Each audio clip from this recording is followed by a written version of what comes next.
Chapter 1. A New Beginning. Year 42 of Konoha. Fire style, Fireball Jutsu. Earth style, Earth Flow Wall. Perched lazily on the railing, Chiharu observed the fierce battle unfolding below, stifling yawn. As the ninjutsu clashed, the resulting shockwaves intermittently left their mark on the battlefield. Is this Hatake Kakashi?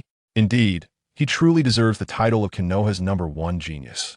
As she murmured, the outcome of the battle became apparent. Using the smoke from the ninjutsu collisions and the cover of the earth flow wall, Hatake Kakashi ultimately claimed victory with his signature decapitation technique. I lost. Ashita, standing before the shorter Kakashi, felt a bittersweet pang in his heart. As a lower-ranking ninja from Konoha, he had been defeated by a mere 5-year-old child.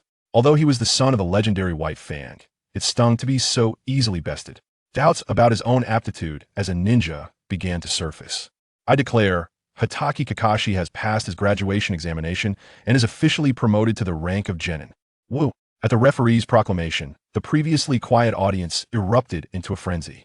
Having applied for early graduation less than a year after enrollment and successfully passing the examination, Hatake Kakashi set a record as the youngest graduate in the history of the Ninja Academy. Watching the jubilant crowd and Kakashi being awarded his genin headband below, Chiharu stretched lazily, stood up, and leapt over the railing to head home. Is this the prodigy who graduates at 5, becomes a chunin at 6, and reaches jonin at 12? Have I somehow been transported to the eve of the Third Great Ninja War? Indeed, our Chiharu had traversed time and space, finding himself in the body of a 5-year-old child from Konoha. After spending 3 disoriented days in the hospital, he gradually accepted the memories flooding his mind and began contemplating his current predicament.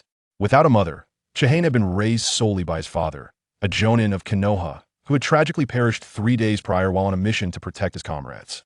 Overwhelmed by grief, the original soul had succumbed in the hospital, allowing Chiharu to seamlessly take over. However, due to the incomplete merging of body and soul, he had spent 3 days in a state of disarray in Konoha Hospital before regaining his senses. Upon his discharge, he promptly sought out his teacher, Yamashiro Ryo, to report back to school.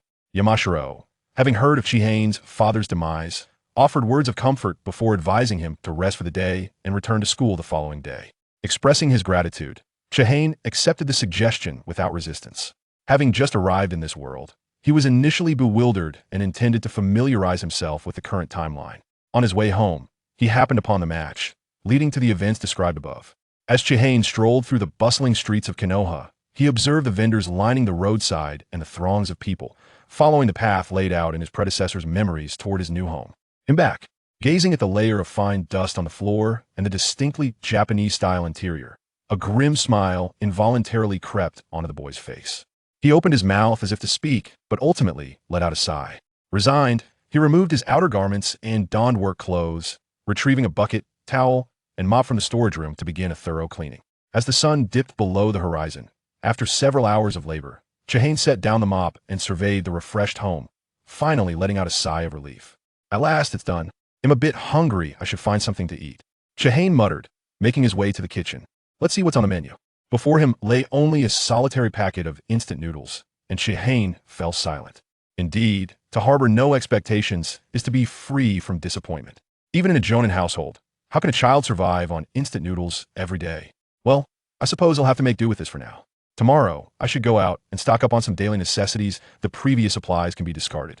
My father's life insurance as a jonin should suffice to keep me well fed until I come of age. After devouring the meager meal, Chiharu cleaned the dishes and sat in the courtyard, gazing at the distant Hokage rock, lost in thought. The world of Hokage? It truly is perilous. In his previous life, he had been a patriotic youth on the brink of entering society, graduating from university and enjoying gatherings with friends, only to awaken in this war-torn realm of ninjas. What an unexpected turn of events. Bringing his thoughts back to the present, he placed the wildflowers he had plucked aside and walked to the back of the courtyard, where 2 wooden posts and some training equipment stood. These must have belonged to his late father, the jonin. Chiharu approached and hefted the weighted gear, estimating its weight to be around 3 to 4 kilograms. It appeared to be discarded by his father, making it perfect for his use, thus saving a bit of expense. Half an hour later, having thoroughly searched the house, Chiharu excitedly unfurled 5 scrolls before him. The scrolls contained the techniques for chakra extraction, water style, water barrier, lightning style, body flicker, wind style, wind cutter, and the shadow clone technique. A smile graced Chihane's face. It was fortuitous that just as he needed foundational skills, they had come to him.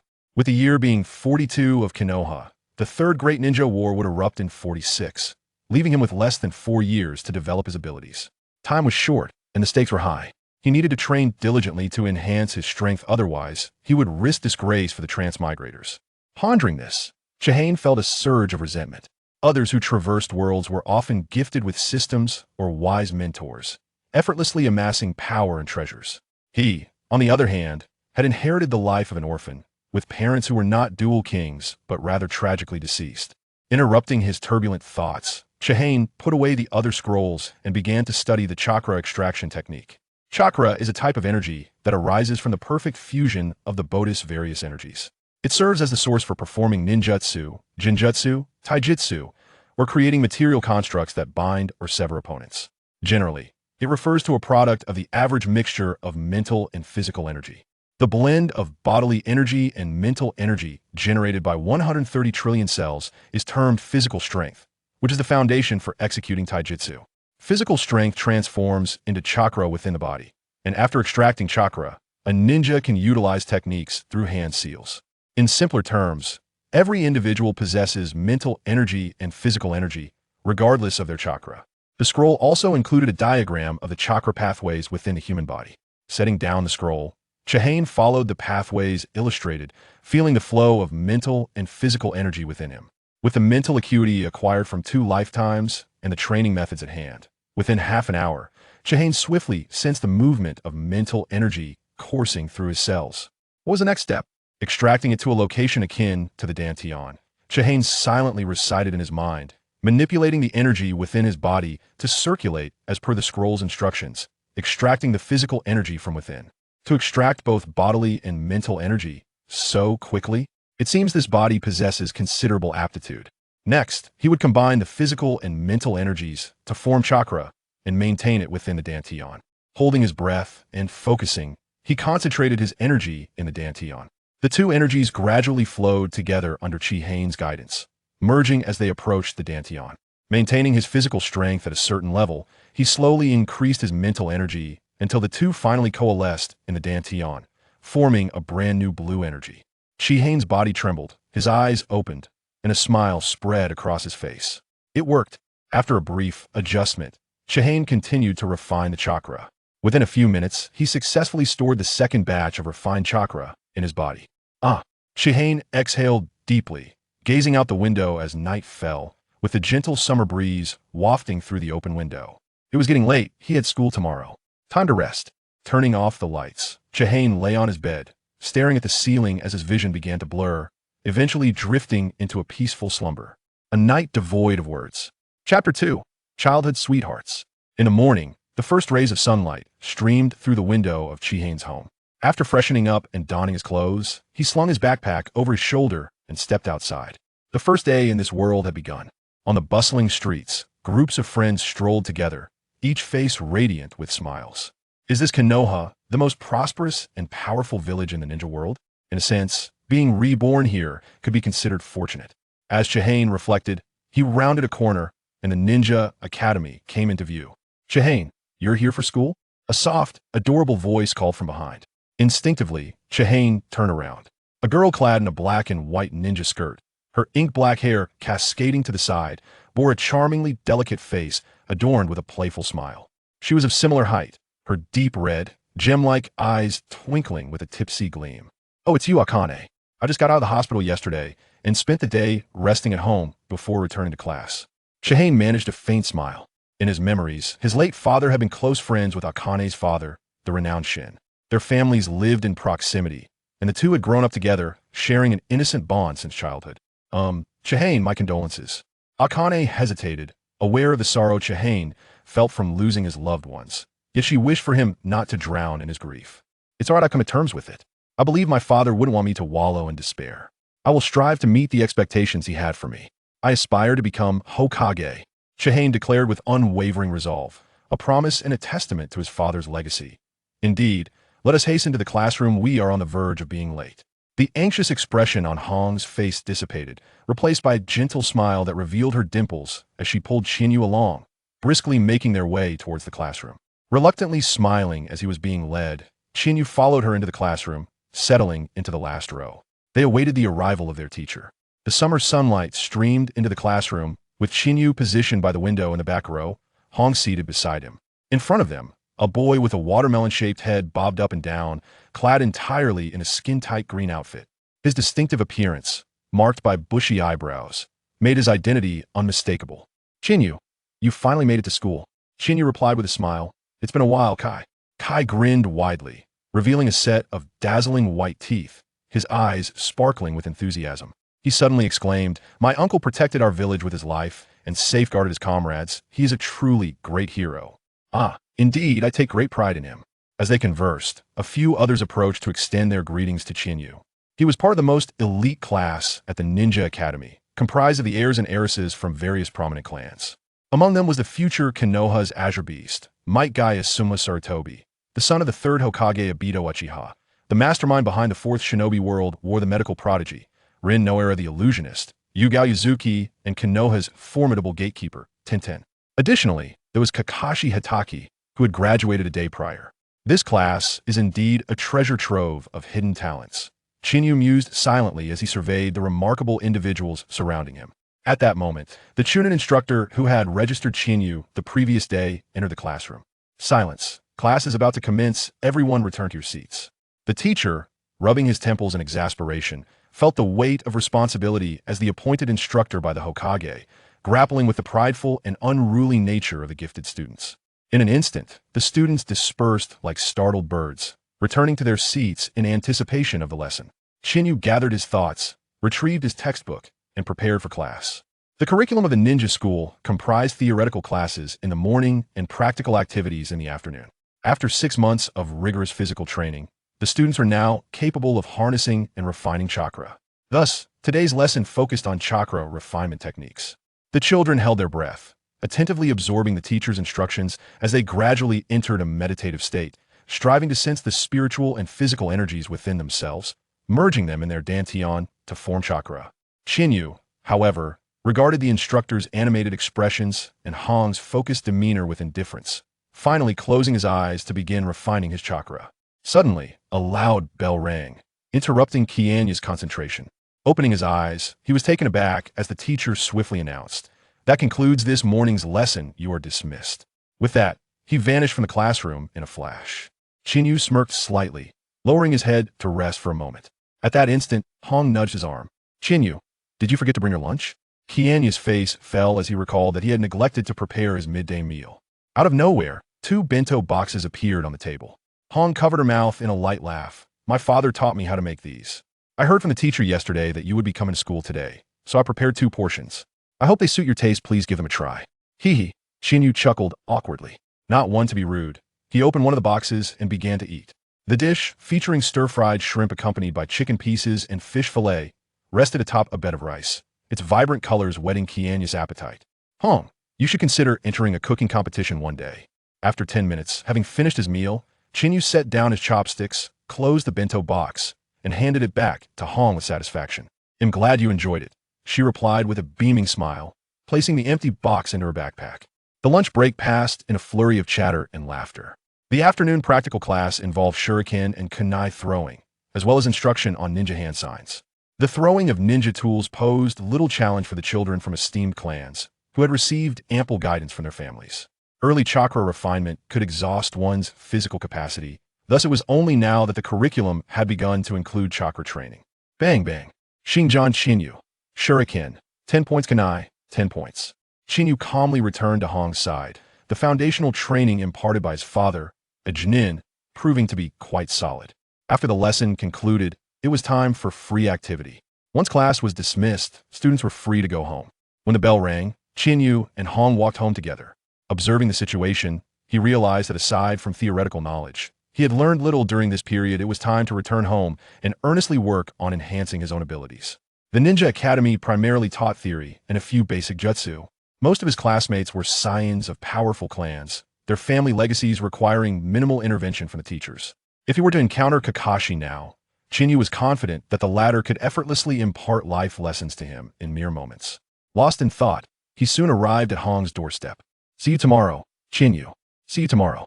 After bidding farewell to Hong, Chinyu continued on his way home, stopping by a market to purchase a bento.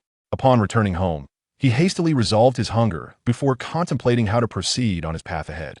Before long, Chinyu found himself in a study filled with books and scrolls.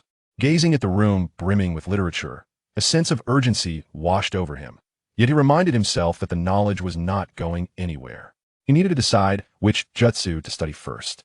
Before that, let me check my chakra attributes. Recollecting his focus, Chinyu set aside his scattered thoughts and picked up a piece of chakra testing paper to conduct his assessment. His father had provided numerous sheets for this purpose, likely anticipating his need for them. Chapter 3: Water, Wind, Lightning. Infusing chakra into the paper, he watched as it split down the middle after a few seconds, the left side becoming damp while the right crinkled. Upon seeing the results, Chinyu raised an eyebrow. Water, wind, and lightning? Quite impressive. Water and lightning can combine to form storm release.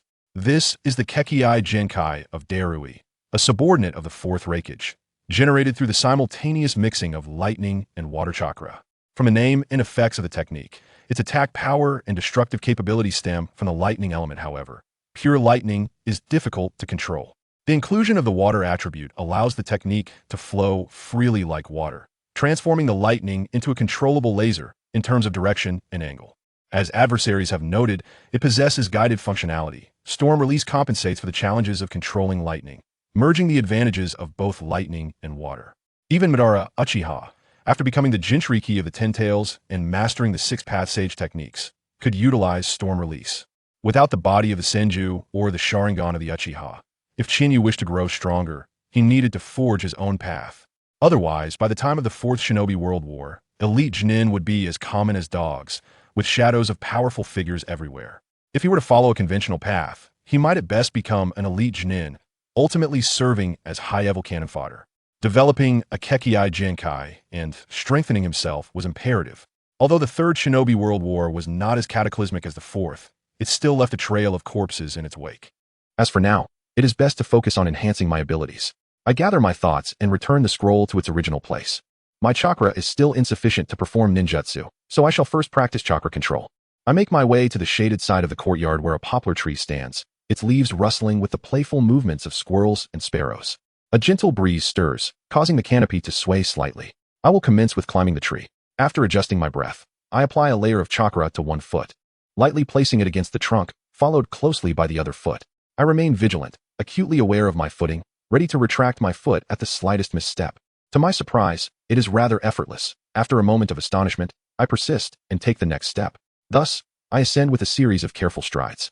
Minutes later, standing atop the tree, I gaze down at the bustling street below and the neighbor scolding her children. It is unexpected yet somewhat anticipated. I withdraw my gaze, leap down from the tree, and return indoors.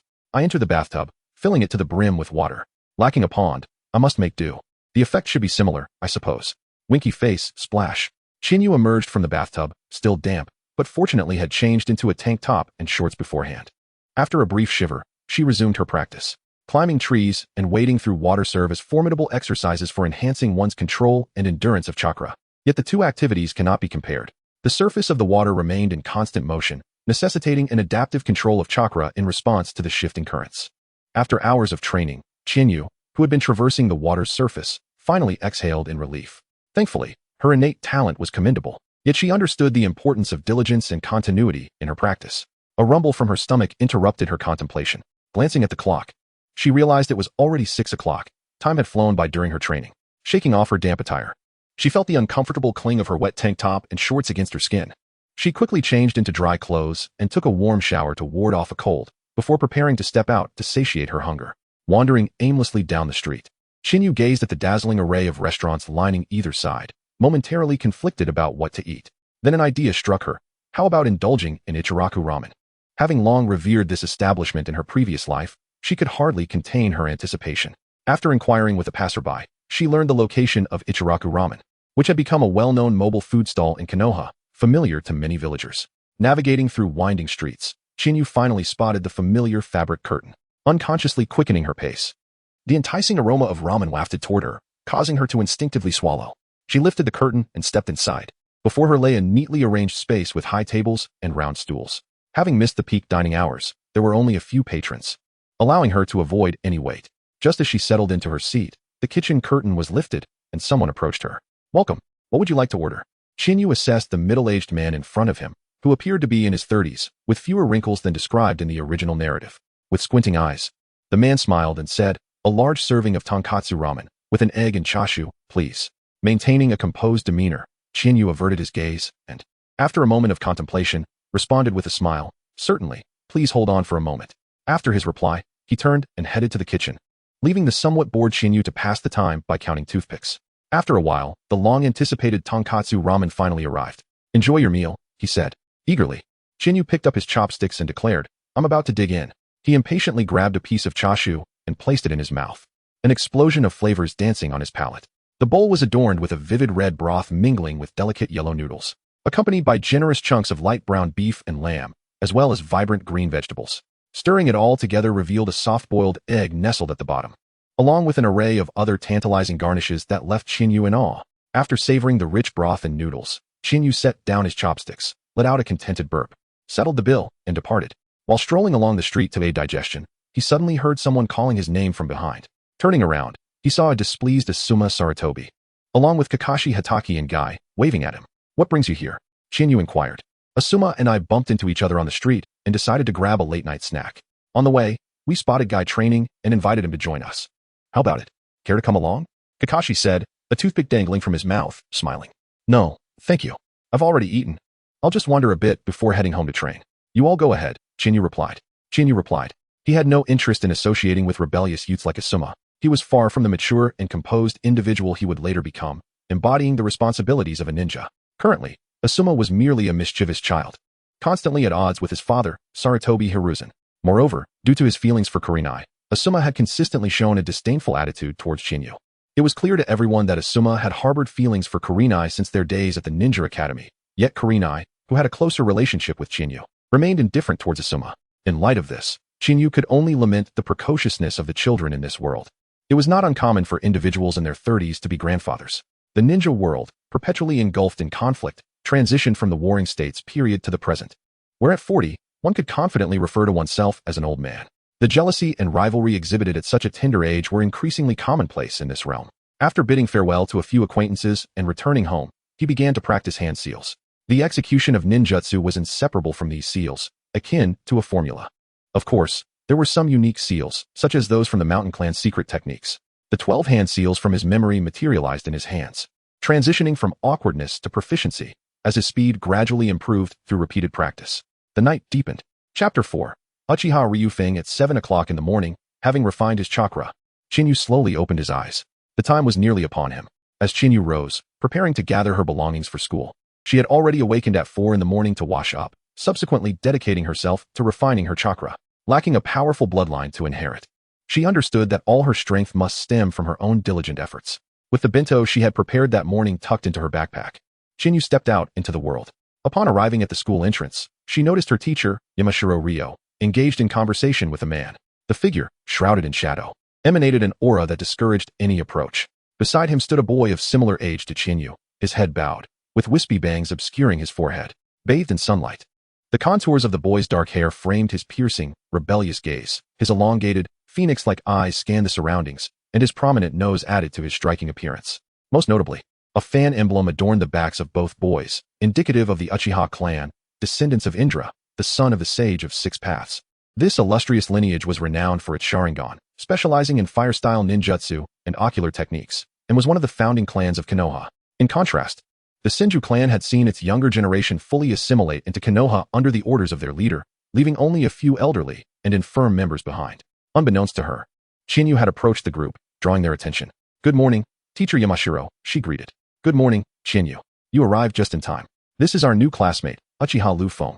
I have a few matters to attend to, so why don't you take Liufeng to the classroom? I shall join you shortly," Yamashiro Ryo suggested. Momentarily taken aback at the sight of Chinyu, Uchiha Liufeng glanced towards his father, Uchiha Yusuke, who, after observing the two children, nodded in agreement.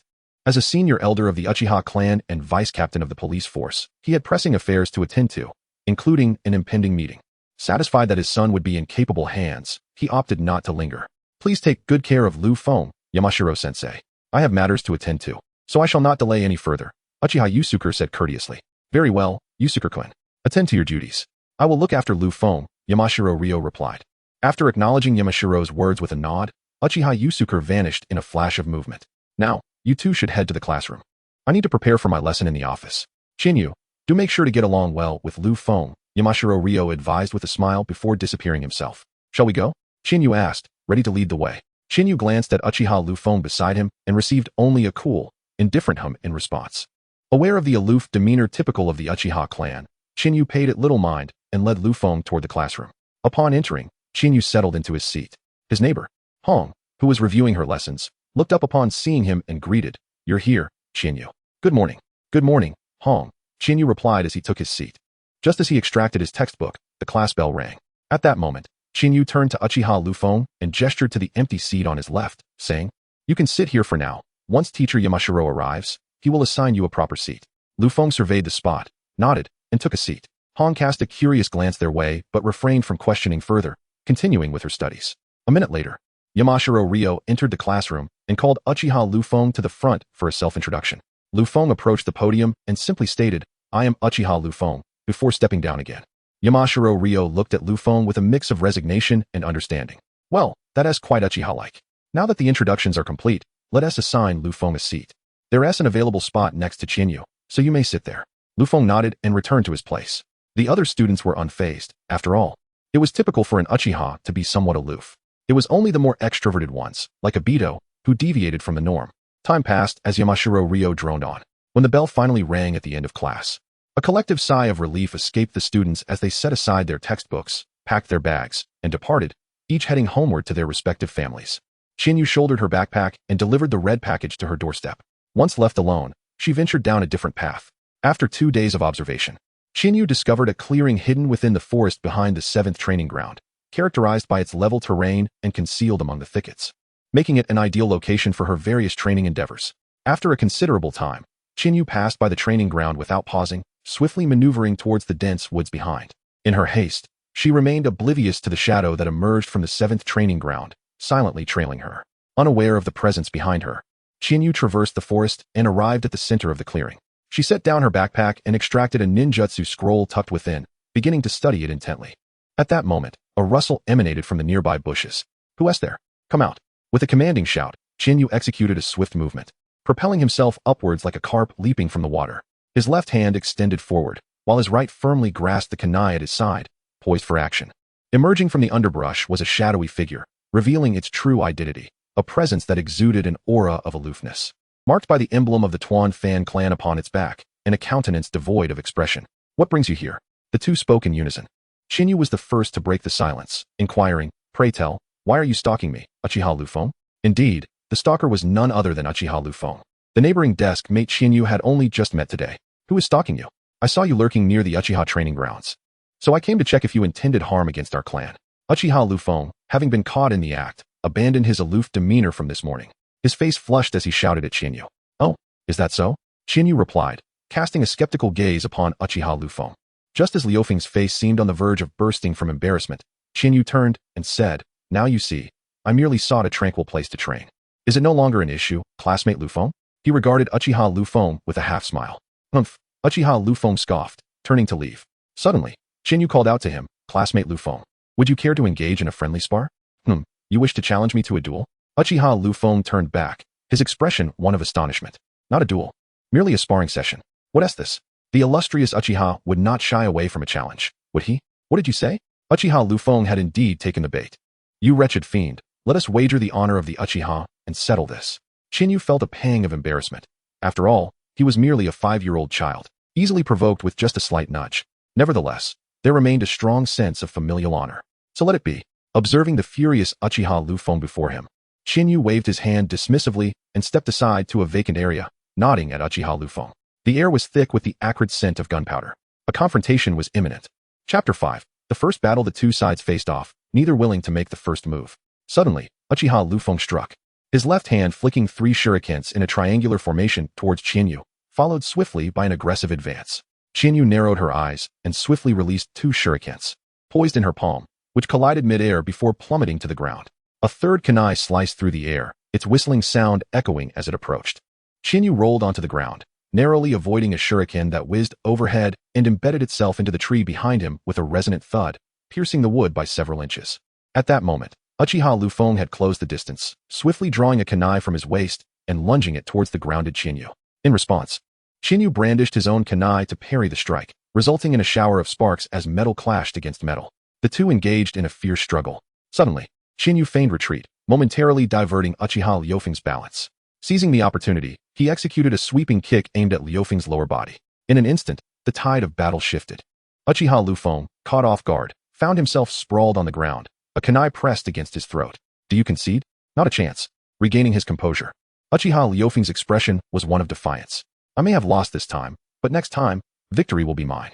Rising to his feet, he brushed off the dust from his attire, adopting a posture of confidence, arms crossed over his chest. His demeanor radiated an air of triumph, as if he were the one emerging victorious. Although Chinyu had anticipated this, he could not help but express his dissatisfaction, wondering how such a proud demeanor could be uniformly adopted by the entire clan. Picking up the dusty kunai from the ground, he inserted it into his ninja pouch and proceeded towards the edge of the jungle. Hey, what is your name? Uchiha Liufeng paused as they brushed past one another and inquired. Me? I am Shinjan Chinyu. Chinyu smiled and declared, I am Uchiha Liufeng. Remember this well. I shall not succumb to defeat again. With that, he departed, exuding the aura of a victor. Observing Uchiha Liufeng's retreating figure, Chinyu touched his nose, pondering why he felt the need to reiterate what was already known this morning. Regardless, he decided to resume his training. Returning to the tree, he picked up the scroll to continue his studies. The technique of Wind Cutter is an offensive wind release ninjutsu characterized by transforming wind into razor-like blades, capable of slicing through an enemy's physical form in an instant and proving challenging to defend against. As he formed the hand seals, tiger, rabbit, dog, goat, dragon, the wind release chakra surged through his chakra network, ultimately converging together. With the eruption of chakra, it burst forth. Crack! A pine tree, thick as a bowl, snapped a few meters away in response. Exhausted, Chinyu slumped against the tree, feeling utterly drained. A single C-rank ninjutsu had depleted his already limited chakra reserves. Indeed, his chakra was still insufficient. At present, it could only be utilized as a decisive measure in battle. He needed to accelerate his hand seal speed, for adversaries would not patiently await the completion of his seals. The shadow clone technique was too taxing. His body could not currently bear the burden. He resolved to master and proficiently wield 3 ninjutsu before considering others. Furthermore, he ought to seek a reliable ally swiftly. Otherwise, he would undoubtedly find himself among the first wave of cannon fodder on the battlefield. Until he possessed the means to protect himself, he must cultivate discreetly, prioritizing survival. For if he were discovered by Danzo and forcibly transformed into a merciless killing machine, who would advocate for him then? As Chinyu savored the rice balls he had prepared earlier, tossing and catching shurikens, he contemplated how to grow stronger while also aligning himself with powerful allies. After hastily finishing the rice balls, he resumed his training. First, he focused on replenishing his chakra. Half an hour later, feeling the surge of chakra within him, Chinyu finally sensed his strength returning. He exhaled deeply, then, burdened with weights, began to run laps around the open space. The body is the foundation of all. Only with a robust physique can one extract greater physical energy from their very cells. As for spiritual energy, the combined essence of 2 lives continually expanded, nearly rivaling the mental fortitude of the Uchiha clan. After completing his laps, Chinyu, breathless and leaning on his knees, took a moment to recover before moving on to push-ups, followed by kicking drills and straight punches. His physical prowess gradually enhanced amidst the cascade of sweat. When one finds it impossible to leap from the first to the 3rd floor, one must not forget to take the stairs. It is essential to remember that great success is rarely attained in a single leap. As the sun dipped below the horizon, exhausted, Chinyu collapsed in the center of the open area. His chest heaved dramatically, sweat-soaked clothes clinging to his body, and his fists bore numerous bloodstains. After resting for a few minutes and still feeling a bit disoriented, Chinyu picked up his backpack. It was time to return home. Upon his swift return, Chinyu set down his bag and sought out the medical kit left by his mother. In his memories, his mother was a medical ninja who had been appointed as the head of the Konoha hospital after the Second Shinobi World War. During an impromptu S-rank mission, she was assigned to a 4-man ninja team, led by the legendary Konoha White Fang, which included a shadow-level ninja, 2 J-nin, and a medical ninja. However, fate had other plans. Upon their return, the team encountered an elite force led by the 8-Tails Jinchuriki, Fukai, at the border of the Land of Lightning. After a fierce battle, everyone except the Konoha White Fang perished. The Kumogakure forces suffered greatly as well, with half of their elite troops falling victim to the wrath of the Konoha White Fang, while the 8-Tails Jinchuriki returned grievously wounded. This battle once again demonstrated the might of the Konoha White Fang to the shinobi world. At that time, There existed an unspoken rule among shinobi. Encountering Konoha White Fang during a mission allowed one to abandon their task, a testament to his formidable presence. Sighing, Chinyu's gaze darkened. After inheriting his memories, he felt a profound empathy for the loss of his parents. Returning to the present, he opened the medical kit, extracting antiseptic alcohol, anti-inflammatory medication, and a roll of medical bandages. Having never performed such tasks before, Chinyu winced in pain throughout the process, realizing that this was indeed a job for a professional. He was still too inexperienced. Once bandaged, Chinyu brewed himself a cup of hot tea and, with the cup in hand, walked parallel to the tree trunk, sitting atop it while gazing at the flourishing Konoha. At that moment, two green figures flitted past outside his courtyard, vanishing in an instant. Chinyu was taken aback. As something suddenly passed by, she set down her steaming tea, stood atop the tallest branch, and gazed ahead. Oh, it was them. Chinyu suddenly realized the truth. With a watermelon-shaped head, thick eyebrows, and clad in a tight green outfit, he stood alongside the formidable Might Duel and his son, Might Guy. This father-son duo is renowned as the pinnacle of martial arts in the ninja world. The father's peak battle reduced the legendary 7 ninja swordsmen of the mist to mere trifles. The son, even more ferocious, embodies the essence of a peacock by day and a tiger by night, with the evening's moonlight giving way to his dance. A man who ascended to the zenith of the ninja realm through physical prowess, he once clashed with the legendary Uchiha Obito, even momentarily suppressing him, earning Obito's acknowledgement. His gaze flickered. Now was the opportune moment to lay a solid foundation in martial arts by honing his skills under the tutelage of this extraordinary father-son pair. How splendid. How splendid indeed. Chapter 6. The White Fang Incident. 2 fleeting years have passed. In a clearing hidden within the jungle, two youths stand in confrontation. Uchiha Liufeng and Xing Jin Chinyu. 2 years later, a coin is tossed into the air, and as it lands, both dash forward. With familiar shurikens paving the way, Chinyu adeptly launches 3 shurikens to counter Liufeng's hidden weapons, their paths colliding before tumbling to the ground. As they close the distance, the two engage in close combat. Liufeng strikes with a whip kick aimed at Chinyu's chest, while blocking with his left hand. Chinyu's right hand thrusts a kunai towards Liufeng's throat. Liufeng's expression shifts as he swiftly spins his kunai, their blades twining together before they part in an instant. Chinyu sheathed the kunai back into her ninja tool pouch. Her hands began to weave intricate seals. Upon completion, the technique was unleashed. Wind release, wind cutter. Razor-sharp blades of wind coalesced around her, striking toward Uchiha Liufeng from various angles. With a low shout, Uchiha Liufeng swiftly began forming seals. Si Wei, Shun, Hai Wu Yin. Fire release, great fireball technique. Chakra surged in his throat, and he unleashed a scorching fireball, exceeding 3 meters in diameter, spiraling forth. The grass along its path withered and turned yellow from the intense heat. As the wind blades collided with the fireball, they consumed one another, producing a resounding explosion, while the turf at the center was devoured, leaving the ground cracked. A 1-meter-wide pit, emanating black smoke, materialized before their eyes. The flames crackled ominously, yet Uchiha Liufeng remained vigilant, tightening his grip on the kunai as he scanned the surroundings. Suddenly, a kunai shot forth from the black smoke, aimed directly at Uchiha Liufeng's face. A chill ran through him. He swung his kunai to deflect it just in time. Simultaneously, a disturbance arose from within the smoke. Lightning release, earth walk. As Chinyu concealed himself with a kunai, he stealthily approached Uchiha Liufeng, simultaneously completing a series of hand seals. He unleashed a surge of lightning through his hands, which surged across the ground with astonishing speed. Caught off guard, Uchiha Liufeng was immediately paralyzed. In the next moment, a kunai pressed against his throat. Suddenly, Uchiha Liufeng before him dissipated into white mist, and a kunai pierced toward Chinyu's back. Although it struck true, there was no sensation of the blade penetrating flesh. Uchiha Liufeng's expression shifted dramatically as he attempted to turn, only to find a kunai once again pressed against the side of his neck. Do you yield, Liufeng? Chinyu gazed at Uchiha Liufeng with a smile, declaring, humph, next time, victory shall be mine. Uchiha Liufeng, with his arms crossed and a look of dejection, turned his head aside. It's mealtime. Let us go enjoy some ramen, my treat. Uchiha Liufeng nodded, and the two proceeded outside. Soon, they passed the 7th training ground and arrived at the bustling street. Have you heard? Lord Shua Emo failed a crucial mission while attempting to rescue his comrades, causing significant losses to the village. I have heard, came the reply. Is someone like that truly deserving of the title hero? If it were me, I would certainly prioritize the welfare of the village. Chinyu paused momentarily, casting a glance at the 2 middle-aged women beside her, who were whispering conspiratorially. However, the keen hearing of a ninja is not something the average person can comprehend. Every word of their hushed conversation was crystal clear to both Chinyu and Uchiha Liufeng. As they continued on their path, Chinyu broke the silence first, inquiring, Liufeng, what are your thoughts on this matter? Uchiha Liufeng glanced around cautiously and replied in a lowered voice. I've heard from my father that things are quite complicated here, and he advised me not to ask unnecessary questions or speak carelessly. Chinyu nodded thoughtfully, refraining from further inquiries. It seemed that Uchiha had also keenly sensed the underlying intricacies of the situation. After all, it was merely a mission.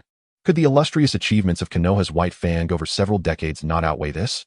The uproar had become widely known, with public opinion flooding the streets. It appeared that the higher-ups were unwilling to allow another formidable contender for the position of Hokage to emerge. Most likely, the third Hokage had tacitly approved of the actions undertaken by Shimura Danzo. As a figure entrenched in the shadows of the ninja world, such matters were hardly foreign to him. How could a failed covert mission escalate to such a degree? No one would be foolish enough to believe there wasn't some manipulation behind the scenes. However, for me, this could represent an opportunity. If I were to rescue White Fang and alter the tragic fate of his suicide, I would gain an additional shadow-level powerhouse as an ally. Yet, it was highly likely that the cunning Danzo would set his sights on me, and I might find myself surrounded and eliminated during a mission by his rude operatives. I needed to devise a comprehensive strategy. As I absent-mindedly savored my ramen, I engaged in casual conversation with Uchiha Ryuke's. Ever since our initial confrontation on the first day we met, our relationship had grown significantly closer. We often trained and sparred together. And now we could be considered good friends with no secrets between us. After finishing our ramen, we parted ways. After bidding farewell to Uchiha Ryuke's, I returned home and sat in my bedroom, consumed by thoughts on how to save White Fang. For now, I could only do my utmost to seek an opportunity for a private conversation. As for the subsequent suicide, I would leave that to fate. Alas, it was my lack of strength that held me back. Chinyu sighed softly, his resolve to grow stronger further solidified. The bloodline limit, was it? He extended his right hand. A deep blue energy materializing before his eyes, constantly shifting in form and shimmering with arcs of electricity.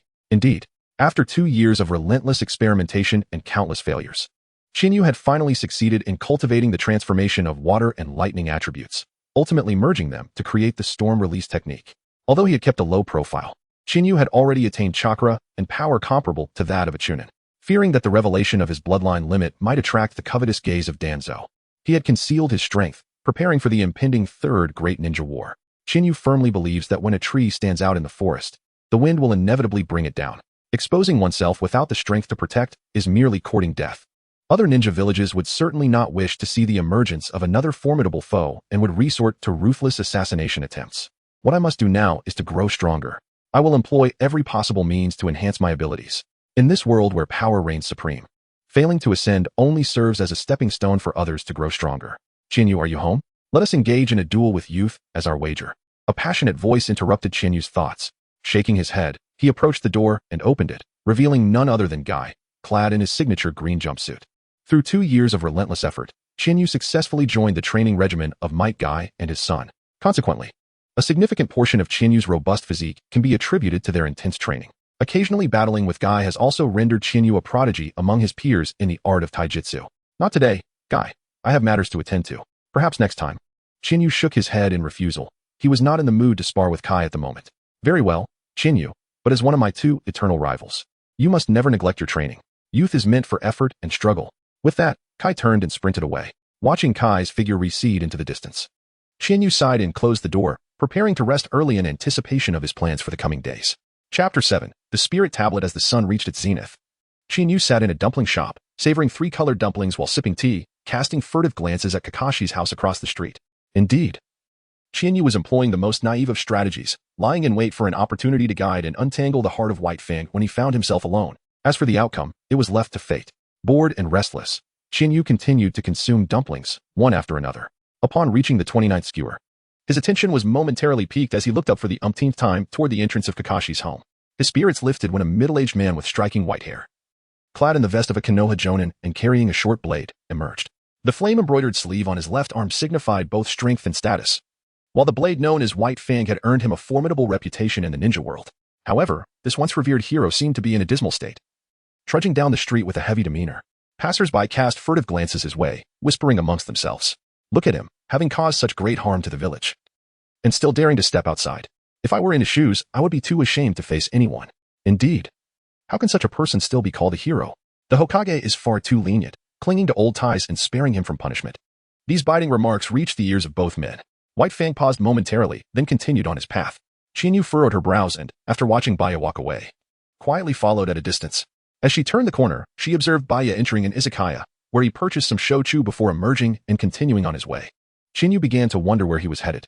After walking for a while, Baya entered a floral shop belonging to a clan in the mountains, purchasing several white chrysanthemums and white lilies before continuing on his way. Sake, white chrysanthemums, and lilies. Qianyu's eyes lit up at the sight of the memorial tablet. He was headed to the cemetery. An opportunity had arisen. He hurriedly purchased some exquisite pastries and several white flowers from a nearby street and swiftly made his way towards the memorial tablet. After a few minutes, he arrived at the memorial site, slowing his pace as he entered the cemetery, directing his steps towards his parents' gravestones, etched vividly in his memory. Before him stood the imposing gravestones, beneath which lay his parents, resting in eternal slumber. He placed the pastries and white flowers before them, kneeling in solemn reverence.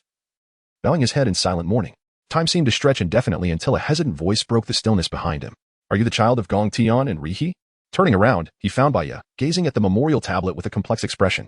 20 minutes earlier, Baya, beleaguered by public scrutiny, sought solace at the memorial tablet to pay his respects to former comrades and perhaps share a few words with them. Upon reaching the gravestone of a teammate, he set down a pair of wine cups, raised a toast to the memorial tablet, and began to converse with his fallen friends, voicing his troubles. Unconsciously, after pouring out his heart to his companions, he lifted another cup and spilled a portion before the memorial tablet. He then placed a few bouquets of flowers, preparing to visit another comrade. "That will suffice for today. I must also pay my respects to Gong Tian and Rihi. Until next time, my brothers."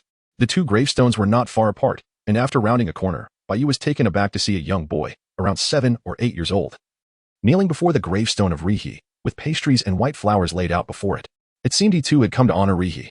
Baya recalled vividly that Rihi and Gong Tian's child attended the same class as Kakashi at the Konoha Academy, but they had never met. Thus, the earlier question arose. "Who are you? Are you Lord Baya?" "Greetings. I am Xing Jin Qianyu. My parents have spoken of you. Are you here to visit my father and mother?" Qianyu's expression transformed from confusion to astonishment and then shifted into reverence as he greeted Hakuba. Indeed, Qianyu was already aware of the connection between his parents and Hakuba. His mother, Sukuna Hai, had once been a member of the same ninja team as Hakuba. However, as both individuals attained prominence in their careers, their communication dwindled. His father, Hoshimi Yaten, also shared a cordial friendship with Hakuba. "Ah, I came to see your father and mother. You must be Qianyu, right? It has been many years. This is our first formal meeting. I am Hataki Sakomo, a friend of your parents. You may call me uncle." Hakuba managed a strained smile. Friends of the past had departed one by one, and now he found himself the subject of scorn. What, then, is the meaning of existence? With a heart heavy with complex emotions, Hakuba placed a tribute of flowers before the memorial stone. After bowing his head in silent mourning for a few seconds, he lifted his gaze to Qianyu and, as if possessed by some unseen force, asked, "Qianyu, do you believe that comrades are more important than missions?" As soon as he posed the question, Hakuba found himself chuckling softly, realizing how absurd it was to inquire such a thing of a child. "Forgive me. Let us pretend I did not say that. You should head back soon. I have matters to attend to and must take my leave." A myriad of rumors tangled within his mind, rendering his previously tranquil heart unusually restless. He longed to return home and escape the harsh reality. "Uncle, I believe that those who violate the rules are deemed worthless. Yet those who do not cherish their comrades are even less than worthless. I think your choices were not wrong. The fault lies with them." Hakuba abruptly halted, taken aback by the fervor in Qianyu's voice. His eyes brimmed with emotion as he gazed up at the blazing sun. Since returning from a mission that failed due to his efforts to save a comrade, he had faced not solace or encouragement, but an avalanche of accusations and insults, even from those he had rescued. After countless contributions to Konoha, a single failure had led to such disdain, causing him to question whether he had erred, suppressing all negative emotions deep within. The mounting pressure of time and relentless public opinion pushed his spirit to the brink of collapse. However, the words of a child had finally pried open a fissure in his heart, allowing the pent-up burden to escape. Those who break the rules are called worthless. Yet those who do not value their comrades are even less than worthless, Hakuba murmured softly, his eyes fluttering shut. When he opened them again, the tears had vanished, and a fierce aura emanated from him, rekindling the indomitable spirit of the legendary Konoha White Fang. Is this the aura of a shadow-level powerhouse? Qianyu gazed in awe at the commanding presence of Konoha's White Fang, a flicker of astonishment dancing in his eyes. This is what I have always sought. I must become as strong as he is, or even surpass him. At that moment, the seed of strength within Qianyu had begun to sprout, and through the trials of wind and rain, it would grow toward the pinnacle of power. "Qianyu, I have matters to attend to. We shall meet again. Feel free to visit my home sometime. You and Kakashi were in the same class, so I believe you would find much to discuss," Hakuba said, retracting his imposing aura and smiling as he extended an invitation to Qianyu. As a friend of his father, it was only fitting to look after him as best as he could. "By the way, I am grateful to you, Qianyu. At least you have shown me that in this vast village of Konoha, not all sentiments directed at me are filled with blame and reproach. However, it is also time to address those lurking in the shadows who have conspired against me. Very well, I will certainly pay you a visit on another day. For now, I shall take my leave, Chiharu replied. Upon returning home, he leaned against the door, his back damp with sweat. What an exhilarating experience. However, given Hakuba's current state, he likely would not resort to despair. I eagerly await the unfolding of this captivating ninja world. What role shall I play within it? The effect of my butterfly's wings has already begun to manifest. The future, shrouded in mystery, is truly exhilarating. Chapter 8. The Uchiha Clan Liufeng. Your Uchiha clan occupies such a vast territory. It is impressive that such a large expanse belongs solely to your clan. Chiharu observed the buildings on either side with curiosity, marveling at the bustling Uchiha clan members passing by. Beside her was Uchiha Liufeng, wearing an expression of disdain. Could you refrain from making such a fuss? It's rather embarrassing. When we arrive at my home, please temper your enthusiasm, lest I be compelled to expel you. Chiharu chuckled lightly, her demeanor unperturbed. After resolving matters concerning Baya, the tension within her heart eased somewhat. Following a routine training session with Uchiha Liufeng, their conversation meandered to the topic of Liufeng's family. Chiharu then expressed her desire to visit the Uchiha clan's grounds and meet Liufeng's family. After a moment's hesitation, Liufeng acquiesced, reasoning that his father had never prohibited friends from visiting, and his mother often encouraged him to make more friends and invite them over. Thus began the scene where Uchiha clan members on either side of the road regarded Chiharu with surprised expressions. Given the not-so-favorable reputation of the Uchiha clan in Konoha, the clan grounds seldom saw outsiders, making friendships with those from other clans a rarity, let alone hosting them as guests. By the way, Liufeng, where are the shops around here?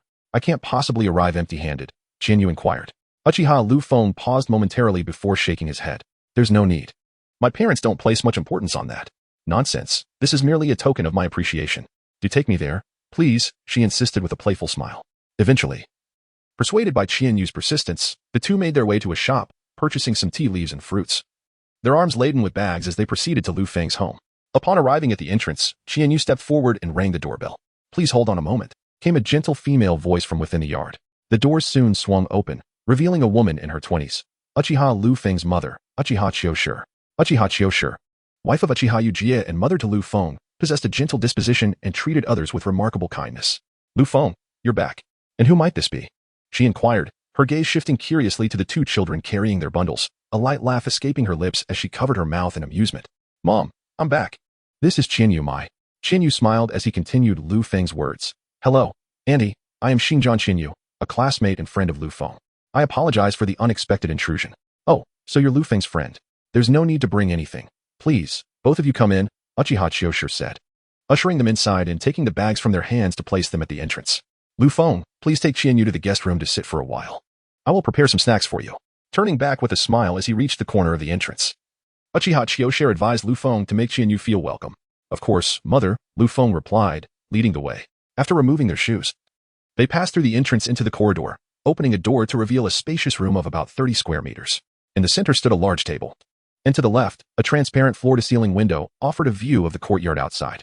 Just as they settled at the table, Uchiha Chiharu approached with a tray bearing colorful dumplings and several cups of tea. Please, help yourselves, Chiharu, she said, sitting beside them and encouraging the children to enjoy the snacks. I'm about to dig in. Ah, this is so delightful, Chiharu exclaimed after savoring a skewer of dumplings and taking a sip of tea. By the way, Chiharu is the first friend Liufeng has brought home, Uchiha Chiharu remarked meaningfully, looking at Liufeng. Humph, it was this guy who kept pestering me to come over. I reluctantly agreed just to get him off my back, Liufeng replied, showing a hint of exasperation. Uchiha Chiharu sighed, this child is quite reserved. Such behavior may hinder his ability to make friends. Don't worry, Indy. Besides being a bit reserved, Liufeng has many admirable qualities, otherwise, we wouldn't have become good friends. Chiharu reassured her. Haha, Liufeng often talks about you. He always says he wants to win against you next time after training. I didn't expect you to be so remarkable at such a young age, Uchiha Chiharu said, her surprise evident. Liufeng, raised under his father's strict guidance, had formidable strength. While he was not yet on par with Kakashi, who had already become a Chunin, his abilities were certainly impressive. Uchiha Uchiha had even sent someone to investigate Chiharu out of curiosity, learning that although both of Chiharu's parents were ninjas who perished, he had managed to achieve his current prowess without their guidance or legacy, merely a few ninjutsu scrolls, an extraordinary feat given the stark disparity. While they chatted, a voice came from outside the door. Is anyone home? Uchiha Chiharu quickly stood to open the door, and after a moment, she let a child of about 4 years old inside. Seeing the child's face, Chiharu was momentarily taken aback, while Liufeng naturally greeted him. Yo, Shursui. Long time no see. What brings you to my house today? Indeed, the newcomer was none other than Uchiha Shursui, destined to become a renowned figure. A genius comparable to Kakashi and Itachi. He was one of the few Uchiha to awaken the Mangeki Sharingan, possessing the powerful Genjutsu, Kodoha Mitsukami. capable of invading an opponent's mind undetected and altering their will. Regrettably, due to political stances and the fear the higher-ups in Konoha had towards the Uchiha clan, Shisui fell victim to an ambush by Danzo, who stole his right eye. Disillusioned with the Konoha leadership, Shisui entrusted his remaining left eye to Itachi before sacrificing his life, leaving his will to Itachi and enabling him to awaken the Manjiki Sharingan through his death. The loss of his dear friend profoundly impacted Itachi, ultimately leading him to choose the village over personal bonds, which culminated in the tragic annihilation of the Uchiha clan. Shisui was not just a dear friend to Itachi. He represented a brotherly bond as well. Excuse me for the intrusion, Liufeng. Yesterday, after your mother encountered me on the road, she invited me over today. So here I am, Shisui said with a smile, then turned to Chienyu.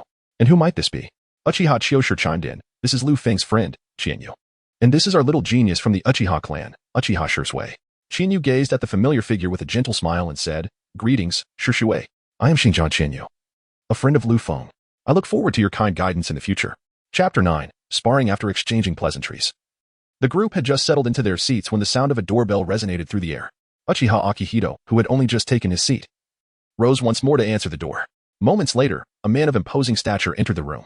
It was none other than Uchiha Yasuke, the esteemed elder of the Uchiha clan, who surveyed the guest with a look of surprise. Have we received visitors today? Uchiha Akihito promptly replied. I invited young Shisui to our home yesterday, and the individual beside me is a classmate of Liufeng, here to visit. Before Akihito could continue with further introductions, Uchiha Yasuke gestured dismissively and said, No need for introductions. We have met, Chienyu-kun. Chienyu smiled and greeted, Hello, Uncle Uchiha. Allow me to formally introduce myself. I am Xinjiang Chienyu. I apologize for any disturbance my visit may cause.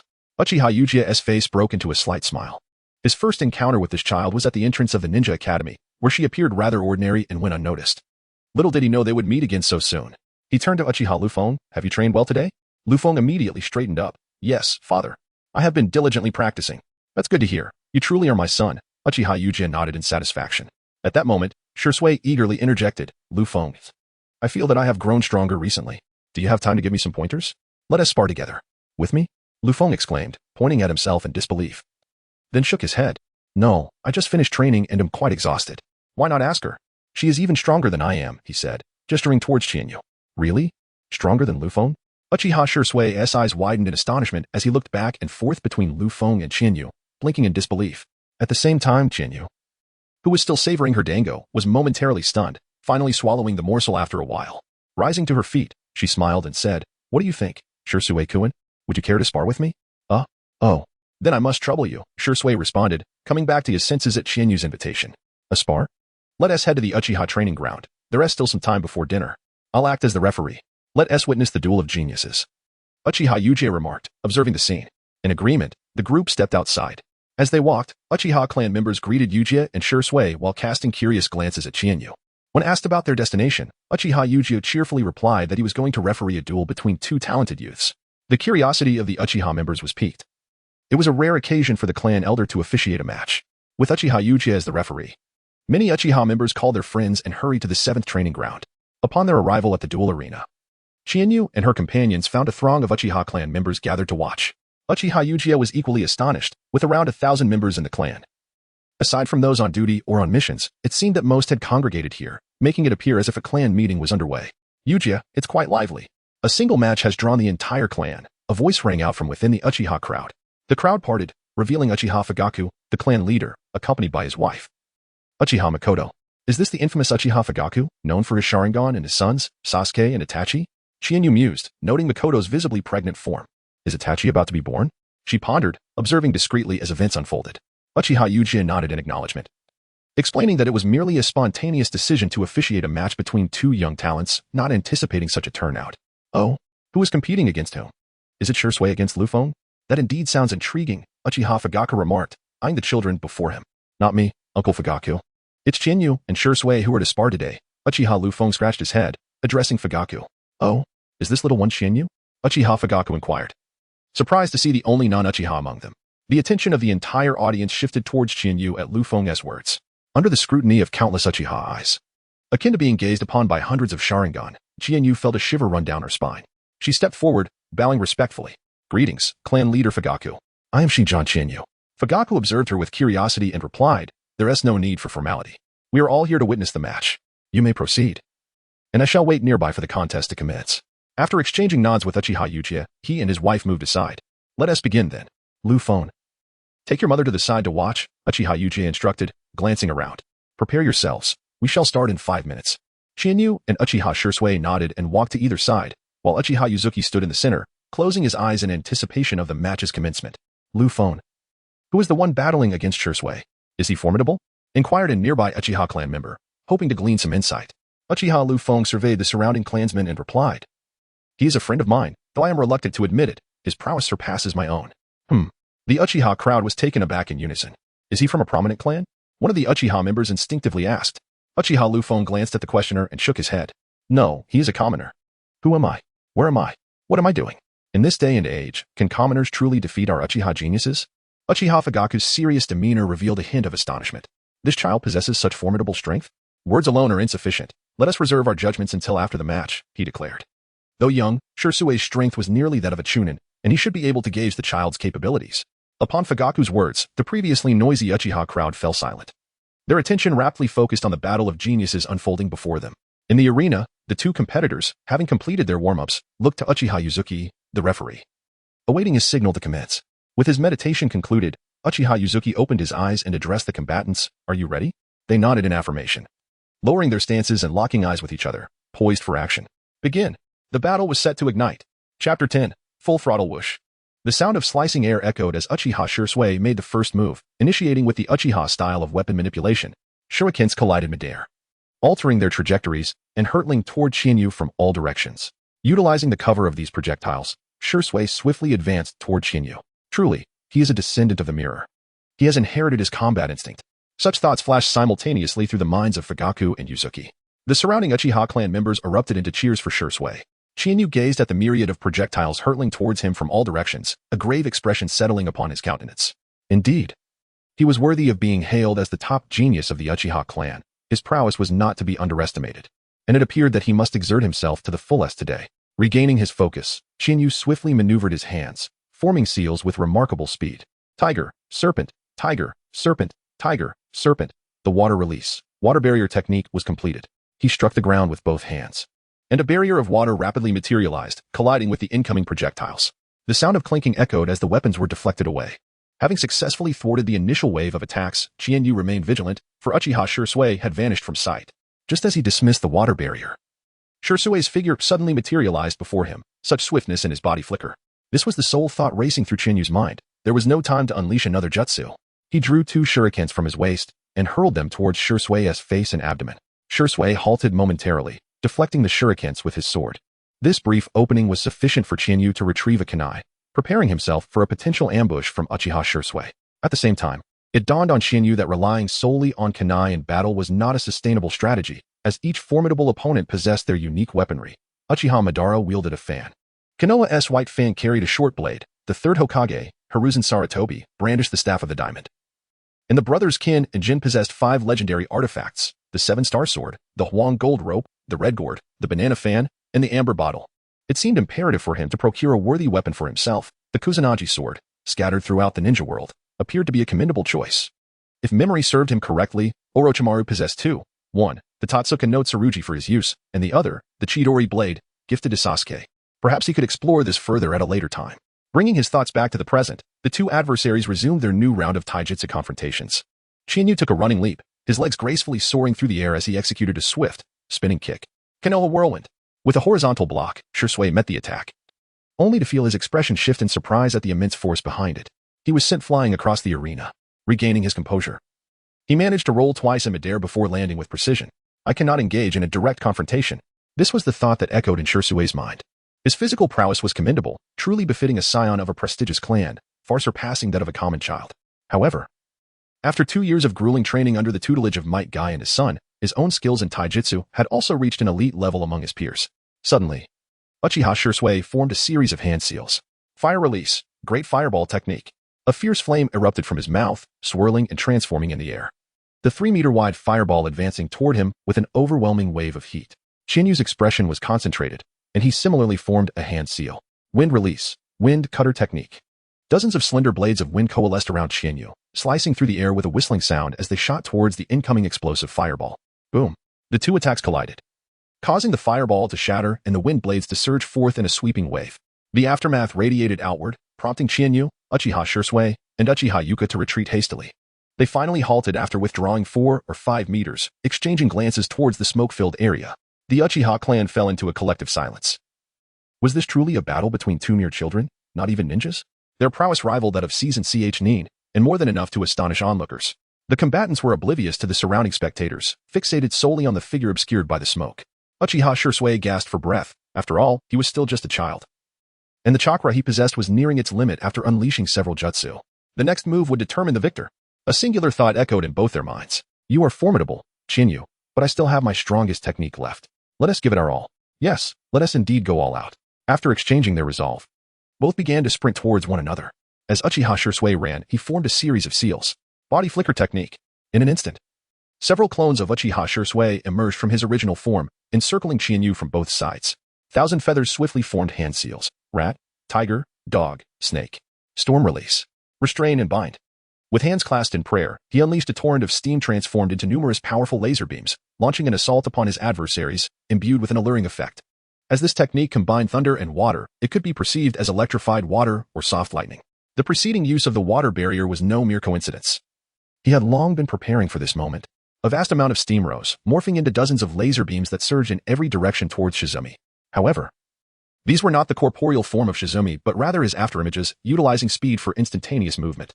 Shizumi's body flickered, leaving phantoms in his wake, due to his remarkable velocity. Each seemed to engage in an offensive maneuver, whenever an opponent attempted to strike one of the afterimages, regardless of whether they succeeded in hitting it.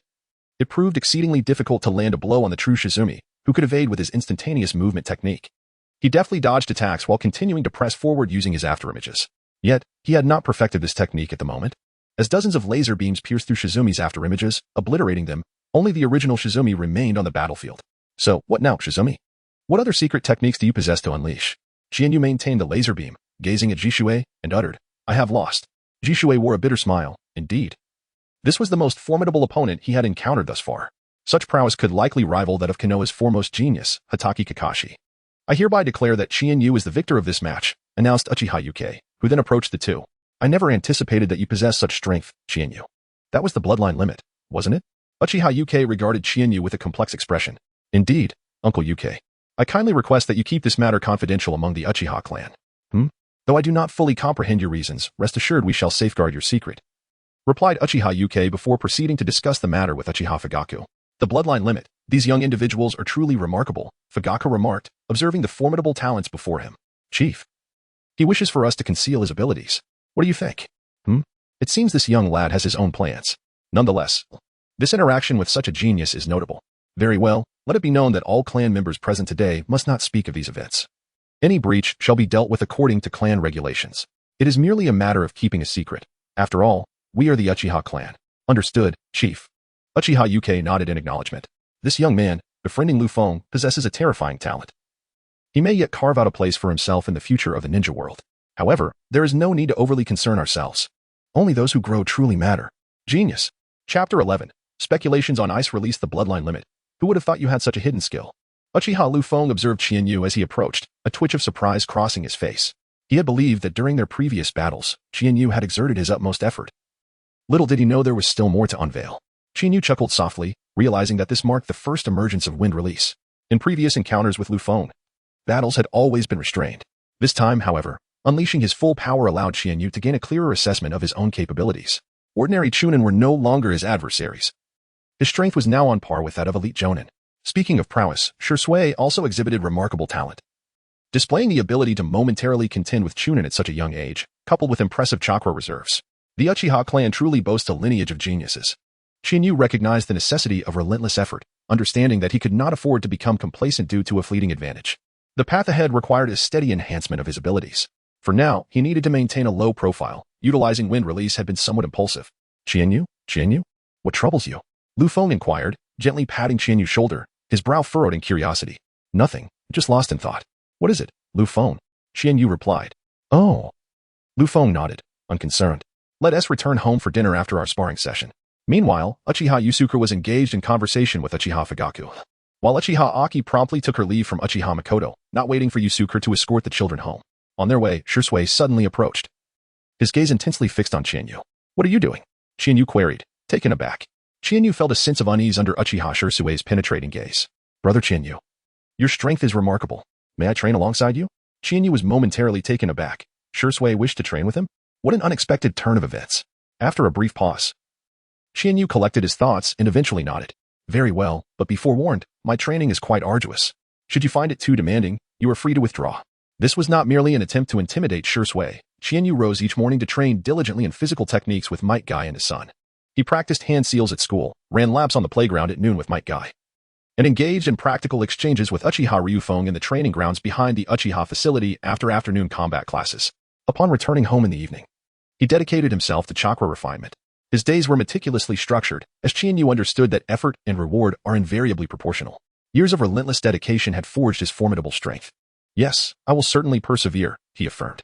Uchiha Shirsue looked at Qianyu with delight, raising a fist in a gesture of commitment. "Let us commence next Monday. You and Liufeng shall join us at our training location, and as for the rest of your time, you are free to pursue your own endeavors." Qianyu responded in kind. After the group returned to Liufeng's residence, Uchiha Liufeng, accompanied by Shirsue and Qianyu, settled into the courtyard for a leisurely conversation, while Uchiha Aki proceeded to don an apron and entered the kitchen to prepare dinner for the family of 3 and their 2 guests. Shortly thereafter, with Uchiha Aki's announcement that the meal was ready, Qianyu and the others promptly took their seats at the table, grasping their bowls and chopsticks. "Let us commence our feast," they declared in unison. Qianyu picked up a piece of braised pork, savoring it with rice as it graced her palate. How delightful. These morsels are far more delectable than the military rations. Recently, during training, she often lost track of time, resulting in all the restaurants closing for the night. Consequently, Qianyu resorted to purchasing a stash of military rations, carrying 2 with her at all times. After training, when the thought of moving was unbearable, she would consume one of the rations to satiate her hunger. However, indulging excessively in these rations proved detrimental to her health. Henceforth, she resolved to cultivate her own culinary skills. Though she never boasted of her prowess, she could effortlessly prepare home-style dishes such as sweet and sour pork, sauerkraut fish, and braised ribs. It appears that she must dedicate some time to practice, for it had been years since she last cooked, and her skills had grown rusty. With her mind adrift, Qianyu's speed remained unimpeded, and in the blink of an eye, she had devoured 4 bowls of rice. Upon regaining her senses, she realized she was already on her 5th bowl, blinking in disbelief as she surveyed her surroundings, resembling a famished ghost returned to life. Qianyu blinked and swiftly finished his bowl of rice, placing the dishes aside. "Thank you for the hospitality," he remarked. "Ah, Qianyu certainly has quite an appetite," chuckled Uchiha Aki after a moment of astonishment. Ha, not bad," Qianyu replied with an awkward laugh. It was rather embarrassing to consume so much alone. Although he still fell short of the Akimichi clan, he surpassed the average person by a considerable margin. After the meal, Qianyu bid farewell to Liufeng and the others. As today was Friday, he arranged to meet Uchiha Liufeng and Uchiha Shirsue at the training ground on Monday afternoon. Alone, he made his way home, swiftly exiting the Uchiha clan grounds and heading towards his residence. Upon returning home, Qianyu closed the door, removed his shoes, and slipped into slippers, hastening towards his study. The battles of the day had provided him with profound insights. Wind Release, a bloodline limit formed from water and lightning, primarily focuses on speed and incapacitating the enemy. Although it is said that one exceptional skill can conquer all, Qianyu, whose ambition lies at the pinnacle of the ninja world, could not afford to limit himself in such a way. His chakra affinities were water, wind, and lightning, with water and lightning composing his wind release. Thus, he pondered the potential of ice release. Indeed, Qianyu aimed to develop a second bloodline limit based on his research of the first. Ice release is formed by the combination of water and wind chakra, with its most notable user being Haku, the subordinate of Zabuza. Haku's mother possessed the ice release bloodline limit, and upon discovering this secret, her father chose to murder them both. In a moment of terror, Haku unleashed his ice needles, annihilating everyone present. Ice release is remarkably versatile, excelling in both offense and defense. While Haku wielded it skillfully, it could undoubtedly reach greater heights in the hands of someone with abundant chakra. Qianyu was confident that with the assistance of his past life's memories, he would successfully cultivate ice release. The existence of dual bloodlines in the ninja world was not without precedent. For instance, the 5th Mizukichi, Terumi Mei, although a woman, possessed strength rivaling any previous Mizukichi. She ended the reign of terror during the 4th Mizukichi's rule and implemented peaceful, open policies, leading to the revival of the Hidden Mist Village. Proficient in water release techniques, she possessed both dissolution and boiling releases as her bloodline limits. Her water release, water prison technique was sufficient to suppress Uchiha Madara's fire release, Great Fire Annihilation, truly deserving of the title Mizukichi. Returning to the matter at hand, Qianyu summoned the chakra within his body, gradually transforming it into water and wind attributes. Drawing from his experience with the fusion of wind release, he began to slowly merge the 2 chakra types. However, unexpectedly, he encountered failure. Qianyu, undeterred, skillfully harnessed her chakra once more to resume her experiments. The night deepened. The path of ice ninjutsu remained a formidable journey ahead. Chapter 12. The Cold Sovereign of Konoha. Do not miss this opportunity. Today marks the final day of our clearance sale. Enjoy a 20% discount on weekend barbecue dining, with limited availability, first come, first served. Qianyu walked along the bustling street of Konoha, observing the shops on either side, where vendors were energetically calling out to attract customers. The scene was alive with a cacophony of voices, a testament to the vibrancy of Konoha's most prosperous avenue. As it was the weekend, and having spent the previous night immersed in the study of ice release techniques, Qianyu understood the importance of balancing work with relaxation. A well-deserved respite is beneficial for rejuvenating a weary spirit. The human body adheres to certain physiological principles. Prolonged overexertion leads to fatigue. The same holds true for training. Thus, Qianyu decided to grant himself a day off. Qianyu, what brings you here? A voice filled with curiosity called out from behind him. Qianyu instinctively turned around, only to be met by a pair of wide, red eyes. Hong, what brings you here? She inquired. Hong waved the basket of vegetables in her hand, observing Qianyu's surprised expression before breaking into a charming smile. I came out to buy some groceries. And you, Qianyu? Our training enthusiast still finds time for a leisurely outing? Qianyu felt a slight flush of embarrassment, as over the past 2 years of training with Mike Guy and his son, he had earned the nickname Training Maniac at the Ninja Academy. This moniker had been playfully assigned by his friends, who would occasionally tease the two of them about it. However, Kai, with his singular focus, took it as a form of encouragement, while Qianyu, aside from attending classes, had been rather elusive.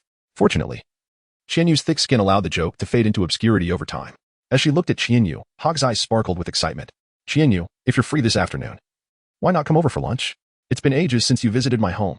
My father has been urging me to invite you over whenever I have the chance. Sure. Qianyu replied. Qianyu, without much contemplation, readily agreed. After all, she was too lazy to prepare a meal herself, so she decided to visit the Hong family for dinner. Moreover, she was well aware of Hong's fondness for her. However, she thought it best to refrain for now, considering her young age. It would be wiser to wait a couple more years. Very well, please convey to uncle that I shall visit this afternoon. I have matters to attend to, so I shall take my leave for now. See you later this afternoon. With that, Qianyu shook off the chaotic thoughts swirling in her mind. After responding to Hong, she turned and departed. Oh, Qianyu. She always rushes about in such a flurry. Hong, with her cheeks puffed out in irritation, watched as Qianyu walked away. With a resigned shake of her head, she resumed her shopping, carrying her basket. After bidding farewell to Hong, Qianyu continued her journey towards her destination. However, the rumors surrounding the Baya incident had nearly dissipated along the way, indicating that Baya had likely begun to take action. This could prove to be quite an adventure. A fleeting thought crossed Qianyu's mind, and she shook her head, focusing on her path ahead. After traversing the bustling Konoha Avenue and circumventing the Hokage building, she began to ascend the adjacent rock face. It was a modest outdoor excursion, after all. 10 minutes later, having concluded her climbing activity, Qianyu arrived atop the Hokage rock. Standing on the monument of the second Hokage, she gazed upon the panoramic view of Konoha village, where eagles occasionally soared across the sky. A profound sense of grandeur enveloped her. It was only upon reaching the summit that she truly grasped the essence of standing atop the highest peak, surveying the lesser mountains below.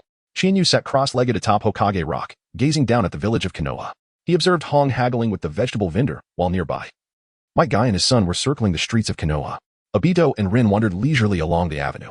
Everyone was engaged in their own pursuits, embodying the myriad facets of life and its diverse flavors. To be born in such a peaceful village is indeed a true blessing. Qianyu let out a sigh, reflecting on how the thoughtless commands of the higher-ups in Konoha have led to numerous tragedies and adverse consequences. The downfall of the Uchiha clan, the inhumane experiments conducted by Danzo and Orochimaru, the suicide of White Fang under the weight of malicious rumors, and the unjust blame placed upon the Hyuga clan, with the clan leader's younger brother bearing the brunt due to the leadership's weakness. Although the darkness lurking beneath the surface of Konoha is unfathomable, the common folk at the grassroots level continue to lead fulfilling lives, surrounded by happiness and family. The children of the first Hokage are spared the grim fate of battling on the front lines at such a tender age, and ninjas are allowed to selectively undertake missions based on their difficulty. This truly embodies a village where everyone enjoys freedom and equality. Indeed, it is a flourishing village. A cold, hoarse voice echoed from the side. As the fine hairs on Qianyu's body stood on end, he instinctively distanced himself a few steps to the side. Despite possessing strength that surpassed that of an average Chunin, Qianyu was taken aback by the presence of someone so close without his prior awareness. Once he steadied himself and focused his gaze, he beheld a figure with long black hair cascading down their back, their nostrils adorned with violet pigments. The golden pupils, reminiscent of a serpent, bore no trace of emotion, while 2 dragon tooth pendants dangled from their ears. Clad in a pristine white robe, the voluminous sleeves billowed dramatically in the fierce wind. Suppressing the impulse to flee, Qianyu bowed respectfully. Lord Orochimaru. Indeed. The visitor was none other than one of the legendary Sannin of Konoha, the foremost scientist of the ninja world, Orochimaru. The achievements this man has attained are beyond the reach of many. Born in Konoha, Orochimaru began to ponder the meaning of life at a tender age. Following the death of his parents, it was not until a serendipitous moment, when he discovered the shed skin of a white snake at his parents' memorial, that he found new inspiration for his life. Alongside Tsunade and Jiraiya, he was a disciple of the third Hokage, Hiruzen Sarutobi, during the Second Shinobi World War. The trio confronted the legendary Hanzo of the Salamander from Amigakure. Although they were ultimately defeated, Hanzo acknowledged their strength, bestowing upon them the title of the Sannin of Konoha. In the Third Great Ninja War, Orochimaru began conducting experiments on human subjects, which escalated after he formed an alliance with Danzo. He captured villagers for extensive scientific research. Upon discovery by the third Hokage, who surrounded him with Umbu, Orochimaru was spared due to Hiruzen's compassion for his former student, allowing him to escape. Years later, he initiated the Konoha Crush plan as an act of revenge against the village, but was ultimately repelled at the cost of Hiruzen's life, resulting in his hands being sealed. Initially portrayed as the quintessential villain, he later remained in Konoha to continue his scientific endeavors following the Fourth Great Ninja War. How unfortunate it is that I, merely seeking to enjoy the beauty of nature while climbing a rock, should encounter one of the two most dangerous individuals in Konoha. Such luck is indeed unparalleled. Qianyu's teeth were nearly ground to dust as he contemplated an escape plan. It is, in fact, not entirely the fault of Orochimaru. His research facility is situated beneath the forest behind the Hokage Rock. Feeling a lack of inspiration during his experiments, he ventured out from his underground base in search of creative stimulation. During his exploration, he sensed a chakra response emanating from the vicinity of the Hokage Rock, which piqued his curiosity and led him to investigate. Thus, fate orchestrated this serendipitous encounter. The golden serpent-like pupils narrowed slightly. Well then, young man, should you not first introduce yourself upon encountering another? Chapter 13. The aspiration for immortality. Under Orochimaru's gaze, Qianyu felt an overwhelming discomfort, as if he were being scrutinized by a venomous serpent. Struggling to steady his racing heart, he lifted his gaze to meet those serpentine eyes. Greetings, Lord Orochimaru. Allow me to introduce myself. I am Qianyu Hoshimi, a third-year student at the Ninja Academy. I have a passion for biological experimentation and harbor a disdain for impulsive individuals and insects. My dream is to become the Hokage. With a face full of excitement, Qianyu eagerly presented his self-introduction. Indeed, he had fashioned himself as a passionate youth dedicated to science, embodying the fiery will to become Hokage. Orochimaru, a veritable treasure trove, possessed an impressive arsenal of ninjutsu that rivaled even his mentor, the esteemed Sarutobi Hiruzen. As a ninja wielding mastery over all elemental attributes, fire, lightning, earth, wind, water, yin, and yang, his greatest achievement was arguably immortality, yet his formidable strength should not be underestimated. He was undeniably a shadow-level powerhouse, far surpassing the likes of the fourth Kazekage, who was rather lackluster in comparison. Oh, a young man with a passion for biological sciences, you say? Allow me to introduce myself. I am Orochimaru. You need not be so formal, Qianyu-kun. I too have a fondness for science, and perhaps we might find common ground in our discussions. A hint of surprise briefly crossed Orochimaru's face, quickly transforming into a subtle smile as he continued with his introduction. Ah, Lord Orochimaru is also fond of science? Might I inquire if you are aware of any materials that lie between insulators and conductors, aside from silicon? This is something I have yet to discover in my textbooks. But I am certain there must be more. Qianyu gazed at Orochimaru with hopeful eyes, awaiting his response. I recall there is also germanium, right? Does Qianyu-kun know about insulators as well? Orochimaru was momentarily taken aback, but after a brief pause, he remembered the answer. However, he had previously researched this subject for half a month, only to set it aside, deeming it lacking in prospects. He had not anticipated hearing such semi-advanced knowledge from a young boy. How intriguing. Orochimaru extended his tongue, licking the corner of his mouth. With chakra exceeding that of an average nin, and possessing a physique far superior to his peers, this child was indeed piquing his interest more and more. Truly, Orochimaru-sama is so well-versed. May I inquire about your dreams, Orochimaru-sama? Qianyu gazed at Orochimaru with admiration, then posed a profound question, eagerly awaiting his response. Orochimaru, indeed captivated by the inquiry, paused for a moment, then chuckled softly. Ah, my dream? What a splendid question. His smile faltered as he turned his gaze towards the village of Konoha beneath him, reminiscing about the white snake skin he discovered as a child near his parents' memorial stone. It was then that he began to ponder the essence of life, which subtly guided him towards his lifelong ambition. Now, having embarked on a journey through various scientific experiments, Orochimaru was making significant strides along the path to immortality. He had yet to attain the state of desirelessness that comes with eternal life. For now, he was merely a Konoha ninja, passionate about science yet still grappling with uncertainties regarding his future and existence. Indeed, my dream must be to truly comprehend the meaning of life, he mused. Human life is so fragile, in the blink of an eye, it can come to an end. The tangible will inevitably perish, while the intangible may endure eternally. Perhaps my pursuit should be immortality. As he spoke, Orochimaru extended his arms, his gaze shifting from confusion to fervor as he beheld the village of Konoha, as if he had finally uncovered what he had sought for many years. Qianyu's eyes widened in astonishment. What was this? Orochimaru had grasped the truth of immortality so soon, contrary to her previous expectations. Immortality? Could such a feat truly be within the realm of possibility? Qianyu gazed at Orochimaru's retreating figure, instinctively murmuring to herself. Upon hearing her, Orochimaru turned around. His serpentine gaze once again fixed upon Qianyu. Thank you for your inspiration today, Qianyu-kun. As a token of my gratitude. Should you encounter any uncertainties in your training or any queries in your scientific endeavors, feel free to consult me. Orochimaru inclined his head in acknowledgement. The idea of stepping outside for some fresh air was indeed splendid. Inadvertently, I have discovered the essence of life. Not at all, Lord Orochimaru, you are too gracious. I shall not hesitate to seek your guidance in the future. Qianyu gently rubbed his nose, casting an embarrassed glance at the person beside him, who was chuckling in response. Hee, I shall take my leave now. I have some matters to attend to and will not intrude further. Farewell, Qianyu-kun. Orochimaru, having contemplated his life as purpose, was eager to embark on scientific experiments. After exchanging pleasantries, he ventured into the woods. As he departed, he flicked his sleeve, leaving behind a white serpent for Qianyu. Do you see, Qianyu? An intriguing youth. With a long sigh, Qianyu leaned against his knee. Truly, he was a seasoned powerhouse of the Shadow Realm. Even the slightest hint of his aura was beyond what a mere special J-mean like himself could contend with. If a confrontation were to ensue, his strength would undoubtedly be diminished by at least 30%. However, Qianyu's lips curled into a faint smile. At least, he had successfully secured his dealings with Orochimaru. In his previous life, he was a distinguished scholar in the sciences, and even a casual mention of quantum information would suffice for Orochimaru's research. In exchange, the array of jutsu from Orochimaru was quite substantial, and his own repertoire of techniques was rather insufficient, making this an opportune moment to enhance his skills. At this moment, sensing a slight chill at his ankle, Qianyu glanced down to find a small white snake nuzzling against his leg. Qianyu carefully extended her hand, gently cradling the creature within her palm. It obediently coiled into a circular shape, gazing up at Qianyu while flickering its tongue. What a charming little fellow. From now on, I shall call you Xiaobai. Upon hearing this, Xiaobai offered no objection, glancing at Qianyu before wrapping itself around her wrist. At a glance, it resembled a delicate bracelet, indistinguishable upon closer inspection. Yes, this is quite splendid, both aesthetically pleasing and convenient. Qianyu stood up, casting a final glance at the Hokage rock below, and began to stroll down the mountain path at a leisurely pace. There was no rush to descend. Taking in the scenery along the way was quite delightful. The Hidden Leaf Village was unlike any of the other major ninja villages. The village hidden in the mist was situated in the water country, an island nation surrounded by the sea on all sides, characterized by mountainous terrains and scattered small islands. This country was abundant in lakes, with a cool climate often shrouded in mist.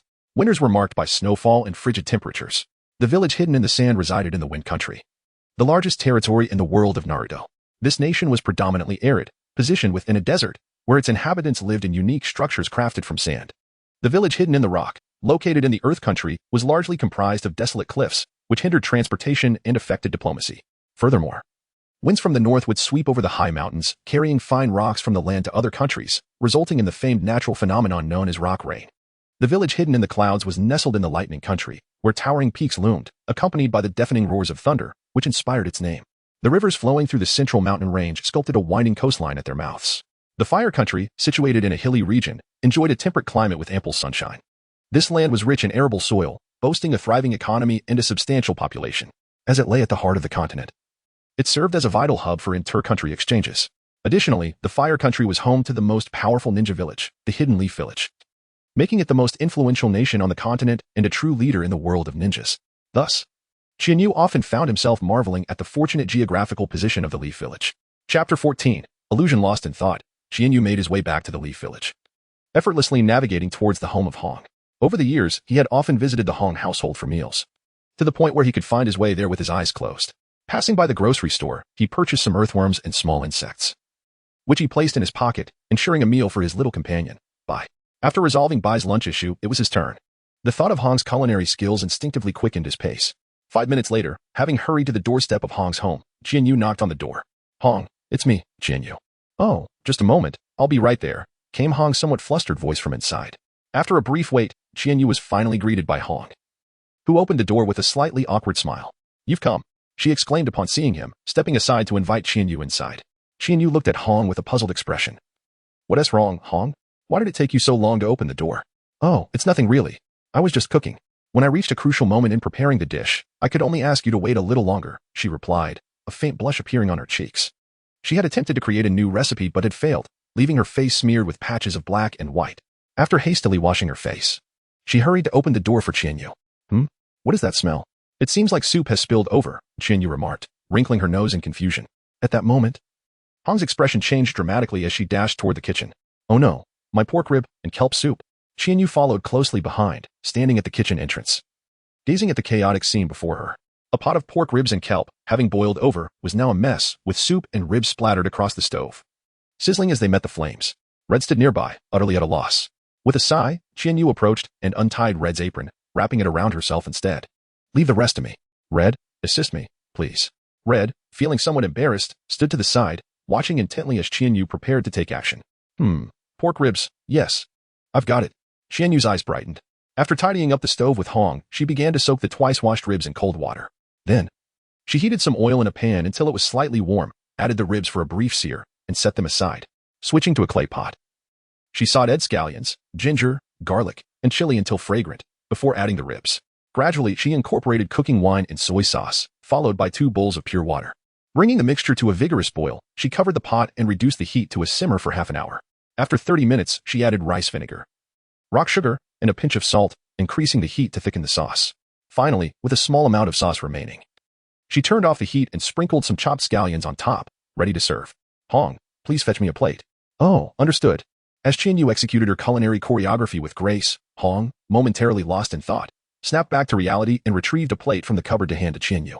Qianyu lifted the clay pot and poured the sweet and sour ribs onto a plate. Each piece glistened enticingly, causing both to involuntarily swallow in anticipation. Next, she transferred the simmering kelp soup into a basin, completing the culinary endeavor. The two sat facing each other at the dining table after a long day of preparation, ready to indulge in their meal. A classic trio of dishes accompanied by a soup. The first 2 dishes were already prepared, but a sudden one to experiment with a new recipe had led to an unexpected mishap. The trio consisted of crispy tempura, grilled eel, and sweet and sour ribs, accompanied by a bowl of shrimp and kelp soup. Is Uncle not returning for dinner today? Qianyu gazed at the dining table, perplexed that it was just the 2 of them. Her father had gone on a mission today and would not return for 2 or 3 days. Upon hearing this, Hong shook her head and replied, so that is the case, then I shall begin to eat. After they both exclaimed this in unison, they exchanged smiles and commenced their meal. Hong picked up a piece of sweet and sour spare ribs, and as she bit into it, the juices burst forth in her mouth. The meat tender, delicate, and exquisitely savory. The flavor lingered delightfully. Qianyu, you are amazing. This is so delicious. Hong exclaimed, her face radiating happiness as she savored the spare ribs. Her eyes sparkling as she looked at Qianyu. Hihi, really? If it's so tasty, you should have more. Qianyu beamed at Hong, savoring the grilled eel with a leisurely pace. It had been quite some time since she last prepared it, yet it seemed her culinary skills had not diminished significantly. It appeared that her cooking was still commendable. The table was adorned with an array of delectable dishes, and witnessing Hong relish the meal stirred Qianyu's appetite, aptly embodying the saying that beauty is a feast for the eyes. After some time, the 2 satiated individuals finished washing the dishes in the kitchen and settled down on the sofa to engage in conversation. Suddenly, Qianyu remarked, Hong, I wish to learn illusion techniques. Would you kindly inquire with Uncle upon his return? Hong paused, a look of curiosity crossing her face as she gazed at Qianyu. You wish to study illusion techniques? I thought you were solely focused on physical and ninja arts. What has prompted this shift? Well, I feel as though I have reached a plateau in my abilities. I have a faint sense that the key to my breakthrough lies within the realm of illusion. Seeing Qianyu's unwavering conviction, Hong chose not to probe further. After all, trust is a living sentiment, a bond that connects 2 individuals. Very well. I will inform my father upon his return. In the meantime, since we have nothing pressing, I shall teach you some theoretical aspects of illusion techniques. This will facilitate a quicker learning process later on. All right. After Qianyu responded, she began to attentively listen to Hong's explanation. Genjutsu, unlike ninjutsu or taijutsu, targets the 5 senses of the enemy, ensnaring them in illusions. A skilled genjutsu user can even manipulate the flow of chakra within the opponent's brain at will, representing a combat style that necessitates high intelligence and combat acumen. Genjutsu encompasses 2 categories, illusions initiated through release and those executed via bloodline limits. It is one of the 3 fundamental skills of a ninja, and many possess the ability to utilize it, albeit often as a supplementary tactic to ninjutsu. Only a select few, such as Uchiha Itachi, Uchiha Shisui, Yui Kurenai, Yui Akane, Doyu, and Kirigakure's H-Gitsu, specialize in genjutsu. There are only 2 methods to dispel genjutsu. The first involves non-dijutsu genjutsu, where one can disrupt their own chakra flow to break free. The second concerns dijutsu genjutsu, which requires another individual to disrupt the chakra flow for dispelling. This encapsulates the foundational theory and application of genjutsu. The remaining knowledge must await her father's return for further instruction. After taking a sip of water to moisten her parched lips, A hint of fatigue surfaced in her crimson eyes. Chiharu sensed it was time to take her leave. I shall not disturb you any further.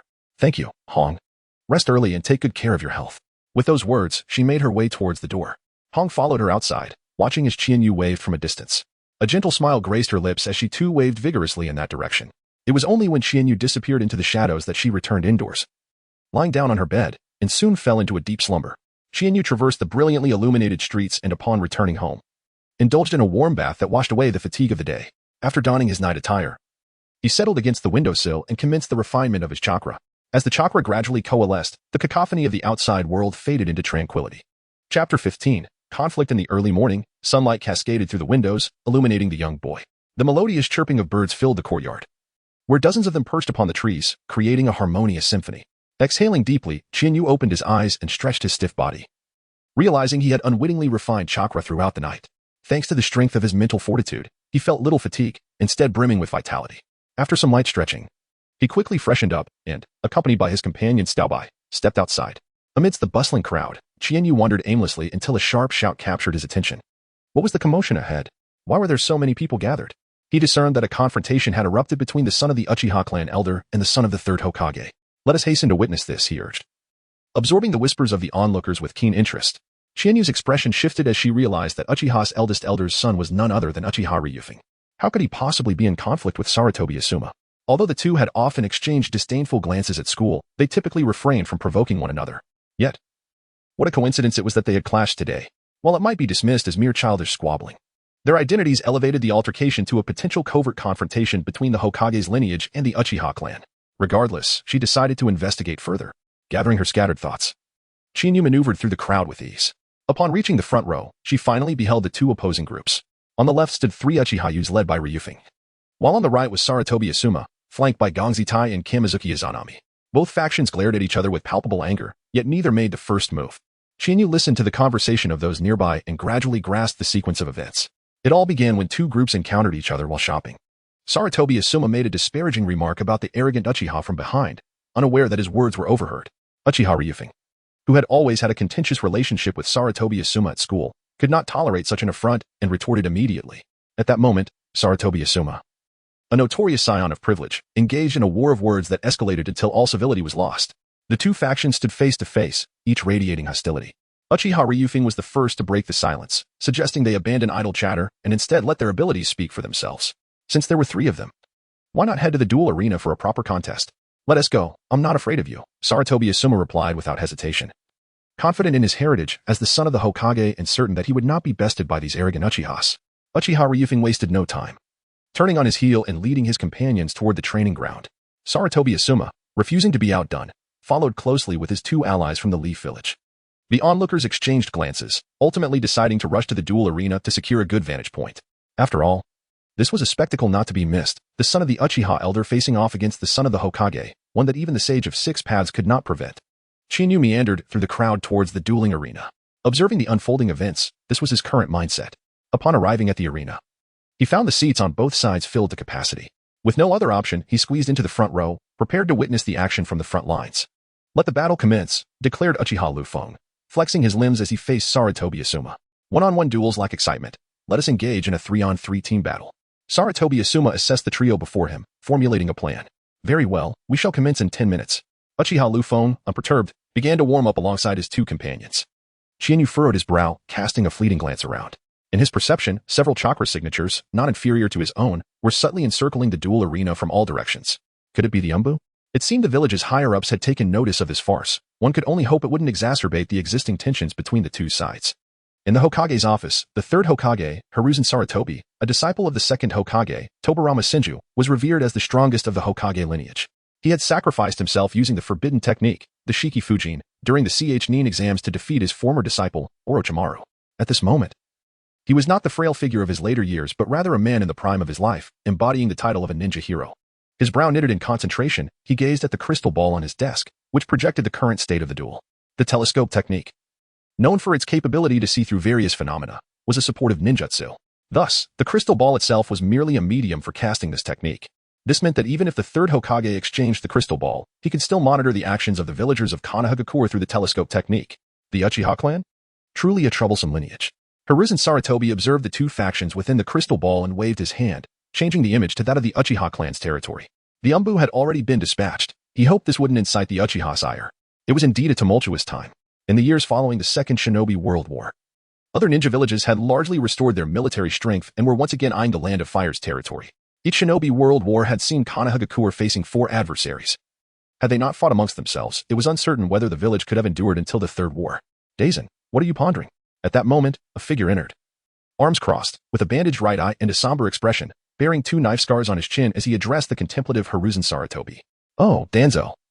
Nothing of great import, merely considering matters concerning the Uchiha clan, Hiruzen replied with a wry smile, relaxing as he regarded his old comrade, who had fought alongside him for decades. The newcomer was none other than the leader of Konoha's root, the 5th Hokage, Shimura Danzo. The many viewed Danzo's actions as reprehensible. It was undeniable that the prosperity of Konoha owed much to his dark machinations.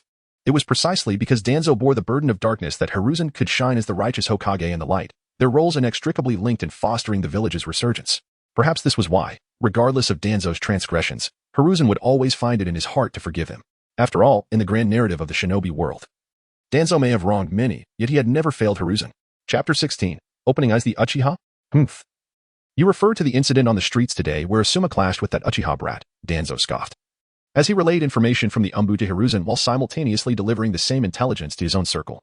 Thus, he had come to the Hokage's office to discuss the matter with Hiruzen at a leisurely pace.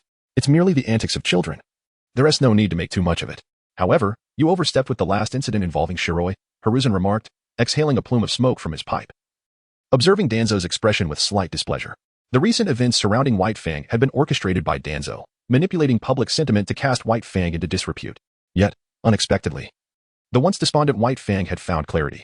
Within mere days, the rumors in the streets had vanished entirely.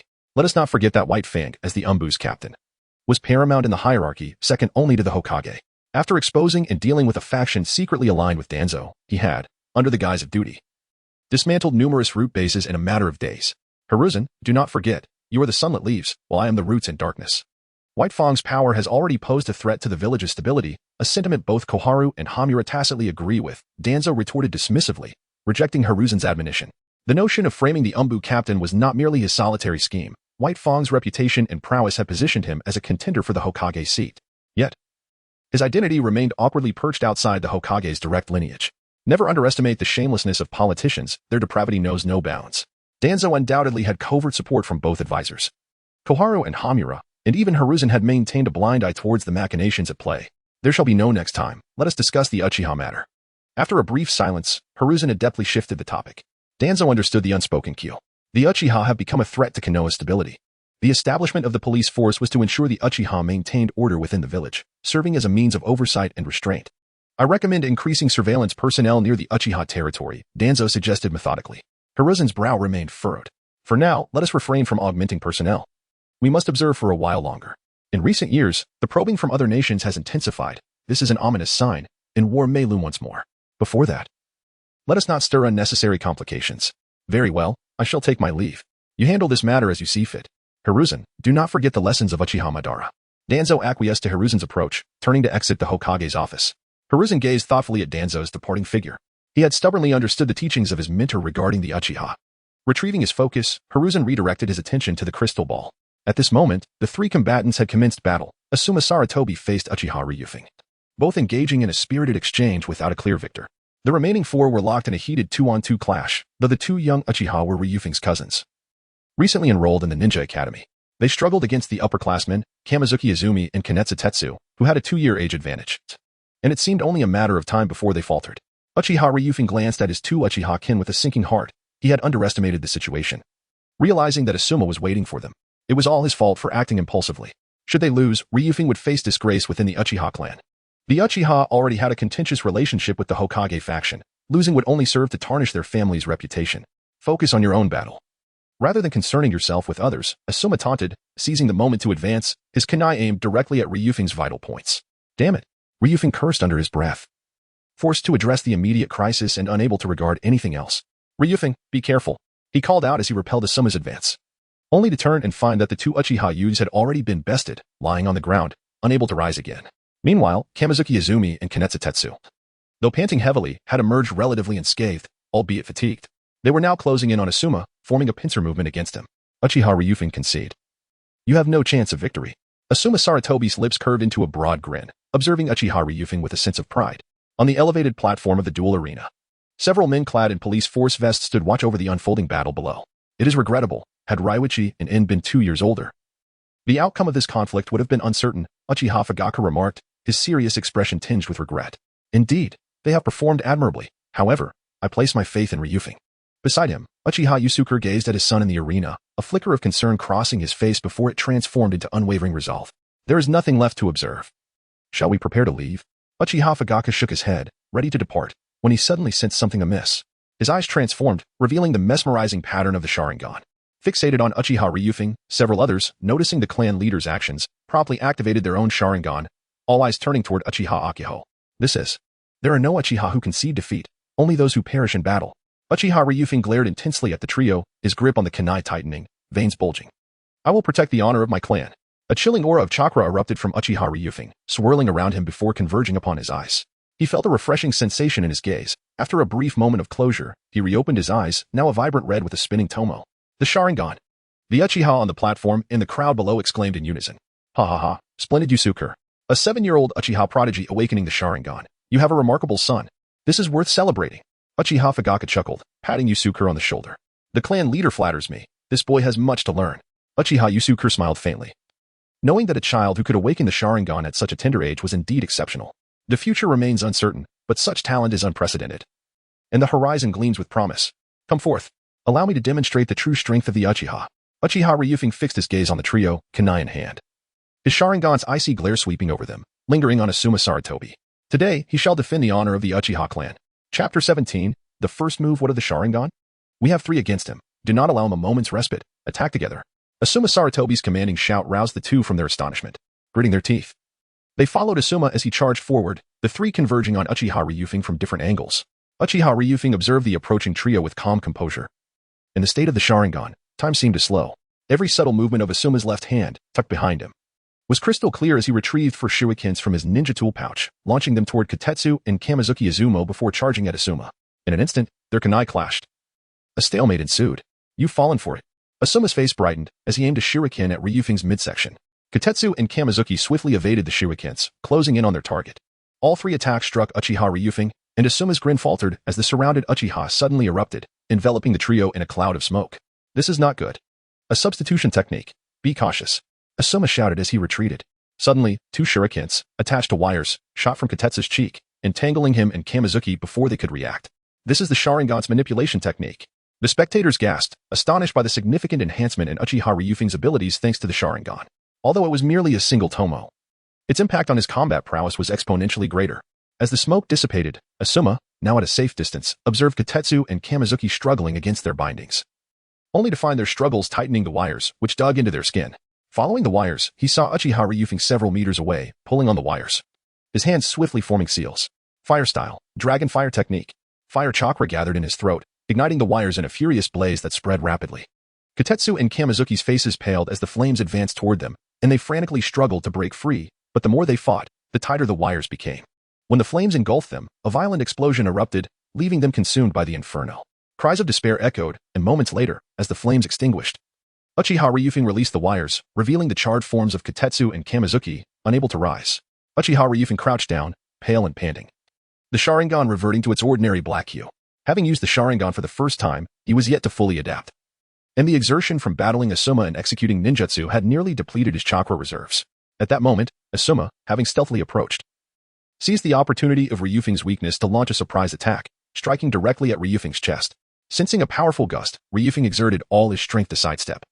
But he could not fully evade Asuma's fist, which landed squarely in his abdomen. Coughing, Ryufeng was propelled backward, clutching his stomach and retching as Asuma pressed forward, thrusting his kunai toward Ryufeng's chest. Ryufeng's eyes flared with fury as he drew a kunai in response, aiming for Asuma's chest. Stop. This is bad. The Uchiha on the platform and Saratobi Hizashi, observing through a telescope technique, exclaimed in alarm. These 2 children have become so enraged. It is too late to intervene now. In an instant, as their kunai clashed, 2 powerful voices rang out. Earth style, earth flow wall. Water style, water formation wall. 2 formidable barriers of earth and water surged upward between them. Their kunai collided against the earthen wall, embedding deeply, leaving only the handles in their grasp. Phew. Both boys exhaled in relief. The water formation wall is commendable. The earth flow wall is impressive. Chiharu raised an eyebrow as he gazed at the figure across from him. It has been quite a while, Kakashi. How's Uncle Shoimo? Ah, he's well. He has been persistently urging me to invite you over when you have the time. Kakashi replied, his expression flat and devoid of emotion, resembling that of a dead fish. It seemed this peer was not as simple as he appeared. Chiharu had previously overlooked him, but just moments ago, their hand signs and the intensity of their ninjutsu were remarkably matched. In fact, Kakashi realized that he felt uncertain about his own capabilities should a real confrontation ensue. I must ask, do you two share a deep-seated grudge that would warrant such a life-and-death struggle? With that, he stepped towards Uchiha Liufeng, while Kakashi moved towards Sarutobi Asuma. Chiharu observed the individuals sprawled haphazardly on the ground and remarked with a hint of disdain, humph. The two participants simultaneously let out a cold snort before turning their heads away. To speak fairly, let's consider this a draw for today, after all. It seems likely that you two will end up in a mutually destructive situation. After observing the situation on the field, Chiharu remarked. Sarutobi Asuma cast a reluctant glance in this direction, while Uchiha Liufeng also looked unwillingly toward the other side. Ultimately, they had no choice but to concede, as all of them had lost their combat capabilities. Continuing the match no longer held any significance. The Uchiha clan members on the platform hastily descended, and Uchiha Fugaku directed everyone, except for Uchiha Yuka, to disperse the onlookers. Shadows and members of the Konoha police force also emerged to manage the crowd. Uchiha Fugaku and Uchiha Yuka approached this side. Upon arriving, Uchiha Yuka addressed Uchiha Liufeng, saying, "You performed admirably, young man. You did not bring shame to the Uchiha clan." The weakened Uchiha Liufeng momentarily displayed a hint of joy, but Uchiha Yuka's subsequent words were stern. However, you must not act impulsively. A ninja must maintain composure at all times. Impulsiveness will only hasten your demise. Next to him, Fugaku slightly nodded in agreement. I understand, father, Uchiha Liufeng promptly replied. Meanwhile, Sarutobi Asuma had already been handed over to the arriving members of the Sarutobi clan by Kakashi, who took him back to their clan for strict discipline. Although the situation had ended without serious consequences, it had alarmed Sarutobi Hisashi, leading him to resolve to properly discipline and manage Asuma, this unruly child. Chiharu, my father invites you to visit our home. When would you be available? Kakashi ambled over and inquired. After a moment of contemplation, Chiharu responded, next Friday. Please inform Uncle Shoimo that I will be paying a visit then. Very well, I shall return to report. By the way, we should also engage in some sparring when time permits. Kakashi nodded and began to depart, only to turn back as if recalling something. I would be delighted to oblige. Chiharu replied with a smile. Then, Uncle Yuka, I leave Liufeng in your care. I shall take my leave now. Goodbye, Uncle Fugaku, Uncle Yuka, and Liufeng. After bidding farewell to the three, Chiharu made his way homeward. He had strolled through the market, enjoyed the lively atmosphere. And now it was time to return to his cultivation. Tomorrow heralded another splendid Monday. Chapter 18. The melancholy of last night the next day. At the entrance of the ninja school, Chiharu, invigorated and carrying his backpack, hummed a cheerful tune as he strode confidently towards the classroom. Suddenly, a striking figure appeared before him. Chiharu's eyes sparkled with excitement as she quickened her pace to catch up, calling out as she walked. Good morning, Hong. Hong paused in her steps, turning around to see Chiharu and beamed a joyful smile. Good morning, Chiharu. My father has returned from his mission and mentioned that you should come by when you have the time. He wishes to teach you illusion magic. As Chiharu caught up, the two walked side by side. Is that so? How wonderful. However, I have matters to attend to today. Perhaps I shall visit Uncle tomorrow. After a moment of contemplation, Chiharu raised her head to gaze at Hong, responding with a smile. As they engaged in casual conversation, they had already arrived at the classroom. Just as they settled into their seats, they noticed Uchiha Liufeng beside them, already present, slumped over the desk with bleary eyes, yawning. His dark circles under his eyes resembled the application of eyeshadow. What seems to be the matter? Did you not sleep well last night? Chiharu toyed with the shuriken in his hand, gazing at Uchiha Liufeng with a look of confusion. Don't mention it, Uchiha Liufeng replied. His expression one of profound disillusionment as he stared out the window, as if he had lost his way at the crossroads of life. What on earth is happening? Did Aunt Chiyoshiro reprimand him? Chiharu speculated, while Hong cast a curious glance at Uchiha Liufeng. A certain Uchiha, with dark circles under his eyes, began to lament his misfortunes. His intuition proved to be correct. Upon returning home yesterday, Uchiha Akishi, who initially greeted his father and son with a smile, instantly lost his cheerful demeanor upon hearing Uchiha Yuka recount the fierce battle between Uchiha Liufeng and Sarutobi Asuma, which ended in mutual destruction. After dinner, he promptly ushered the father and son into his study, where they endured a rigorous 5-hour lecture that left them both feeling utterly overwhelmed.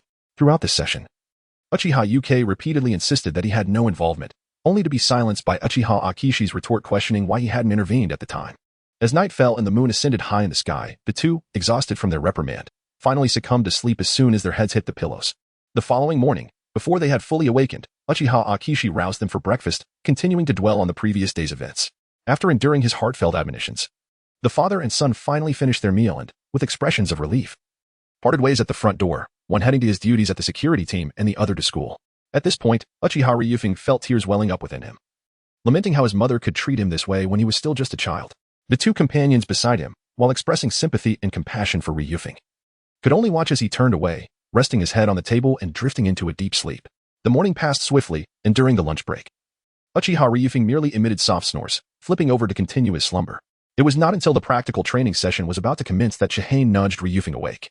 After 6 or 7 hours of sleep, Liufeng appeared significantly more refreshed, though still somewhat lethargic. He was far better than he had been in the morning. After hastily completing their practical coursework, the two sat under the shade of a tree, awaiting Shirsui's arrival. Following their last sparring session, Shirsui had requested to join their training team, agreeing to meet them at school today. As Chiharu sat in the shade, he observed the dozing Uchiha Liufeng. His thoughts began to wander. Liufeng had already possessed strength comparable to that of an average chunin even before awakening his Sharingan, and after its activation, his power had further augmented, placing him slightly below Chiharu and Kakashi. Nonetheless, he was still capable of overpowering most chunin. As for Kakashi, inheriting his father's white fang techniques, along with a plethora of ninjutsu for practice, he had also trained diligently. In a genuine confrontation, their strengths might very well be evenly matched. Just as Chiharu was lost in thought, Uchiha Shirsui arrived, waving and smiling at the two beneath the tree. Liufeng, Chiharu. Sorry to keep you waiting. Haha, Shirsui, now that you're here, let us head out, Chiharu replied, snapping back to reality and nodding in acknowledgement to Shirsui before turning to rouse the still drowsy Liufeng.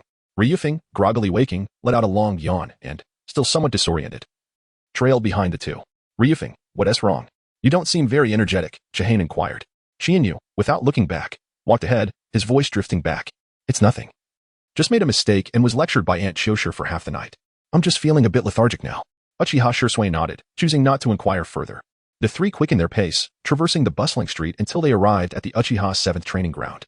They circumvented the training area and plunged into the forest, soon arriving at a clearing. To think, Brother Chiharu, your training ground is hidden within the woods behind the Uchiha training site, Uchiha Shirsui marveled. After 2 years of wear and tear, the trees bore numerous scratches from hidden weapons and marks left by various ninjutsu. Strangely, there were many footprints scattered about, which seemed quite peculiar. In one corner of the clearing stood several wooden posts, the center post deeply indented from use. What do you think? This place I found is quite excellent, isn't it? Let us prepare and then commence our training. Chiharu responded with a smile. Then the three began their warm-up, which concluded after 5 minutes. Let us commence with a run. We will practice ninjutsu shortly thereafter. As Chiharu greeted the two, his body had already begun to sprint along the periphery of the clearing. However, this was no ordinary run. He was leaping upon tree trunks, weaving through the surrounding trees. Uchiha Shirsui was momentarily bewildered. Is this how one runs? Uchiha Liufeng, unfazed, stifled a yawn before following closely behind. The two swiftly circled the trees encircling the clearing, the sound of their feet striking the branches echoing in the air. Watching the duo dance through the treetops, Shirsui gritted his teeth and joined in, narrowly avoiding a fall. Although he had mastered climbing trees and walking on water, this peculiar form of running in midair required the precise release of chakra beneath his feet for control. And the need to multitask left him trailing behind, inhaling dust. After several laps, Chiharu and Uchiha Liufeng landed gracefully, while Shirsui, upon touching the ground, sank to one knee, a fine sheen of sweat glistening on his brow. No wonder Chiharu and his companion were so formidable, Shirsui thought as he gasped for air. Are you all right, Shirsui? After a 5-minute break, we'll commence the next training session, Liufeng said, casting a concerned glance at the recovering Shirsui. I'm fine, Liufeng. I can persevere. Uchiha Shirsui replied, shaking his head. He too was a prodigy, his pride matching that of his peers, and he was determined to keep pace with them and grow even stronger. Chapter 19, A Chance Encounter Beneath the Blazing Sun. Several youths were pouring sweat and vitality upon the clearing. Fire style, great fireball technique. Water style, water wall. As fire and water intertwined, a thick mist enveloped the area. Let us call it a day. We'll leave it at this for today. The mist wafted before me like a delicate veil. Observing the two individuals in the arena who had ceased their movements, I remarked. Uchiha Liufeng and Uchiha Shirsui exchanged glances and nodded before approaching. Shirsui. It seems you have adapted quite well, so I need not worry anymore. Chiharu smiled warmly at Uchiha Shirsui. After an afternoon of training, Uchiha Shirsui had managed to barely keep up with the pace. This truly impressed Chiharu, affirming the remarkable talent of the Uchiha clan. Indeed, Chiharu. I will strive to improve even further, Shirsui replied, scratching the back of his head with a smile. Let us go for a late-night snack. It is my treat to celebrate your joining us. Chiharu grasped the necks of the two individuals, dragging them towards the open space. There's no need for that, Chiharu. I insist on treating you. Jishui quickly waved his hand and turned to Chiharu. Do not be so polite with him. It is a rare occasion when he invites us out. We should seize the opportunity, Uchiha Liufeng remarked. giving Jishue's shoulder a reassuring pat, indicating that one should not decline Qianyu's offer. Before long, the trio arrived at the bustling streets of Konoha, where the sky had begun to darken. And the shops lining the avenue twinkled with myriad lights. Most establishments had already closed for the night, leaving only a few scattered stalls still in operation. Qianyu disregarded the small stalls by the roadside and led the two directly to Yao Ramen. "Qianyu, where are we going for a late-night snack?" Jishue inquired. Gazing at Qianyu with curiosity, unaware of the destination. "You will know when we arrive. It will undoubtedly leave a lasting impression on you." Qianyu chuckled lightly, leading the way ahead. This route, it seemed, was destined for a delightful bowl of Ichiraka ramen. Beside her, Liufeng cast a glance at Jishue and languidly replied, "Ramen." "Huh?" Although Jishue remained somewhat intrigued, he refrained from further inquiries, knowing he would discover the answer upon arrival.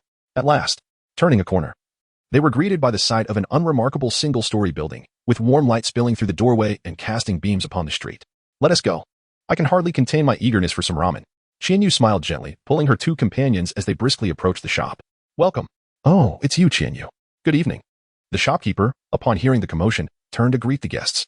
It was only after recognizing her familiar face that he realized it was his regular patron, Qianyu. "Uncle Xiaoda. I brought my friends to support your business." Qianyu smiled broadly. Over the past few years, after each training session, she has developed a fondness for indulging in a steaming bowl of ramen at Yale, allowing her body a moment of relaxation. Gradually, she has grown more familiar with the establishment. Occasionally, the chef would treat her to an extra slice of char siu. "What would you like to order?" asked the chef.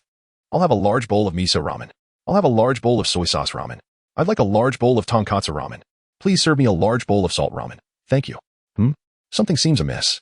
The three turned sharply, only to find a stranger sitting nearby, gazing at the chef with a cheerful smile.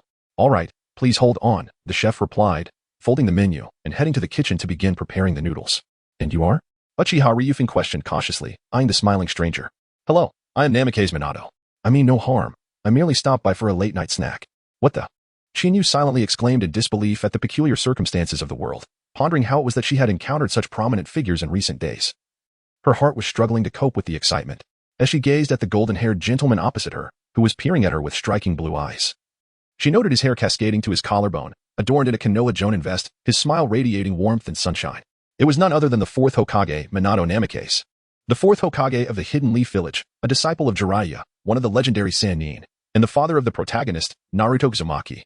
Minato ascended to the position shortly after the conclusion of the Third Shinobi World War. Renowned for his swift victories in battle, he earned the moniker Yellow Flash, becoming a celebrated figure within the shinobi realm and a key contributor to Konoha's triumphs during the war.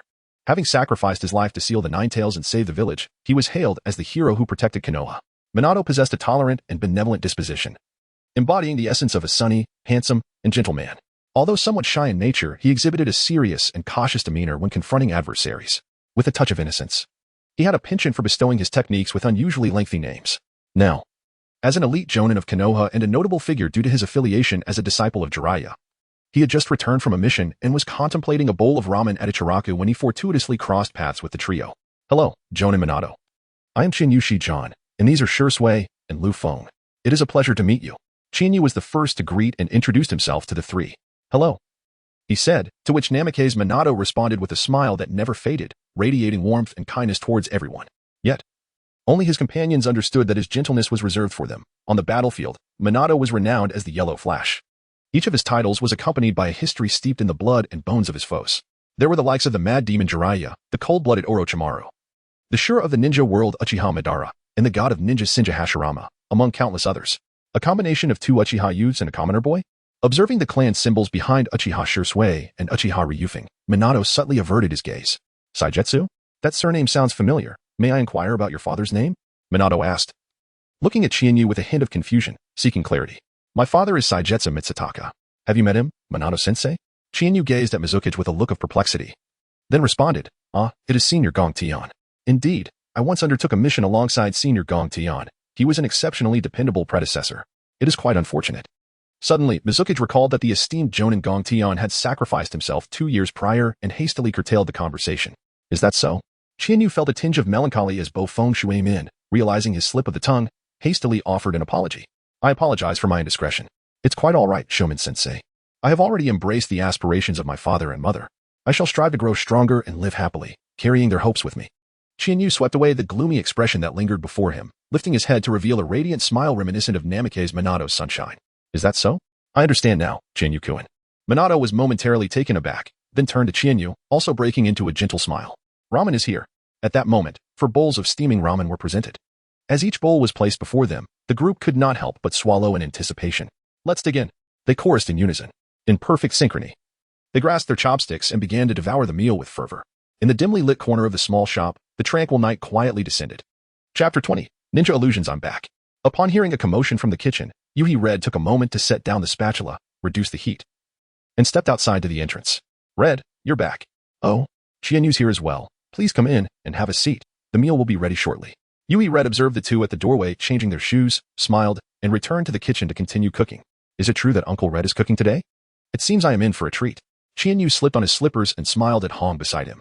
After parting with a few friends at the ramen shop yesterday, Chienyu revisited the fundamental concepts of illusion techniques that Hong had explained 2 days prior, diligently preparing for today's lessons. After school in the afternoon, Chienyu greeted Uchiha Liufeng, informing him of his prior engagement and suggesting he practice with Uchiha Shursui. Meanwhile, Chienyu accompanied Hong to her home, just in time to witness the culinary skills of Hinata Makoto. Hong's mother had passed away at an early age, leaving her to rely solely on her father. Hinata Makoto, a devoted father, appeared stern and unyielding to outsiders, while he was gentle and dependable in the presence of his daughter. Uncle, let me help you. Chienyu offered as he approached the kitchen door, observing Hinata Makoto busy at work with his back turned. It feels a bit awkward to visit without contributing anything. I can lend a hand. No need. Go chat with Hong. By the way, weren't you interested in learning illusion techniques from me? Ask Hong to fetch some illusion scrolls for you, so you can familiarize yourself with the basics. After dinner, I will begin your instruction, Hinata Makoto replied without turning, waving him off. Chienyu did not decline. After a brief acknowledgement, she went in search of Hong. Having overheard the conversation downstairs, Hong had already descended, cradling 4 or 5 scrolls of illusionary magic in her arms. Chienyu hurriedly approached, gathering all the scrolls, and followed Hong to the study, placing them on the table to begin her research. The scrolls contained intricate techniques, the enchantment of Hell's Vision, the art of the fox's heart, and the tree-binding killing technique. She gazed at the densely packed characters on the scrolls. Chienyu rubbed her forehead, steeling herself as she opened the notes she had brought along, beginning her research by cross-referencing them. While simple illusions are indeed potent, their power is ultimately constrained. She pondered how to enhance these illusions, rendering them more formidable and menacing. The quill strikes against the notebook. Is it the lightning release chakra mode of Yanin Village? The development of physical ninjutsu is predicated upon the comprehensive utilization of chakra to invigorate the body, achieving astonishing speed and striking prowess. Might I amalgamate the bloodline limit with illusion techniques to forge a new realm of ninjutsu? In the original text, the ice release ninja, Haku, employs the demonic mirroring ice crystals technique. By harnessing moisture to create mirrors of ice, he utilizes their reflective properties to execute ultra-high-speed maneuvers, thereby confusing the enemy regarding his true position through the reflections of the ice mirrors, allowing him to strike with 1,000 needles. Due to the unique velocity of this technique, the opponent is utterly unable to predict from where the assault will arise, as this technique is impervious to countermeasures. Those ensnared within its grasp can do naught but await the inevitable approach of death. Chienyu was struck by a sudden inspiration. What if, based on the foundation of the magic mirror's ice crystal, an illusion was added? The lightning release illusion, lightning mirage pillar, is a technique of light attribute illusion. By enhancing the brightness of light through the amplification of the lightning attribute, it aims to achieve a blinding effect, akin to the glaring sun in our reality. Within the confined space of the magic mirror ice crystal, this technique can be used to refract back and forth, obstructing the enemy's line of sight and creating an opportunity for the user to strike. The magical hell vision technique allows the conjuration of the opponent's most dreaded or unwanted aspects. The more intense the terror within the opponent's heart, the greater the destructive power of this technique. It can be entirely projected onto the magic mirror, delivering both physical and psychological blows. Time to eat, Chienyu. We shall continue our research afterward, called Zairi Jinhong, who was preparing the meal, urging Hong to summon Chienyu from the study. Upon entering the study, Hong playfully snatched away Chienyu's notes, winking with her crimson eyes, and said, "Oh, the meal is ready so soon. Let us go eat." Returning to reality, Chienyu blinked and glanced at the notes on the table before following Hong outside. There was no rush. He decided to finish the meal first before discussing further with Zairi Jinhong. After all, a master of illusions was right there, waiting to be consulted. "Uncle, your culinary skills remain exceptional as ever," Chienyu exclaimed. "Father, how can your cooking be so delicious?" "Haha, if it's tasty, then eat your fill." The meal concluded amidst a warm and cheerful atmosphere among the three. "Father, you should teach Chienyu the illusion techniques." "I will wash the dishes," Hong volunteered after the meal, pushing the two out of the kitchen to let them attend to their own matters. The two exchanged a resigned smile. "Let us conduct our lessons in the courtyard. Chienyu, you go fetch the illusion scroll from the study, and I will head there to wait for you," Zairi Jinhong instructed before making his way to the courtyard. Chienyu first made her way to the study to retrieve the illusion scroll and her notes before heading to the courtyard. Upon stepping into the courtyard, She was taken aback to find a coffin placed prominently in the center. Its vibrant red exterior measured 6 feet in length and 2 feet in width, standing out conspicuously. What? Where did this coffin come from? Wait, it seems to be moving. Chiharu was immediately filled with a sense of urgency. Casting aside the scroll, she drew forth the kunai, her gaze fixed upon the coffin across from her, which was in a state of incessant agitation. The coffin lid began to shift. A deep, grating sound echoed, and before long, the lid was thrust open. What manner of being lay within? Slowly, a figure emerged from the coffin, clad in crimson garments, with hair cascading down to obscure its visage, revealing only a pair of blood-red eyes that flickered in and out of view, fixated on her. Chiharu felt a chill run down his spine, his body covered in goosebumps as his teeth clattered incessantly. What manner of specter exists in the world of Naruto? While the Pure Land has indeed confirmed the existence of souls, what predicament is this female ghost presenting? He gazed in trepidation at the ghostly figure emerging from the coffin, gradually drawing nearer with each step. Chiharu forced himself to calm down and bit down on the tip of his tongue. The sharp pain immediately jolted him back to reality. Hiss. Chiharu felt a metallic taste of blood in her mouth, yet as she regained her composure, she gazed ahead. The coffin had vanished. The female specter was nowhere to be found, and only Shiri Jinhong stood to the side, her face a picture of astonishment as she regarded Chiharu. Meanwhile, Chiharu remained at the entrance of the courtyard, the illusionary scroll scattered around her feet. Indeed, she had reacted swiftly and thought to employ pain as a means to dispel the illusion. Shiri Jinhong regarded Chiharu with satisfaction. Her calm demeanor a testament to her lineage as the offspring of Gong Tian and Rih. Was that merely an illusion? Upon awakening, Chiharu surveyed his surroundings and gradually exhaled in relief. He had finally emerged. Indeed, the power of the magical hell vision technique is something you must have experienced. The setting sun, painted in shades of crimson, smiled at Chiharu. Is this the essence of illusion? Fascinating. It seems that the near future will be quite eventful. The art of illusionary ninjutsu truly evokes anticipation. Chapter 21. The conjecture of illusion in the courtyard. The setting sun cast a crimson hue as Yue Akane meticulously elucidated the essentials of illusionary techniques. Her explanations merely skimmed the surface, revealing only superficial understanding. In stark contrast, Yue Akane, one of the esteemed 8 colors of Konoha, possessed an unparalleled mastery of illusion, reputed to have capabilities that surpass even those of the Uchiha clan. As one of the elite few beneath the Hokage of Konoha, her profound comprehension of illusions offered Chiharu the opportunity to avoid numerous detours, facilitating the swiftest possible advancement. Observe closely. This is the art of non-existence. As Yue Akane articulated her teachings, she deftly performed hand seals. In an instant, the courtyard transformed into a verdant forest, where the melodic chirping of birds echoed and towering trees loomed all around, creating an illusion so vivid it felt tangible. Is this truly the essence of illusion?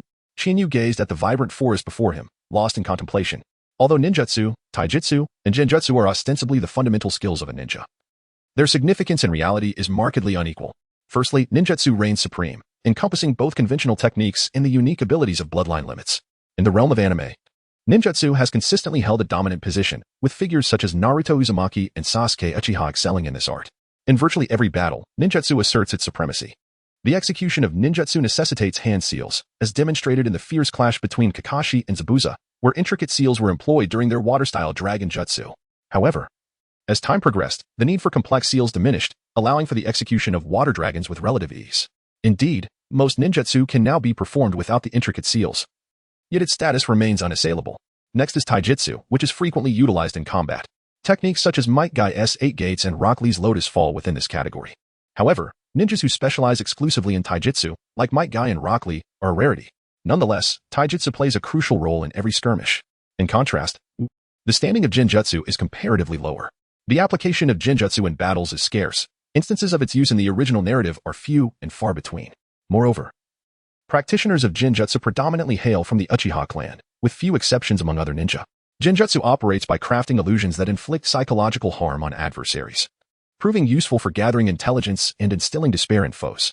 However, against individuals endowed with the Sharingan, such as those from the Uchiha lineage, the efficacy of this power is significantly diminished. The most formidable genjutsu techniques, such as Itachi Uchiha's Tsukuyumi and Shursui Uchiha's Kodo Amatsukumi, are typically attributed to the Uchiha clan. Genjutsu primarily engages the 5 senses. Thus, evasion necessitates the closure of these senses. Viewed in this light, the path of ninjutsu and genjutsu appears viable. Chiharu's eyes shimmered with increasing brilliance. Not only can ice release be utilized, but gale release can also be intertwined with lightning-based illusions, such as the lightning pillar. While gale release automatically locks onto the adversary, its destructive force originates from lightning. However, pure lightning, being overly volatile, proves difficult to control. The infusion of water attributes allows this technique to flow freely like water, transforming the lightning into a directed laser, with angles that can be manipulated at will. Gale release compensates for the uncontrollable nature of lightning, merging the advantages of both lightning and water into a bloodline limit. With the addition of light-based illusions, the enemy loses visibility while being pierced from all directions by the gale-release lasers, rendering them akin to a porcupine. Nevertheless, it is essential to establish a solid foundation first. Mastery of one technique paves the way for understanding countless others. Regaining her focus, Qianyu gazed at the setting sun, crimson in hue, and listened intently for further insights. "So, what are your thoughts?" asked Qiyu Zhenhong, observing Qianyu's return to awareness with a serious expression. "I have gleaned some insights. Illusions disrupt the enemy's five senses through chakra interference, unsettling their chakra and ensnaring them in delusion." Qianyu paused for a moment to organize her thoughts before sharing her insights. She grasped the concept well. The art of illusion, distinct from ninjutsu and taijutsu, demands a high intellect and combat proficiency. As Shiri Zhenhong continued to weave her hand seals, Qianyu found herself bound to a tree trunk. Emerging like water from the surrounding wood, Shiri elaborated further. "Currently, there are 3 methods to dispel an illusion. The first involves the stimulus of pain to counteract the effects of the illusion, such as the technique of biting one's tongue, which proves particularly effective in emergencies. The second method necessitates the assistance of comrades to break free from the illusion, primarily applicable to advanced illusions, especially those wielded by the Uchiha clan, whose fire techniques and genjutsu are renowned throughout the ninja world. The third entails halting the flow of chakra for a period, however. Ceasing chakra flow during combat is tantamount to exposing oneself to vulnerability, rendering this method largely ineffective in real battle. Thus, under Shiri Zhenhong's unwavering guidance, one dedicated teacher and an earnest student engaged in their lessons, and before they realized it, dusk had enveloped the surroundings. Noticing the twilight, Hong approached the window to find the two still engrossed in discussion. With a resigned shake of her head, she called out through the glass, "Father, Qianyu. It's dark outside." The two, returning to reality, were surprised to find how late it had become. "Is it already this late? Let us conclude for today. You may take 2 scrolls home to study. If you encounter difficulties, feel free to ask me. If I'm unavailable, you can consult Hong, as my daughter. She has a solid grasp of illusion techniques." As Qianyu stepped out, she turned back to heed Shiri Zhenhong's advice, nodding earnestly. She then waved farewell to Hong. "Goodbye, Uncle. I'll take my leave now. I apologize for the disturbance today. I shall visit again another time. Farewell, Hong. See you at school tomorrow." "See you tomorrow." Hong, standing beside her father, smiled brightly at Qianyu, reciprocating the wave. Watching Qianyu walk away, accompanied by his daughter's reluctant expression, Shiri Zhenhong felt a slight twitch at the corners of his mouth. This young lad not only mastered his illusion techniques but also charmed his daughter. How outrageous. Nevertheless, considering that he had watched the boy grow up, he decided to refrain from interfering. They were still young. Matters of the future could wait. With that thought, Shiri Zhenhong shook his head and urged Hong to finish her evening routine and rest. Meanwhile, Qianyu had returned home, feeling invigorated after a warm bath. Drying her damp hair, she switched on the light in her bedside cabinet and gazed at the illusion scrolls she had brought back today. Qianyu, lost in thought, unconsciously gnawed on the pin shaft. Ninjutsu, taijutsu, genjutsu, what else could be transformed into combat prowess? It seems an idea has emerged. Chapter 22, Konoha Hospital Upon Awakening. The dawn light had already begun to permeate the sky. Qianyu stretched languidly, donning her pajamas as she proceeded to freshen up. Today, she decided to request a leave of absence from her ninja school, for time was somewhat limited. As Qianyu brushed her teeth, she meticulously arranged her itinerary for the day. After completing her morning routine, she retrieved a set of clothes from the wardrobe, replacing her pajamas. Dressed and ready, Qianyu admired her radiant reflection in the mirror. Though merely 7 years old, her relentless training had elevated her height to 1 meters, placing her a head taller than her peers. Clad in a sleek black ninja outfit, she exuded an air of aloofness, yet the gentle contours of her face, complemented by her warm smile, radiated a sunny disposition. With her raven hair and dark eyes, one could easily mistake her for a member of the Uchiha clan, especially with her Sharingan eyes. Content after appreciating her exquisite beauty, Qianyu donned her backpack and stepped outside. The sun had risen, and the streets began to bustle with the morning crowd. Wasting no time, she swiftly made her way to the ninja school, heading directly to the teacher's office, confident that her instructor would already be present at this hour. Upon pushing open the office door, she found Yamamoto-sensei, who was preparing his lesson. He looked up, initially expecting another teacher, only to be greeted by Qianyu. Qianyu. What brings you here so early? There is still over half an hour before class begins. Is there something you need to discuss with me? He inquired, puzzled, as teachers typically arrived half an hour before students to prepare their lessons. "Good morning, Yamamoto-sensei. I'm here to request a day off. I have some matters at home that require my attention. I hope for your kind approval." Qianyu respectfully greeted before promptly addressing the matter at hand. Today, there were numerous tasks, leaving no time to squander. "May I take a day off?" he inquired. The teacher granted permission, advising him to exercise caution outside the school premises. After a moment's contemplation, Shang's Hongliang agreed, recognizing that Qianyu was generally a well-behaved student, consistently ranking at the top of his class. A day off was no great inconvenience. "Thank you, teacher. I will be careful, and I shall not trouble you further," Qianyu replied gratefully, breathing a sigh of relief as he exited the office. As he strolled down the street towards his destination, he found himself lost in thought, glancing at the small white device on his wrist. Once this matter was settled, he would seek out Orochimaru. It was time to acquire some valuable knowledge. Qianyu had long coveted Orochimaru's extensive arsenal of ninjutsu. Currently, in the realm of Jinjutsu, he had the likes of Hinata and in Taijutsu, the Might Guy duo. However, in terms of ninjutsu, Qianyu could only manage a handful of C-rank techniques he had discovered at home. This was the lament of the common ninja, in comparison to the prodigies from illustrious clans. The inheritance of various secret techniques was monopolized, leaving the ordinary with little hope of advancement. At the same age, how could a common ninja compete with the scions of noble families? To obtain anything, one must be willing to sacrifice, regardless of the level of ninjutsu. Contributions were required in exchange. Without resources, even the greatest talents could not be realized. As for the ninjutsu scrolls in Qianyu's household, the higher-ups turned a blind eye to such matters, understanding that his parents had sacrificed much. It was only natural for them to leave their family something of value. In all the years since the establishment of Konoha, the truly renowned common ninjas who made their names through their own efforts were few, only Jiraiya, Orochimaru, and Minato Namikaze among them. Although Chihane's parents were both jonin of Konoha, he now finds himself the sole remaining member of his family, rendering him no better off than a child from a civilian household. Resources? Lost in thought, Chihane touched his nose and came to a halt. Arrived. Konoha Hospital. Before him stood a 3-story building, situated in the most bustling area of the village, sprawling over tens of thousands of square meters. It is the most frenetic place in Konoha, where ninjas and civilians alike converge daily, injured from missions, with a constant flow of people coming and going. Qianyu entered the hospital, navigating effortlessly to the second floor. At this hour, the place was not overly crowded, lending it a somewhat desolate air. Upon reaching the second floor, Qianyu proceeded directly to the innermost office. A sign on the doorframe read, Vice President's Office. Coming to a halt before the door, Qianyu raised a hand and knocked gently. Hello, is anyone there? A moment later, a woman's voice resonated from within. Please enter. Qianyu pushed open the door and stepped inside, glancing back to close it gently. Approaching the desk, he beheld a woman standing by the window, her back turned to him, and a smile graced his lips. Aunt Maiko, it has been quite some time. The woman turned to face him, her lustrous black hair tied back in a ponytail cascading down her back. Her eyes sparkled with clarity, and the white lab coat she wore elegantly accentuated her slender figure, exuding an air of competence. Qianyu, it has been so long since you last visited. How have you been during this time? Aunt Maiko remarked, her eyes lighting up at the sight of Qianyu. It had indeed been ages since she last saw this little one. The last encounter being last year when Qianyu had come bearing gifts to celebrate the new year with her. Maiko was the direct superior of Qianyu's mother, Sakura Nati. Yet their relationship was akin to that of close friends. After the tragic loss of Qianyu's parents, Maiko had provided considerable care during his time in the hospital, becoming one of the few individuals Qianyu held dear outside of his family. Since the sacrifices of Miyakami and Nati, this young lad had matured significantly, though fortunately, his character had not become reclusive. Observing him over the past 2 years, she noted that Qianyu had made friends and had not succumbed to despair, which brought her great relief. It had been over half a year since they last met, and she had often found herself concerned for him. I am doing quite well. Aunt Maiko, it has been so long since we last met, and you remain as beautiful and enchanting as ever. As Qianyu playfully launched a sugar-coated shell, it appeared to have a commendable effect. Aunt Maiko stifled a laugh, covering her mouth. You mischievous boy, stop flattering me. Just tell me what you need. Ahem. Caught off guard, Qianyu coughed to mask the awkwardness.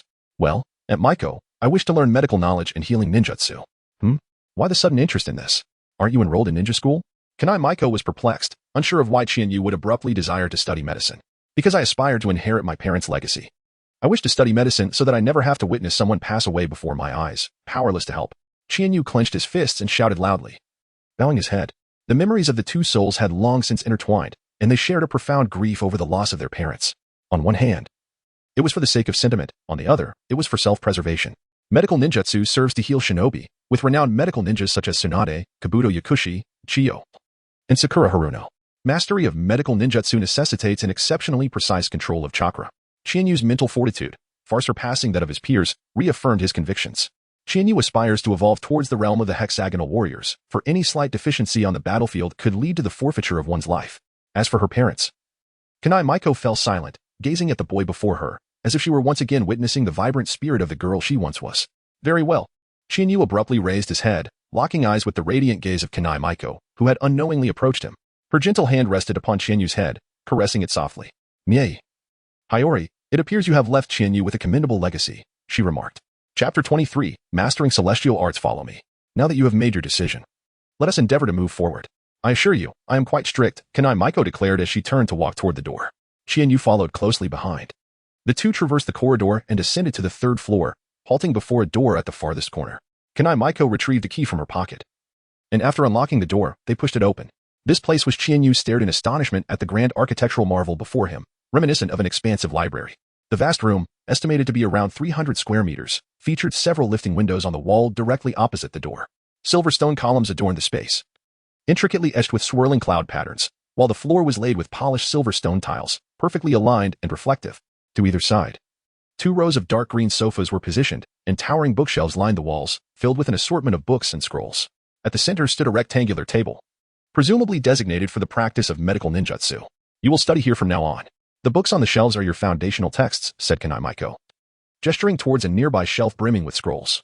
These scrolls contain living materials for beginners to practice with. She approached, picked up a scroll, and laid it open on the table. With swift hand seals, she completed the technique, placing her hands at the center of the scroll. Upon uttering a quiet command, a cloud of white mist erupted from the table. As the smoke dissipated, an octopus materialized in the center of the scroll, motionless as if lifeless. Chienyu, remember? The seal to release the scroll is in, she instructed, observing Chinyu's keen attention to her actions. Now, practice diligently here. Once you can revive this creature, you will advance to the next stage. With that, Kanai Maiko turned to leave, acknowledging her responsibilities as the vice principal, which left Chienyu to navigate the complexities of learning on his own. She waved encouragingly from the doorway before departing. Sighing, Chienyu rubbed his nose, feeling overwhelmed by the myriad of books before him. He approached the shelves, selecting a few suitable texts for foundational learning, and brought them to the table. Beginning to sift through the dry material, the first page outlined 3 fundamental principles. First, a medical ninja must never abandon treatment before a team member's death. Second, a medical ninja must not stand at the forefront of battle. Third, a medical ninja must never die before any member of their team. These were the 3 cardinal rules established by Tsunade for medical ninjas. Due to these principles, it is an unspoken rule in the ninja world to eliminate enemy medical ninjas first in a skirmish. After all, it is common knowledge that in team battles, prioritizing the healer is crucial. However, in addition to these 3 rules, there exists a 4th, unique to Tsunade. Only medical ninjas proficient in the art of regeneration, the Baika technique, are permitted to disregard all aforementioned regulations. As he turned to the second page, the text began to delve into the intricate knowledge systems of medical ninjutsu. The complex terminology and specialized jargon initially unsettled Chienyu. Yet his formidable mental fortitude quickly adapted to this scholarly pursuit, absorbing the information like a sponge. Before long, the sun had risen high in the sky, marking the passage of time. Chienyu set down the book in her hands and let out a long sigh. She picked up a stack of books before her and returned them to the shelf, then took another stack and placed it on the table, her gaze shifting to the octopus in the center of the table. 1,000 glances cannot compare to a single touch. A competent medical ninja requires not only theoretical knowledge but also the support of practical experience.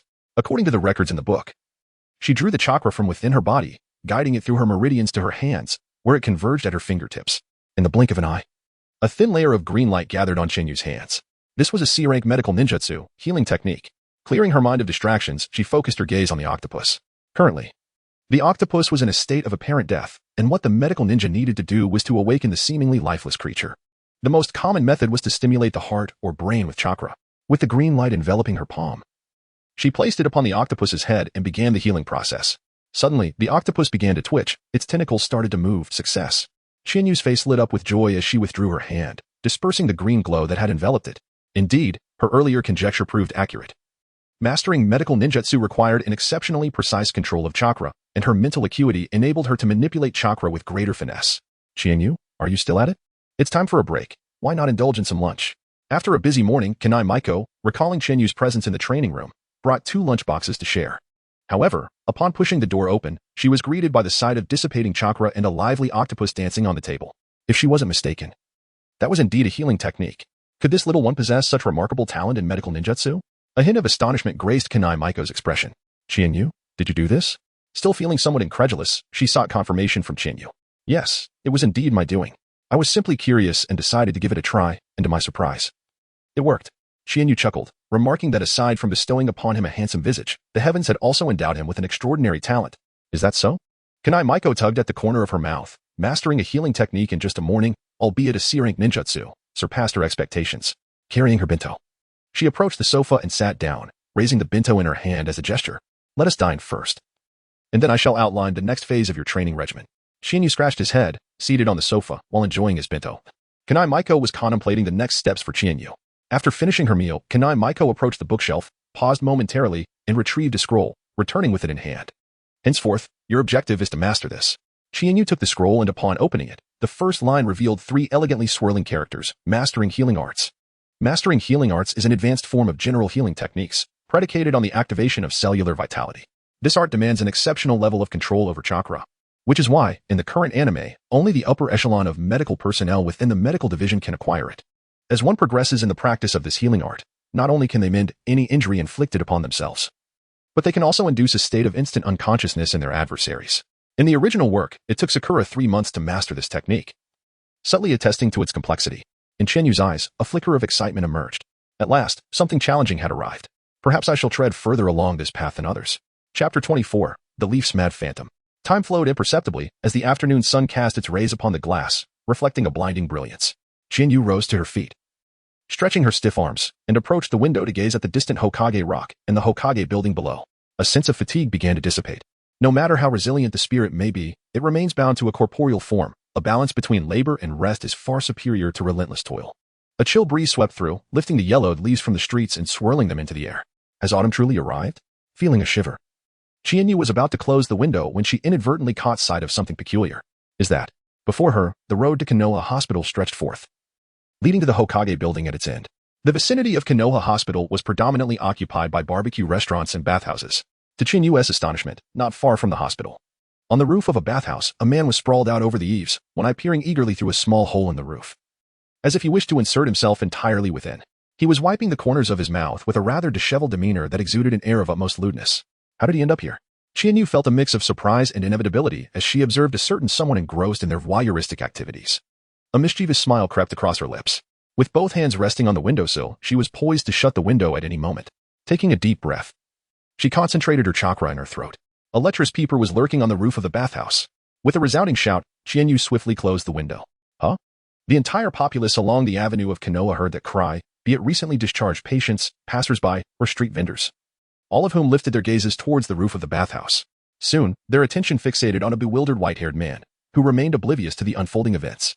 After a brief silence, the young women bathing inside the bathhouse ceased their playful banter, realizing the commotion, and collectively looked up, followed by a chorus of shrill screams that startled the man on the beam and the crowd. A pervert. Damn it. My wife is still inside bathing. That white-haired man looks oddly familiar. An uproar erupted on the street. Unoccupied ninjas leaped onto the rooftops in pursuit of the voyeur. Women from all directions wielded their baskets, hurling eggs and vegetables at the intruder. Damn it, who is disturbing my research? The man cursed, taking flight, the commotion emanating from the direction of Konoha Hospital. Never mind. I will settle the score with that detestable scoundrel later. As he fled across the rooftops, he dodged the onslaught of rotten eggs and wilted cabbage. The white-haired man swiftly formed hand seals. With a puff of white mist surrounding him, as it dissipated, dozens of identical white-haired men dashed into the streets and alleys. The pursuing ninjas gradually came to a halt upon witnessing this. Damn it, he got away. One ninja clad in a Jonin vest muttered through clenched teeth. His wife having been exposed to the voyeur.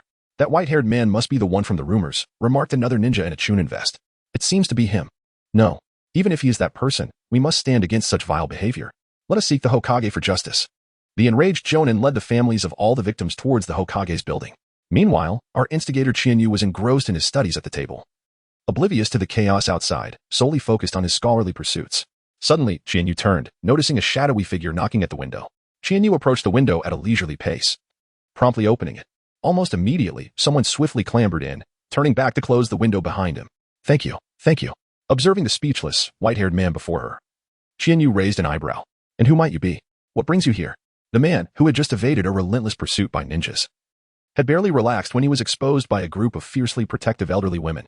In a frantic bid for escape, he found himself at the hospital.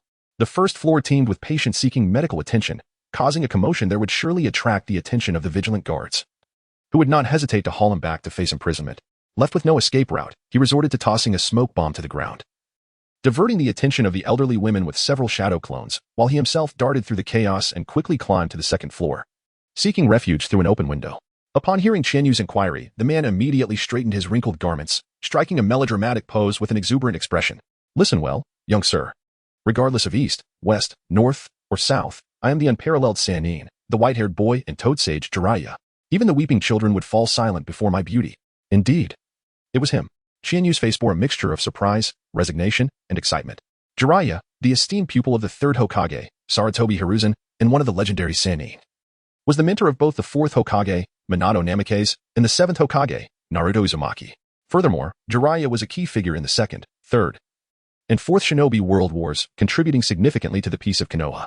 Known for his lecherous and flamboyant nature, he had an undeniable fondness for beautiful women and a penchant for peeping, which once nearly led to his demise at the hands of Tsunade.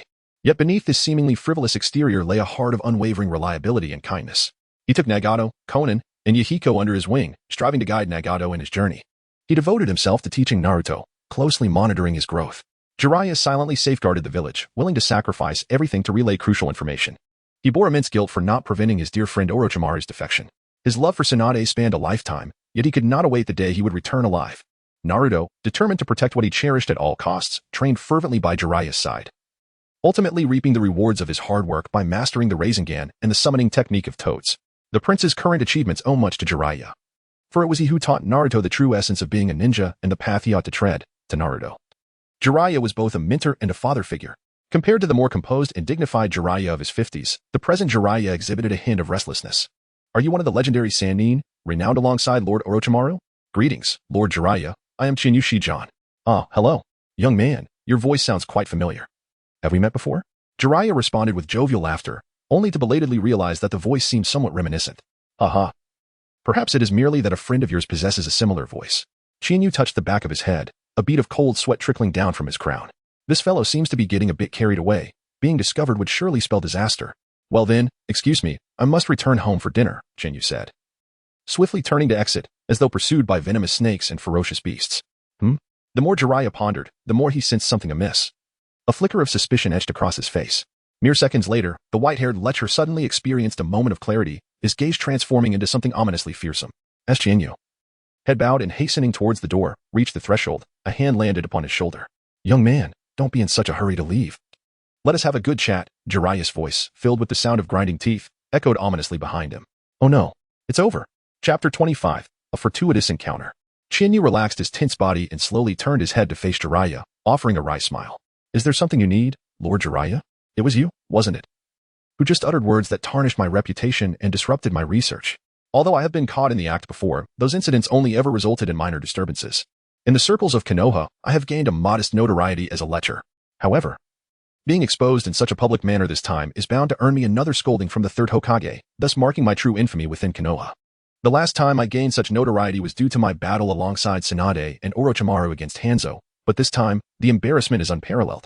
And all of this can be attributed to this little brat before me. Ha ha ha, Lord Jiraiya, what are you talking about? I have no idea. It's time for me to eat. Upon completing her statement, Chinyu crouched to evade Jiraiya's grasp upon her shoulder and approached the door, preparing to make a hasty exit. Just then, I realized I was famished as well. Let us go together, my friend, I declared. To my surprise, Jiraiya's demeanor shifted abruptly with a jovial smile. He hooked his arm around Chinyu's shoulder, guiding her outward. Something felt amiss, profoundly amiss. It is an honor, Lord Jiraiya. On the surface, Chinyu remained calm. But internally he was in a state of turmoil. It had gone awry. Even Jiraiya had managed to find him amidst so many windows. Well, he thought, adaptability was key. After all, what could he do to a mere child? The little brat need to fear his escape. He'd better not let Lord Jiraiya catch a flaw, lest there be dire consequences. This was Jiraiya's inner monologue. Thus, both men, each with ulterior motives, proceeded forward. As they reached the corner of the staircase, they unexpectedly encountered Kanai Maiko, who had come from the office to check on Chinyu's progress. Chinyu? And Jiraiya? What are you doing here? Kanai Maiko inquired. Her brow furrowed in confusion as she observed the two men, who appeared as close as brothers. Ahahaha, long time no see, Vice Dean Kanai, Jiraiya replied awkwardly, wishing to escape the situation as swiftly as possible. Witnessing this, Chinyu was utterly perplexed. What was happening? While he wasn't surprised that Kanai Maiko and Jiraiya knew each other, Jiraiya's demeanor, akin to a mouse caught by a cat, raised his suspicions. Noticing Jiraiya's nervous retreat, Kanai Maiko seemed to recall something, her gaze turning increasingly perilous. I heard someone shouting outside about someone peeping into the women's bath and catching a pervert. Surely that refers to you? Though framed as a question, it was already a near certainty. How could that be called peeping? I was merely gathering material, seeking inspiration for my grand novel. Jiraiya's voice trailed off as Kanai Maiko's ominous aura enveloped him, gradually stripping away his bravado. It appears you have not learned your lesson. In that case, I must have a word with Tsunade about this, Kanai Maiko declared, her previously dark aura dissipating entirely, replaced by an angelic smile. Yet, in Jiraiya's eyes, this was far more brutal than public execution. Dear lady, we can discuss this amicably, Jiraiya lamented, nearly in tears. lamenting his ill fortune for not having paid homage to the Sage of Six Paths before venturing out today. Kunai Maiko was not merely the vice dean of Konoha Hospital. She was also Tsunade's cousin, a member of the Senju clan's collateral lineage.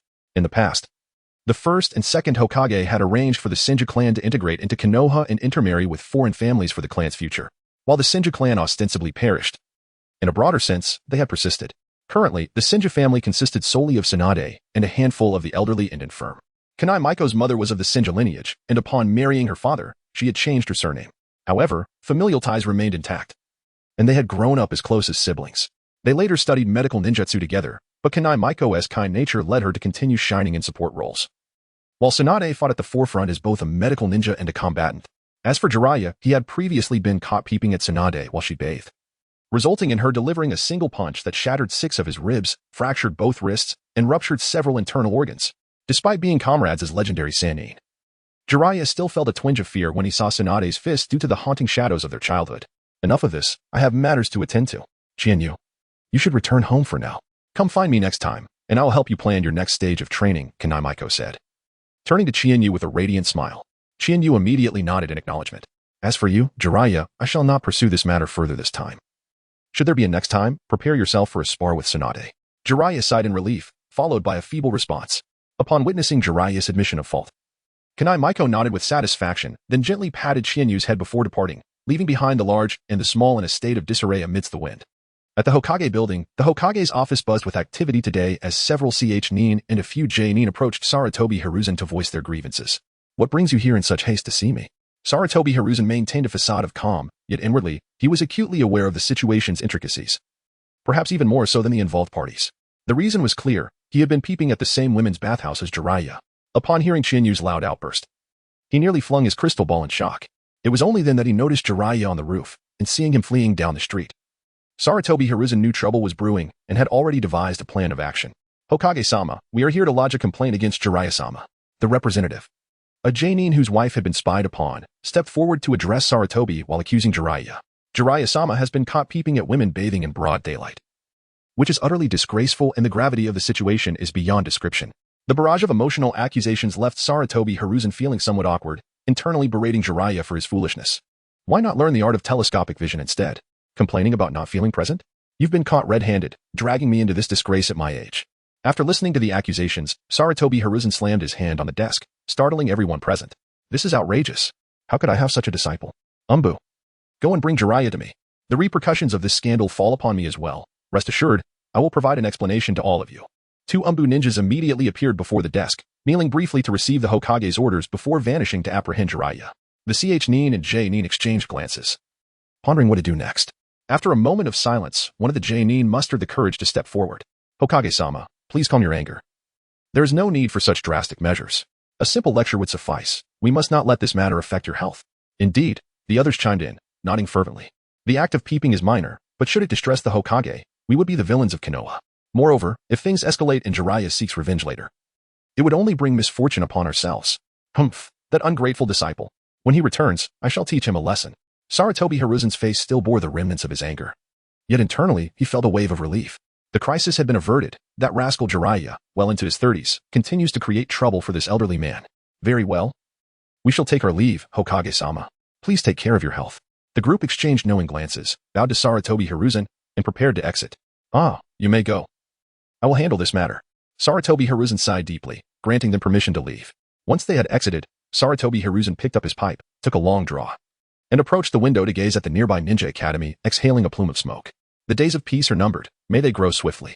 Meanwhile, on the other side, the barbecue awaits. Chiharu gazed at Jiraiya, who resembled a starving ghost, and began to feel a pang of concern for his wallet. Initially, he intended to indulge in a bowl of Ichiraka ramen, but unexpectedly, he was forcibly pulled into yakiniku by Jiraiya, embracing the notion of spinning to avert misfortune. Chiharu resolved to go all out. His inheritance from his parents would ensure that he lacked for nothing until adulthood. After all, he would soon graduate and embark on missions as a ninja, earning his keep. Compared to the substantial expenses for training equipment and various ninja tools, the current expenditure seemed trivial. Having come to this realization, Chiharu began to devour his food ravenously, treating it as a well-deserved reward. If he couldn't defeat Jiraiya, at least he could out-eat him. With this thought in mind, Chiharu filled every available space on the iron grill, striving to make the most of every opportunity. The meat sizzled on the grill, as hot oil trickled down the fibers of the meat, enticing both of their appetites as they eagerly awaited the food to cook. Now was the moment. Both of them, unable to contain their eagerness, each grabbed a piece, dipped it into the sauce, and stuffed it into their mouths. The aroma wafted through the air. The meat, having been perfected by the charcoal fire, was already imbued with a rich fragrance, which was further enhanced by the seasoning and the dipping sauce, making it even more flavorful. The delightful taste reached deep into their palates, filling their mouths with the savory essence of meat and igniting their appetites. Nearby patrons observed the two with expressions of sympathy and pity. It was evident they had not eaten for days, reduced to such a state. Could they possibly belong to the Akimichi clan? Their physiques did not quite reflect it. Jiraiya. Chienyu? What are you two doing here? Upon hearing the familiar voice, Chienyu shifted his gaze from the grill and looked up toward its source. Standing in the adjacent aisle were two figures with white hair, one tall and the other small, looking back at them. Uncle Shikumo, it has been a long time. And Kakashi too. Chienyu quickly rose to his feet, bowing respectfully to Hakui, while also greeting Kakashi. You needn't be so formal, my child. I am friends with your parents. Shikumo waved his hand, signaling Chienyu to relax. It has been quite some time, Shikumo-senpai, Jiraiya said, setting down his chopsticks and nodding towards Shikumo. Ah, indeed. It has been a while. Have you just returned from a mission? Yes, senpai. I just got back today. This mission was rather troublesome. It took me half a month to complete. Jiraiya scratched his head, chuckling slightly. He had heard about Hakui's situation and had intended to return to assist him. However, he was bound by his own mission and, after hastily finishing it, rushed back to the village. Today, he had not heard any rumors in the village, suggesting that the matter had settled down. Seeing Hakui standing before him, vibrant and full of life, Jiraiya felt a sense of relief. Let us sit and talk, he proposed. The group gradually took their seats, engaging in conversation as they dined. When the topic arose regarding why Jiraiya was with Chienyu, he let out a forced laugh, shooting a fierce glare at Chienyu. Chienyu quickly shifted the topic and inquired about the sparring session that Kakashi had mentioned previously. Kakashi, do you remember our agreement regarding the spar? Kakashi glanced at Chienyu and then nodded. I'm available at any time. If you have time today, come over. At that moment, Jiraiya approached, observing the two with a look of astonishment. Did I hear you correctly? You intend to spar with Kakashi? A medical Nin student like you wishes to engage him in combat? Jiraiya's incredulity was understandable. Only a few, including Hong, certain members of the Uchiha clan, and the Might Guy and his father, were aware of Chienyu's abilities. Even the likes of Asuma and Kurenai could sense that Chienyu possessed considerable strength. Yet they were uncertain about the precise extent of it. Do you doubt my capabilities? Then, Jiraiya, shall we place a wager? Chienyu gazed at Jiraiya with a look of defiance, questioning, what is there to bet on? Chienyu cleared his throat and spoke aloud. Do you not believe I can defeat Kakashi? If so, let us wager on this. Should I lose, I shall serve you tea and water for a month. Should I emerge victorious, you shall impart to me a ninjutsu. What say you? Oh, how intriguing, laughed White Fang from the side. This child possesses such confidence in his ability to triumph over Kakashi? Kakashi's talent in the Konoha swordsmanship is not inferior to his own. And in terms of physical prowess and other attributes, one could assert that Kakashi has already attained a level comparable to that of a special J-Nin. Given time, reaching my level is practically assured. I accept the wager. I cannot believe you could possibly defeat Kakashi, Jiraiya exclaimed, slapping his thigh.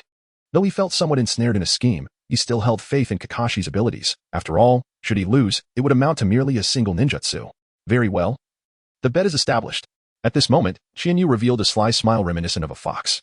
Bored by the scene unfolding before him, Kakashi shook his head. Shall we depart now? Kakashi inquired. Chienyu suddenly shook her head. It was too late now. Perhaps tomorrow would be better. Let us meet at the second training ground at 5 o'clock in the afternoon for a spar.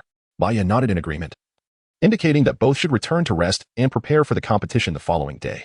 Just as they were about to settle the bill and leave, two Umbu entered the barbecue restaurant and immediately spotted the 4 individuals present. It was impossible for the trio of white-haired figures to go unnoticed. Lord Baya, Lord Jiraiya. The two Umbu approached quickly, bowing respectfully to the 2 men. Umbu, what is the meaning of this? Baya, along with the other 3, looked at the 2 Umbu with puzzled expressions. Lord Baya, we have received an urgent summons from the Hokage for Lord Jiraiya. We request that he accompany us. The Umbu glanced at Jiraiya as they responded to Baya's inquiry. The old man is looking for me? Could it be? Jiraiya's expression shifted from confusion to concern as he recalled the incident from earlier that day. The situation undoubtedly indicated a reprimand was forthcoming. Seconds later, Jiraiya was flanked by the 2 Umbu, hastily making their way toward the Hokage building, leaving the 3 others standing bewildered before the barbecue restaurant. Chapter 27. The storm approaches in the Hokage's office. Ahahaha. It's been a while, old man. What brings me here?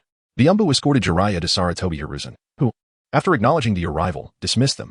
Left alone, Jiraiya anxiously regarded Hiruzen's expression, as dark as the bottom of a pot, and forced a smile as he greeted him.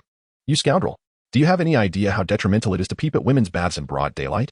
Hiruzen scolded Jiraiya, pointing at him with a cigarette. I was merely gathering material, seeking inspiration for my art. Don't you often use a crystal ball? Jiraiya attempted to defend himself but was quickly interrupted. Silence. Jiraiya's retort was cut short by Hiruzen's outburst. Where are we, exactly? The Hokage's office.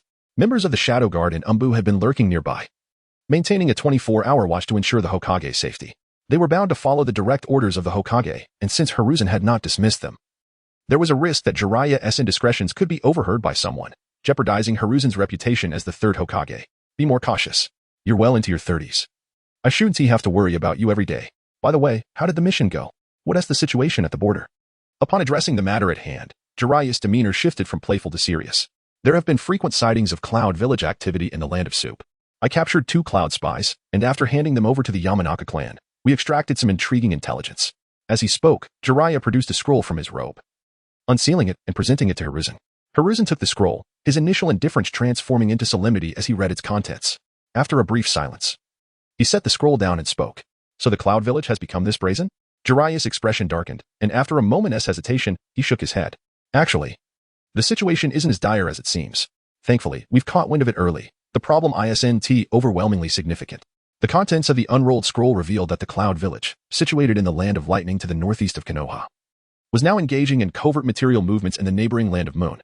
The small nation, which had no notable significance in the original narrative, was now being infiltrated by numerous spies from the Land of Lightning, and there were occasional skirmishes at the border with disguised cloud ninjas harassing the patrols. It appears they can no longer restrain themselves. Hiruzen exhaled thoughtfully, observing Jiraiya with a grave tone. It has nearly been 10 years since the conclusion of the Second Shinobi World War. The pain of war does not instill fear in them. They remember their hatred, nursing their wounds in secrecy, preparing to strike again. Jiraiya moved to the window, gazing at the nearby Konoha in contemplative silence. Years have passed, and the various ninja villages that once suffered heavy losses have recovered, redirecting their focus toward this most central and prosperous land in the shinobi world.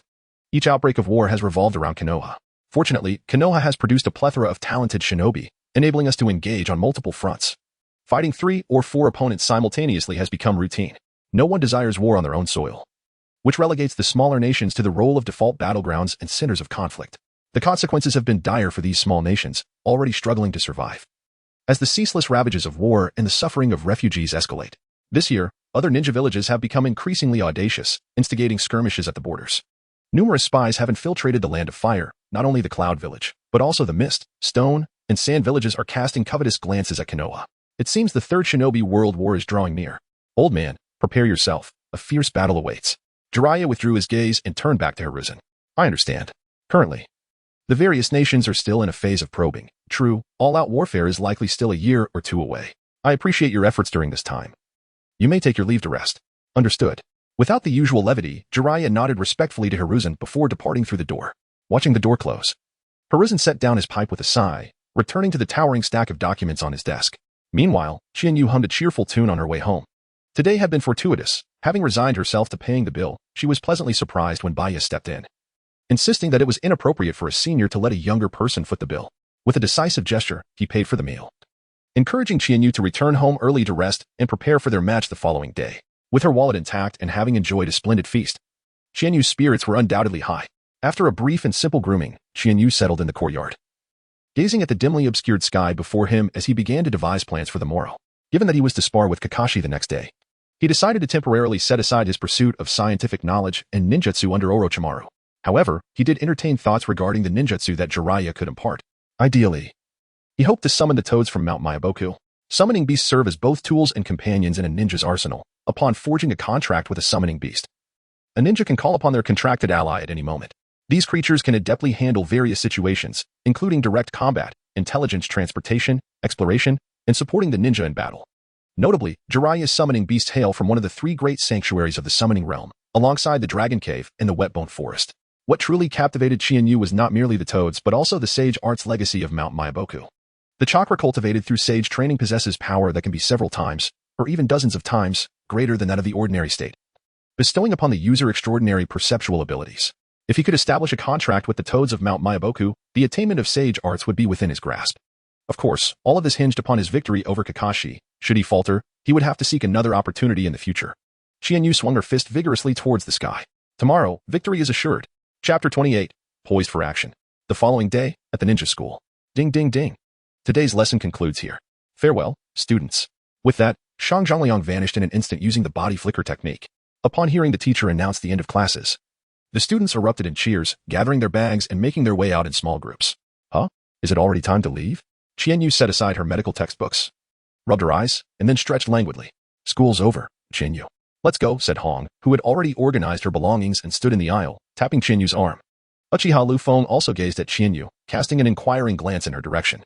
Well, Hong, I have something to attend to this afternoon, so I may be home a bit late today. And Liufeng, I won't be training for the next couple of days. Please inform Shui on my behalf. Upon realizing the situation, Qianyu hesitated momentarily while glancing at Hong as he walked, and then turned to Liufeng, offering some words of caution. I understand if anything arises. Do seek me out. Liufeng did not inquire further and, after leaving a brief remark, departed with his backpack, leaving the two behind with his silhouette. Could you enlighten me on the matter at hand? You were absent from school yesterday. Did you encounter some difficulties? Upon hearing Qianyu's response, Hong stood frozen for a moment, then continued walking while shyly inquiring about the situation. Actually, it is not of great significance. I took a leave yesterday to visit an elder. Later, I have an arrangement with Kakashi for a spar today. Would you care to join? Is that permissible? Hong's eyes sparkled with intrigue. Her crimson gaze fixed intently on Qianyu. Of course, let us proceed. We shall head over now. Hong obediently walked alongside Qianyu towards training ground number 2. It was only 4:30, and with half an hour remaining until their appointment, there was no need for haste. Boss lady, I'd like 6 skewers of dango. Certainly. 6 skewers of dango. Please enjoy, dear customer. After settling the payment and receiving the dango from the proprietor, Qianyu handed the skewers to Hong, who stood beside him. The shopkeeper smiled warmly, observing the gentle exchange between Qianyu and the girl beside him, her gaze softening further. Qianyu, you should indulge as well. After accepting the dango, Hong began to savor it. Noticing Qianyu quietly watching her, she glanced at the dango in her hand, then offered him a few skewers. Haha. I shall not stand on ceremony then. Qianyu was momentarily taken aback, but soon regained her composure. She accepted the dumpling handed back by Hong, watching as he chewed with his cheeks puffed out like a little hamster, and couldn't help but chuckle softly. Farewell, dear proprietor, we shall visit again. As they savored their meal, the two bid farewell to the owner. Goodbye, esteemed guests, we warmly welcome your next visit. The proprietress observed the departing figures of the two with a smile that radiated warmth. Truly, they were two delightful patrons. Thus, while enjoying the dumplings and engaging in light-hearted conversation, they arrived at the designated duel arena 10 minutes prior to the scheduled time. Strangely, there were only 3 individuals present in the arena. Lord Jiraiya. Qianyu approached a few individuals, greeting Jiraiya before casting a puzzled glance at the two beside him. What brings you here, Obito and Rin? Indeed, the two were none other than Qianyu and Hong's classmates, Uchiha Obito and Noira Rin. Hello there, Qianyu and Hong.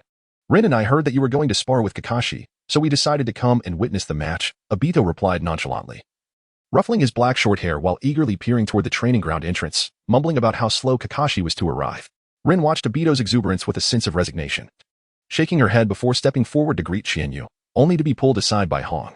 The two girls had always been close friends at school, and today they were merely there to serve as cheerleaders, albeit for different competitors. Hey, kid, you're doing quite well for yourself, and you even have a girlfriend. You certainly embody the spirit of Jiraiya back in his day, Jiraiya remarked, eyeing the red-haired girl accompanying Qianyu and then teasingly winking at him. Jiraiya-sensei, you're joking, Qianyu replied, as the two engaged in light banter. Just as their conversation unfolded, the figures of Kakashi and his father finally appeared at the entrance of the dueling arena. Uncle Sakumo. Kakashi-senpai, you've arrived. Qianyu and Jiraiya greeted the two approaching figures. I apologize for keeping you waiting, said White Fang, wearing an expression of slight embarrassment. Not at all. We just arrived a moment ago. After a round of pleasantries, Qianyu turned his attention to Kakashi. Shall we begin, Kakashi? All right, let's go, Kakashi nodded. And the two walked towards the center of the arena, with White Fang following closely behind. Obito, sensing the mood, discreetly retreated with Jiraiya to the audience area. Becoming mere spectators. I shall serve as the referee, White Fang smiled, standing firm in the center, ready to announce the commencement of the match. Qianyu gently bent her arms, her body slightly lowered, as she fixed her gaze on Kakashi across from her, awaiting the signal from White Fang. Kakashi, equally prepared, unsheathed the short blade from behind him. Its tip angled toward the ground, and then turned his attention to his father. White Fang surveyed the two combatants, who were already poised for action. And with a swift motion of one hand, he signaled for the match to commence. In an instant, he vanished, positioning himself 10 meters away to grant them ample room for battle, while he concentrated intently on the unfolding scene. As his words faded, both combatants retreated simultaneously, creating distance between them. Were they truly thinking as one? Qianyu took her stance, her eyes narrowed slightly, and her hands swiftly formed seals. Kakashi observed closely as well. This seal, with a short blade inserted at one side, he too began to weave the seals. Wind release, wind scythe, with a swift motion. Chiharu unleashed a flurry of slender wind blades that surged towards Kakashi. Indeed, it was the wind cutter. Kakashi's gaze sharpened as he observed the approaching barrage of wind blades. With a decisive gesture, he pressed his hands down, summoning a sturdy earthen wall that erupted from the ground. Embedded in the center of the wall was a carved dog-ass head, and amidst a series of resounding explosions, the ninjutsu collided. After a few moments, as the residual energy dissipated, the earthen barrier lay in shambles, while Kakashi stood behind it, his expression grave as he regarded Chiharu in the distance. It was evident that this onslaught had not been easily repelled. In the brief exchange, the onlookers in the audience displayed expressions of astonishment. Clearly, Chiharu had held his own against Kakashi in their initial confrontation. This young man possesses considerable skill. Jiraiya observed the two adversaries locked in their standoff. A flicker of surprise crossing his eyes. Could it be that he might actually lose? Chapter 29, The Grueling Battle in the Arena. Chiharu faced the resolute Kakashi. Following their recent clash, he had devised a strategy. Since our ninjutsu capabilities appeared evenly matched, let us engage in close combat, emphasizing physical techniques with illusions as a supplementary tactic. Thus, I shall gradually forge an advantage in the realm of physical prowess. Chiharu made up his mind. And with a swift motion at his waist, a shuriken glimmering with a cold light was grasped firmly in his hand. As today was the day of the duel, he refrained from carrying any burdens, fully prepared to give his all from the very beginning. Kakashi, no longer underestimating Chiharu, did not wait for him to make the first move. He retrieved two shurikens from his ninja pouch and sent them flying toward Chiharu, immediately drawing the short blade from behind him in pursuit. Chiharu advanced 2 steps, her gaze fixed intently on the 2 shurikens slicing through the air with a sharp clang. With remarkable agility, Chiharu swiftly hurled 2 shurikens, yet before he could afford a moment's respite, Kakashi had already advanced upon him, his short blade slicing through the air, aimed directly at Chiharu's abdomen. Chiharu suddenly withdrew, the tip of the blade gliding closely along his waist. Kakashi maintained an impassive demeanor, stabilizing his stance before advancing with a short knife, each strike aimed at vital points. Chiharu hastily defended himself with kunai, blocking each attack. As Kakashi's relentless onslaught continued, Chiharu began to feel the strain. Kakashi's prowess in both taijutsu and ninjutsu was on par with his own. In a contest of such balanced strengths, even the slightest advantage could disrupt the equilibrium. Moreover, Kakashi's swordsmanship had been personally taught by the legendary White Fang. And with a short knife infused with a trace of chakra metal capable of slicing through iron, Chiharu harbored little hope of gaining an edge in close combat. With a clang, another round of clashes erupted, sparks flying at the moment kunai met the short knife. The two stood their ground, engaging in a battle of strength. You are quite formidable, Kakashi remarked, focusing on Chiharu as he continued to exert force through his arm. Ah, ha ha ha, I appreciate the compliment. But let us conclude this tedious warm-up, Chiharu replied. Chiharu smiled in response to Kakashi, then with her other hand, she retrieved a smoke bomb from her ninja tool pouch and forcefully smashed it onto the ground. Instantly, the surroundings were engulfed in a thick haze, shrouding everything within a 5-meter radius in swirling black mist. Taking advantage of this opportunity, Chiharu broke free from Kakashi, avoiding an attack. Kakashi did not pursue, and both swiftly returned to their starting point, waiting for the black mist to dissipate. Vigilantly, Kakashi gazed into the fog. After the previous exchange of taijutsu, he had formed a rough assessment of Chiharu's capabilities, realizing they were fairly matched. Thus victory could only be secured through strategy. As the mist began to clear, Kakashi's deadpan eyes suddenly sharpened, only to find the space where Chiharu had stood was now vacant. Where did he go? Kakashi quickly scanned his surroundings, and with no one in sight, he turned his gaze skyward. What greeted him was a massive, explosive fireball. Water release, water barrier. Kakashi swiftly dropped his short blade, his hands flying to form seals, and with a decisive clap of his palms to the ground, a swirling torrent of water enveloped him, creating a 360-degree shield. The sizzling sound echoed as the fireball collided with the water barrier, rapidly evaporating upon contact, creating a thick mist that obscured the center of the arena and rendered the viewing experience rather unpleasant for the onlookers. Incredible! Uchiha Obito watched the fierce clash of ninjutsu with wide eyes, murmuring absent-mindedly. Meanwhile, the two girls, Hong and Rin, exchanged worried glances, their concern for Chiharu and Kakashi palpable. Go, Chiharu. Kakashi, you can do it. They silently encouraged their friends, their shared resolve evident in their expressions. At that moment, both combatants paused, momentarily glancing outside the arena before diving back into the fray. Ah, youth is truly wonderful, Jiraiya remarked as he heard the shouts from behind, turning to see Obito, who had become momentarily despondent upon hearing Rin's encouragement. Cheer up, kid. If you like someone, you must fight for them. I have faith in you, Jiraiya consoled while shifting his gaze back to the ongoing battle. At this juncture, Kakashi, who had just relaxed after deflecting Chiharu's ninjutsu, suddenly felt his body go numb. Tiny electric serpents coursing across his skin. This is Earth Walk. When did he? Kakashi's expression shifted as he scanned his surroundings, realizing the small puddles of water that had not fully evaporated on the ground. It dawned on him why he hadn't since Chiharu's ninjutsu fluctuations. Earth Walk, being a lightning-based technique, transmitted electricity through the earth or water, and though powerful with a paralyzing effect, its range limited its use to close quarters. However, Chiharu had ingeniously utilized the water beneath them, extending the technique's reach and catching Kakashi off guard. Suddenly, two shurikens shot out from the thinning mist. Kakashi, battling the paralysis, formed the replacement jutsu seal just as the shurikens approached, only for them to strike a nearby wooden post, propelled forward by inertia before crashing to the ground. Meanwhile, Kakashi had successfully replaced himself 10 meters away on the grassy expanse, with the forest looming just behind him. As he regained his defensive posture, Kakashi was startled to find the atmosphere had shifted. The surroundings fell silent. Just as he was on guard, he noticed his father, who had been officiating the match, walking towards him. Before Kakashi could inquire, he was met with a scene that would haunt him for eternity. His father drew a short blade from behind, and in an instant, it flashed across Kakashi's neck. Kakashi watched in horror as his father clutched his throat, collapsing into a pool of blood. A visage of despair etched upon his face. No, Kakashi cried out, his heart shattering at the sight of his father, a figure he knew all too well. Stunned by the unfolding event, Kakashi suddenly recalled the absurdity of the situation. Wasn't he in a match with Chiharu?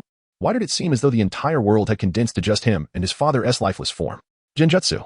Kakashi jolted awake, hastily retrieving a shuriken from his ninja pouch and driving it into his arm. With a surge of pain, the illusion shattered like glass, and upon blinking, he found himself face to face with Chiharu, who had a kunai poised at his throat. As Chiharu beamed at the somewhat dazed Kakashi, he cast a glance towards the astonished white Fang, who snapped back to reality. The victor is clear, he proclaimed, his voice resonating throughout the arena. I concede. Kakashi exhaled slowly, loosening his grip on the shuriken and returning it to his pouch. Chiharu gently placed down his kunai and crouched to sense the depletion of chakra within him. Outside the arena, an eerie silence enveloped the spectators. Kakashi has lost? Jiraiya stared in disbelief at Kakashi, who had conceded in the match, his expression one of astonishment. Who is this boy? I have never heard of him before. That day, observing Chiharu and Kunai Maiko in such camaraderie, he had assumed they were relatives, perhaps a medical intern assigned to the hospital for training. Earlier, he had overheard a conversation among Obito and his companions, who seemed to be Kakashi's classmates. The battle between two 7-year-old children would likely leave even seasoned Chunin feeling embarrassed. Chiharu has triumphed? Hong widened her crimson eyes and hurriedly rushed towards the two in the arena alongside Rin. Kakashi, are you all right? After Chiharu completed her examination of her own body, she stood up and approached Kakashi, directing her gaze towards his left arm, which was still bleeding profusely. The blood flowed continuously, saturating his entire arm and seeping into his clothing, creating a rather alarming sight. If I were you, I would not waste time asking whether I am all right. Instead, I would seek a medical professional, she stated. Upon hearing Chinyu's response, Kakashi rolled his eyes, returning to his usual expressionless demeanor. There's no need for such trouble. Just turn your body around and present the wound to me. Chinyu looked at Kakashi helplessly, then said irritably, What are you planning to do? Although Kakashi was perplexed, he obediently turned his body to expose the wound to Chinyu. Do not speak, just observe. Chinyu raised his palm, drawing near to the wound, channeling the scant remaining chakra within him to converge at his fingertips. In an instant, a radiant green aura enveloped Kakashi's injury. A miraculous scene unfolded as the flow of blood gradually diminished, ceasing entirely, and the wound began to heal slowly. Healing technique? As Hong and Rin approached Chinyu and Kakashi, Rin, upon recognizing the green glow emanating from Chinyu's hand, exclaimed in astonishment. Although the healing technique is not as rare and difficult to master as the sage art, it remains a fundamental skill among medical ninjas. To think that Chinyu possesses such medical ninjutsu as well. Ninjutsu, genjutsu, taijutsu, and medical ninjutsu. It appears this young man is indeed a multifaceted talent. Defeating him may not be such a disgrace after all, Jiraiya pondered, gazing at Chinyu, who was intently focused on treating Kakashi from a distance. Chinyu retracted his chakra, dispelling the healing techniques at hand. Observing the scabbed wounds, he wiped away a thin layer of sweat from his forehead and turned his gaze towards Hong.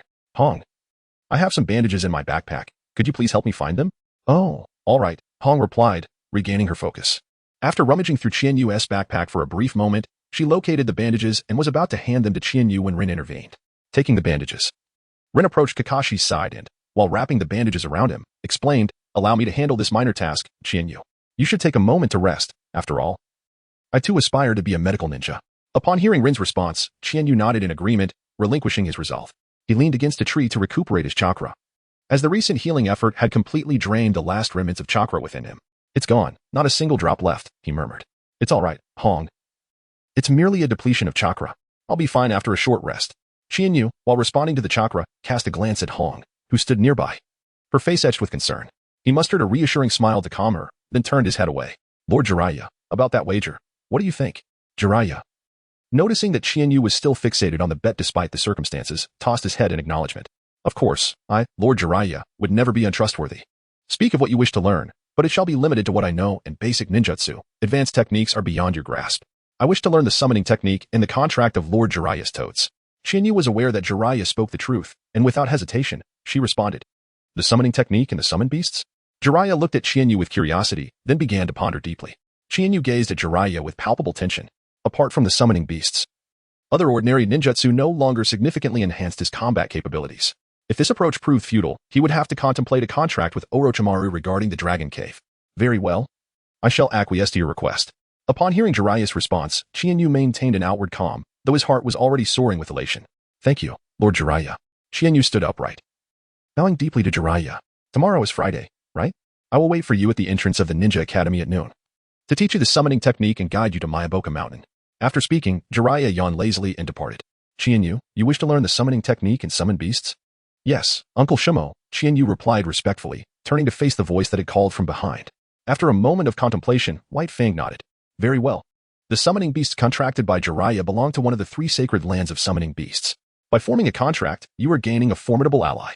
With that, White Fang handed the short sword that had fallen to the center of the arena to Kakashi. You did not lose unjustly this time. I can see that you both are evenly matched, but Qianyu's battle awareness surpasses yours. Moreover, a swordsman should always keep their blade close, even as a chunin. Do not become complacent, Kakashi. While advising Kakashi, White Fang was also astonished at how Qianyu had grown from an ordinary Ninja Academy student to such a formidable competitor in just 2 years. Especially without the resources and guidance of parents, it was evident the child had endured considerable hardship. Yes, father. Kakashi accepted the short sword and sheathed it behind him, his gaze shifting to Qianyu. Qianyu, you are strong, but next time, I will not lose. Absolutely, I am always ready for a challenge. Qianyu smiled and said. Then I shall take my leave with Han. I will see Dato and Rin tomorrow, and I bid farewell to Uncle Shuahao. By the way, Kakashi, do not remove your bandages for the next couple of days. That kunai was rather vicious and may have grazed the bone. It would be wise to bind it for now and refrain from strenuous activities with that arm. In a few days, visit a doctor to determine when it would be appropriate to remove the bandages. After all, I am not a professional. With that, Qianyu turned to take her leave with Hong. Having exchanged farewells with everyone, Kakashi watched the departing Qianyu, his lifeless eyes momentarily lifting before they fell back into their usual despondence. Rin and Dato, observing Kakashi's demeanor, were filled with concern. Kakashi had always been acknowledged as a prodigy, undefeated and unparalleled in tasks. They hoped this defeat would not leave a negative mark on him. I'm fine, Rin, Dato. Kakashi replied, his expression unchanged, showing no significant distress from his loss. It appears I have grown somewhat complacent. Next time, I shall not be defeated, Qianyu. Chapter 31, The Signing of the Contract. Hong, could you please cease looking at me in that manner? On the bustling street, Qianyu turned to Hong, exuding a sense of helplessness. Ever since leaving the duel arena, Hong had fixed her gaze upon Qianyu, her eyes shimmering with admiration, continuing unabated throughout their journey. My apologies. Hong snapped back to reality, her cheeks instantly flushed crimson as she lowered her gaze to the ground, only to lift her head again with an expression of adoration directed at Qianyu. Qianyu, you are so remarkable, defeating Kakashi. With such prowess, why not apply for early graduation? As Hong expressed her admiration and curiosity, she revealed her surprise. While she had always known Qianyu was strong, she had not anticipated him besting Kakashi. Given his strength, why not become a ninja sooner? Ha ha ha, Hong, if you must know, it's simply because I do not wish to bear the title of a genius too soon. Qianyu chuckled lightly, then turned her gaze towards the distant Hokage rock. Hong, we must hasten our growth. Our time is running short. Qianyu suddenly blurted out a seemingly nonsensical remark. Huh? Before Hong could decipher the meaning behind Qianyu's words, they had already arrived at her doorstep, only to be interrupted by Qianyu's voice. Don't overthink it. I wouldn't want to leave you alone at school, constantly on others' minds. You must be tired today, right? It's best to head home and rest. See you tomorrow, ha ha ha. With that, Qianyu playfully ruffled Hong's hair, laughing as she made her way home, leaving Hong feeling both flustered and exasperated. Dazed by the barrage of Qianyu's words, Hong finally registered the teasing remark and the affectionate gesture just as Qianyu disappeared from view. Embarrassment and irritation surged within her, and she swung her fists at the air as if Qianyu were standing right in front of her. Humph, silly Qianyu. Tomorrow I shall pack your bento full of chili peppers for touching my head. With a huff, Hong turned and headed home. Finally dealt with it. Qianyu had just returned home. Without even changing out of his clothes, he threw himself onto the bed. This afternoon's battle had truly required considerable effort, and now his chakra was reduced to a mere trickle, barely sufficient to perform a C-rank jutsu. Nevertheless, he was grateful that he had achieved his objectives. Tomorrow was Friday once more. How swiftly time passes. Qianyu gazed at the ceiling, murmuring to herself. The spirit beast had been taken care of, now her focus must shift to Orochimaru. Advanced ninjutsu, even forbidden techniques, were no longer beyond her reach. Additionally, it was time to acquire a weapon. Relying solely on shuriken in battle was hardly a viable strategy. Renowned ninjas typically wielded an artifact. There was the flying thunder god Kunai of Minato Namikaze, the Kusanagi sword of Sasuke Uchiha, the Tatsuka blade and Yada mirror of Itachi Uchiha, and the Uchiha clan's ancestral treasure, the flame fan. In her future confrontations against weaker foes, using shuriken might suffice, but against formidable opponents, it was simply inadequate. Contemplating this, Chienyu clicked her tongue in frustration. Starting with 5 scrolls meant that all her equipment depended on her own efforts. This was the tragic plight of a common ninja. Had her parents not sacrificed themselves, she would not have to struggle so tirelessly in her current predicament. Abruptly interrupting such unrealistic musings, Chienyu removed her coat and nestled under the covers, staring at the ceiling until consciousness slipped away. Alas, while the world is replete with possibilities, it is devoid of what-ifs. The next day, Chienyu sat in class as usual, surrounded by familiar teachers and classmates, with Hong diligently taking notes beside her. Yet, the desk next to her remained conspicuously empty. Chienyu gazed at the seat of Uchiha Liufeng, idly toying with the kunai in hand while deep in thought. This morning, she had heard from Hong that Uchiha Liufeng had taken a day off, seemingly to attend to some matters at home. Chienyu, perplexed by the myriad of thoughts swirling in her mind, resolved to pay a visit to the Uchiha family the following weekend, eager to uncover the circumstances surrounding Liufeng. Time slipped away, and once again the bell signaling the end of class resonated through the air. Chienyu and Hong engaged in light-hearted conversation as they made their way to the entrance of the Ninja Academy. Upon stepping outside, Chienyu paused momentarily, guiding Hong beneath a grand tree entwined with a swing. As they observed a figure emerging from behind the tree, the two swiftly bowed in respect. Jiraiya-sama. They greeted in unison. Jiraiya acknowledged them with a nod before shifting his gaze towards Chienyu. Chienyu understood the unspoken message and turned to Hong. Hong, you may head back now. I will visit you at your home tomorrow. All right, please take care, Jiraiya-sama. Farewell, Hong replied, having been present the previous day. She was aware that Jiraiya intended to take Chienyu to summon a contract beast. Recognizing the potential inconvenience of her presence, she gracefully bid them adieu and made her way home. Follow me, Jiraiya instructed, casting a glance at Chienyu before leading the way. Chienyu dutifully trailed behind him as they traversed the bustling streets, eventually arriving at a training ground. This is the 5th training ground, Jiraiya remarked, turning his head to gauge Chienyu's reaction. Upon receiving her affirmation, he nodded. Indeed, this place has been neglected for some time, free from disturbances. The summoning technique is a form of space-time ninjutsu, and any interruptions during its execution could lead to unforeseen consequences. Chienyu nodded, fully aware that the figure before him, Jiraiya, was a living testament to this truth. In his youth, Jiraiya, captivated by the summoning technique demonstrated by Sarutobi Hiruzen, devoted himself to training, driven by his desire to win over Tsunade. One fateful day, despite lacking a formal contract, he inexplicably summoned himself to Mount Maiboku. After assisting Gamabunta, who was entangled with a serpent, Jiraiya, under Gamabunta's guidance, encountered Lord Fukasaku for the first time. Following Lord Fukasaku's instructions, he embarked on his training at Mount Maiboku, thus spending his formative years there. It was this rigorous training at the mountain that laid a solid foundation for his future strength. Allow me to demonstrate, he began. Remember, the sequence of hand seals for the summoning technique is pig, dog, rooster, monkey, sheep. As he spoke, he bit his finger, swiftly formed the hand seals, and then promptly struck the ground with one hand. Summoning technique. A burst of white mist erupted, and moments later, as the fog dissipated, a 3-meter-tall toad materialized from thin air. Its vibrant orange skin was adorned with intricate patterns, and it bore several round pearls around its chest, the largest of which had the character for loyalty inscribed upon it. Its long tongue extended outward, clutching a scroll, while Jiraiya stood proudly atop the toad, gazing down at Chienyu with a sense of triumph. The toad, named CH, gradually unfurled its tongue, presenting the scroll to Chienyu, who momentarily froze before hastily reaching out to grasp it. Jiraiya, perched upon CH, began to guide Chienyu step by step. Open the scroll. It is a contract passed down through generations, binding us to the toads. Write your name in your blood and inscribe your hand seals beneath it. As Chienyu heeded Jiraiya's guidance, she unfurled the scroll, discovering that several individuals bound by a contract with the toads were already present, among them the notable Jiraiya himself. Locating a blank line at the end, Chienyu pricked her finger, allowing her blood to flow as she inscribed her name, Shijan Chienyu, from top to bottom. Subsequently, she firmly pressed her fingerprint beneath her name. Jiraiya, seated upon the loyal toad, clasped his arms across his chest and continued. Next, concentrate your chakra at the location from which you wish to summon it. Place your hand upon the signed contract, and employ the summoning technique seal I just imparted to you. Chienyu nodded, stepping back a few paces as her hands began to weave intricate seals. Hai, Su, Yushin, Wei, the art of spirit communication. Chapter 32, Miyamu Mountain. Once again, a cloud of white smoke erupted, enveloping the surroundings. As the white smoke dissipated, obscuring his vision, Chienyu recognized the success of his summoning. The creature before him bore a striking resemblance to the toad beneath Jiraiya's feet, adorned in the same coloration and cloaked in dark patterns. It stood at a modest height of 1 meter, its body fortified with several layers of armor. Its arms were encased in what appeared to be iron-like plates, and its gaze, devoid of emotion, remained fixed upon Chiharu. An iron-armed toad, is it? Quite impressive. It seems you have summoned a remarkable companion, Jiraiya remarked, momentarily taken aback by the sight of the iron-armed toad before him, stroking his chin in contemplation. Although the creature had only appeared briefly in the original story, this did not diminish its prowess.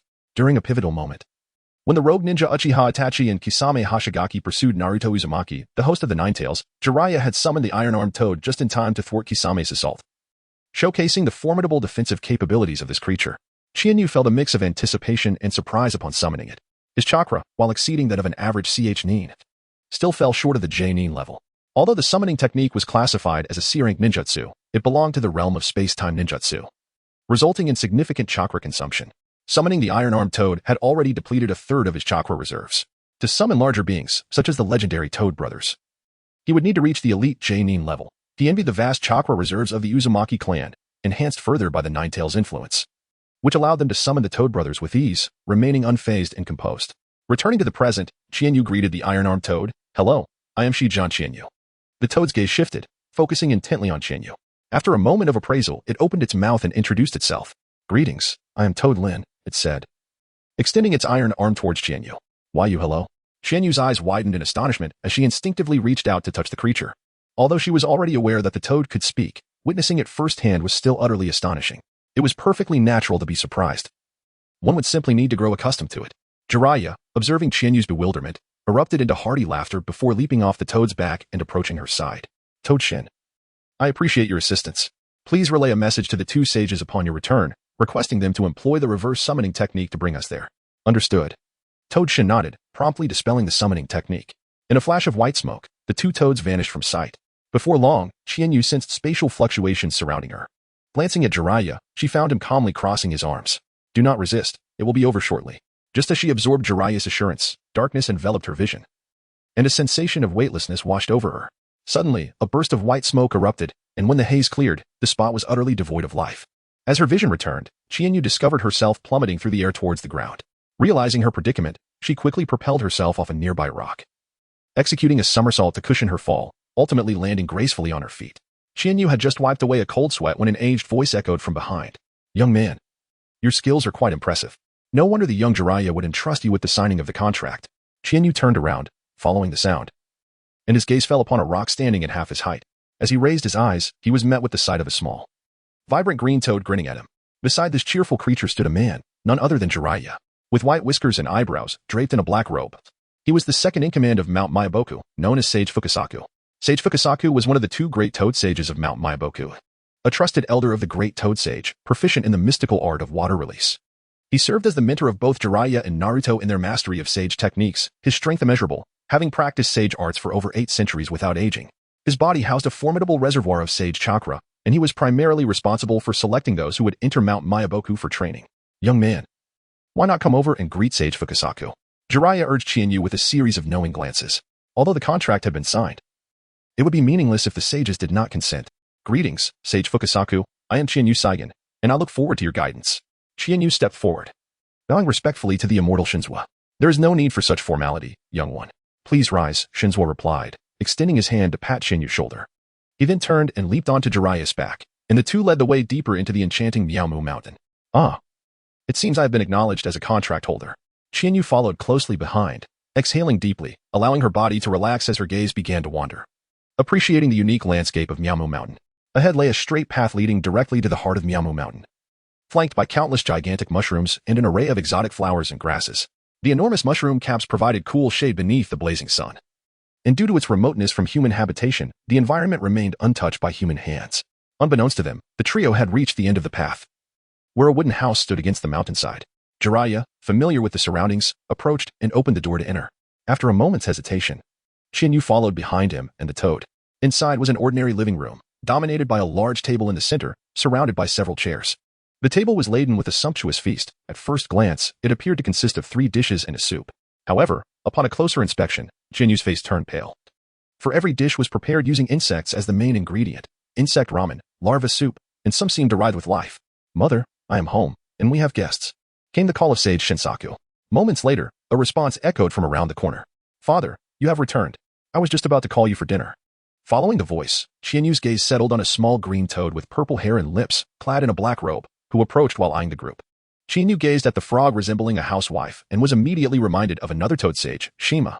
Shima, another sage from Maiboka Mountain, was also a trusted elder of the great toad sage, endowed with remarkable sensory abilities and a serpent-like tongue capable of expelling corrosive venom.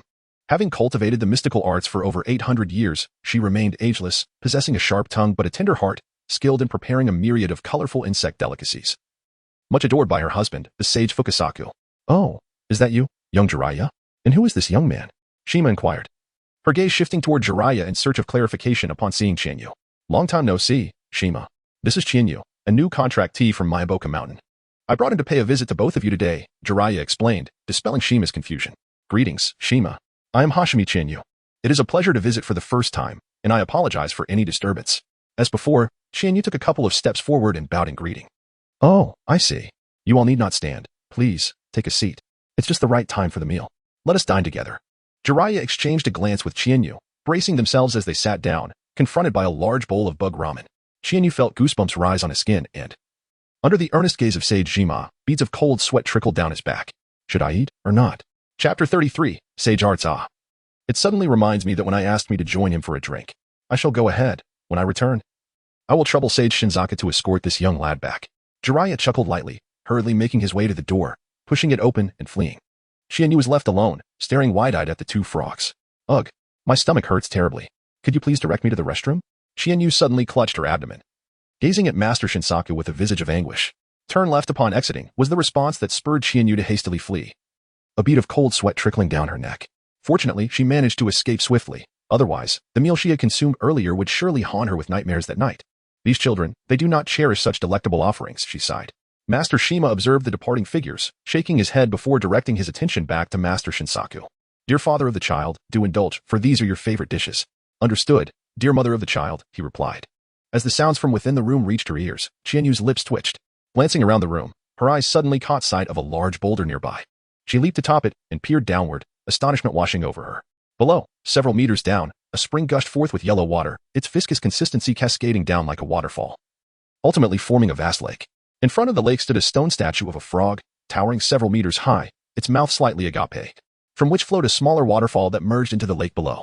Before the lake lay a series of earthen steps, half a meter above the ground, cascading downwards. Beyond these steps sprawled a broad expanse of unremarkable yellowish terrain, yet scattered around were various frog statues of differing sizes. Some were several meters tall, while others were smaller than Qianyu herself. Yet, without exception, they were once living beings.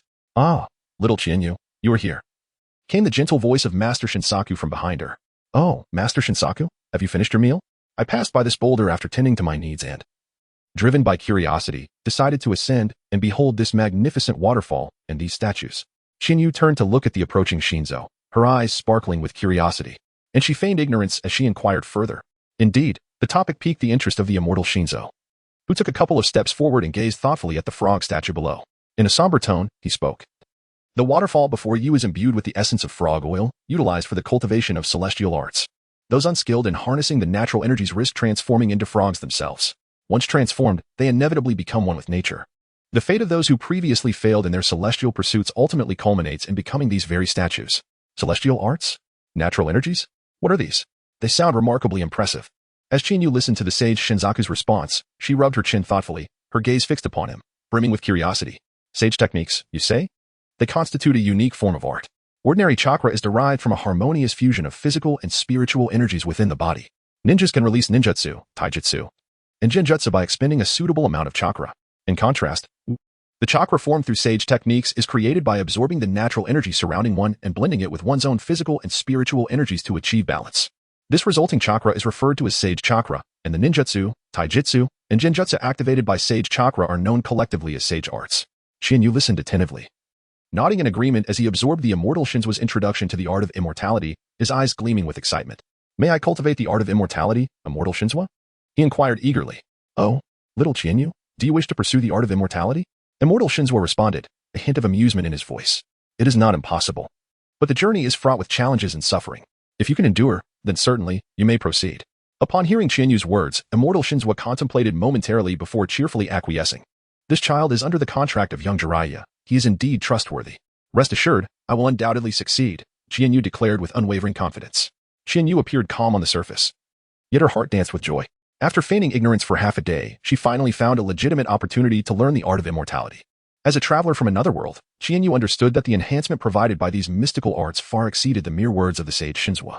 Each of the 3 sacred grounds possessed its own unique system for cultivating these arts. And only through the various secret techniques developed over centuries could one truly unleash their full potential. The representative of the mystical arts at Mount Myaboku was Jiraiya, while at the Riichi Cave, it was the enigmatic Kabuto Yakushi. In the Shibakuzen, the sage was none other than Hashirama Senju. Each of their techniques was intertwined with the characteristics of toads, snakes, or slugs. Jiraiya's mastery of the Myaboku arts flourished in Naruto's hands, who, thanks to his vast chakra reserves, fully realized the frog-based techniques, the frog summoning, frog knock, enhanced sensory perception, and a significant boost in physical capabilities. The Riichi Cave's arts were ever-changing and potent, predominantly illusionary in nature. Kabuto once managed to suppress the combined might of brothers Itachi and Sasuke Uchiha with his mastery of the cave's secret techniques. Although he ultimately fell to Izanami, he stood as a pinnacle among non-bloodline ninjas. The arts of the Shibakuzen not only amplified power but also possessed formidable healing abilities. When combined with the wood release and Hashirama's sage body, one could heal wounds without hand seals, granting exceptional endurance in battle. Upon entering sage mode, the body undergoes a transformation, and depending on the nature of the absorbed natural energy, various changes manifest. Generally speaking, achieving a perfect sage mode is quite challenging. For instance, Jiraiya's sage mode is considered imperfect, as prolonged use results in toad-like features, while Naruto's version is deemed perfect, lacking any animalistic traits. Adorned instead with the distinctive sage eyeshadow unique to perfect sage mode. The collision of mystical arts in the wind release is something to eagerly anticipate. For now, that will suffice. Until next time, little Qianyu. As Sage Shinzua activated the reverse summoning technique, Qianyu felt darkness envelop her. When light returned, she found herself abruptly seated upon the ground. Alas, she landed ungracefully on her back. The impact colliding with her previous injuries elicited a sharp intake of breath. Indeed, the pain was excruciating. This sage was ruthless, and she could only imagine the bruises adorning her back. Initially, Qianyu had been filled with ambition. But after her first training session, she experienced the overwhelming fear of being governed by the mystical arts. One careless moment could lead to her body transforming into that of a frog, coupled with the blows from Sage Shinzua's staff. While under the sage's control, the staff would not inflict severe injuries. The pain was nonetheless excruciating.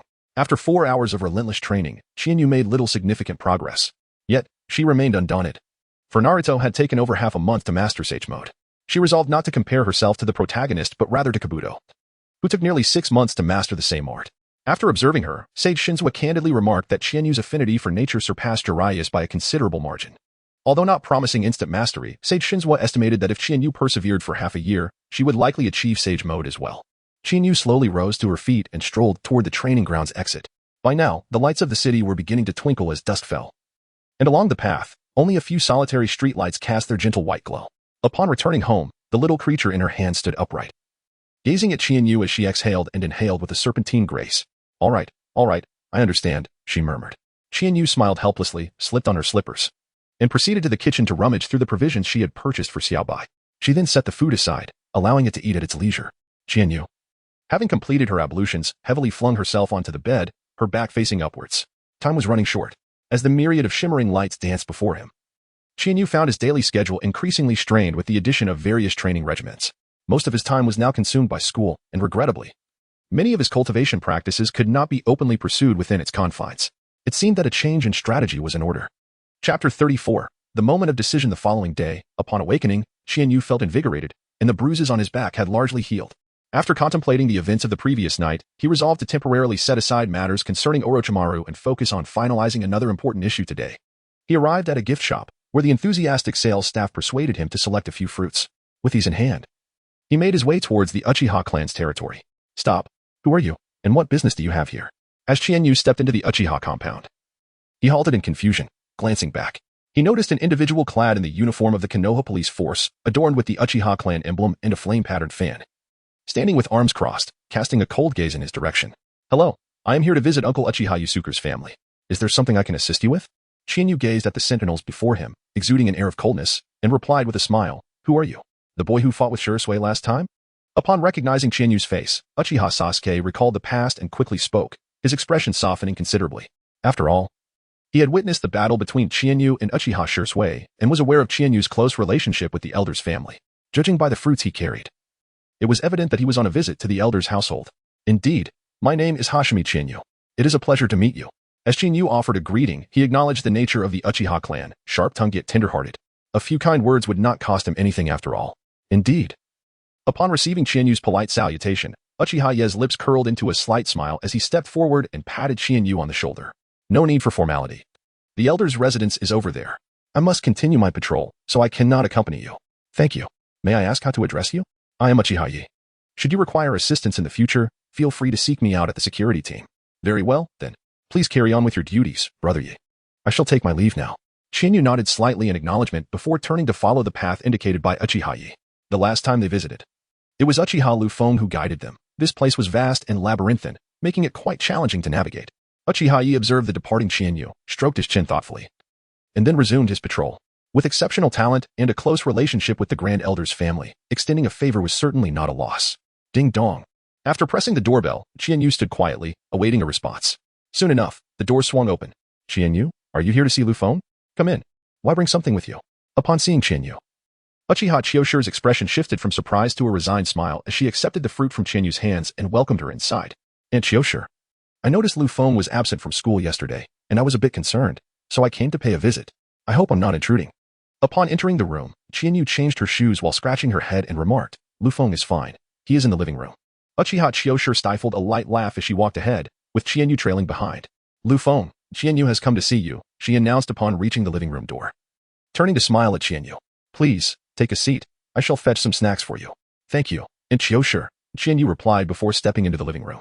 To her surprise, she discovered that Liufeng was not alone. Seated at the table was a boy with a round face, none other than Uchiha Shursui.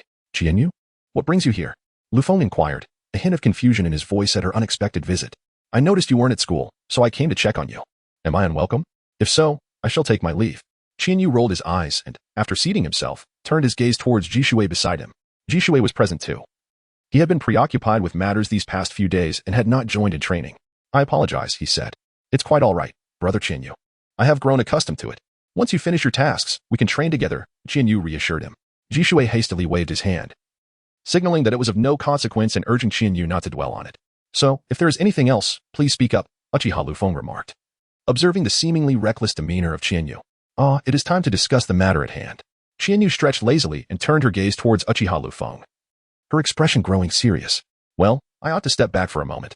Jishui observed the two, who were locked in a silent stare, and stood up, preparing to create a quieter atmosphere for them. It's nothing serious, Jishui, please take a seat. Yu gently patted Jishui's shoulder, signaling him to return to his seat. The purpose of today's visit was twofold. Firstly, to assess your condition, which appears to be quite satisfactory, and secondly, Yu paused momentarily before continuing. Shall we consider graduating early? Have you finally made up your mind? Uchiha Liufeng exclaimed, both astonished and elated. It is worth noting that they had possessed the strength of a Jinin merely 6 months into their enrollment. Liufeng had long wished to persuade Yu to graduate early and become a ninja, but she had always dissuaded him, although he was unsure of her reasons. He had reluctantly acquiesced. Upon returning home, Uchiha Uchiha had also advised Liufeng to focus on diligent training.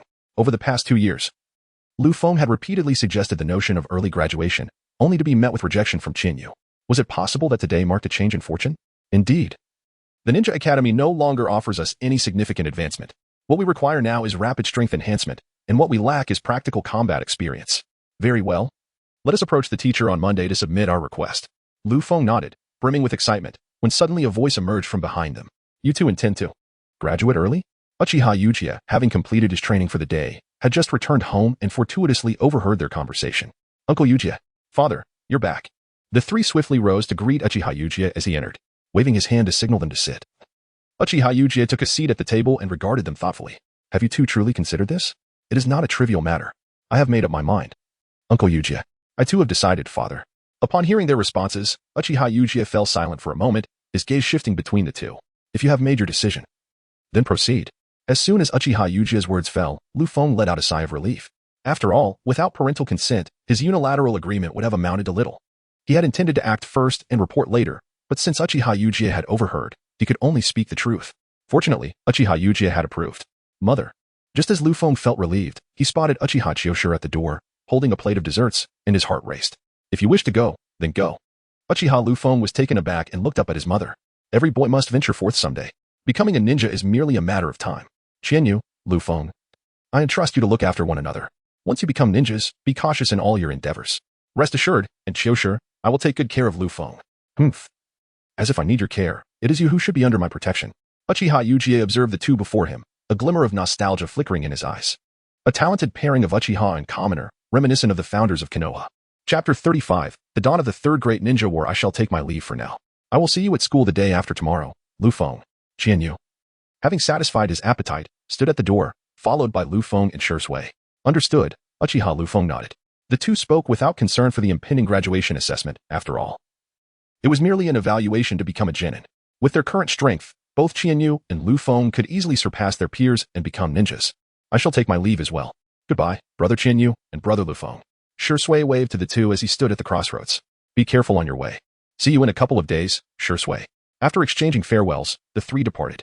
As they walked, Chiharu felt that they had resolved their issue of insufficient training time. Now, it was time to prepare methodically for the imminent Third Great Ninja War. The year was 44 in the Konoha calendar, and in approximately 2 years, the war would erupt.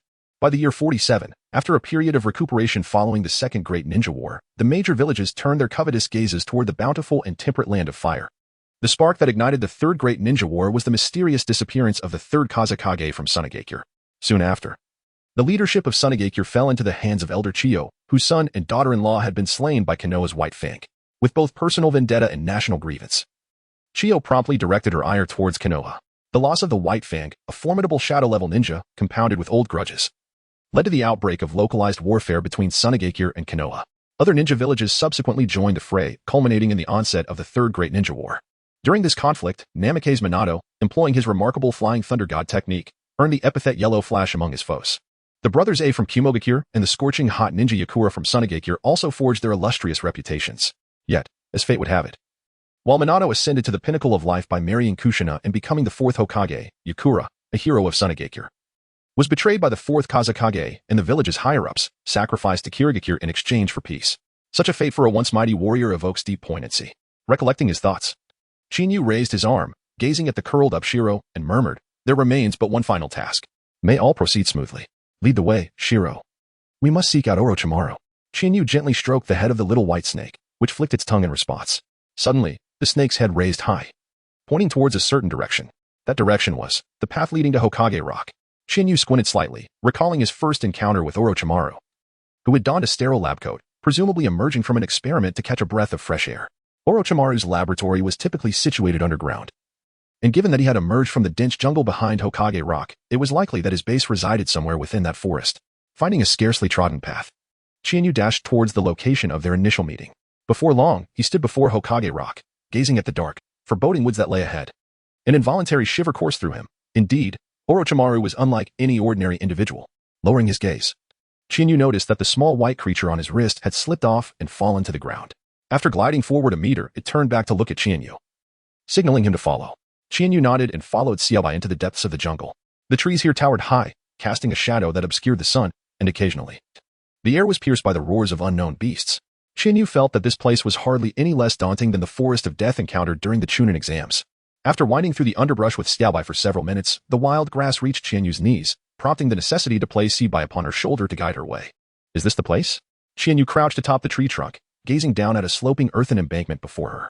After careful observation, she concluded that it was merely an ordinary mound of soil, devoid of any apparent issues. Leaping down from the trunk, Chiharu approached the slope, and Xiaobai once again slipped from her back, advancing to the earthen heap. The serpent prodded the mound with its tail and then turned its gaze back towards Chiharu, flicking its tongue inquisitively. Chiharu crouched down, her hands exploring the spot where Xiaobai had just poked.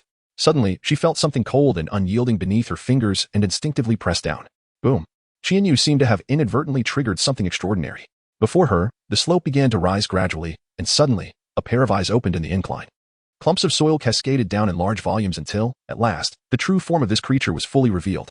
Chiharu tightened her grip on the shuriken, hoisting Xiaobai onto her shoulder, her gaze heavy with foreboding as she regarded the colossal being before her. Its earthy yellow scales unfurled, revealing a body nearly 10 meters in length and as thick as a barrel, while a pair of cold, piercing eyes fixed intently on the duo, one large and one small, intruding into its domain, flicking its tongue in and out.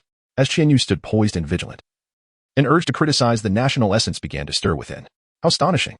Initially, one might presume that guardianship and vigilance would be entrusted to either humans or traps. Yet here, a serpent is employed as a sentinel, a true reflection of Orochimaru's style. I was curious who it might be, only to discover it was you, Chiharu-kun. A chilling voice emerged from behind the great serpent, as it gradually shifted aside to reveal the figure concealed behind it. Lord Orochimaru, I apologize for the abrupt interruption. I beg your forgiveness. As Chiharu slightly bowed to Orochimaru, expressing his respect, he also felt a sense of relief, considering the immense power of the serpent. Chiharu surmised that while the beast might perish in battle, he would not emerge unscathed himself. With Orochimaru's appearance, this confrontation could be averted. After all, he had come to delve into the realm of science, not to engage in conflict. Do not concern yourself, Chiharu-kun. You must have encountered a perplexing dilemma that requires resolution. Please, step inside. Orochimaru beckoned, still clad in the pristine white lab coat reminiscent of their first encounter, indicating he was engaged in an experiment. Very well, Lord Orochimaru. Chiharu cautiously navigated around the great serpent, trailing behind Orochimaru as they approached the creature's rear. To Chiharu's astonishment, nestled within the coils of the serpent was a door. A sudden realization dawned upon him. It was no wonder he had been unable to locate this place earlier, for the entrance had been obscured by the serpent's winding form. Once they entered, the serpent coiled its body once more, closed its eyes, and resumed its slumber. As the door closed, Chiharu curiously observed the passageway behind Orochimaru. The stairs descended, flanked by lamps that cast a gentle glow, illuminating the otherwise dark corridor. It seems you have taken good care of it, Orochimaru remarked, glancing back at Chiharu and briefly acknowledging the little creature perched on his shoulder with a faint smile. Thanks to Lord Orochimaru's guidance, I have been getting along quite well with this little one, Chiharu replied. Is that so? That is wonderful, Orochimaru responded. As they completed their journey through the subterranean passage, turning to face Chiharu, he smiled warmly and said, Chiharu, welcome to my laboratory. Chapter 36. A moment of enlightenment. As Chiharu took 2 steps forward, a myriad of large vessels filled with nutrient solutions came into view, within which various creatures floated. Their bodies gently oscillating in the liquid, their eyes tightly shut, oblivious to the realm of life and death. Among these beings, there were creatures as grand as lions and tigers, and as small as snakes, insects, and mice. Astonishingly, Chiharu even spotted a human among them. Oh, do not misunderstand. Dear Chiharu, chuckled Orochimaru, as he followed Chiharu's gaze, a faint smile gracing his lips. That is merely a spy from Sunagakure, who infiltrated Konoha. After being thoroughly interrogated for information, he was discarded into this prison. I have repurposed him for some rather intriguing experiments. Is that so? Ha ha, you certainly startled me. Chiharu, with a forced smile, averted his gaze, yet his mind was plagued with doubts. At this juncture, Orochimaru had likely not yet commenced his forbidden human experiments. He was still engaged in preliminary studies. The true phase of Orochimaru's human experimentation would not unfold until after the Third Great Ninja War, during which, in collaboration with Danzo, he became increasingly engrossed in his research, ultimately leading to his exposure by Hiruzen Sarutobi, who dispatched the Umbu to confront him in his laboratory. In a moment of sentimentality towards their past master-disciple bond, Hiruzen chose to spare Orochimaru, a decision that precipitated the catastrophic plan orchestrated by Orochimaru, resulting in the downfall of Konoha and costing Hiruzen his life, the price of which was the legacy of the strongest Hokage. This is my principal biological research facility. Has something troubled you today, Chiharu-kun? Perhaps you would care to share? Thank you, Lord Orochimaru. I apologize for the abrupt intrusion. I seek your guidance on certain scientific and cultivation-related inquiries. Chiharu slightly bowed in gratitude while articulating the purpose of her visit. No problem, follow me, Chiharu-kun.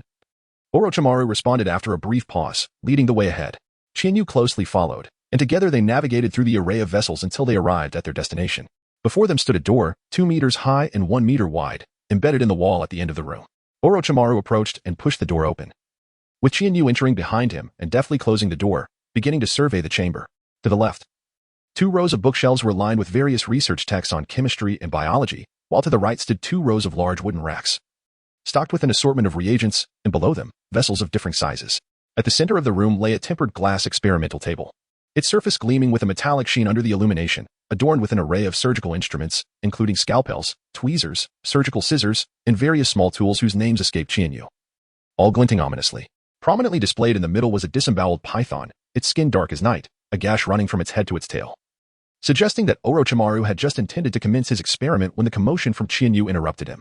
Let us first address your scientific inquiries.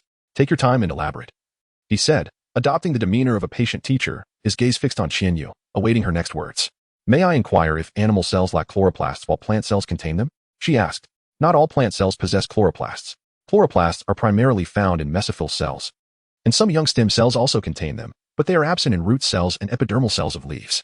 Chloroplasts exist solely in certain higher plants and some algae, Orochimaru replied after a moment's contemplation, subsequently turning his attention back to Chiharu. Do starch and glycogen share identical elemental compositions? She queried. Indeed. Starch serves as the principal energy source for plants, while glycogen is the primary energy reserve for animals. Both belong to the category of carbohydrates, he elucidated. After a quarter of an hour, Qianyu concluded, Lord Orochimaru, I have finished my inquiries. Your guidance has been immensely enlightening. I am grateful for your insights. While Qianyu expressed gratitude, he was also secretly astonished. Indeed, one could not underestimate the foremost scientist of the ninja world, as his reservoir of knowledge was truly remarkable. You're welcome, Qianyu-kun. If you have finished your inquiries, then let us discuss the confusions you face in your training. Orochimaru gestured dismissively, though a hint of surprise flickered across his face. Such questions would be beyond the grasp of amateurs, and even seasoned professionals might falter when confronted with them. Were it not for Orochimaru's undeniable prowess, failing to answer a couple of them would be rather embarrassing. Imagine the ridicule if word spread that one of the legendary Sannin was outsmarted by a mere ninja academy student. The thing is, I wish to cultivate a new elemental chakra, but I am uncertain how to proceed, which is why I sought your guidance, Qianyu explained. Orochimaru inquired, his gaze fixed on Qianyu in astonishment. After a moment of silence, he asked, What is your chakra affinity, Qianyu-kun? Upon hearing this, Qianyu replied honestly, My chakra affinities are water, wind, and lightning. 3 affinities, quite impressive, indeed. Orochimaru nodded in acknowledgement and chose not to discuss the instruction of Qianyu's new affinity just yet. Instead, he prepared to begin teaching Qianyu about the nature transformation and shape transformation of his existing affinities.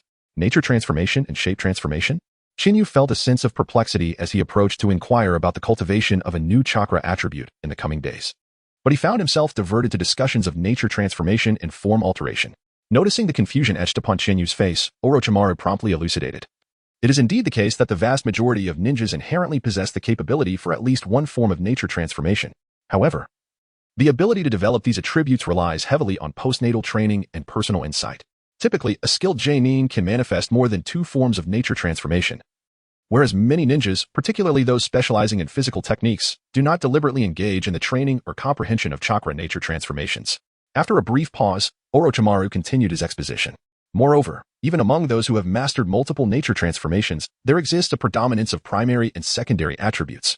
Of course, there are exceptions, such as my mentor, the 3rd Hokage, who has delved into the quintessence of all 5 chakra attributes, nature transformations, and form alterations.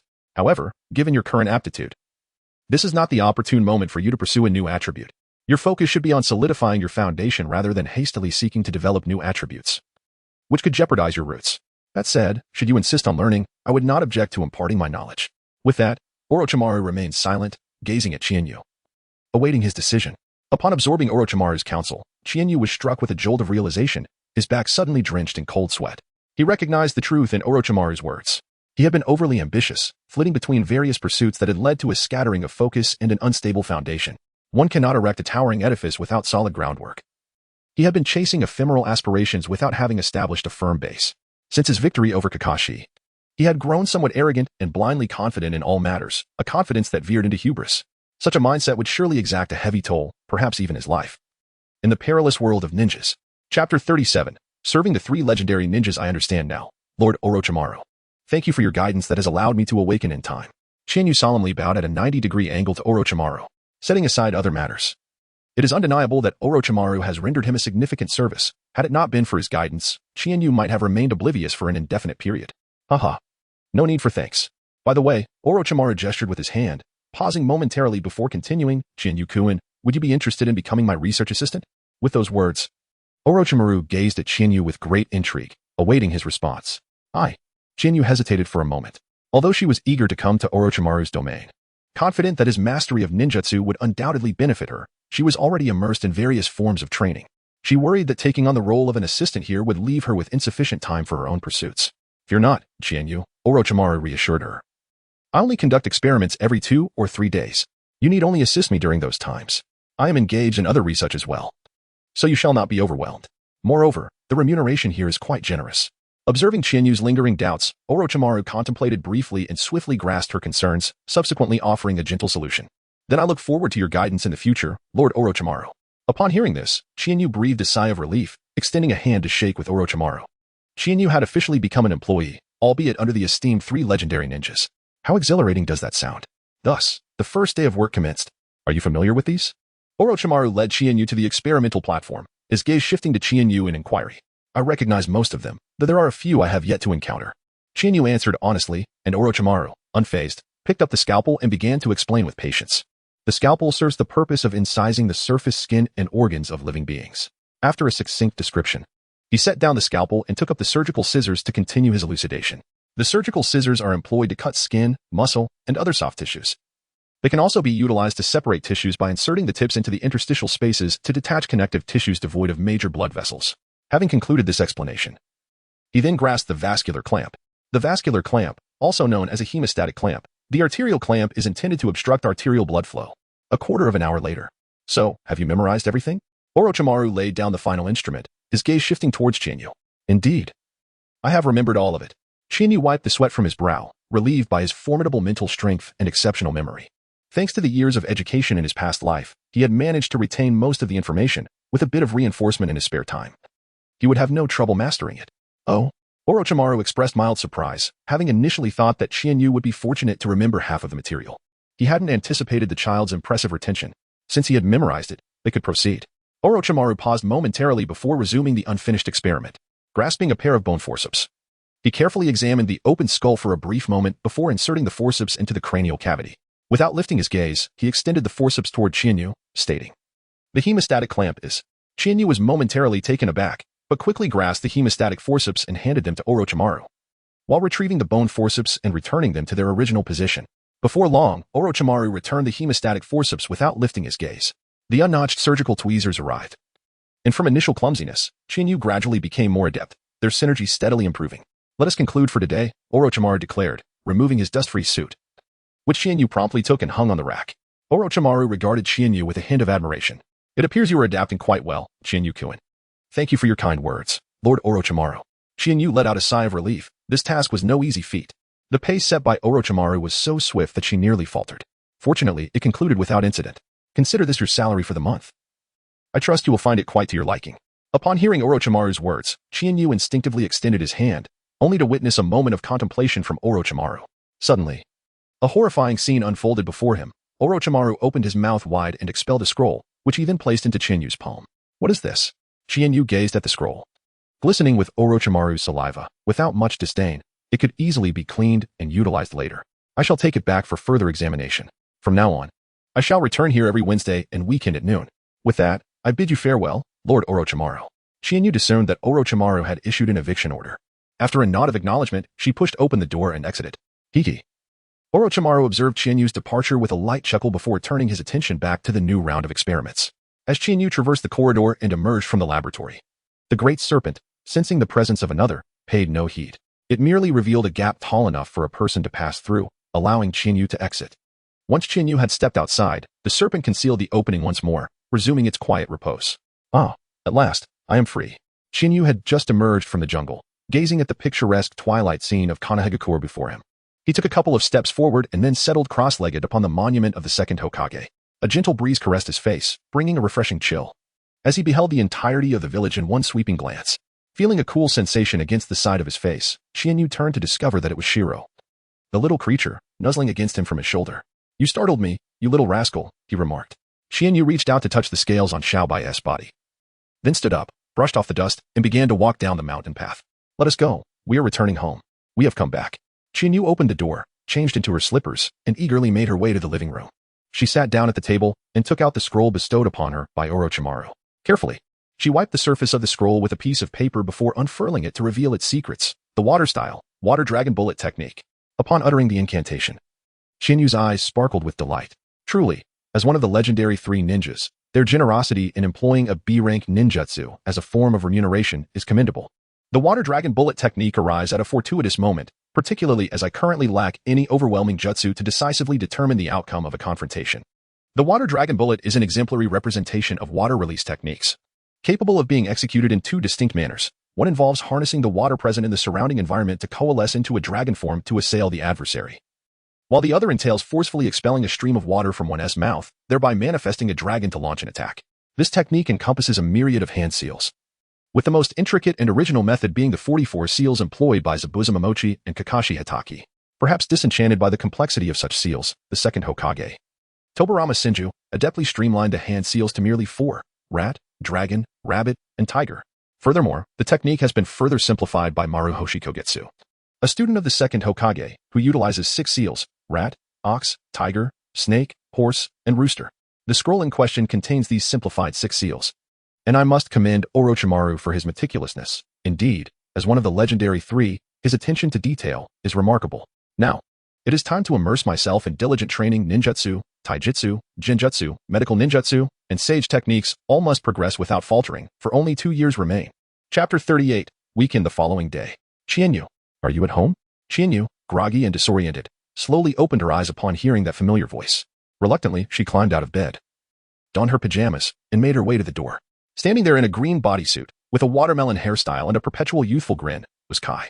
Kai, please don't shout so loudly in the morning. It might disturb the neighbors, she said. Why don't you come in and have a seat while I freshen up? Upon hearing Chienyu's invitation, Kai waved his hand, indicating he would not enter. No need. I'm here to invite you for some training. I noticed you've been quite busy these past few days, so I didn't want to intrude. How about a spirited battle this weekend morning? As he spoke, he gave a thumbs up, his dazzling smile seemingly accompanied by a resounding ding. Indeed, she had been rather occupied recently, but today she would resume her routine. Come in and wait for me. We'll head out for training shortly. Chienyu, with a hand pressed to her forehead, lamented the youthful fervor that had perhaps exceeded its bounds. Very well, then I shall first run a lap upside down around Konoha village. Once you are prepared, let us convene at the entrance of the Ninja Academy. I shall take my leave now. Youth waits for no one. Before Chienyu could respond, Kai swiftly flipped his body, his hands propelling him forward as he departed with a cloud of dust swirling behind him. Indeed, this was quintessential Kai. Chienyu tugged at the corner of her mouth, reluctantly closing the door behind her as she entered the bathroom to freshen up. After completing her morning routine, feeling somewhat revitalized, Chienyu changed out of her pajamas and selected a sleek black ninja outfit. She donned her ninja shoes and secured her weighted belt, taking a moment to adjust before taking a few steps forward, suddenly realizing the implications. It appeared that today would once again require considerable expenditure. Chienyu jumped in place. After 3 months of use, this model of weighted gear was no longer sufficient for her needs. She would have to purchase a larger specification. As she exited her home, Chienyu made her way toward the Konoha Academy, yawning intermittently.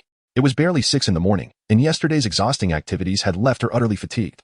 Additionally, her late-night endeavors to study the water release technique and refine her chakra consumed an inordinate amount of time, causing her to drift into slumber close to dawn. Now, with only a light sleep behind her, the crisp morning breeze swiftly dispelled much of her drowsiness. At this moment, several shops along the street had already opened their doors. Chienyu, familiar with the route, approached a store that sold ninja tools. Observing the owner as he unlocked the door, she greeted him with practiced ease. Good morning, boss. The owner, a middle-aged man with a slightly plump physique, wore a shrewd businessman smile that was a permanent fixture on his face. Upon hearing Chienyu's greeting, he turned around, and upon recognizing his regular customer, he quickly beamed and returned her salutation. Ah, back for more weighted gear. Are you my dear customer? In recent years, Chienyu has acquired weighted training equipment, kunai, shurikens, and various other ninja tools from this very place. Gradually, the two have become quite familiar with each other. Indeed, as usual, I would like to switch to a different model. Chienyu entered the shop, removing 2 weights from her calves and taking off her outer garment. After discarding a weighted vest onto the counter, she donned her attire once more. All right, please hold on. The owner replied with a cheerful smile before swiftly darting to the back warehouse. In a short while, he returned, trembling slightly as he carried a set of weights. Chienyu stepped forward and, with both hands, lifted the weighted set from the owner's embrace. At the moment the owner released his grip, Chienyu felt a sudden heaviness in his hands and had to exert considerable strength to maintain his balance. Indeed, it was impressive. Chienyu nodded in satisfaction, promptly unwrapping the packaging and donning the weighted vest and leg straps. Instantly, a sensation of being weighed down enveloped her, resulting in a significant reduction in her speed. As long as the customer is pleased, that is what matters.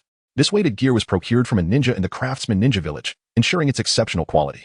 This will suffice. I have placed the payment on the counter, dear proprietor. I shall take my leave now. Chienyu nodded, retrieving a check from his pocket and placing it upon the counter before making his way outside. Thank you, dear customer. Please come again. The proprietor beamed, his smile growing ever more radiant. He approached the counter, delicately stowing the check into his own pocket, and then heaved the burdensome weights that Chienyu had previously exchanged, panting as he made his way to the storeroom. As Chienyu walked, he felt the weight of the burdens affecting him while simultaneously lamenting the state of his wallet. Damn it, he thought. Cultivation truly is an expensive endeavor.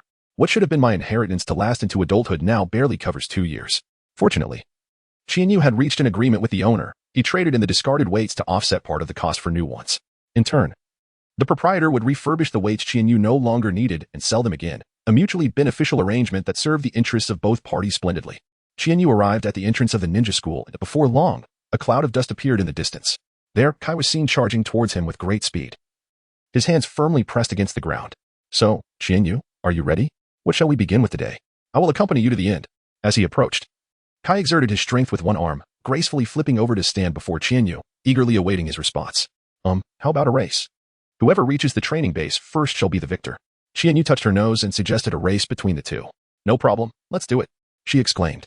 If I lose, I'll do 200 push-ups. If I win, you'll do 200 sit-ups.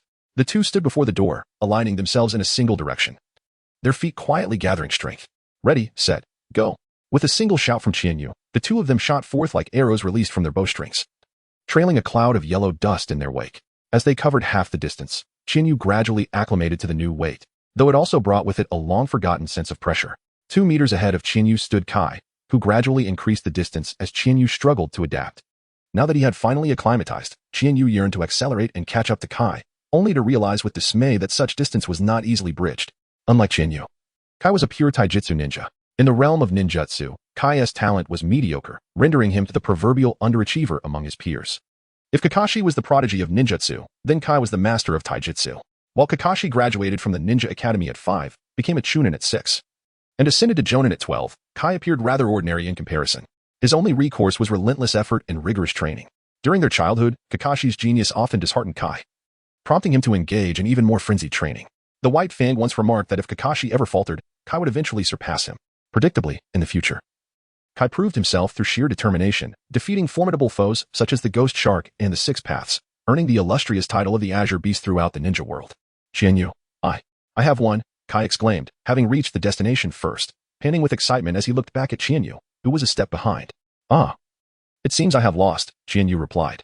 Chiharu gasped for breath. Even with their robust physiques, the arduous distance they had traversed under heavy burden was quite taxing. I have emerged victorious, so let us commence with 200 sit-ups. Before Chiharu could fully comprehend this statement, Kai had already detached himself and moved aside to initiate the next round of training.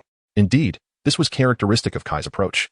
Chiharu shook her head, then joined in, beginning her push-up training. Beneath the rising sun, the two youths were drenched in sweat as they embraced the vigor of youth on the open ground. Chapter 39, The Application. What? You two wish to apply for the graduation assessment? Yamashita Ryo leaned on the desk, gazing at Chiharu and Uchiha Ryuphone before him.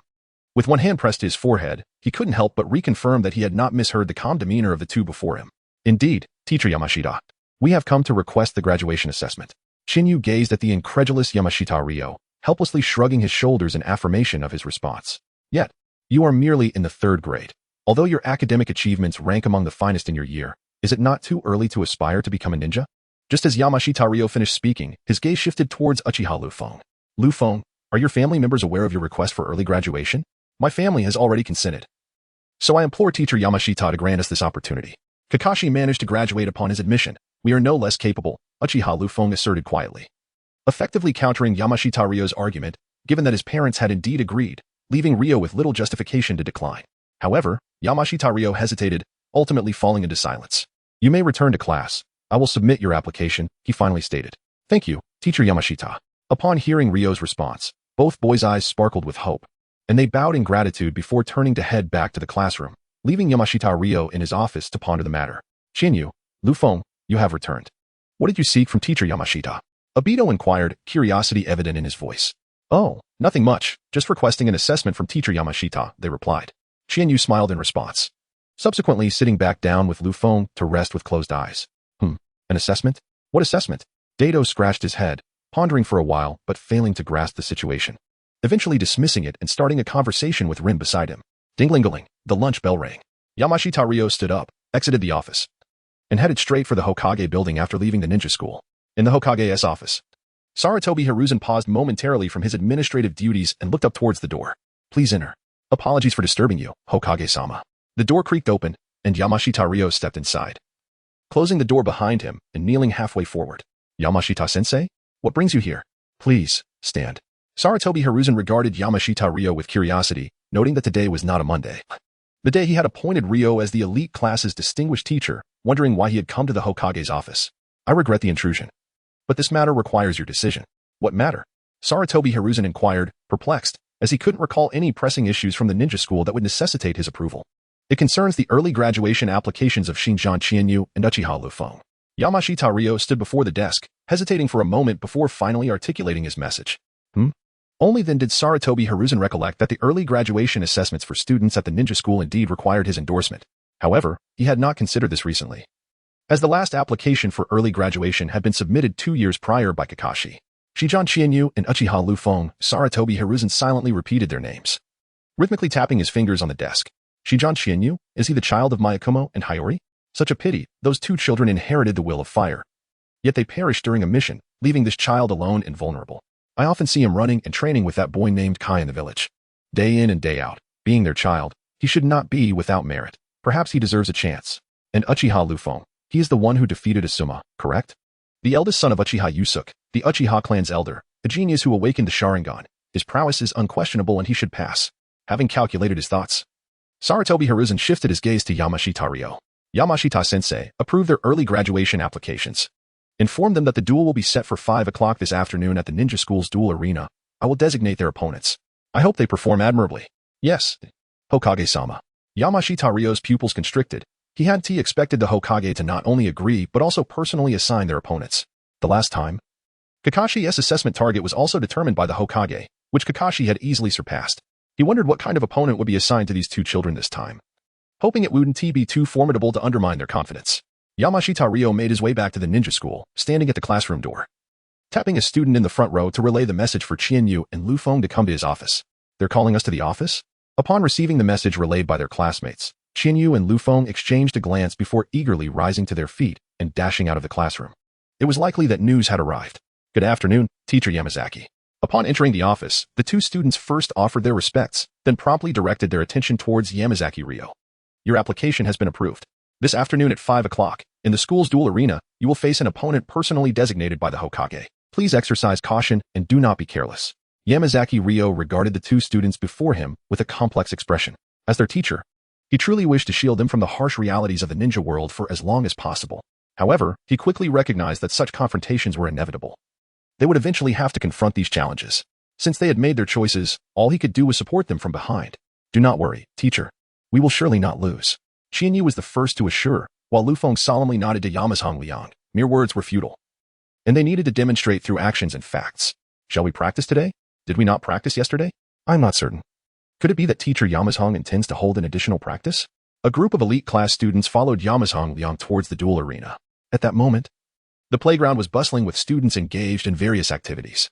Some curious onlookers trailed behind the elite class, eager to witness any excitement. Upon reaching the spectator stands of the duel arena, Yamazhong Liang halted, turning to address the puzzled students. After organizing his thoughts, he spoke.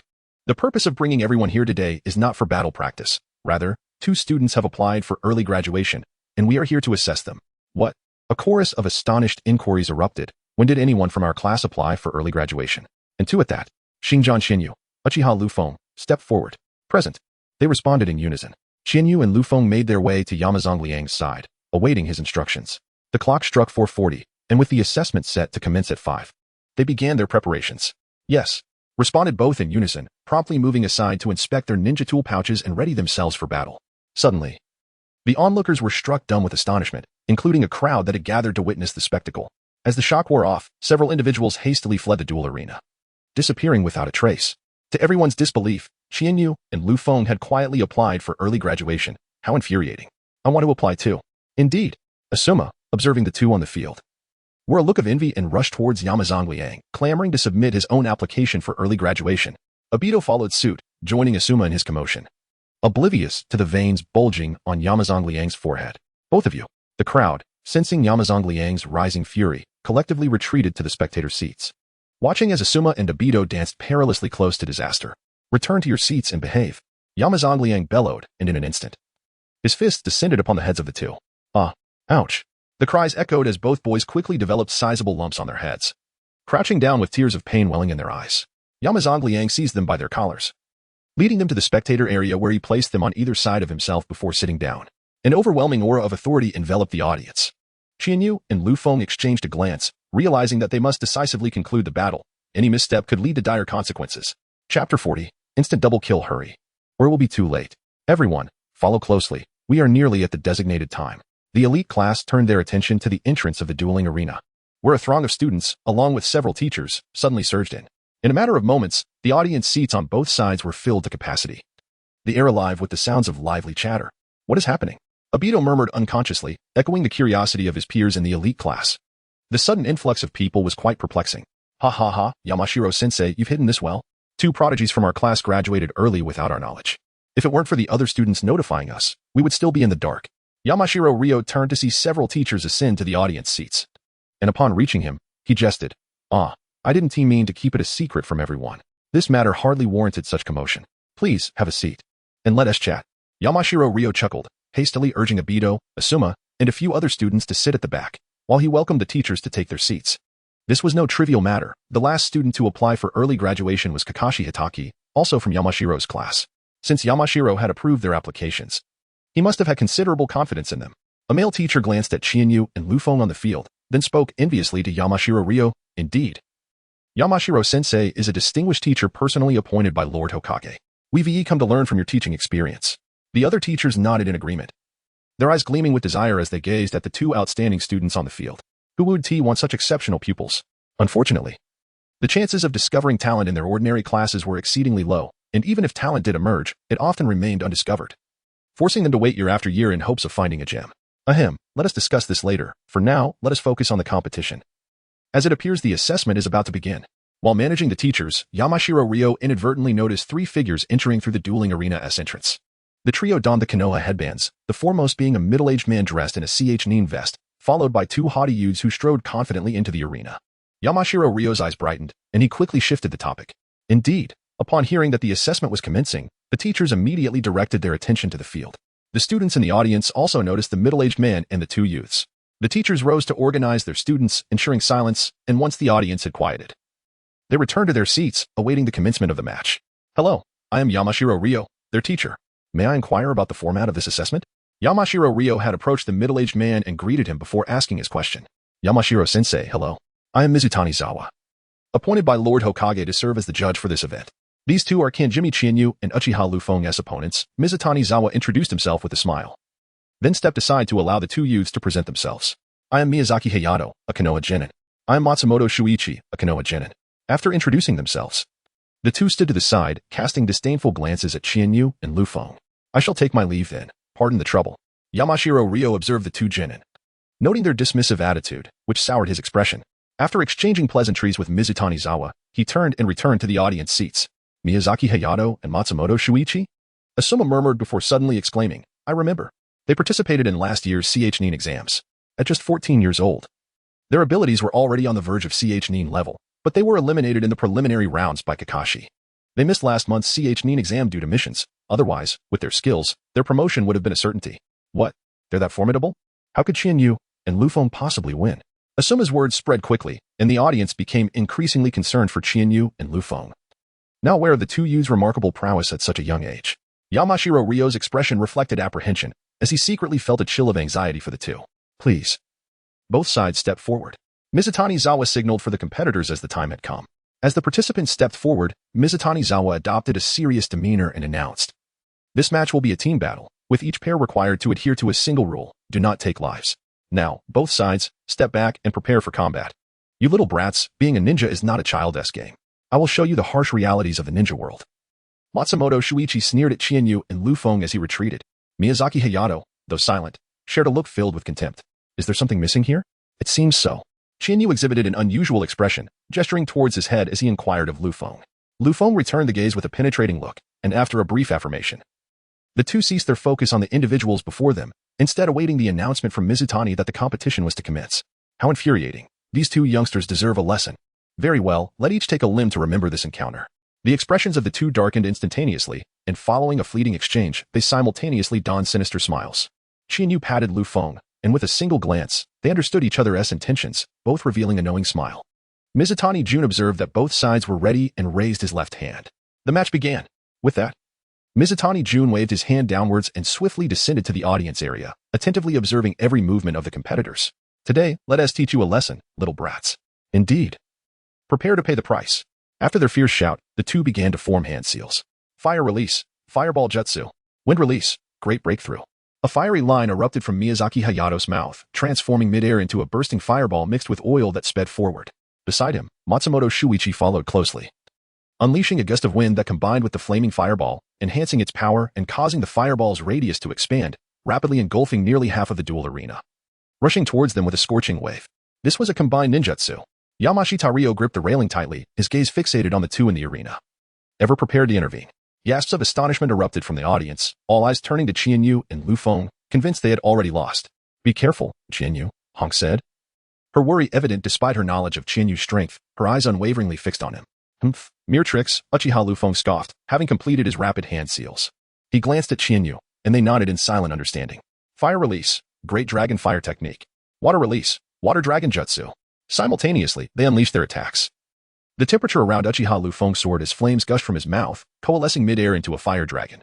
Meanwhile, Chiharu expelled a torrent of water that formed a water dragon in the air. The two dragons roared silently as they charged towards the incoming fireball.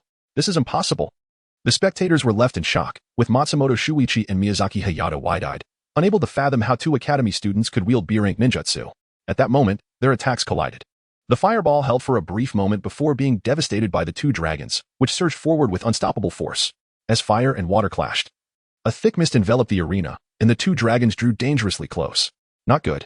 Both exclaimed in unison, hastily forming hand seals. Earth release, Earth flow wall. Two earthen walls erupted from the ground just in time to shield against the advancing dragons. However, it seemed futile. Boom. The walls crumbled shortly after. Debris scattering as the dragons lost their momentum, dissipating into mist while the shockwave spread across half the arena. Gasping for breath, Miyazaki Hayato and Matsumoto Shuichi found themselves in disarray, their earlier bravado vanished. The earth flow wall had afforded them a brief moment of reprieve, allowing them to narrowly escape the onslaught, but they were still knocked away by the residual force. How could they be this cautious? Miyazaki Hayato panted, glancing at Matsumoto Shuichi. Just as he spoke, a shadow appeared behind Matsumoto Shuichi, and upon warning, he was met with a voice from behind. Perhaps you should worry about yourself. Konoha whirlwind. Before he could turn around, Miyazaki Hayato felt a heavy blow to his waist, sending him flying as he faintly heard the sound of bones cracking. In a panic, Matsumoto Shuichi hurled two shurikens in a desperate attempt to defend himself. Humph. Before these eyes, there is nowhere for you to hide. Uchiha Liufeng sneered, his blood-red eyes spinning with two tomo. Matsumoto Shuichi saw Liufeng make a slight movement and evaded the shurikens, then closed the distance between them. Their eyes locked. And Matsumoto Shuichi was immediately overwhelmed by the crimson gaze, fear flooding his heart as he stumbled, only to find a kunai pressed against his throat. Meanwhile, Miyazaki Hayato, enduring excruciating pain, prepared to rise but was halted by a kunai at his back. Don't move, senior. He froze, slowly turning his head to see Matsumoto Shuichi in a similar predicament, falling into silence. As the mist dissipated, the spectators had previously only heard a few cries from within, followed by silence. Observing the situation, the arena was plunged into an eerie stillness. Is this how it ends? Chapter 41.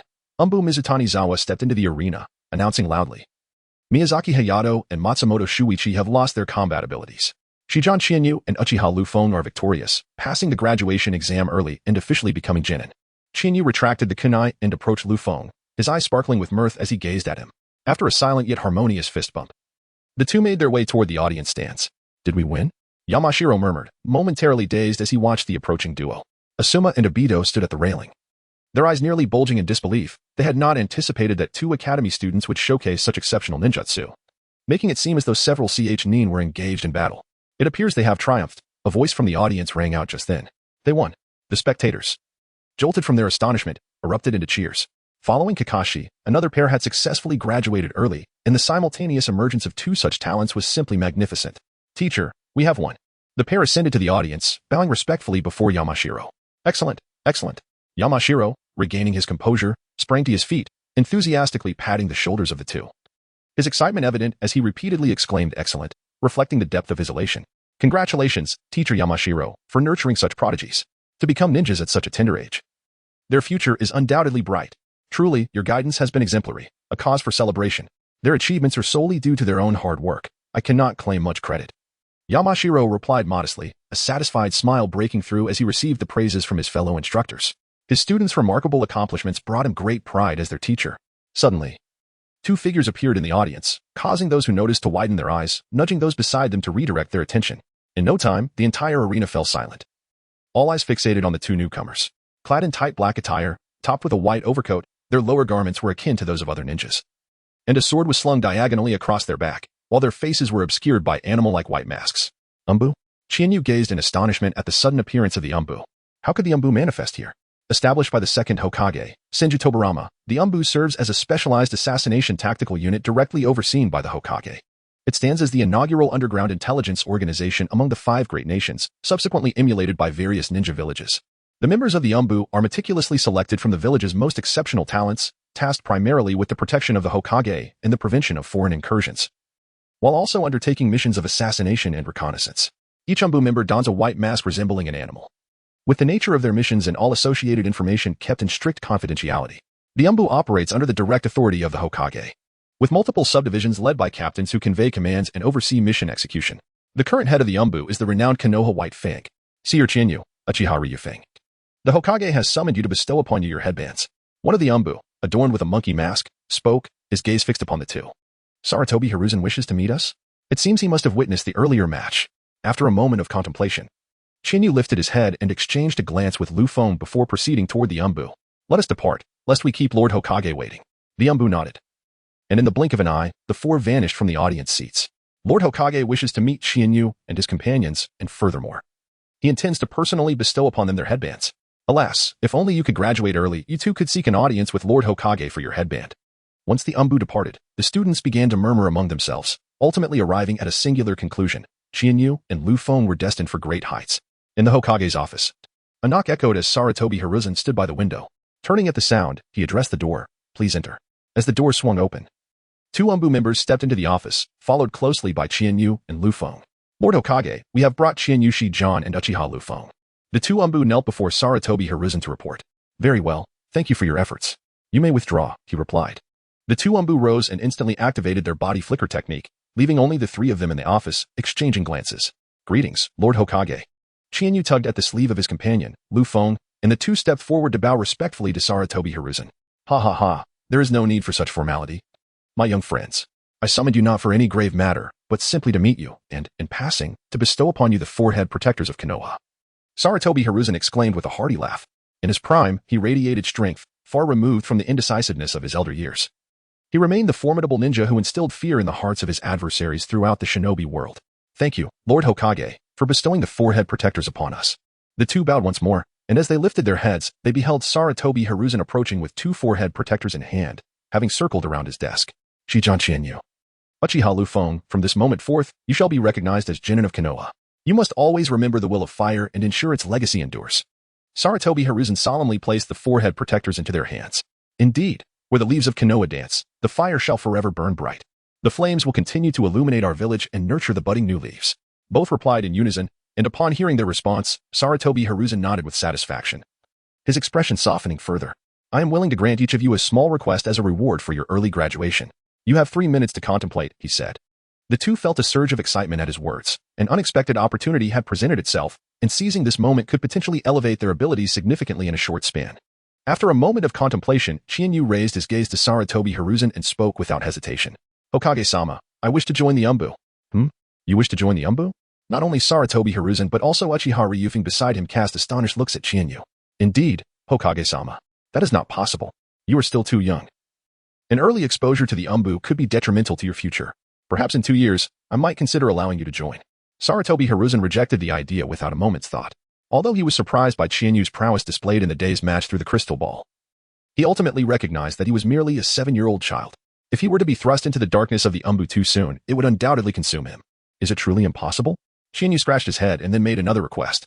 Could you teach me a ninjutsu, Lord Hokage? After a moment of contemplation, Sarutobi Hiruzen readily agreed. Certainly, what ninjutsu would you like to learn? I have read in books that the second Hokage's water style is renowned as the strongest in the ninja world, so I wish to learn the second Hokage's water ninjutsu. Chinyu gazed intently at Sarutobi Hiruzen. Let us take a chance. If we fail, we can always revert to our original state. However, should we succeed, we shall soar to new heights. Chapter 42. The Eternal Genin is that your water style, sensei? Sarutobi Hiruzen initially intended to decline but fell silent instead. As he reached for his pipe, he noticed the presence of 2 children and reluctantly set it aside. Very well. I shall assign someone to instruct you in the second Hokage's water style. However, instruction will be limited to 1 week. How much you learn will depend on your own insight. Chinyu was momentarily taken aback as he lifted his gaze towards Sarutobi Hiruzen. Initially, he harbored no lofty expectations that the Hokage would acquiesce, yet to his astonishment, Hiruzen indeed consented, although it was merely for a week. Chinyu was confident that with his innate comprehension, mastering a few techniques would pose no challenge. Thank you, Hokage-sama. Hiruzen nodded, then shifted his attention to Uchiha Liufeng. Hokage-sama. I have no particular demands. To everyone's surprise, Liufeng did not voice any requests, given that he was the eldest son of the Uchiha clan's elder. It was understandable that he lacked pressing needs. Very well, Hiruzen deliberated briefly before concluding. I shall assign a proficient jonin skilled in fire release to instruct you for a week as a reward. It was evident that he recognized the Uchiha clan's grand stature, knowing they were not in dire need of such a token reward. Nonetheless, he also proposed a request that was more pertinent to Liufeng's current situation. Thank you, Hokage-sama. Liufeng's eyes gleamed. While proficient jonin and fire release were abundant within the Uchiha, they were often preoccupied with missions, and sporadic guidance yielded minimal results. However, dedicated one-on-one instruction would be vastly different. Liufeng was confident that this tutelage would precipitate a significant leap in his abilities in a short span. As for your team, there are currently no available guiding jonin, so you may proceed as a duo for the time being. We will assign a guiding jonin to you later. Genin need only complete a requisite number of D-rank missions each month. However, to undertake C-rank or higher missions, you must undergo scrutiny at the Hokage's office and operate in teams with others. Is that agreeable? Yes, Hokage-sama. Both responded hastily. This arrangement was favorable, offering them greater freedom, albeit accompanied by heightened risk, as they would face the most perilous situations without the safety net of a guiding jonin. After all, Hiruzen's inquiry was merely a formality. It was unlikely that their dissent would alter his decision. Hiruzen nodded, coughed lightly, and two umbu suddenly materialized before him, kneeling in anticipation of his command. Take Chiharu Liufeng to find Marisuki Kogen. Let him instruct Liufeng in water release for a week, compensating him at the B-rank mission rate. Yes, one of the umbu acknowledged, rising to approach Liufeng. Liufeng exchanged a glance with Qianyu, then nodded towards the umbu, and in an instant, they vanished. Qianyu, you are to be escorted to Marisuki Kogen as well. He will mentor you in water release for a week, and during this time, he is to teach without reservation. The extent of your understanding will depend solely on your own efforts. Understood. The remaining umbu responded before moving to Qianyu's side. Qianyu bowed respectfully to Hiruzen. Farewell, Hokage-sama. He then turned to the umbu beside him. I appreciate your assistance. The umbu nodded, and shortly thereafter, the two vanished from the Hokage's office, leaving Hiruzen seated at his desk, gazing reflectively at the spot where the two had stood. Consider this a small recompense for the boy. Your courtesy truly resembles you, Maiden. Returning to the task at hand, Hiruzen grasped a pen and resumed his work amidst the towering piles on his desk. The umbu led Qianyu first to the mission center, where they inquired about Marisuki Kogen, learning that he was currently engaged in a D-rank mission, clearing weeds from the 6th training ground. They promptly made their way to the 5th training ground. Upon arrival, they soon spotted a figure hunched over, diligently pulling weeds in a corner. As they approached, the figure sensed their presence and looked up, puzzled. Marisuki Kogen, per the Hokage's orders, you are to instruct Qianyu in water release for 1 week. Teach him with utmost dedication. How much he learns will depend on his own efforts. Upon delivering this message, the umbu vanished instantly, leaving the two staring at each other in silence. Hello, I am Qianyu. Please take a moment to rest. I will handle things quickly. Qianyu was the first to break the silence. After bowing respectfully to Marahoshi Kokiai, she gestured for him to take a moment to rest aside. She then approached the thicket, crouched down, and began to pull out the weeds. Thank you for your hard work, young one, Kokiai replied graciously, not one to refuse. He settled into a shaded spot nearby, watching with a smile as Qianyu diligently tended to the task. The remaining weeds were few, and before long, Qianyu completed her work and returned to Kokiai's side. Greetings, Senior Kokiai. I am Hoshimi Qianyu, and I look forward to your guidance in the future. Qianyu smiled as she bowed gracefully. Hello, young one. Let us converse as we walk. Qianyu nodded, and the two immediately began to walk towards the training grounds exit. Since Lord Hokage has entrusted me with teaching you water release for a week, let us commence tomorrow. It is already quite late today. We shall convene here at 8 o'clock in the morning, Marux Gyuk said with a cheerful smile, pointing to the sky. Unbeknownst to them, dusk had fallen, heralding the approach of winter, with daylight hours dwindling and nighttime extending longer. Indeed, I look forward to your guidance starting tomorrow, Senior Gyuk, Jinyu replied. Not at all. You should return home and rest well, preparing for tomorrow. The mission hall is still open. I must go submit a task. Until tomorrow, young one, Gyuk responded. Very well. Farewell, Senior Gyuk, Jinyu said. Marux Gyuk patted Qianyu's shoulder and proceeded towards the Hokage building, while Qianyu bowed respectfully before turning to leave. Unbeknownst to Qianyu, Marahoshi Koke momentarily halted his steps, casting a glance back at Qianyu before continuing onward with a cheerful murmur. Such a polite child. The D-rank task of cleaning the training grounds had been duly submitted, and an inspection would follow. Should all be in order, the task remuneration would be dispensed. Thank you. Upon expressing his gratitude, Marahoshi Koke exited the Hokage building, preparing to head home when a familiar voice resonated from behind. Koke, it has been a long time. Startled, Marahoshi Koke turned as if struck by lightning, and respectfully saluted the figure emerging from the shadows. Hokage-sama. Stepping into the light was none other than the 3rd Hokage, Sarutobi Hiruzen. That child must be well taught. If he can learn, I would not mind imparting all my knowledge to him. Understood. Although surprised, Marahoshi Koke suppressed his doubts and chose to comply. Koke, are you still unwilling to assume the role of Jonin? With your abilities, you could contribute far more to Konoha. Sarutobi Hiruzen lowered his Hokage hat, his gaze fixed intently on the man before him. No. I have resolved to remain a Jinin for the rest of my life before the second Hokage, to gradually atone for the sins I have committed. You. Sarutobi Hiruzen sighed, torn between disappointment and exasperation. Very well, it is your choice. That child's parents sacrificed themselves for Konoha, and these children. I see the future of our village. The future? Marahoshi Koke fell into a contemplative silence, while Sarutobi Hiruzen quietly departed, leaving Koke alone in the darkness, lost in thought. Chapter 43. The ongoing training the next day. Chienyu, savoring the steamed buns purchased along the way, made his way toward the 6th training ground. A quarter of an hour later, upon reaching the entrance of the training facility, he spotted a figure standing across from him. It was Marahoshi Koji. Good morning, Koji-senpai. Chienyu strode forward, greeting Marahoshi Kogen while handing over a breakfast. Ha ha ha. Thank you. I shall not be polite then. Marahoshi Kogen was taken aback for a moment, then burst into hearty laughter, accepting the breakfast and patting Chienyu's shoulder in gratitude. It was but a small gesture. Senior, please enjoy your meal first. I shall warm up a little. Chienyu scratched his head and began to jog in circles around the inner perimeter of the dueling arena, while Marahoshi leaned against a tree trunk, enjoying his breakfast as he observed Chienyu's training. Chienyu placed great importance on this rare opportunity for mentorship. It is worth noting that the pinnacle of water release techniques is embodied by a man named Shinju Tobarama. Marahoshi, having inherited the water release legacy from the second Hokage, possesses strength that far surpasses that of Nin. He is a man acknowledged by all 3 Hokage for his bravery in taking responsibility for his mistakes and atoning for them. The second Hokage, Shinju Tobarama, personally taught him the water release techniques. The third Hokage, Sarutobi Hiruzen, sought to promote him to Nin, but he declined. During the Third Shinobi World War, he fought alongside the 4th Hokage, Minato Namikaze, sustaining a disability in his left leg. It was Minato who personally bandaged his wounds. The 5th Hokage, Tsunade, has entrusted him with the defense of Konoha, a testament to his formidable capabilities. At present, he is not yet the silver-haired elder of the future. Rather, he is at the zenith of his power, surpassing even the formidable Akatsuki member, Chiyo.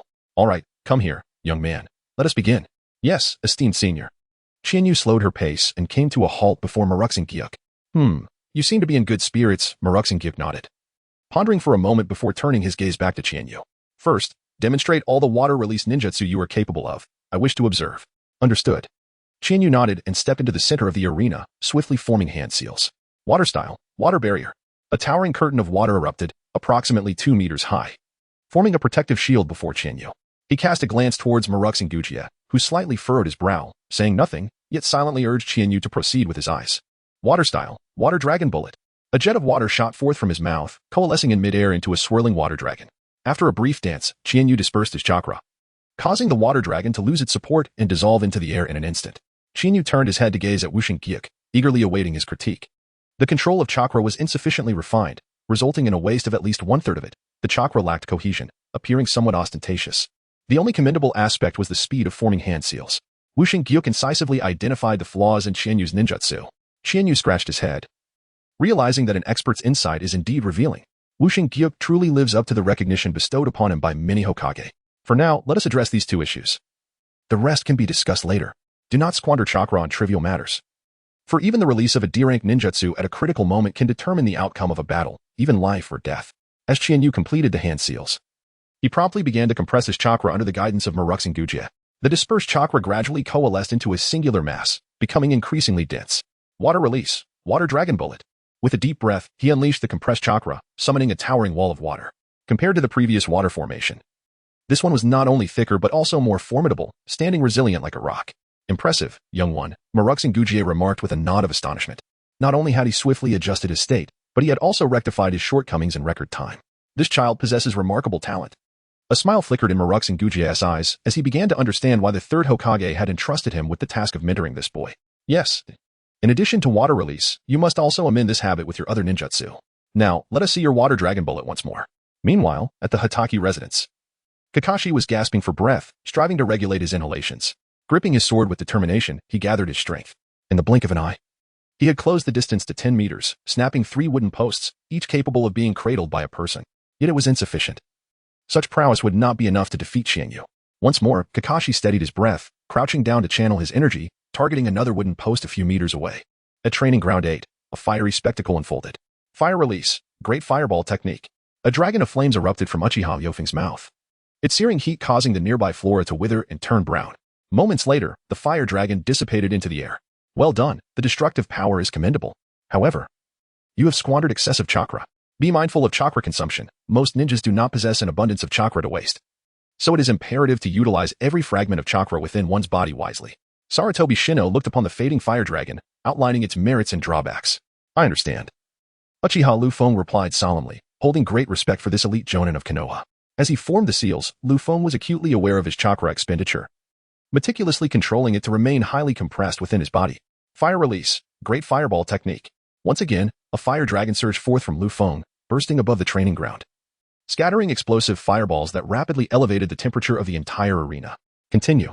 In the Hokage's office, Sarutobi Hiruzen stated, in light of recent probing from various villages, our root division is facing a manpower shortage. I require some fresh reinforcements. Opposite him, Danzo sat composedly in his chair, his gaze fixed on his friend as he spoke. Very well, I will dispatch a contingent of ninjas from the Umbu to address the manpower deficiency within root, Sarutobi Hiruzen responded, setting aside the documents in his hand. Their eyes met in the air, the tension escalating. Insufficient. Root requires a fresh influx of blood. In my view, those two early graduates would be perfectly suited. Danzo finally revealed his true intentions. His visit was indeed to recruit Shinyu and Liufeng. Uchiha Liufeng is the eldest son of the Uchiha clan's elder. If you can persuade the Uchiha, I have no objections. Sarutobi Hiruzen had prepared his retort, leaving Danzo momentarily speechless. And what of Hoshimi Shinyu? He hails from a less prominent family, his parents having perished years ago. Bringing him into root would pave a path for his future. This child's mother, Natsume Hiyori, was a comrade of Sakujo, and Konoha's vice principal, Kanai Maiko, was a close friend of Natsume, often looking after him. His father, Hoshimi Kaiten, was the previous deputy minister of border defense. The implications of summoning this boy into root were self-evident. Danzo's expression darkened as he rose abruptly, departing without a word. A cold smirk gracing his lips. So what? They are but two corpses. Sarutobi Hiruzen picked up another document, resuming his review, leaving only the soft scratching of pen on paper in the office. Chapter 44, The Legacy of Water Release at Training Ground 6. The incantation echoed. Water release. Water dragon bullet. A water dragon surged forth from behind Shinyu, soaring gracefully around the dueling arena before coming to a halt before the two individuals. Indeed. Disperse your chakra. Uchiha observed the solidified water dragon before him, nodding in satisfaction, while simultaneously reflecting on Shinyu's exceptional talent. As the chakra dissipated, the water dragon began to dissolve in midair. Shinyu raised a hand to wipe the thin layer of sweat from his brow.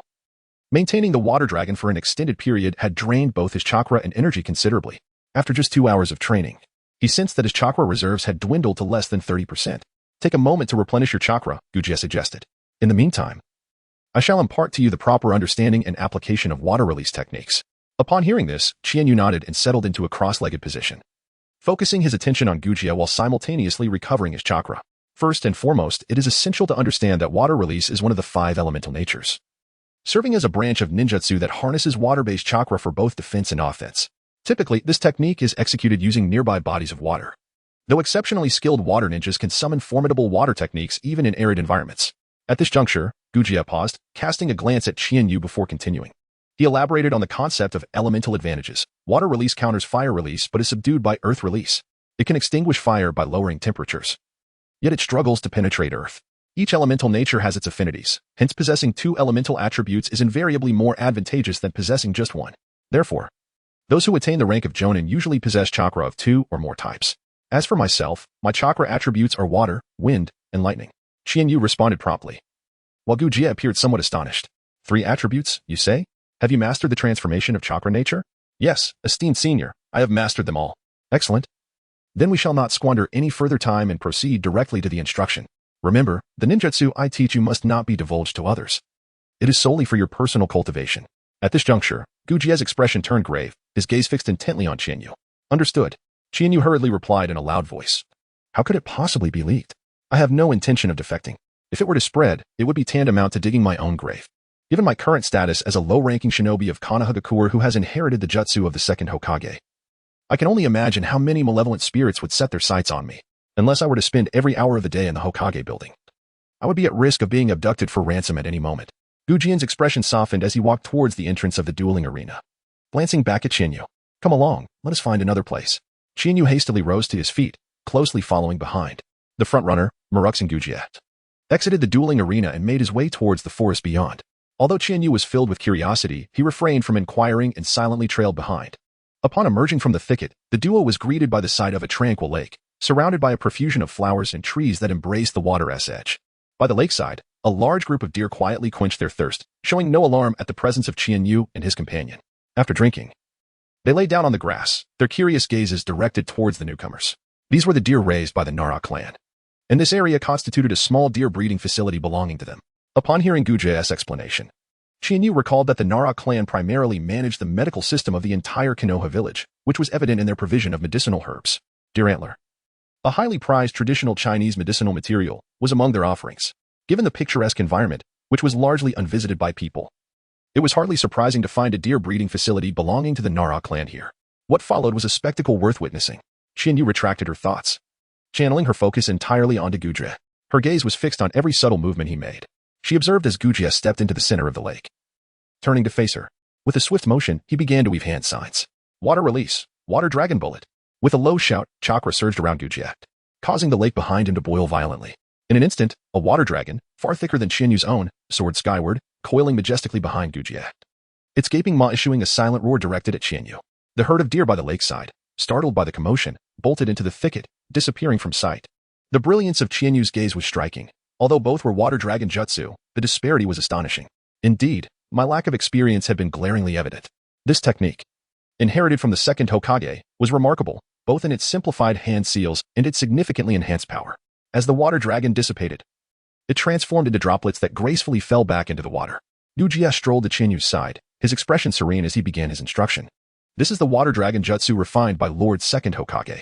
The increase in power is merely a secondary benefit. The primary enhancement lies in the drastic reduction of hand seals required. If I am not mistaken, you performed 6 seals earlier, which is a modified version. While it was executed swiftly, there is room for greater speed. With that, Gujia extended his hand, simultaneously forming seals and elucidating the technique. Zichenmaoin. This is the water dragon jutsu as perfected by Lord Second Hokage. The trajectory of chakra flows in this manner. As Chinyu diligently noted down the words of the venerable Gujia, he began to alter the trajectory of his chakra flow. While forming hand seals, he continuously amassed chakra. Water style, water dragon bullet.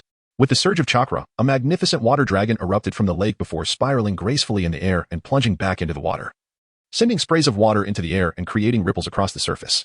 Indeed, he learned swiftly. Gujia could not help but lightly applaud, remarking that with just a word, he grasps the concept, and after a single demonstration, he masters it. This child's talent for ninjutsu may well rival that of the third Hokage. Thank you for your kind words, Senior Gujia. Shall we continue?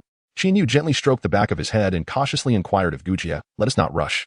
First, take a moment to reflect on what I taught you today, then restore your chakra to its full capacity. What I am about to teach you next comprises advanced ninjutsu, and a moment's carelessness may result in injury to your own body. Patience is essential. Chinyu stepped aside, closed her eyes, and attuned herself to the flow of chakra within her body.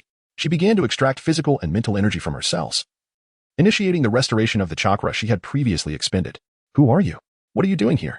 Chinyu opened her eyes and, alongside Gujia, turned towards the source of the sound.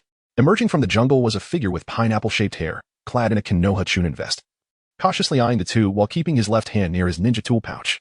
Nara Chome, the overseer of this deer breeding facility, had been patrolling the forest when he spotted the startled herd of deer. Following the direction in which they fled, he inadvertently encountered the practicing Chinyu and her companion. I apologize. We are conducting training here. If we have disturbed you, I sincerely regret it. Here's my ninja identification number, Gujia explained while offering an apology. Upon hearing this, Nara Chome approached and scrutinized the two, falling into contemplation upon recognizing Chinyu. He then spoke in an uncertain tone, Are you Chinyu? I am Hoshimi Chinyu. May I inquire as to who you are? Chinyu gazed at Nara Nagamitsu before him, utterly perplexed. It seemed he did not recognize this individual. Yet he appeared to know him. Surely, my reputation isn't that considerable? It truly is you. Nara Nagamitsu removed his hand from his ninja tool pouch and swiftly approached the two. Greetings, I am Nara Nagamitsu, a former combat advisor. My superior was. At this point, Nara Nagamitsu cast a complex glance at Chinyu. Saimiya Ten. A glint of brilliance flickered in the eyes of the nearby Gukiai. Saimiya Ten? That sounds like the deputy minister of border defense who perished 2 years ago. This child is named Saimiya Chinyu. So that is the case. You are indeed a colleague of my father's. It is a pleasure to meet you, Uncle Nagamitsu. Upon hearing this, Chinyu was momentarily taken aback, but quickly regained his composure and bowed respectfully.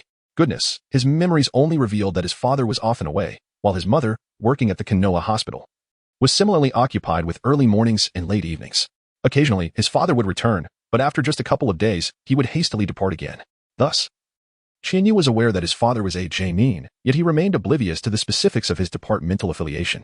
When Nara Chme mentioned it, Chinyu suddenly realized that his father's status was indeed remarkable, as his subordinate was a combat strategist, It appeared that his father held a significant position within the border defense sector, likely at a high level. Truly, as Senior Maitan had remarked, one is indeed quite polite. Nara May placed a hand on Qianyu's shoulder, then shifted his gaze towards the ancient figure. And who might this be? This is the ninjutsu instructor appointed by Lord Hokage, Qianyu explained before the ancient figure could speak. We found this place quiet. So we decided to train here for a while, but it seems we inadvertently disturbed Uncle May. Ah, I see, Nara May replied, visibly relieved to learn of the Hokage's involvement. He looked at Qianyu, opening his mouth as if to speak, yet hesitating. Senior Gukei, I may have some matters to attend to today. Might we continue our training tomorrow? Qianyu suggested. Gukei observed the two, pondering for a moment before nodding in agreement. Very well, let us convene at the entrance of the Ninja Academy tomorrow morning. Do not be late. Understood. Thank you, Senior Gukei. After Qianyu finished her response and lifted her head, she found that Gu Jie had already vanished in an instant. Seeing Gu Jie depart, Nara Changming let out a sigh of relief and turned to retrace his steps. Follow me, he said. As Qianyu responded, he followed closely behind Nara Nagamitsu. And the two retraced their steps along the path they had taken. Before long, they emerged from the thicket. At which point Nara Nagamitsu halted his stride and turned to gaze at Qianyu. Qianyu gazed in astonishment at the scene before her. Before her lay an expansive meadow, dotted with herds of deer, while at the center, a serene lake reflected the sky. Beside the lake stood a quaint wooden cabin, quietly rising amidst the tranquility. Come in. Qianyu came to her senses, only to realize that Nara Nagakage had already arrived at the wooden cabin, beckoning her over. I apologize for the interruption. Qianyu hurriedly approached, entering the room and gently closing the door behind her.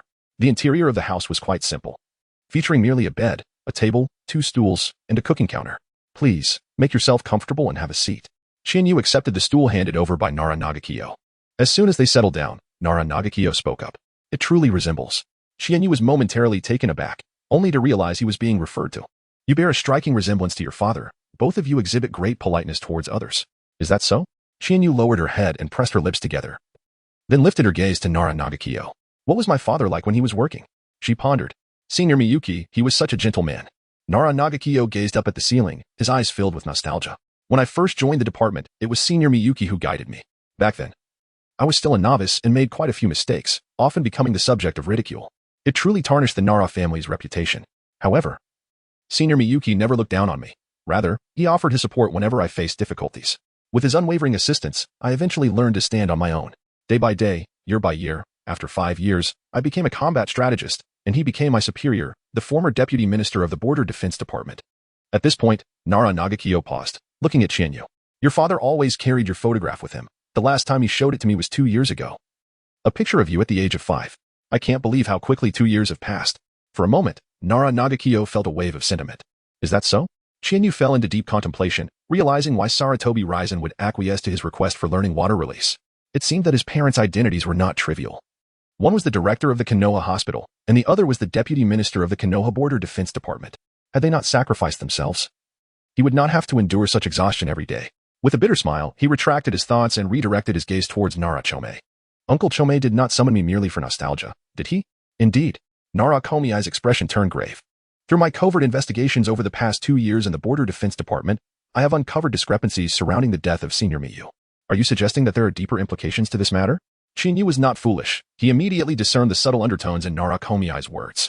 Indeed, at that time, my senior and I had been entrusted with a critical mission to rendezvous with a spy concealed within the Rock Ninja Village. Given the paramount importance of this intelligence, it was decided that Senior Gong Tian would personally lead our team to retrieve it. Our journey unfolded smoothly until we were unexpectedly ambushed by a cadre of unidentified ninjas, whose training was impeccable and whose coordination was seamless. Our small team was reduced to just myself, carrying the nearly lifeless Senior Gong Tian as I escaped with the intelligence. Despite our efforts, Senior Gong Tian ultimately succumbed to his injuries. As he recounted this, Narachime's eyes shimmered with unshed tears. After a moment to regain his composure, he continued. At that time, we could only attribute the incident to sheer misfortune. The life of a ninja is inherently fraught with peril. One becomes desensitized to the dangers after experiencing them repeatedly. However, I was unprepared for yet another assault by a group of unidentified ninjas while I was transporting the intelligence and the remains of Senior Gong Tian back to the village. Fortunately, we encountered Lord Hakuba, who had just completed his own mission and successfully vanquished our attackers. Yet, I later discovered that these mysterious ninjas were part of the same faction that had initially ambushed us. Both groups bore a peculiar black curse seal on their tongues. After Lord Hakuba escorted us back to the village, Senior Gong Tian was laid to rest. During the days I spent recuperating in the village, I delved into a plethora of texts from the Nara clan, ultimately uncovering information about the cursed seal in one particular book. Naruto paused before slowly uttering a few characters. Tongue, disaster, root, sever.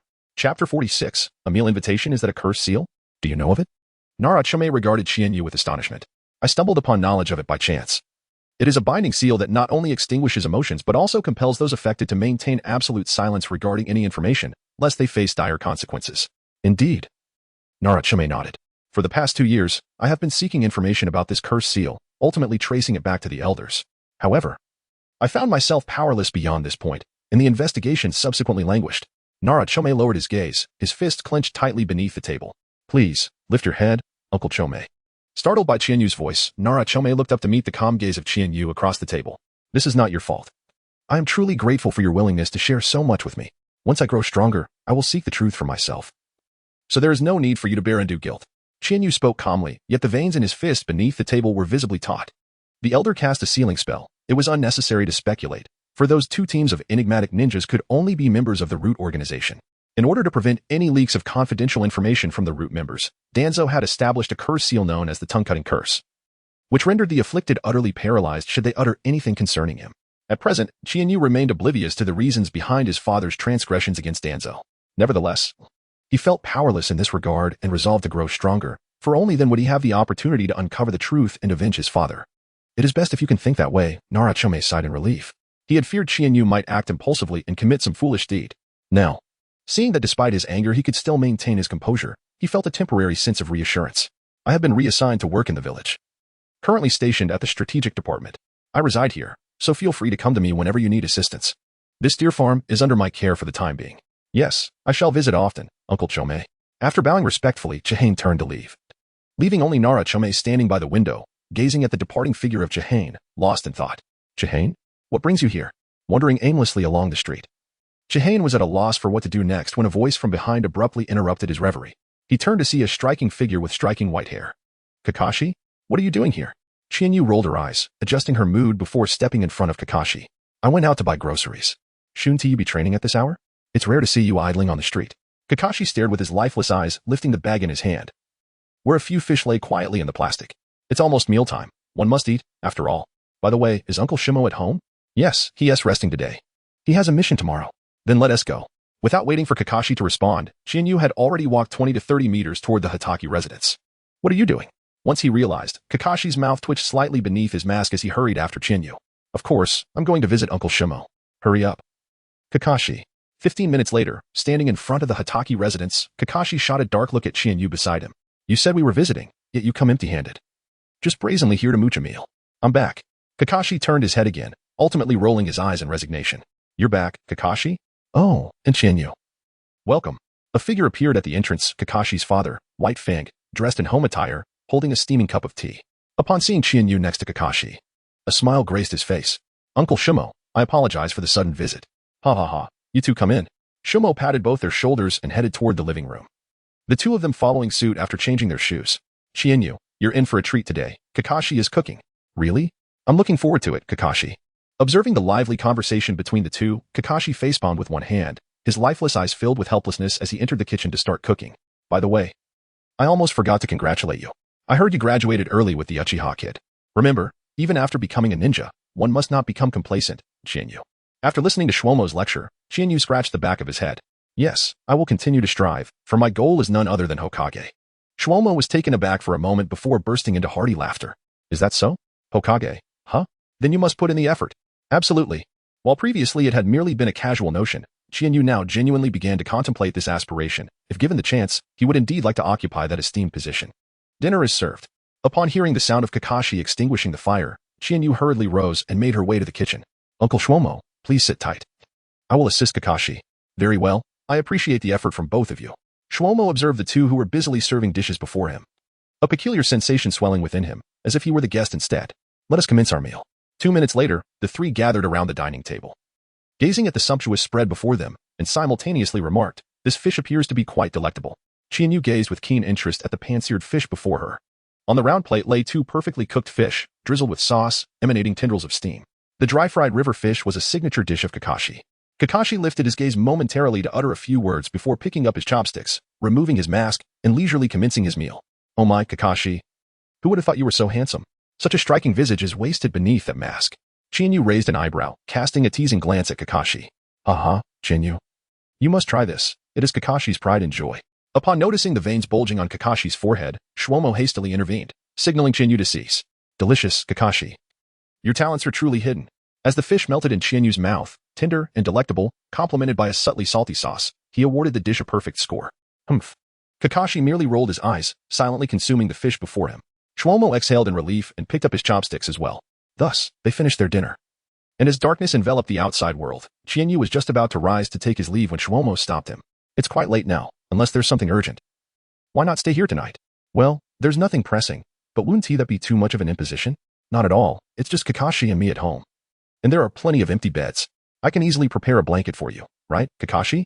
Sure, I have no objections, came Kakashi's weak voice from the kitchen. Then it's settled. Chienyu's eyes sparkled as she made her way to the kitchen. Kakashi, I'm here to help you. Hurry and thank me. What a joke. Why should I thank you for washing a dish? Kakashi retorted. Shwomo, hearing Chienyu's playful banter and Kakashi's sarcastic remarks, smiled and shook his head. As he walked towards the bath, he affectionately ran his fingers through his silver hair, reflecting on the wonderful camaraderie between the two. Chapter 47. A rank water jutsu the following morning. Leaf whirlwind. The whip-like kick from Chienyu sliced through the air, accompanied by a rush of wind. Kakashi's gaze sharpened as he crouched slightly, positioning his left arm in a defensive stance. Upon contact, he felt a tremendous force strike him, propelling him backward 3 to 4 meters before he regained his footing. Such immense strength. Though not quite on par with Guy, it surpassed the power he encountered last time.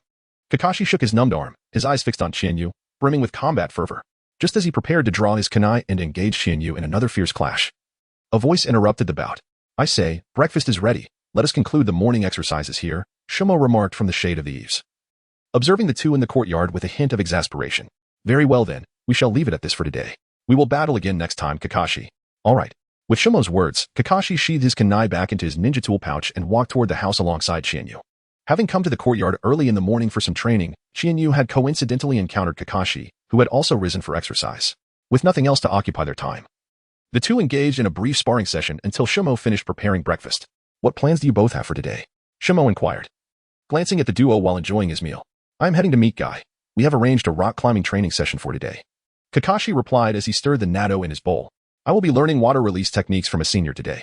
Chienyu finished the last sip of miso soup in her bowl, set down her utensils, and dabbed at the corners of her mouth with a napkin before turning her gaze towards Shwomo. Uncle Shwomo, you are off on a mission today, aren't you? Shwomo paused, his chopsticks momentarily still, as he met Chienyu's inquisitive eyes.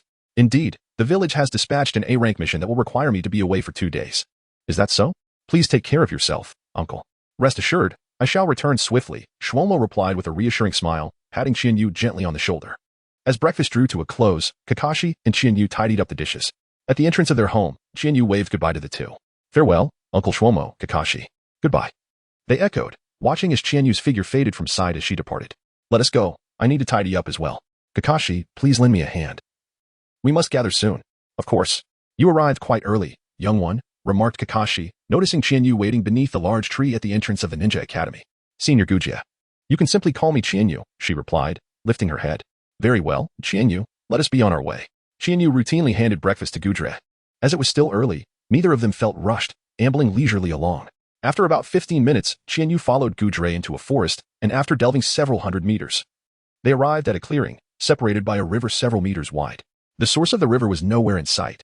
Let us commence, Gujia declared decisively, turning to face Chienyu. Understood. Gujia stood before the river, swiftly forming hand seals as chakra began to surge within him. Then, with his hands pressed together, streams of water materialized around him, expanding and descending as they spiraled through the air like a tornado. Subsequently, the water cascaded down like a waterfall, crashing onto the nearby ground. The tremendous force of the impact, coupled with the relentless flow, created large craters in the surroundings. Within mere seconds, water rushed into these craters, dramatically altering the landscape of that half of the clearing. In Chinyu's eyes, there was a profound astonishment intermingled with a hint of eagerness. Is this the legendary water release inherited from the second Hokage? Indeed, he is a man who has forged a pact with the sea. At that moment, the swirling water tornado gradually slowed, beginning to shrink and descend. After a few seconds, the water dissipated, revealing the ancient technique at its core. This is the ninjutsu I shall teach you today, the ancient master declared, gesturing for Chienyu to step forward. Suddenly, he posed a question. Let me test you. What is this ninjutsu? Water release. Water surge wave, Chienyu promptly replied, followed by an explanation. This A-rank water release ninjutsu was created by the second Hokage.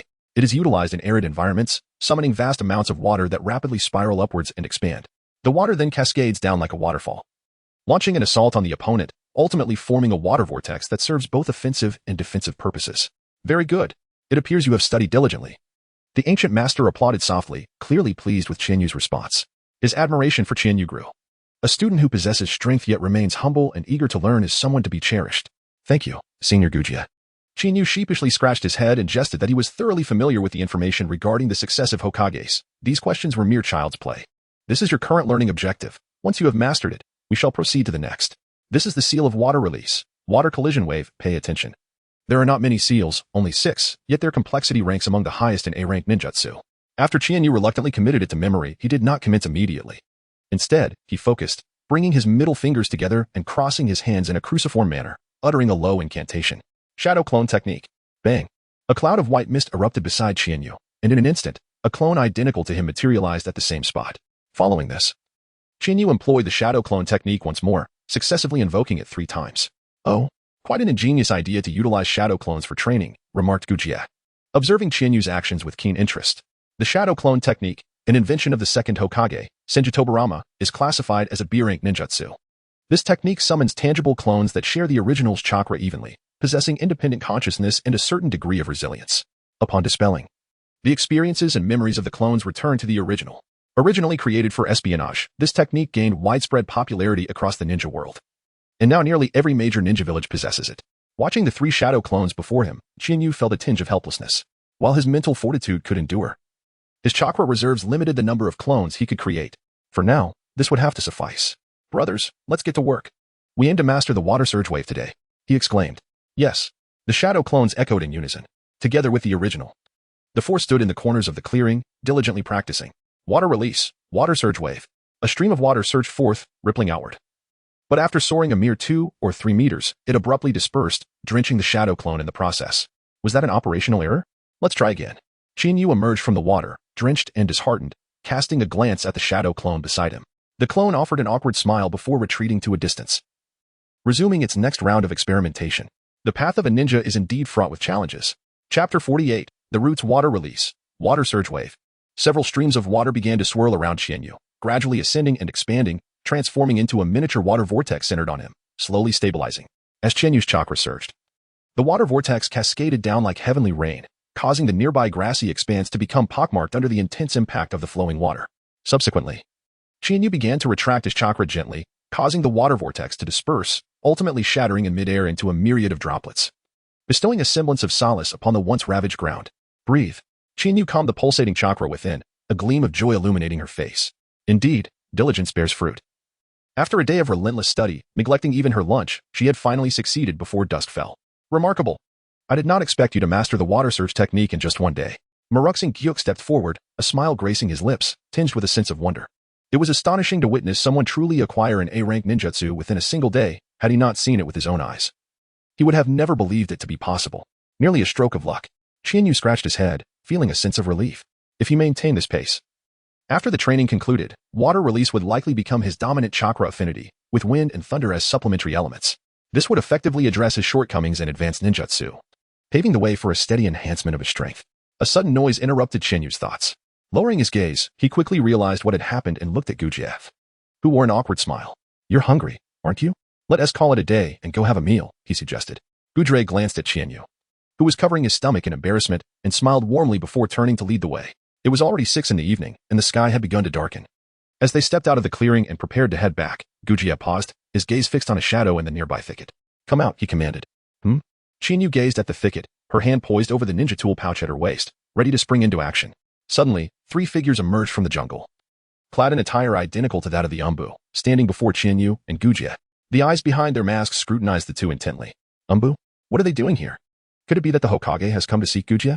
Just as Qianyu pondered this, one of the Umbu, donning a fox mask, stepped forward, his gaze passing over Uchiha to fixate on Qianyu. Xing has summoned you, Qianyu.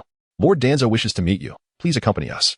His cold voice echoed like a machine, devoid of any emotional nuance, while the chilling stares of the trio sent a shiver down Qianyu's spine. Danzo? Qianyu finally grasped the truth. This was not merely a shadowy faction but rather the very core of Danzo's root. It seemed that he had indeed attracted attention, and with Uchiha backing Liufeng, Danzo, that old dog, dared not confront the Uchiha clan and instead sought to manipulate me as if I were a soft persimmon. Apologies. but I am unacquainted with the esteemed Lord Danzo, so I kindly ask you to take your leave. Chiharu observed the three individuals, whose gazes betrayed no hint of emotion. In the next moment, they vanished from sight, launching an assault from three different directions, brandishing their blades with precision. They entirely disregarded Uchiha, who stood to the side. In their estimation, one was merely a lower-ranking ninja with slight perceptive abilities, and the other was a mere child assessed to possess only the strength of a CH Nin. To them, the combined efforts of 2 CH Nins and 1 J Nin would be an effortless endeavor. Humph. So they have chosen to make a move. Chiharu let out a cold snort, swiftly retrieving a handful of shurikens from his tool pouch, which were enveloped in lightning-release chakra, crackling with electricity as they flew towards the leading figure in a fox mask. Overestimating their capabilities, the masked leader deflected the shurikens with his blade. Although temporarily incapacitated by the lightning chakra, he remained unscathed. Meanwhile, the two root ninjas charged towards Chiharu, wielding long swords aimed to incapacitate his arms. As they interpreted Danzo's order to bring him back alive as a mandate to neutralize his combat ability, the blade successfully pierced Chiharu's arms. Yet the two ninjas showed no signs of relent. Suddenly, a cloud of white mist erupted from Chiharu, and as the smoke dissipated, they realized they had struck only a wooden substitute. The true Chiharu had already appeared several meters away by the river. A mischievous grin spreading across his face as he quickly formed hand signs. Water release, water dragon bullet. Upon hearing Chiharu prepare to unleash his jutsu, the three root ninjas scoffed, dismissing him as merely a lowly genin. At such close range, a jounin could reach him in under 2 seconds. While his 4-second delay in launching the water dragon bullet during his graduation exam would afford 2 jounins ample time to eliminate him, they redirected their assault towards Chiharu. But the leading ninja in the fox mask was suddenly startled by a chilling voice whispering ominously in his ear. Is it Lord Danzo that gives you the audacity to commit such brazen acts of violence within Konoha? What? The fox-masked ninja struggled to turn his head, only to witness a glimmer of steel slicing through the darkness, aimed directly at his chest. In a desperate moment, he managed to evade a fatal strike by a hair's breadth, shifting to the right just in time. Yet, before he could breathe a sigh of relief, a searing pain erupted from his left arm, blood gushing forth. How is this possible? He gasped, clutching his wounded arm. Disbelief etched on his face as he glared at the figure of Uchiha, standing resolutely with his blade. A mere genin, how could he possess such strength?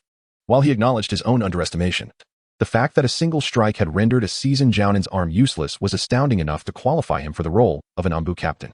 Before the fox-masked ninja could fully process the situation, he was startled by 2 anguished cries nearby. Instinctively turning his head, he was once again taken aback by the scene before him.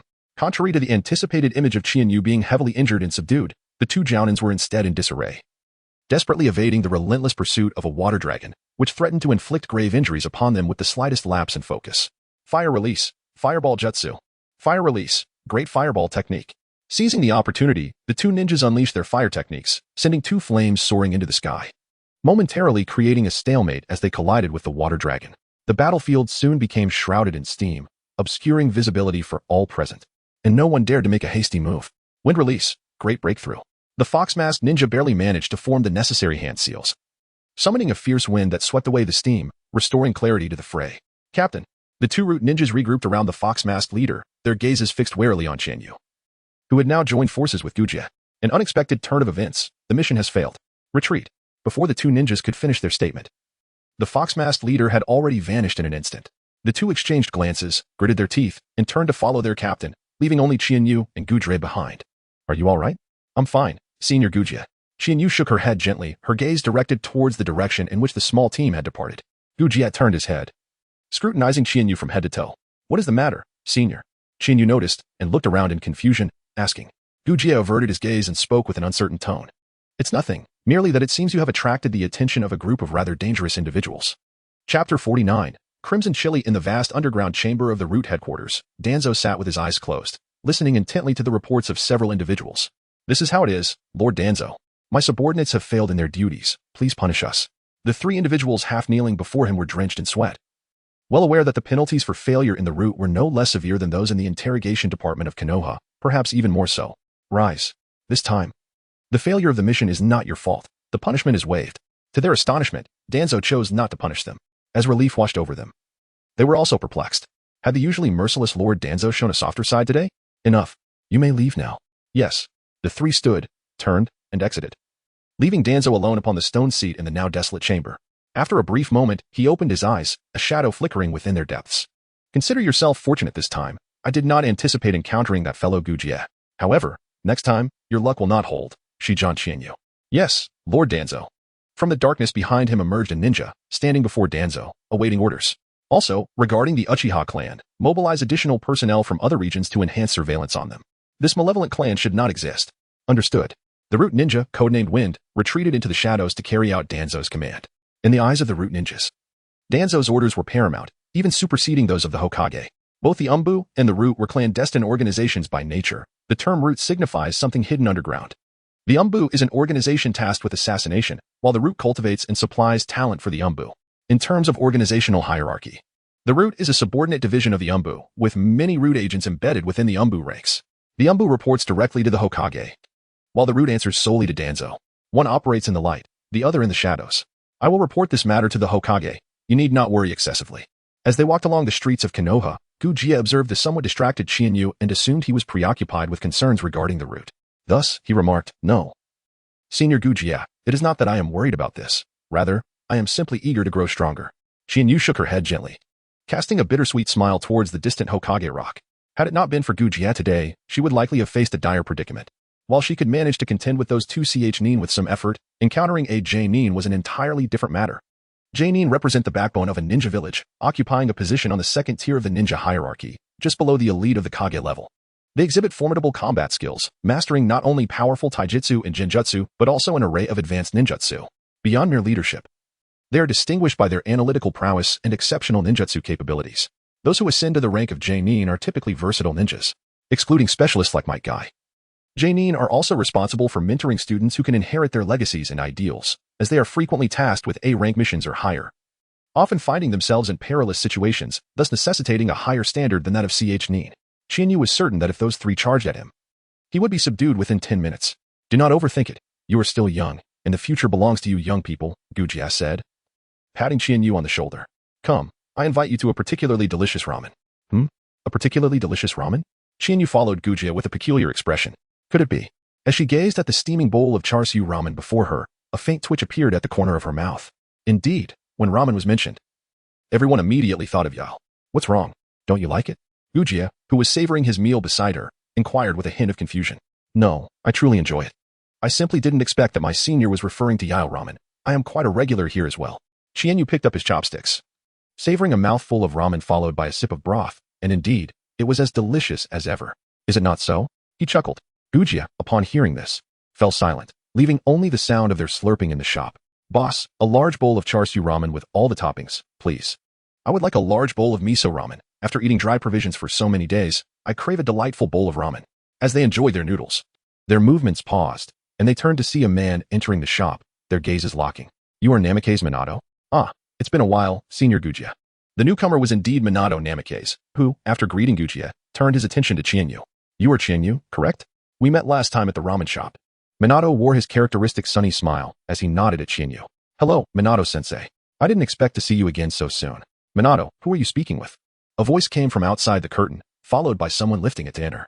The newcomer, with long red hair and clad in a Konoha Nin vest, looked at the group with curiosity.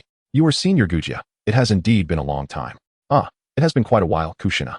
The beautiful red-haired woman bowed upon seeing Uchiha, then turned her gaze to Chiharu. "And who is this child?" "This is Chiharu, the boy who won a bet against Jiraiya-sensei and secured the Toad contract." Minato provided timely clarification. "Oh, you are the one who defeated Kakashi? Are children today so remarkable?" "Ahem, that's just Kushina. Please do not mind her." As Minato gently ushered Kushina to a seat, he apologized to Chiharu. "It's quite all right. I am not bothered. You are Uzumaki Kushina, I presume?" Uzumaki Kushina was not only one of the few survivors of the Uzumaki clan and the second Jinchuriki of the Nine Tails, but also the wife of the fourth Hokage, Minato Namikaze, and the mother of the seventh Hokage, Naruto Uzumaki, having experienced the destruction of her nation and clan from a young age. Her personality was inevitably fierce and determined. During her time at the Ninja Academy, she had famously dealt with the boys who bullied her, earning the nickname Blood Red Chili Pepper. Once she reached adulthood, her anger would unleash formidable chakra, causing her hair to dance wildly, a force even Minato struggled to contain. "Minato, have you just returned from a mission?" Uchiha inquired, observing the disheveled appearance of the duo, clearly back from an outing beyond the village. "Yes, Senior Uchiha," Minato nodded, offering no further details. Uchiha did not press for more information. The nature of ninja missions was often shrouded in secrecy, even among comrades from the same village. His earlier comment was merely a casual remark. Chapter 50. Rivals. I hadn't expected you, Chiharu, to become a ninja so early. Did you apply for early graduation? Minato asked, curiosity piqued as he noticed the Konoha forehead protector on Chiharu's brow. Having just returned to the village, He and Kushina were unaware of Qianyu and Liufeng's early graduation, hence the inquiry. The training time for students was too short once I became a ninja. I could dedicate much more time each day to my cultivation. Qianyu set down his bowl and chopsticks, a look of satisfaction on his face. After wiping his mouth with a napkin, he turned to Watergate and inquired, Watergate-kun, what fuels your fervor for training? Watergate gazed at Qianyu, puzzled, after all. He was merely a 7-year-old child. What could possibly drive him to relentlessly push himself to become stronger? My dream is to become Hokage, Qianyu replied earnestly. As a man who aspires to be Hokage, strength is fundamental, isn't it? Oh. Watergate's expression shifted to one of seriousness. Hokage, you say? That is indeed an admirable dream. Interestingly, my aspiration is also to become Hokage. Thus, let us strive together, Qianyu-kun. From this moment onward, we shall be rivals. Here we go again, Kushina thought, placing a hand on her forehead. As Watergate's girlfriend, she knew him all too well. He often appeared gentle and composed. But when the topic of dreams related to Hokage arose, he transformed into an impassioned youth. Then let us work hard together. I shall undoubtedly be the 5th Hokage. They both exclaimed in unison. The two exchanged bewildered glances, their eyes wide in surprise, creating a moment of palpable awkwardness. Did you say 5th Hokage? Watergate stared at Qianyu in disbelief, sensing a disconnect between them. Indeed, you are aiming to be the 4th Hokage, while I shall claim the title of 5th Hokage. I do not believe I can surpass you at this moment. Is there a problem with that? Qianyu shrugged, bemused by the notion of competing with Minato Namikaze for the position of the 4th Hokage. Such an endeavor seemed absurd. Minato had already garnered a notable reputation within the ninja world, his prowess undeniably that of an elite genin.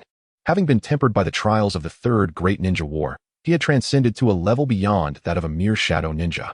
And with his mastery of the Flying Thunder God technique, he stood unmatched across the ninja realm. In contrast, Qianyu found himself merely on the cusp of genin status. With diligent training, it was plausible he could surmount the genin bottleneck before the next conflict. Yet his current meager abilities were insufficient to contend with even the likes of the 4th Kazekage, Raza, a rather lackluster shadow ninja. The prospect of competing against Minato for the title of the 4th Hokage was indeed laughable. Thus, Qianyu concluded that his path lay in further development. With aspirations to become the 5th Hokage, the mantle of the 4th Hokage could be entrusted to Minato's relentless endeavor. Minato, disheartened, returned to his seat while Kushina erupted in laughter beside him, her mirthful demeanor causing her to double over. Honestly, Minato, you wish to compete for Hokage against your juniors? Oh, it's too much. My stomach hurts from laughing. Kushina, do take it easy, Minato winced, feeling the sting of her unrestrained patting on his back, and could only manage a wry smile in response. Your ramen has arrived, a voice interjected, as Minato and Kushina's bowls of ramen were presented before them. Minato silently breathed a sigh of relief. The Uzumaki clan was renowned not only for their vast chakra reserves, but also for their formidable physical constitution, with Kushina's carefree nature. Every time such moments arose, Minato found himself bearing the brunt of it in silence. We shall take our leave now. Please enjoy your meal, Gujiya remarked as he rose, nodding his head toward the pair, preparing to depart. Farewell, Mr. Gujiya, they chorused. Until next time. Qianyu rose and waved goodbye to the two before following Gujiya out. The burden of his limbs and torso, combined with chakra approaching that of a jonin, made me finally believe that he had indeed defeated Kakashi. After Kushina finished speaking, she shifted her attention to the ramen, picking up her chopsticks in preparation to indulge. This child possesses remarkable intelligence. At this moment, Minato Namikaze wore a serious expression, a stark contrast to his usual airheaded demeanor. Ever since the sacrifice of Qianyu's parents 2 years prior, he seemed a changed person, dedicating himself daily to both study and training. He trained tirelessly with Guy and his son for hundreds of days, displaying an extraordinary perseverance that far exceeded that of ordinary individuals. Recently, he had been learning medical ninjutsu from Vice Director Kanai at the Konoha hospital, studying genjutsu under the guidance of his senior, Hinata, and even, as Jiraiya-sensei informed me, he was studying sage techniques at Mayaboka Mountain. He knows what he desires, with a clear goal and no sense of confusion. Therefore, I was not particularly surprised by Kakashi's defeat at the hands of this child. Perhaps, the 5th Hokage will emerge from the rivalry between Kakashi and Qianyu, which is something I genuinely look forward to. After speaking, Minato returned to his usual sunny demeanor, adorned with a gentle smile, and began to savor his meal. Kushina, taken aback, had not anticipated Minato's high praise for Qianyu. Initially, she believed that Qianyu had secured his victory over Kakashi through sheer luck, but after meeting him, she had come to believe otherwise. As the host of the Nine Tails, she could be considered a half-sensory ninja, acutely aware of Qianyu's physical condition and emotional fluctuations in close proximity. The Nine Tails is the beast with the largest chakra reserve among the tailed beasts, possessing nearly limitless chakra as its most formidable ability, along with the capacity to sense the intentions of good and evil, a form of psychological superpower. Earlier, she had vaguely sensed a hint of fear and tension emanating from Qianyu. Out of curiosity, she had probed his feelings, leaving her puzzled as to why this child displayed such peculiar emotions towards her. Chienyu retrieved the key and unlocked the door. Upon entering, he turned back to shut the door, sealing the frigid air outside. This autumn was colder than in previous years. After changing into slippers and performing a simple wash, Chienyu threw himself onto the bed, staring vacantly at the ceiling. It was terrifying. Could that be the Nine-Tails Fox? Earlier, at the ramen shop, there was no need for Kushina to release her aura. Chienyu's extraordinary spiritual strength had already detected the formidable, primal beast sealed within Kushina, startling him into instant composure. In Chienyu's eyes, Kushina was merely a conglomeration of chakra, her internal reservoir of chakra vast beyond description. He felt a surge of envy, secretly vowing that if given the chance, he would capture a tailed beast to serve as a power source. Although the other tailed beast resided in distant lands, anyone well-versed in the narrative should not struggle to secure even one. If all else failed, one could simply find a block of tofu to crash into. As for water release, mastering it initially was paramount. Acquiring any additional skill was advantageous, and he could delve deeper into it later. Such a splendid opportunity, if missed, might not present itself again for an indeterminate time. Chapter 51, The Mission Training Ground. Water release, water surge wave. Streams of water began to swirl around Chienyu, continuously expanding. Before long, a water vortex erupted from the ground. Attack! As Chienyu's command echoed, the water vortex hesitated, only to crash down like a waterfall. The immense impact instantly created numerous craters in the surrounding ground, transforming the environment while preserving much of the water. Water release, water dragon bullet. At the riverbank, Chienyu summoned his chakra. Moments later, a water dragon surged forth from the river, propelled by his chakra, hurtling towards a row of neatly arranged wooden stakes with astonishing force. Crack! A series of splintering sounds filled the air as, after demolishing 5 stakes in succession, the water dragon finally dissipated. Chienyu continued to form hand seals. Just as the stakes hit the ground, another low command resonated. Chienyu showed no signs of halting. Her hands danced rapidly through the air. The surrounding waters began to stir once more. Water release, wave surge. The abundant water left in the wake of the wave did not dissipate, under the control of chakra. These streams converged at Chienyu's feet, coating the nearby ground with a thick layer of water, resembling a vast carpet of liquid when viewed from a distance. Chienyu's footsteps momentarily paused as he glided swiftly across the water's surface, propelling himself towards the remaining wooden stakes with a speed that surpassed his previous agility. Grasping a kunai tightly in his left hand, a layer of water-style chakra rapidly enveloped it, rendering it increasingly sharp. Water-style, water blade slash. A gleam of cold light flashed, and the last 5 wooden stakes were effortlessly severed in 2, their cuts impeccably uniform. As they tumbled to the ground, they revealed smooth cross-sections. With a sigh, the chakra on the kunai dissipated, and the water surface, bereft of its chakra support, collapsed with a resounding crash. Seeping into the earth below, Chienyu gazed at the muddy patch of ground before her, a faint smile gracing her lips. At last, perseverance bore fruit. After 7 days of relentless training alongside her shadow clones, she had successfully mastered the 2nd generation of the A-level water release technique, achieving a commendable level of proficiency, and even devised a series of consecutive water release moves. Chienyu felt the faint remnants of chakra within him and couldn't help but smile wryly. The damage was undeniably significant, his appearance undeniably striking, yet the consumption was equally substantial. After executing a series of techniques, Chienyu found that his chakra had diminished by 80%, leaving him with a mere 20%. This further solidified his resolve to capture a tailed beast in the future. With such a meager amount of chakra, it was barely sufficient for a quick skirmish. In a prolonged battle against a tough adversary, he would undoubtedly be at a disadvantage. Indeed, a voice interjected. Chienyu turned to see Gujia approaching, prompting him to hastily greet him. Senior Gujia. Gujia nodded towards Chienyu, surveying the muddy expanse before them. Even he could not help but express admiration. I truly did not expect your talent in ninjutsu to be so exceptional. Lord Third was indeed not mistaken. Chienyu felt somewhat perplexed, wondering how this related to Sarutobi Hisashi. Before he could ponder further, Gujia gestured to him with a wave of his hand. Your training has concluded. I must now report to Lord Hokage. Yes, I appreciate your guidance during this time, Senior Gujia. Upon hearing Chienyu's words, Gujia paused briefly, without turning back, leaving behind a parting remark to train diligently before vanishing in an instant. Chienyu respectfully bowed in the direction that Gujia had departed, then moved to the shade of a tree to begin replenishing his chakra. In the Hokage's office, Sarutobi Hiruzen observed the man kneeling before him, puffing on his pipe, and inquired softly, You have returned. How did it go? Remarkably well. This child possesses a talent for ninjutsu that may well rival your own. In just a few days, he has mastered a plethora of advanced water release techniques, and has even developed a unique combination technique through his own research. If he does not meet an untimely fate, the future is indeed promising. Upon hearing such high praise for Chienyu from Gujia, Sarutobi Hiruzen raised an eyebrow in surprise, and a brief silence enveloped the office. It seems that the legacy of my teachings will continue, he remarked, while Gujia bowed his head in silence. When you deem him capable of standing on his own, entrust the remaining tasks to him. Sarutobi Hiruzen concluded, settling back into his chair and setting aside his pipe to resume his duties. Understood, Gujia replied before vanishing from sight, leaving no trace behind. Nichiwan. Yes, Lord Hokage. A figure appeared before the desk, kneeling in anticipation of the Hokage's orders.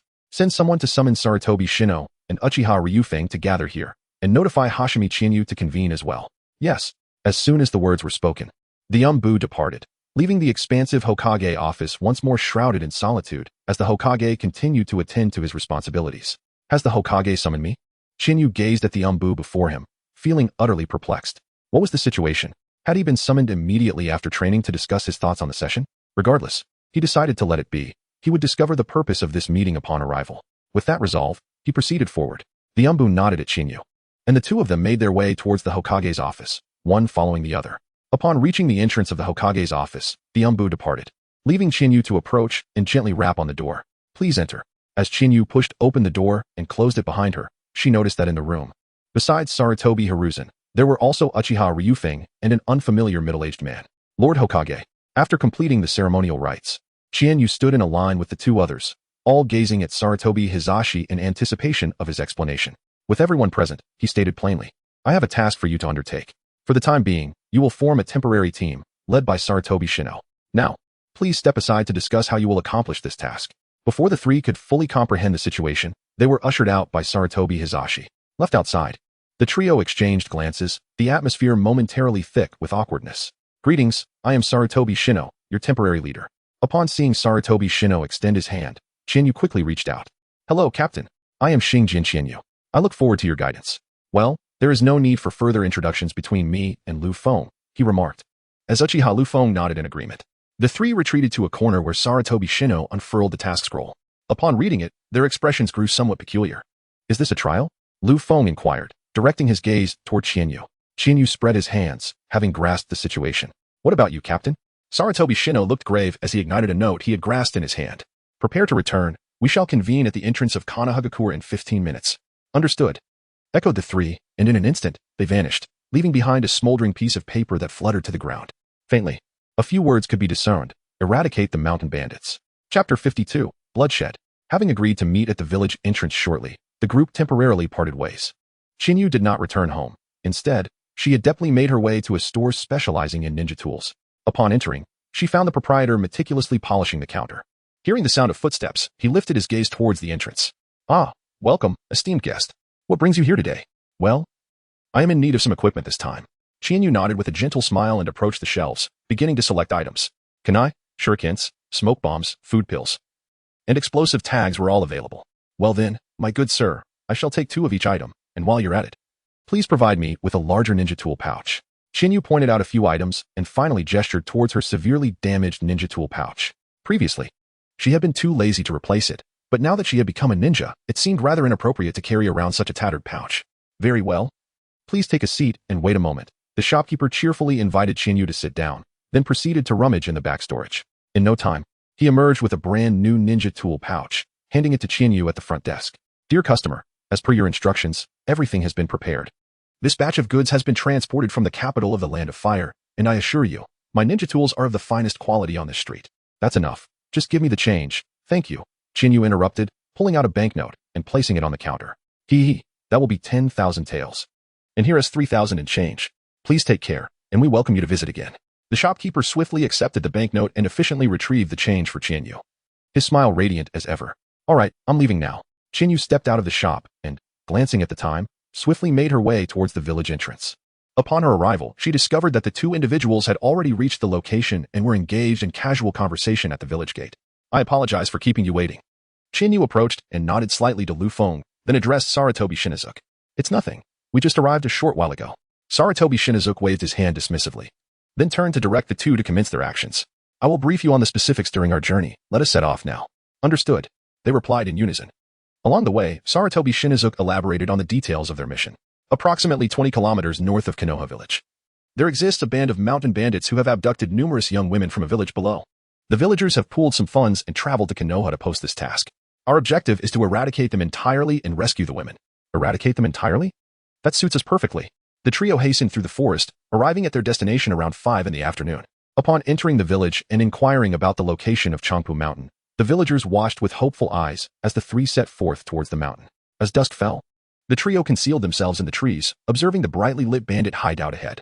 They noticed 4 or 5 bandits gathered at a watchtower, engaged in idle chatter, drinking, and feasting, seemingly at their leisure. Meanwhile, the 3 of them crouched silently in the trees, chewing on their rations as they awaited the right moment. According to their intel, the bandit group numbered around 60. In half an hour, we will initiate our actions. You two will take care of the watchtowers on either side, after which we will proceed. I will seek out and protect our targets. Once the mission is accomplished, we will regroup here. Remember, our objective is total annihilation. Understood? They affirmed. With that, Sarutobi Shinnezuke vanished in an instant, leaving Chinyu and Liufeng to lean against the tree trunk, inspecting their ninja tools. You take the left side. I'll handle the right. Let us meet at the largest building. All right.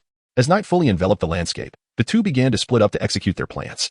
Using the light from the watchtower, Chinyu easily pinpointed the positions of 3 bandits, who were taking turns on duty. 2 were drinking while 1 patrolled back and forth. Indeed, they are bandits. They lack any semblance of discipline. Chinyu stealthily approached the base of the watchtower and silently began to ascend. The structure stood only 4 or 5 meters tall. Observing the 2 bandits with their backs turned, engrossed in their drinks, Chinyu quietly retrieved 2 shurikens from his tool pouch, aimed at their throats, and launched them with precision. Chinyu swiftly advanced, and before the patrolling bandit could react, a gleaming kunai had already sliced through his throat. He widened his eyes, staring at the figure that had suddenly appeared before him. Just as he prepared to scream for help, Chinyu's gaze turned icy, and he swiftly delivered a fatal blow to the bandit's neck. In that instant, the bandit was irrevocably doomed. The remaining 2 bandits had long succumbed to Chinyu's kunai.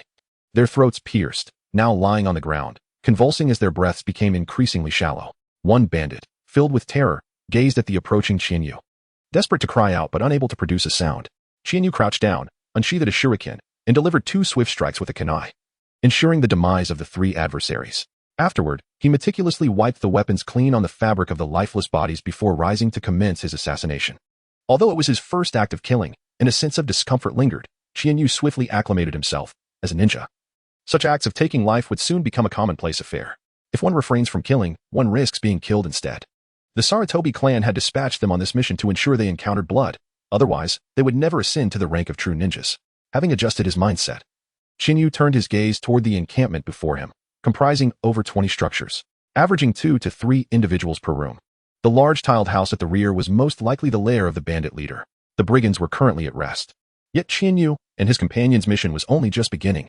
Quietly, he opened the door, revealing a chamber furnished with 3 beds, each occupied by a slumbering bandit, their snores resonating in unison, thus minimizing the risk of detection. Suddenly, the snoring of one bandit ceased abruptly. His eyes widened in shock as he prepared to scream, only to have a hand clasped over his mouth. Seizing the moment, Chinyu struck with 2 kunai, and soon, the bandit fell silent, releasing his grip. Chinyu approached the next bed, raising the kunai once more to continue his relentless harvest of these scoundrels' lives. Please, don't. I beg you. A voice cried out. Hee. Scream all you like. No one will come to save you. Chinyu heard the chilling cries of a woman and the sinister laughter of a man from within the room. And through the crack of the door, he discerned 2 bandits and 1 woman inside. Under the cover of anguished cries, Chinyu gently pushed open the door to the room. The woman's eyes brightened at the sight of Chinyu entering. Just as she was about to call for help, Chinyu silenced her with a gesture, indicating for her to remain quiet. The woman understood and continued to scream, drawing the attention of the 2 assailants. Who are you? One of the bandits, caught off guard, turned to see Chinyu. A look of shock crossed his face upon noticing the emblem on her forehead. Just as he was about to shout, Chinyu swiftly silenced him with a dagger pressed to his throat, rendering him voiceless. The other bandit, who was tearing at the woman's clothing, heard his companion's exclamation and instinctively turned around. However, he felt a sharp pain in his neck and instinctively clutched the wound with both hands. Before he could utter a sound, Chinyu delivered a swift finishing blow, and he collapsed to the ground, lifeless. Put on the clothes of these bandits and go find your sisters to regroup. Chinyu glanced at the woman before turning to depart. Thank you. Chinyu heard a sound behind her but did not pause. She merely waved her hand dismissively before closing the door and proceeding to the next room. The assassination continued unabated. Chapter 53. The reward received. Meanwhile, on the other side, someone inquired, "Where does your leader reside?" The response was that the leader dwelled in the largest tile-roofed house at the back. Having acquired the desired intelligence, Liufeng swiftly dispatched the bandit with a single stroke. And before long, the convulsions ceased. His Sharingan gradually reverted to its dark, normal state. After eliminating the bandits in this room, Liufeng stepped outside and cast a distant glance at the large tile-roofed house before advancing to the next dwelling. In the darkness of night, the 2 continued to reap lives, transitioning from initial awkwardness to a growing proficiency, their hearts becoming increasingly numb. At this moment, They had truly become competent ninjas. Upon dispatching the last bandit, they arrived before the large tile-roofed house. Shortly thereafter, Liufeng joined them. They exchanged nods and leapt onto the roof. Lifting a tile, they peered down to witness a rotund man, weighing around 200 to 300 pounds, groping a woman in her 30s with an unremarkable appearance. A table laden with food and drink lay before them, and peals of laughter echoed within the room. Following me, you'll savor the finest delicacies. Far better than trailing after your ailing husband. Just take care of the master, and rewards shall be plentiful. The inebriated man leered at the woman in his arms. Alas! Truly, this woman has forsaken her child for your sake, she protested, pushing against the man's arm. Upon overhearing the conversation between the two within, the pair exchanged glances, leading to a change in their plan.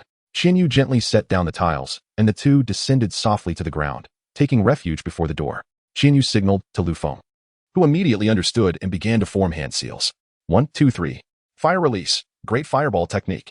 After silently chanting 3 times, Qianyu forcefully kicked open the door. Before the two inside could react, Uchiha Liufeng unleashed a massive fireball that swiftly engulfed every corner of the room. Before they could regain their senses, they were consumed by the roaring flames. Moments later, as the fire subsided, they stepped into the room, overwhelmed by the acrid scent of charred remains. The bodies of the stout man and the woman lay unrecognizable, reduced to mere ashes. Ordinary people are but ordinary, utterly defenseless before ninjas. Do not blame us. We are ninjas.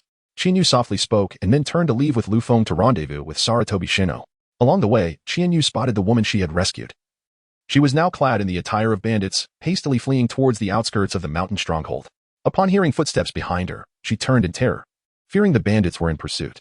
However, upon recognizing Qianyu, she exhaled a sigh of relief. Ninja-sama, she acknowledged, and both of them nodded in return. Qianyu then said, "Stay close behind us. We will guide you to your companions." With that, they advanced, and the woman stumbled to keep up. To accommodate her pace, the two intentionally slowed their steps.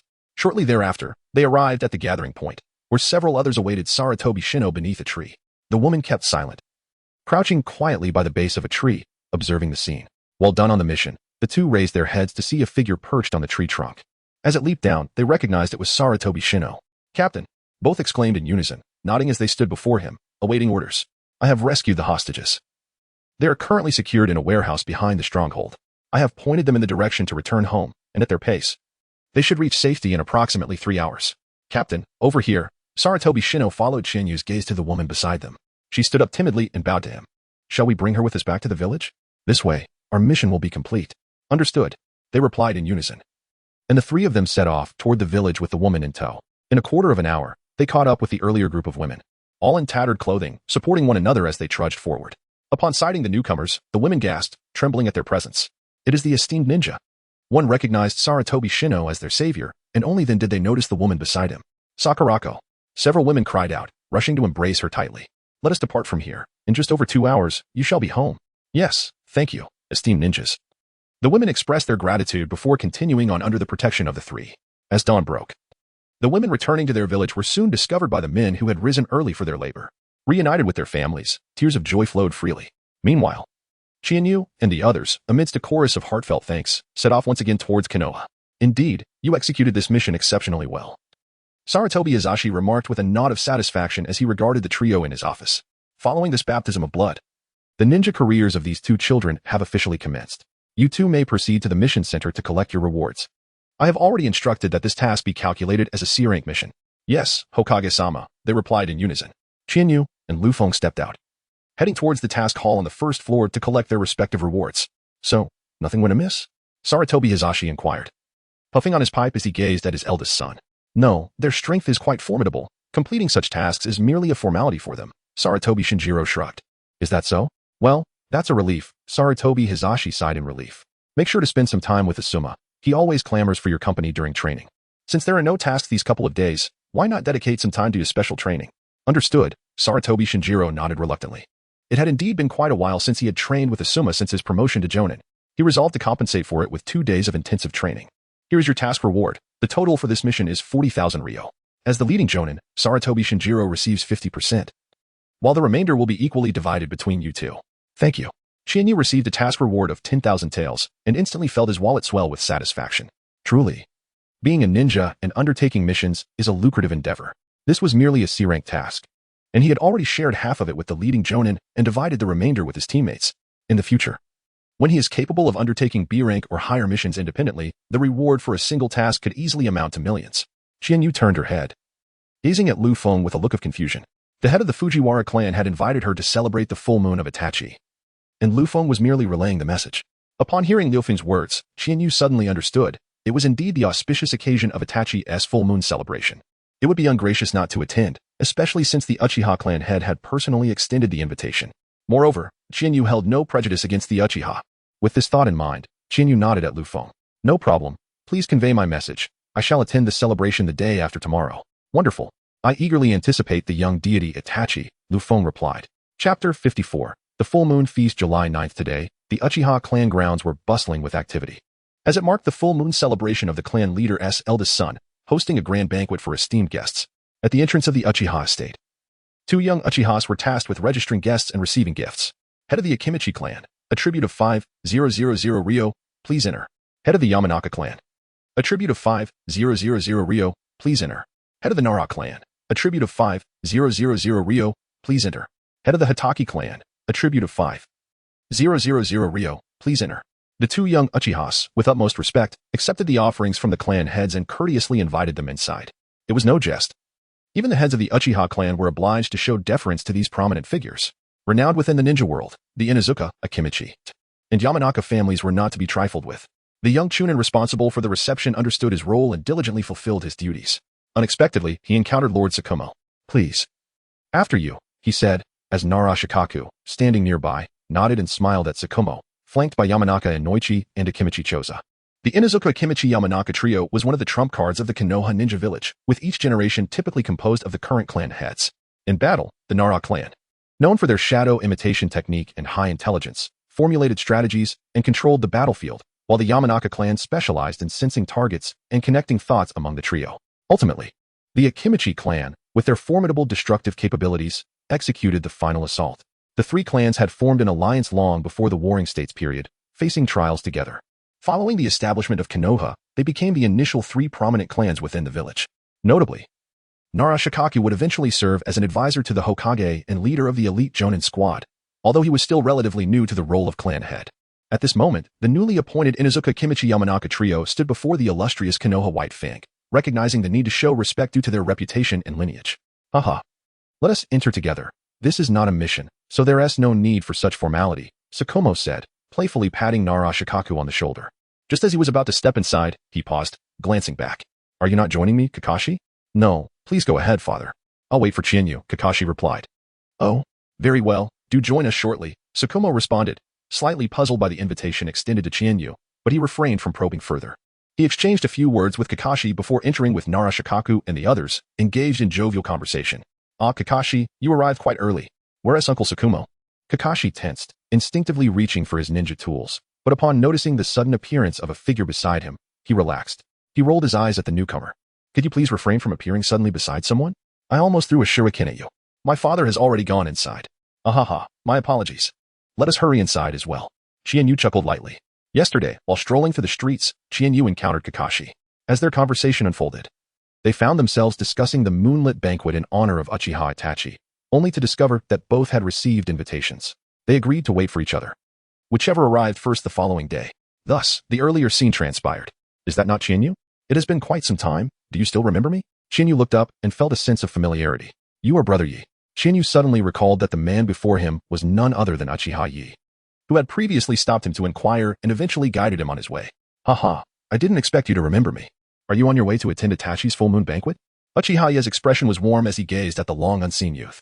He marveled at how, in merely a few months, the boy had transformed alongside Master Liufeng into a ninja, affirming that his decision to befriend him had been a prudent one. Indeed, Brother Yi, you probably aren't familiar with the route yet. Fortunately, I have a bit of free time now. Allow me to escort you there. That would be much appreciated, Brother Yi. Qianyu did not decline the offer. After all, why not accept a free guide when both he and Kakashi were indeed unaware of the whereabouts of Uchiha Fugaka's residence? The two followed Uchiha Yi through the Uchiha clan's territory for approximately a quarter of an hour. Upon rounding a corner, Uchiha Yi halted and turned to face them. Just ahead is the clan leader's home. You may proceed on your own. I have a few matters to attend to. Thank you, Brother Yi. It's no trouble. I shall take my leave now. With a casual wave, Uchiha Yi vanished in an instant. Let us go. Kakashi glanced at Qianyu as they walked, remarking, I hadn't realized you had so many acquaintances within the Uchiha clan. Of course, I aspire to be the Hokage, after all. There's no need to elaborate on my charisma. Chienyu perched on Kakashi's shoulder, proudly proclaiming, "Your audacity is truly of Hokage caliber." "Thank you for the compliment," Kakashi replied, his lips twitching slightly as he turned his head to the side, choosing to ignore Chienyu. At this moment, the two had arrived at the Uchiha Fugaka's residence. Though the gate stood wide open, they still made it a point to greet, "Pardon our intrusion." Upon hearing the voices from outside, someone in the courtyard approached. "You must be Chienyu and Kakashi. Welcome," a gentle voice resonated. Emerging from the courtyard was a beautiful woman with long black hair cascading over her shoulders and a radiant smile gracing her lovely face, Uchiha Fugaku's wife, Uchiha Makoto. "Greetings, Aunt Makoto." "Hello, you two. Don't just stand there, come in." Uchiha Makoto chuckled softly, covering her mouth before turning to lead the pair inside. As they entered, a sudden commotion erupted from within. "Wah wah wah wah. Ah, please don't cry. Makoto, where are you?" A woman's frantic call mingled with the cries of an infant. Uchiha Makoto quickly placed a hand to her forehead and hurried into the room. The remaining two exchanged glances, ultimately deciding to follow and uncover the source of the ruckus. Stepping through the entryway, they found themselves in the living room, where Uchiha Makoto was gently rocking a baby in her arms. Before long, the child settled down, gazing around with wide, curious eyes. "Oh, taking care of children is quite a challenge," remarked Kushina, wiping the sweat from her brow. She had barely left Makoto's embrace when the infant began wailing once more. "Children are so troublesome." Uchiha Makoto watched her boisterous friend with a look of exasperation. Given Kushina's nature, it was likely that in the future, Minato would be the one managing their child. Chapter 55, The Adorable Itachi. Kakashi and Chienyu. "You two are here as well," Kushina exclaimed with surprise upon noticing the two lingering at the entrance of the living room, clearly puzzled as to why they were present. "We were invited, so why the astonishment?" Kakashi replied. "Aunt, where is Teacher Minato?" Chienyu scratched his head and lightly tapped Kakashi beside him, signaling him to swiftly change the subject. Kakashi nodded in understanding. He then inquired about the whereabouts of Kushina and Minato. "Ah, Minato is in the backyard chatting with Senior Jukyu. If you wish to find him, take me along. I am rather famished, and it would be delightful to grab a bite to eat." "Come on." Kushina, having long lost the desire to babysit, quickly concocted an excuse upon hearing Kakashi's question about Minato's location. She briskly moved in front of Kakashi, grasping his hand and leading him outside. Kakashi, bewildered by being pulled along, wondered when he had expressed the intention to seek out Teacher Minato. Before he could voice his confusion, he was already being ushered out of the house, headed for the backyard. "Kushina, really, you're already a jonin, yet you remain so carefree." Uchiha Makoto shook her head, feeling a sense of helplessness toward her friend's demeanor. She couldn't shake the feeling that Minato would face considerable challenges in the future. "Aunt Makoto, is that Itachi?" Chienyu gazed curiously at Itachi, who lay nestled in Makoto Uchiha's embrace, realizing that the esteemed Itachi had once been so adorable in his childhood. "Is it true that Chienyu wishes to hold Itachi?" Makoto chuckled, gently extending Itachi forward. "Oh, is that permissible?" With a blend of astonishment and excitement, Chienyu hesitated for a moment before taking a cautious step forward, gently accepting Itachi from Makoto Uchiha's hands. After Chienyu lifted Itachi into his arms, the latter's large eyes ceased their erratic glances, instead focusing on Chienyu, who was cradling him. Itachi smacked his lips a few times, as if savoring the moment. How soft was Chienyu's immediate impression upon holding Itachi? Curiously, the child who had previously wept and wailed in Kushina's embrace now appeared remarkably tranquil in Chinyu's hold, his tiny hands suddenly grasping Chinyu's collar with a firm grip. "It seems that Itachi is quite fond of you, Chinyu." Makoto Uchiha observed the two with a hint of surprise, her face adorned with an unyielding smile. "Is that so?" Chinyu gazed in a daze at Itachi nestled in his arms, as a young boy and a child exchanged glances. In that fleeting moment, Itachi released his grip on Chinyu's collar, pressing his hands and face against Chinyu's chest, his small mouth breaking into a smile. "Ah," he exclaimed, beaming with joy. "How utterly adorable." Uchiha Makoto was instantly captivated by her son's charm, and Chinyu found himself momentarily entranced, staring at the pure joy radiating from the infant's face. "You two seem to share a special bond," Uchiha Makoto remarked, gently stroking Itachi's forehead. She then turned to Chinyu and said, "Let us move to the courtyard. I entrust Itachi's protection to you, Chinyu." "Huh? What?" Chinyu instinctively voiced a question, only to realize moments later. She glanced down at Itachi, who was clinging tightly to her, and then at Makoto Uchiha, who was nearly out of the living room. With a wry smile, she held Itachi closer and followed Makoto Uchiha outside. Behind the courtyard lay an expansive lawn, adorned with numerous tables, a testament to the opulence of the Uchiha clan leader's residence. Such a vast expanse is indeed a rarity for a private backyard, exemplifying their wealth and grandeur. At that moment, around 100 people were scattered across the lawn, engaged in animated conversations. The arrival of Makoto Uchiha and Chinyu also captured the attention of several onlookers. "Chinyu, what brings you here?" one inquired. "Brother Chinyu, is that you?" Another called out. Chinyu glanced at the peculiar expressions on the faces of Liufeng, Jishui, and Kakashi before seeking a nearby chair to settle into, cradling Itachi protectively in his arms. What are you staring at? Haven't you ever seen a bodyguard before? Ha ha ha. Chinyu, you are absolutely hilarious. Behind him, two hearty laughs echoed, and soon they approached Liufeng and the others, supporting each other while continuing to laugh uproariously at Chinyu's antics. Although Jishui and his companions did not join in the laughter, their shoulders trembled with restrained mirth, on the verge of bursting into giggles. Seeing Asuma and Obito laughing so hard that tears streamed down their faces, Chinyu's expression darkened, his hands clenching in front of him. How about we have a friendly spar in a couple of days, shall we? Huh, just kidding. Chinyu, don't take it seriously. If you want to spar, just go ahead with Asuma. I'll sit this one out. Eh? Asuma was left bewildered, his laughter abruptly halted. I've not been feeling well these past couple of days. Let's discuss it once I've recovered. All right then, the banquet is about to commence, so please take your seats. Chinyu rolled her eyes and gestured towards the empty seats around them. Asuma chuckled lightly and promptly found a seat alongside Obito, with the others following suit. At that moment, Uchiha Makoto returned after a brief absence, accompanied by Kushina Izumaki. Chinyu, please hand me Itachi. The banquet is about to commence, Makoto said, extending her hand towards the child nestled in Chinyu's arms. However, as soon as Makoto lifted Itachi, he erupted into a fit of wailing, his tiny hands flailing desperately towards Chinyu. Once he grasped the sleeve of Chinyu's garment, he refused to let go. The venue, which had quieted in anticipation of the banquet, now shifted its attention to the commotion caused by Itachi's cries. Be good, Itachi, please, Makoto pleaded, yet despite her soothing words, Itachi continued to sob and squirm in her embrace, clinging tightly to Chinyu's sleeve. What is the matter, Makoto? Uchiha Fugaku approached from a distance, noticing his wife seemed to be facing some difficulty just as he was ready to begin the banquet. Oh, it's nothing. Itachi appears to be quite fond of Chinyu and refuses to let anyone else hold him, Makoto replied. Upon grasping the situation, Fugaku found it both amusing and perplexing as he watched his son thrash about in his mother's arms, yearning for Chinyu's embrace. Forcing him away doesn't seem like a viable solution, he mused. I have a splendid idea, Kushina interjected. Everyone turned to face the source of the voice. Intrigued by Kushina's expression, which bore a hint of mischief, Chinyu shivered, a sense of foreboding creeping over him. Welcome, esteemed guests, to the Uchiha clan's gathering. Join us in celebrating the full moon banquet of my son, Uchiha Itachi, Uchiha Fugaku proclaimed from a 1-meter-high platform, addressing the audience with unabashed enthusiasm. Below, the guests wore peculiar expressions, with some faces flushed crimson and shoulders trembling uncontrollably. On the platform, beside Uchiha Fugaku, Itachi hung like a koala against Chinyu's chest, who sported a child-carrying pouch. Chinyu cradled Itachi with both hands, forcing a smile as he surveyed the crowd. Suddenly, an unexpected laugh erupted, and in an instant, the entire assembly burst into uproarious laughter. Uchiha Makoto, observing the hilarity of Kushina beside her, glanced at Chinyu on the stage and couldn't help but let out a giggle. These two children are simply delightful. Hearing the commotion behind him, Itachi tilted his head, looking at the laughing crowd, and playfully tapped Chinyu's chest twice with his hands. As Chiyu lowered her head to gaze at Itachi, the little fellow grinned widely and let out a joyful ah, followed by a hearty laugh. Chapter 56, Sanadeheim. After Uchiha Fugaku concluded his introduction, the audience erupted into applause. Chiyu descended from the high platform, her expression one of sheer despondency, while Itachi in her arms continued to beam with delight. Chiyu, come here. Suddenly, Minato Namikaze appeared, pulling Chiyu towards a table. As they walked, he frequently glanced back at her, his eyes brimming with mirth. Where are we going, Minato-senpai? Due to the necessity of protecting Itachi, Chihane could only be led forward by Minato. I'm taking you out to eat. Surely, you didn't come merely to play the role of a bodyguard today. Upon hearing Minato's playful remarks, Chihane could only roll his eyes in resigned exasperation.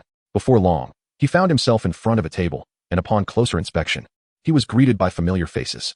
Greetings to the 3 clan leaders, Uncle Shinju, Uncle Shikumo, Aunt Kushina, Aunt Makoto, Aunt Maiko, and esteemed Lord Jiraiya, Lord Orochimaru, and Lady Tsunade. After extending his greetings to everyone at the table, Chihane, with Itachi draped across him, slightly bowed before standing up straight. Come, Chihane, take a seat here. Maiko beckoned him over, as a spot on her left had seemingly been reserved for him. Thank you, Aunt Maiko. As Chihane and Minato Namikaze settled into their seats, Kanai Maiko leaned over to gaze at the adorable Itachi nestled in Chihane's arms. Is this Itachi? How utterly charming, she exclaimed. With that, Kanai Maiko reached out, intending to embrace Itachi. However, the moment her hand brushed against Itachi's small body, the little one squirmed restlessly, his delicate face crinkling in distress. As if on the verge of tears, he seems quite attached to you, Chihane. I didn't realize you were so favored by children, she remarked. Who can say? Perhaps it is simply fate that binds us, Lady Jiraiya. Upon hearing this, Chinyu raised his hands in a gesture of innocence towards Jiraiya across from him, a look of feigned bewilderment adorning his face. He then lowered his gaze, playfully teasing Itachi with his thumb. What do you think, Itachi? The little one nestled in his arms ceased his struggles, gripping Chinyu's thumb tightly with both hands, a smile illuminating his face. How utterly adorable. Kushina, Uzumaki, Kanai Maiko, and Tsunade all gazed at Itachi, their eyes sparkling with hearts. Even the other gentlemen present felt their hearts purified by the sight of Itachi's joyful expression. I'm sorry to trouble you, Chinyu. I appreciate your taking care of little Itachi for a while, Mikoto Uchiha remarked, directing a somewhat apologetic glance at Chinyu. It's no trouble at all. I'll manage once he falls asleep, came Chinyu's reassuring response. As soon as Chihane finished speaking, Kanai Maiko fixed her gaze upon him. By the way, Chihane, how is your practice of the celestial arts progressing? Haha, my progress has been somewhat sluggish, but give me about another half a month, and I am certain I will master it. Chinyu chuckled softly, a hint of unease in his voice. Ever since he learned about the art of palm mysticism from Kanai Maiko, he diligently studied for a couple of days, only to discover that the craft was not as formidable as he had initially imagined. The primary demands lay in the practitioner's mental fortitude and control, areas where Chinyu excelled. Thus, his claim of mastering the technique in half a month was not unfounded. He possessed considerable confidence in his abilities. However, due to an overwhelming schedule filled with mystical training, graduation assessments, and mission executions, Chinyu had to temporarily set aside his studies in palm mysticism, intending to resume once he found the time. Upon hearing this, the crowd was taken aback, all eyes fixated on Chinyu. You believe you can master palm mysticism in half a month? One exclaimed, while another remarked, Maiko, didn't you say your nephew had decent talent? Is that what you call decent? It took me a month to learn the palm technique. Tsunade, seated beside Kanai Maiko, glanced at Chinyu, then turned to her companion with a look of astonishment. I honestly don't know, Maiko replied, equally amazed. After all, while it was rare to learn healing arts in a single day, it was not unheard of. Tsunade herself had accomplished it in a day. And though she did not possess the same prodigious talent as the others, she had taken 3 days to master the healing technique. It had barely been 10 days since they last parted ways. If Chinyu truly could learn palm mysticism in half a month, it would indeed set a new record. You flatter me, Tsunade, Chinyu responded modestly. Would you consider studying medical ninjutsu under my tutelage? If you perform well, I might even take you as my apprentice, she proposed, dropping yet another bombshell that left the crowd in stunned silence. Yet, upon reflection, it seemed reasonable. After all, the other 2 legendary ninjas had apprentices as well. Jiraiya's pupil, Minato Namikaze, was present, and it was rumored that Jiraiya had taken on several disciples in the Land of Rain a few years back, though the details remained uncertain. Orochimaru had also surprisingly taken on an apprentice recently, reportedly a ninja academy student, leaving many astounded. As for Tsunade, standing at the pinnacle of medical ninjutsu, her keen eye for talent was only natural. With this in mind, the crowd turned their gaze back to Chinyu, curious about the decision he would make. Chinyu was taken aback, never expecting that her visit to partake in a feast would also lead her to meet a master. Her gaze shifted to Tsunade, and as she beheld the scene before her, a wave of dizziness washed over her, prompting her to quickly avert her eyes. Tsunade, with her flowing, light yellow hair tied into a ponytail, bore a blue-purple seal on her forehead, a mark of her formidable lineage. Her skin was fair, and her figure was voluptuous, embodying the essence of a strikingly beautiful, mature, female ninja. Tsunade, as the granddaughter of the first Hokage, possessed the most illustrious bloodline of the Leaf Village ninjas, renowned for her exceptional medical ninjutsu.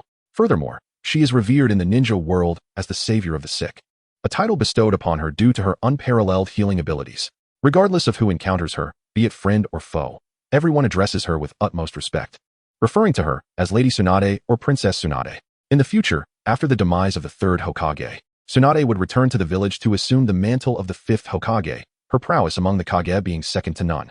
Her extraordinary medical techniques, combined with forbidden jutsu, grant her an almost immortal state, rendering her strength so formidable that even the Raikage would feel overshadowed.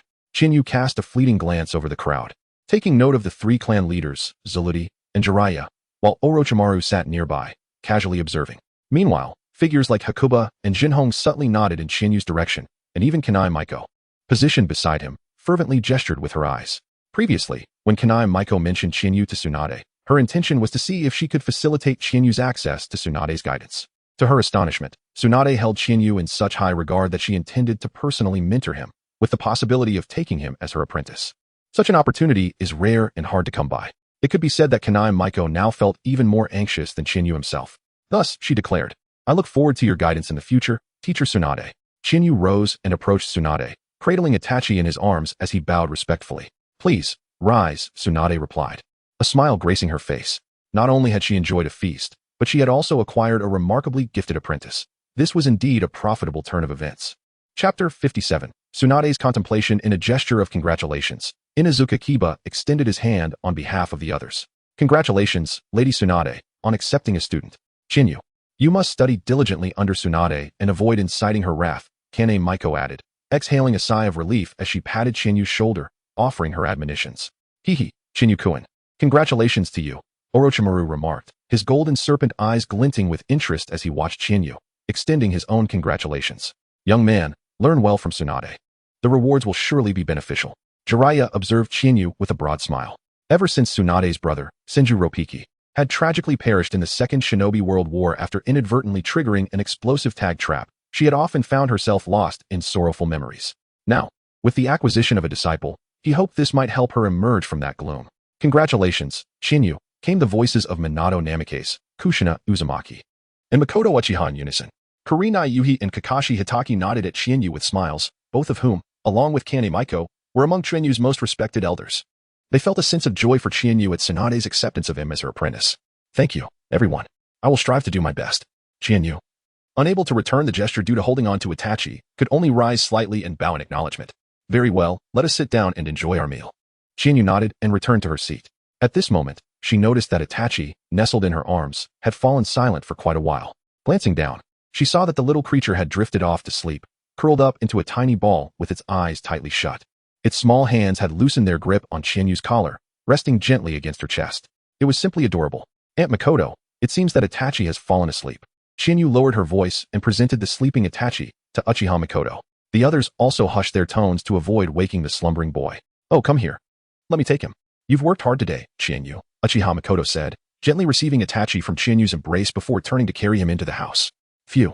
Chinyu let out a sigh of relief. Carrying such a small child while moving about necessitated constant vigilance.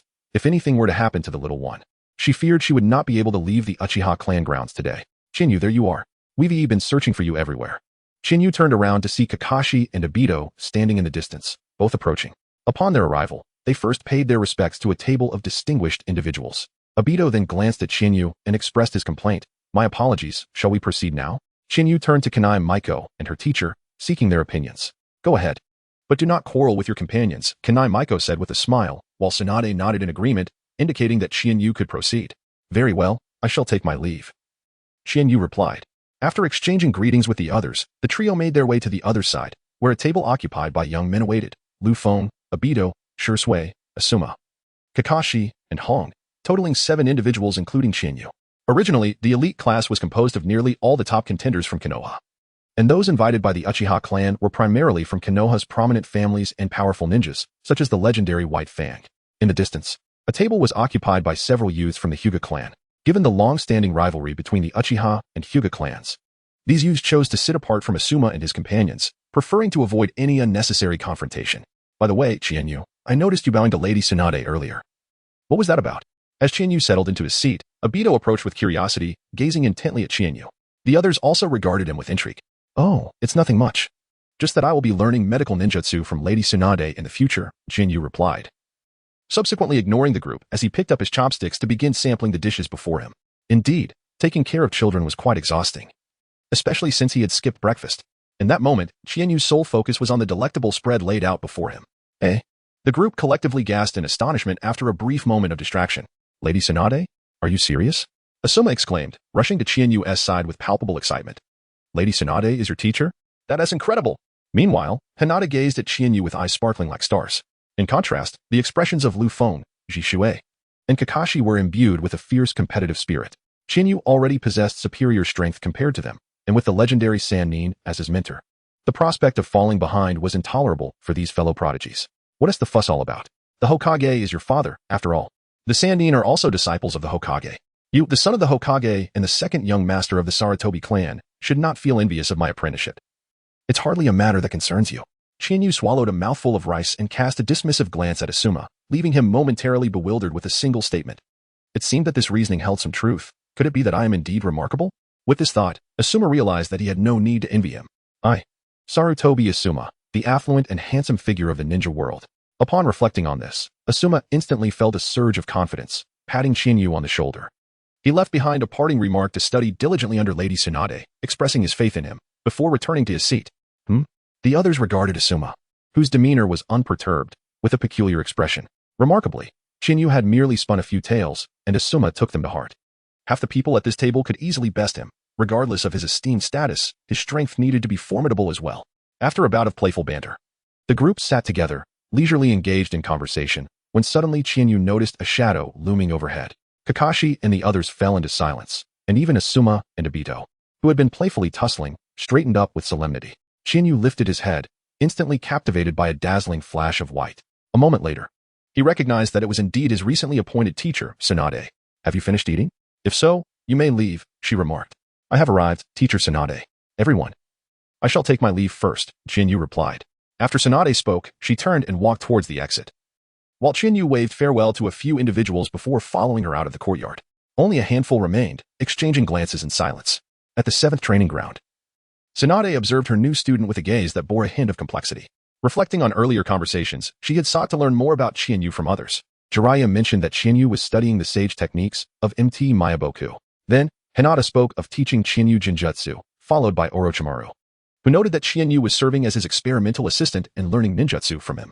Finally, Shikamaru added that Chinyu had diligently trained in taijutsu alongside his classmates for several years.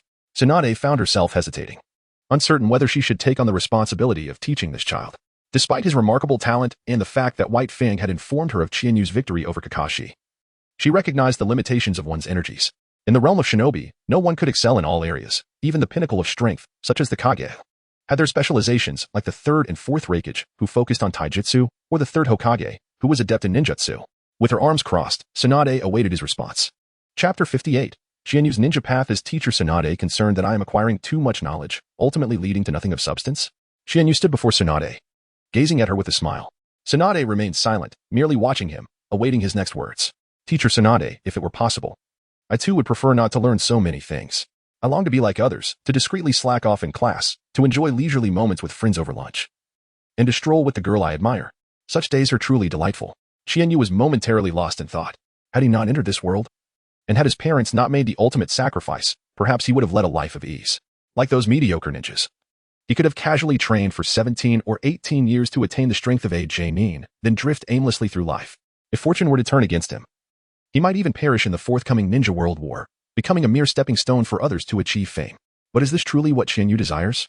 The mundane existence of his past life, marked by years of mediocrity, could never garner the acknowledgement of others. The so-called simplicity of life is but a tedious self-deception.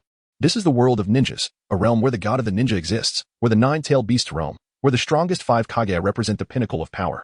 It is a place filled with beautiful maidens, talking creatures, the blood-soaked horrors of the land of blood mist, and fortresses soaring in the sky.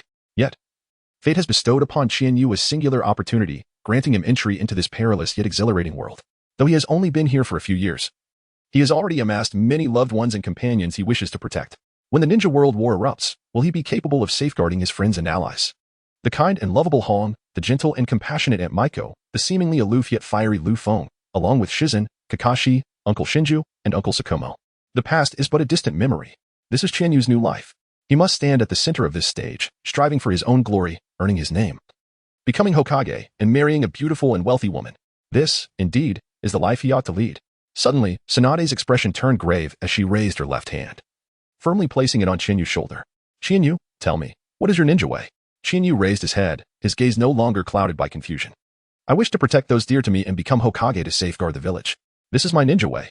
Tsunade fell silent. Protecting those important to him and becoming Hokage? As she observed Chinyu's smiling face and unwavering determination, she suddenly found herself lost in thought. For a fleeting moment, Chinyu seemed to merge with a figure in her mind, Shukshu. Is that so? Tsunade snapped back to reality, lowering her arms and stepping back a couple of paces, her lips curling into a faint smile as she regarded the young boy before her. You are quite impressive, kid. Let's engage in a match. Regardless of the outcome, I shall accept you as my apprentice. Yes, sensei. Chinyu performed the ceremonial bow and retreated several meters, crouching down to gather his strength. Come on, unleash your full power. Let me see how well you have learned from them. Do not worry about injuring me. Tsunade stood there casually. Yet the aura she unconsciously emitted sent a tremor through Chinyu's heart. Be careful, Teacher Tsunade. With a sharp reprimand, Chinyu swiftly manipulated his hands, and in a moment, a roaring water dragon surged forth from behind, charging directly at Tsunade. Oh, it seems you have mastered the art of ninjutsu quite well, Tsunade remarked with interest, observing the formidable water dragon without flinching. As it approached, she lifted her right hand, enveloped in a layer of chakra, and unleashed a powerful strike. An astonishing spectacle unfolded. The water dragon was cleaved in two, its head obliterated, while Tsunade remained unscathed, save for a slight dampening of her coat. No sooner had she dissipated her chakra than Tsunade noticed Chiharu had closed the distance, launching a whip-like kick toward her waist. "You little rascal, a surprise attack, is it?" Tsunade laughed heartily, lowering her left hand to meet Chiharu's strike with a resounding clash. A flicker of surprise crossed Tsunade's eyes as she realized Chiharu's strength exceeded her expectations. Caught off guard, she was pushed back 2 steps. Chiharu, using his left hand for support, leapt into the air, twisting his body while unleashing another kick aimed at Tsunade's head. Leaf Hurricane. Aware of Chiharu's newfound power, Tsunade no longer underestimated him. She fortified her defense and successfully blocked the Leaf Hurricane. With a surge of energy, she countered and sent Chiharu flying away. Chiharu stabilized his form in midair, executing 2 backflips that alleviated much of the impact, ultimately landing steadily. After enduring your relentless attacks, it seems the teacher is finally ready to strike. Tsunade stretched her limbs and cast a mischievous grin at the opposite Chiharu, causing the hairs on his body to stand on end as he drew out a kunai, bracing himself for what was to come. Suddenly, Tsunade's figure vanished from sight, and Chiharu's pupils dilated as he began searching for her presence, yet he found no trace of her anywhere. Just as confusion settled in, a dark shadow loomed ominously above Chiharu's head. Chiharu's entire body shuddered as he suddenly looked up. He beheld Tsunade soaring through the air, her right leg raised high, preparing to strike with her Tenzin foot. A chilling sense of impending doom enveloped him, prompting Chiharu to summon the swiftest speed of his life and retreat frantically. Just as he managed to distance himself by 3 meters, the attack descended upon him with a thunderous roar. The ground shattered around the Tenzin foot. Rocks flew into the air, and dust billowed forth. As the dust settled, Tsunade stood where Chiharu had previously been, and the area had transformed into a nearly 1-meter-deep crater, with cracks sprawling ominously outward, a sight both shocking and awe-inspiring. "Che, I missed," Tsunade muttered, waving her hand in dissatisfaction as her gaze shifted to a nearby water wall. The surface of the wall was pockmarked from the barrage of flying debris, appearing fragile, as if a mere poke could shatter it. At that moment, the water wall dissolved into droplets, revealing Chiharu within, still maintaining his hand seals. He had narrowly escaped, just by a hair's breadth. At this moment, Chiharu gasped for breath. Truly sensing the taste of death, had he not evaded, he would likely have found himself in Konoha Hospital for a couple of months. "What's the matter, kid? Can't handle it? Come at me again." Tsunade emerged from the large pit, arching an eyebrow at Chiharu and calling out loudly. While Tsunade maintained a composed exterior, internally, she acknowledged her disciple's remarkable proficiency in both ninjutsu and taijutsu, with scarcely any flaws. Such speed and strength could not be achieved without years of rigorous training and perseverance. Rubbing her chin, Tsunade felt a long-suppressed surge of fighting spirit. It appeared that her disciple was not without merit.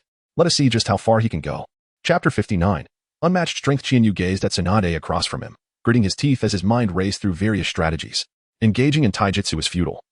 To challenge a master of martial arts like Tsunade with mere physical techniques would be akin to wielding an axe at the gates of a renowned craftsman. His previous close-quarters combat had merely been a display of his accomplishments in taijutsu, not a genuine attempt to confront Tsunade. Thus, he resolved to adopt a guerrilla approach, seeking opportunities to strike. "Hey, you little brat, if you don't come over here, I might just have to come to you," Tsunade called out loudly, her hands cracking ominously. Chiharu regained her focus and, noticing Tsunade's eager demeanor, gritted her teeth. Regardless of the circumstances, she decided to take the initiative. If Tsunade struck first, she would lose her chance. Wind release, wind cutter.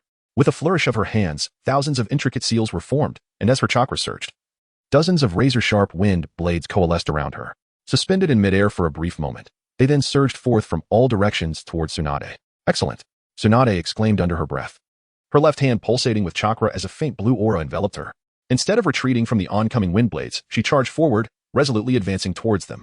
Chiharu was utterly bewildered by her teacher's unexpected maneuver. "Shouldn't you have first deployed a defensive ninjutsu to safeguard yourself? Why did you charge in recklessly instead?" In a moment of distraction, thousands of feathers were lost, yet Tsunade had already rushed to the forefront of the wind blades. Several sharp gusts of wind surged towards her face. However, Tsunade remained unperturbed. She deftly sidestepped to the left, allowing the wind blades to graze her hair, leaving faint traces upon the wall behind her. Tsunade showed no intention of halting her advance. Instead, she pressed forward, evading the remaining wind blades with graceful agility. For those she could not evade, she wielded her chakra scalpel in defense. Countless wind blades failed to fluster her. Rather, they imparted an impression of effortless elegance. It turned out that the chakra scalpel could be employed in such a manner. Chiharu was truly astonished.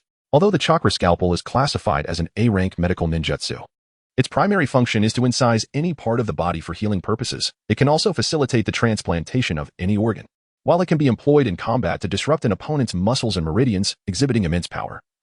This particular method of utilizing the chakra scalpel to physically disperse energy attacks was a first for Chiharu. Losing focus in battle is certainly not a commendable habit.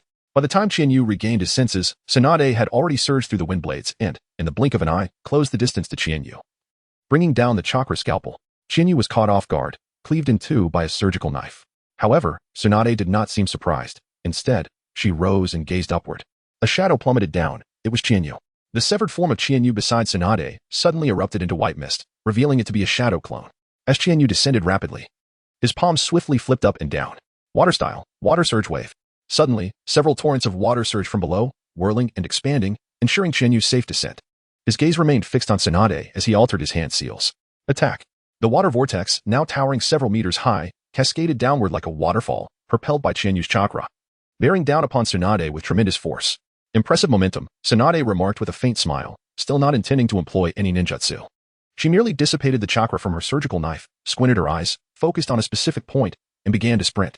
Just as the water vortex was about to strike, Qianyu sensed his teacher infusing an immense amount of chakra into her right hand and suddenly punched the ground ahead of her.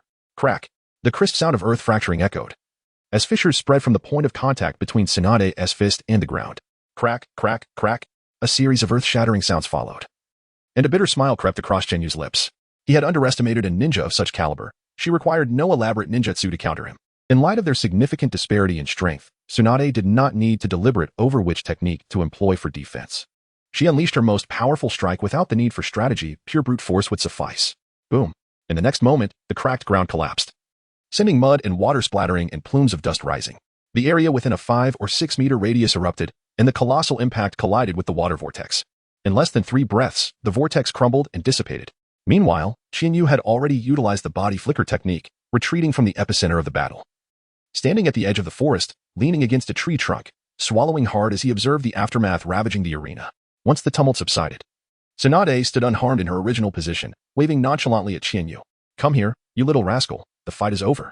Upon hearing that there would be no battle, Qianyu let out a sigh of relief and promptly gathered his chakra, making his way towards Tsunade. As he approached, Tsunade patted Qianyu on the shoulder and, with a look of satisfaction, remarked, Well done, young man. Your mastery of ninjutsu is commendable, and your chakra levels are quite respectable. No wonder you managed to defeat Kakashi. At this rate, you are not far from becoming a jonin. Qianyu humbly replied, You flatter me, Lady Tsunade. Lacking a formidable lineage and possessing only average talent, I must rely on hard work to gain an early advantage. Qianyu scratched his head, a sheepish smile gracing his lips. While humility is indeed a virtue, excessive modesty can border on arrogance. Tsunade rolled her eyes, then turned and strode toward the exit. By the way, I heard from Haruno that you possess considerable talent in illusion techniques. Why didn't you employ any during our earlier spar? Tsunade inquired, casting a puzzled glance at Qianyu as she walked.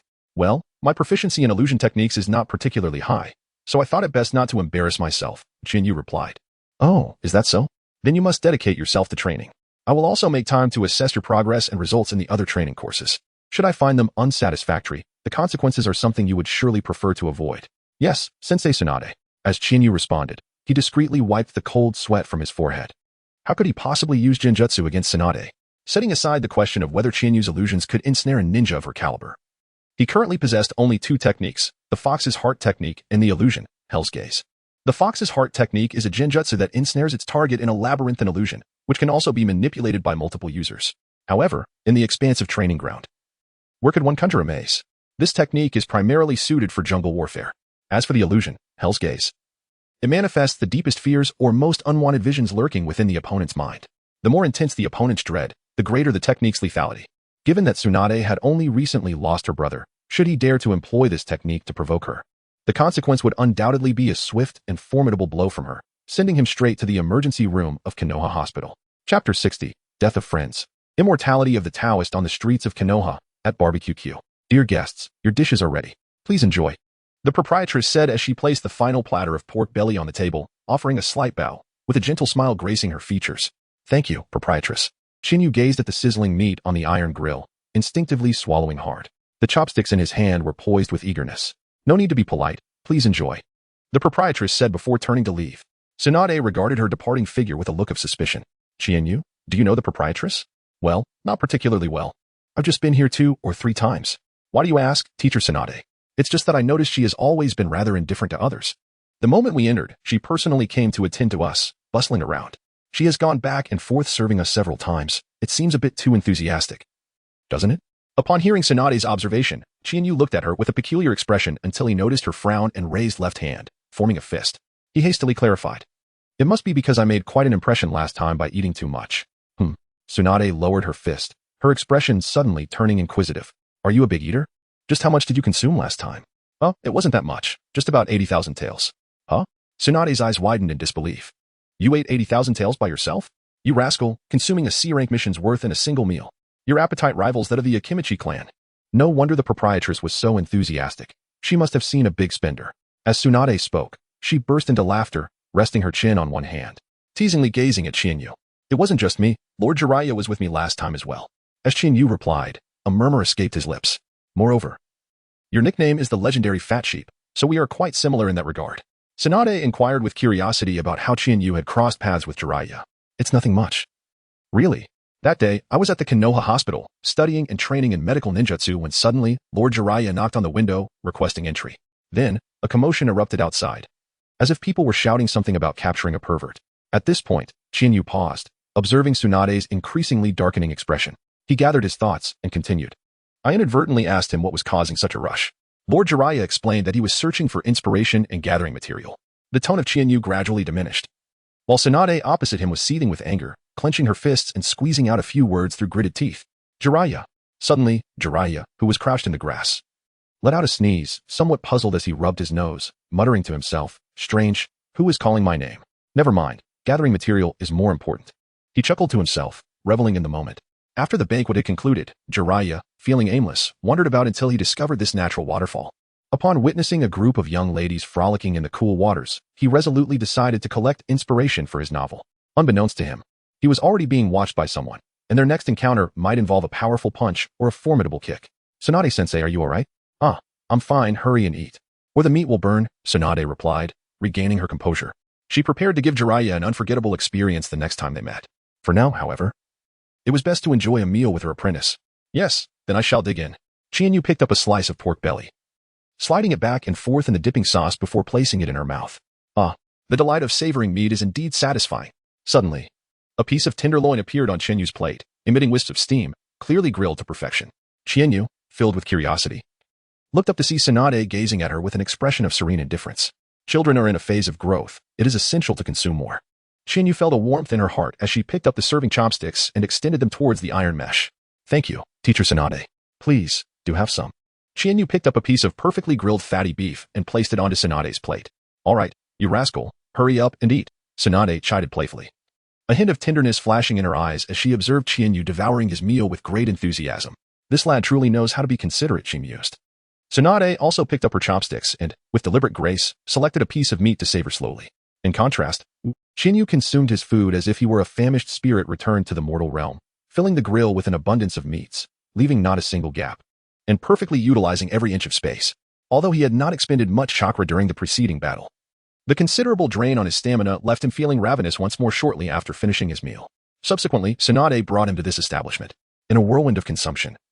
The grand table laid with a feast of delicacies was entirely cleared by the two, with Chienyu having devoured the majority.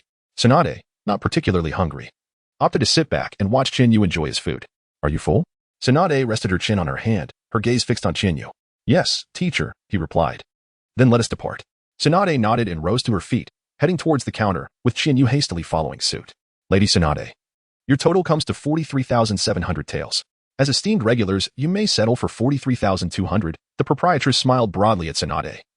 Recognizing this charming young man as a veritable goldmine, having visited only twice, he had already brought in over 100,000 taels.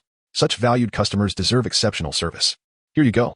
Tsunade produced 5 large denomination silver notes from her pocket and handed them to the proprietress, who had already prepared the change. After receiving the change, Tsunade turned to Chienyu and waved, signaling their departure. I apologize for the expense, Teacher Tsunade. Chienyu walked briskly to Tsunade's side, feeling somewhat bashful, particularly since the 40,000 ryo were mostly consumed by him, leaving Tsunade with merely a fraction. No worries, your teacher isn't short of such trivial sums, Tsunade remarked nonchalantly, casting a glance at Chienyu. A mere 40,000 ryo is nothing. After all, who is Tsunade? The sole heir of the Senju clan, the princess of Konoha. As one of the legendary Sannin, she could effortlessly earn millions in mission rewards for undertaking a high-ranking task, while she currently enjoys gambling. She has yet to descend into the depths of compulsive addiction. By the way, you little rascal, who did you learn your water-style techniques from? Qianyu was momentarily taken aback, but quickly regained her composure. She reported to Tsunade, not long ago. Lord Hokage instructed Senior Maruxing to teach me the art of water release for a period of time. Tsunade paused for a moment before continuing her stride. Is that so? I see, she mused. That old man. Tsunade lifted her gaze towards the distant Hokage building and the Hokage rock, her eyes glimmering with contemplation. What is it? Tsunade-sensei?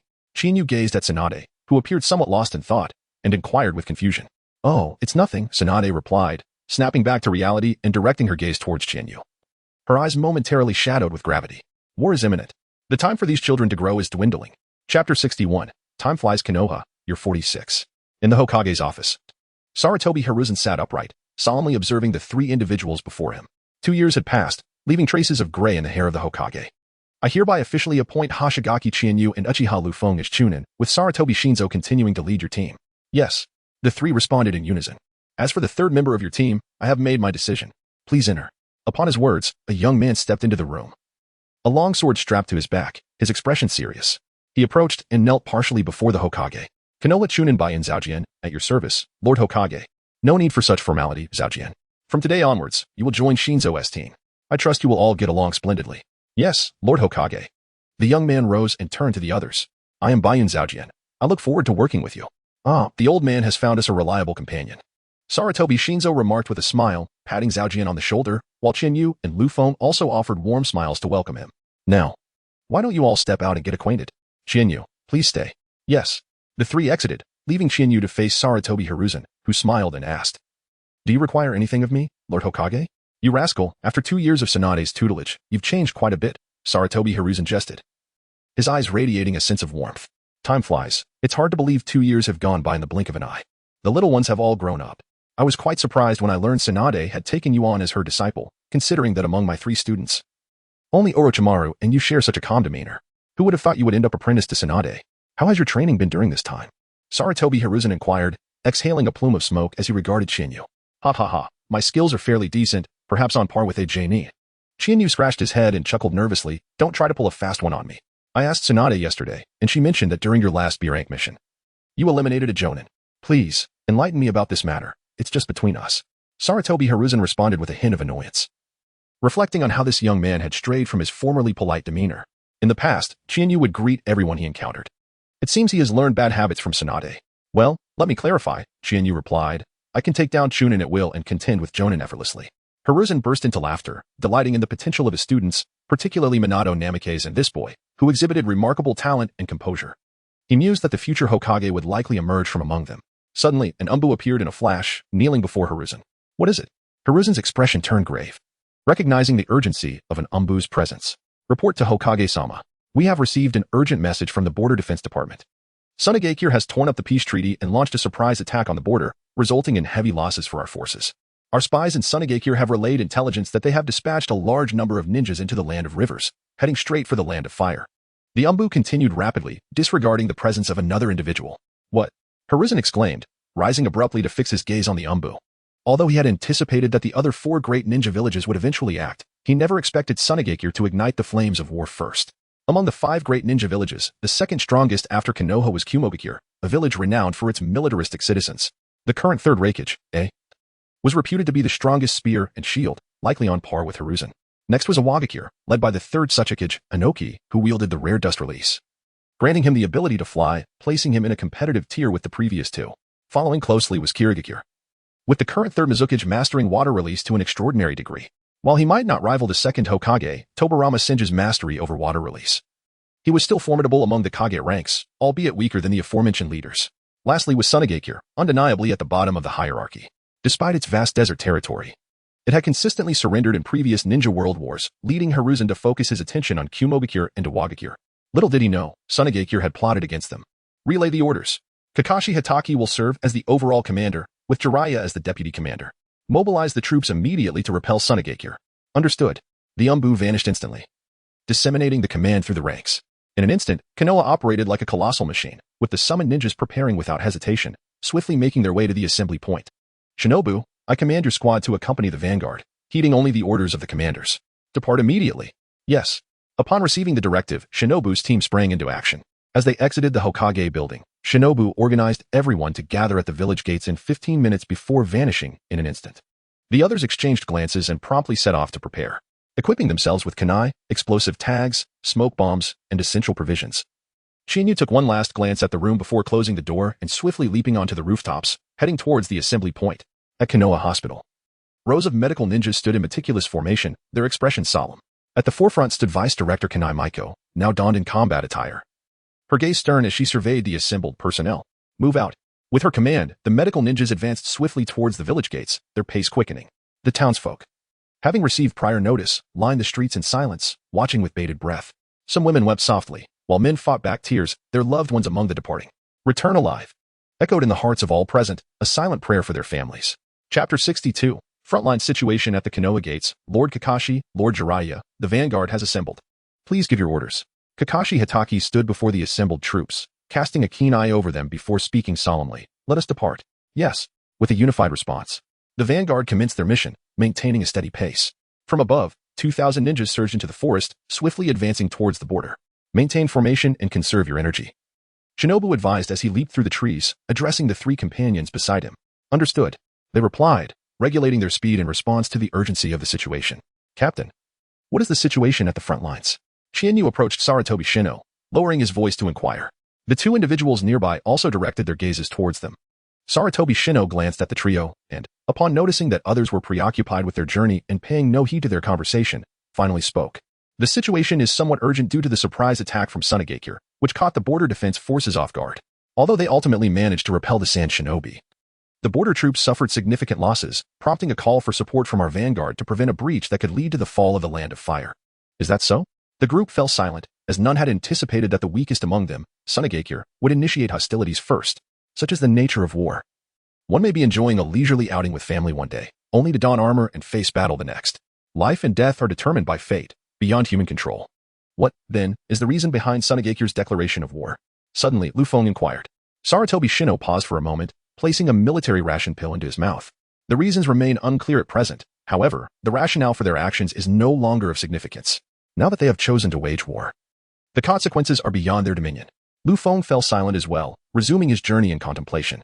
Chienyu, however, was acutely aware of the underlying circumstances. The sudden assault by Sunagakure was a direct consequence of the disappearance of their third Kazekage, to avert internal discord within their village. The elders resolved to declare war on Konoha, shifting the blame onto them. Consequently, incited by the high-ranking elders, the furious ninja of Sunagakure directed their ire towards Konoha, igniting the first battle of the Third Shinobi World War. The sun had begun its descent towards the west. Less than 50 miles from the border, the weary ninjas, having sprinted for several hours, showed signs of exhaustion. At the forefront, Flagwood Tsukumo halted his pace and summoned the messenger, issuing instructions. Relay the order. Everyone shall rest for a quarter of an hour before resuming their advance. It is imperative that we reach the border before nightfall.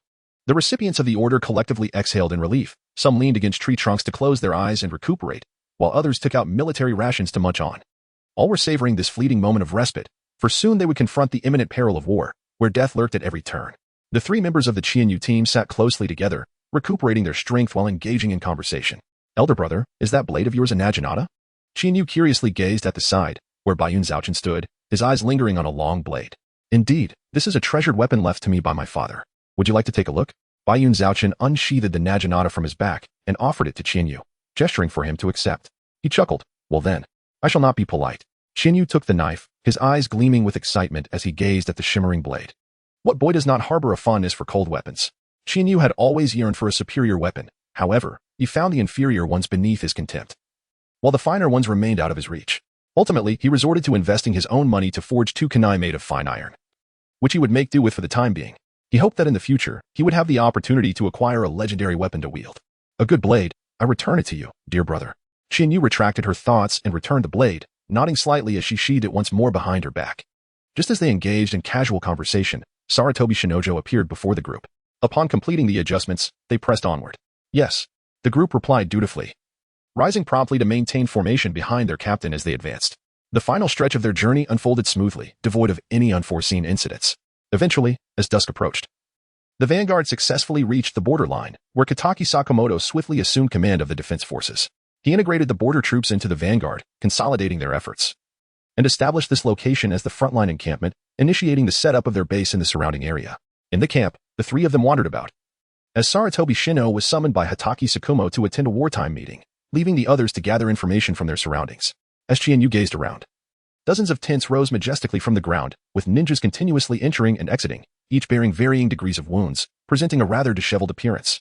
These individuals were likely the remnants of the border defense forces. Indeed, so you are here. A few turned and nodded in acknowledgement. Captain, they chorused thrice. Shino nodded in response and gestured for them to follow.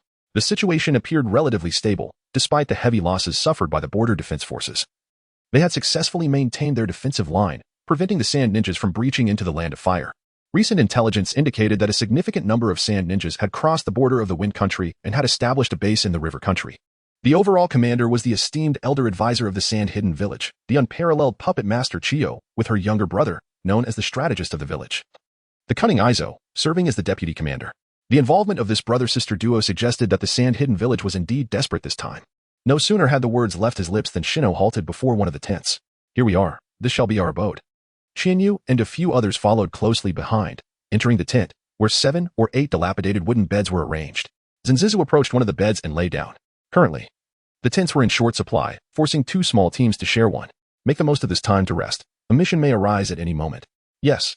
The 3 individuals each found a bed and reclined, relishing the final moments of tranquility before the impending turmoil of war. Before long, the sound of the tent flaps being lifted resonated, prompting the group to open their eyes and discover that another team had arrived. 3 men and 1 woman entered, accompanied by a large dog, nearly as tall as a person.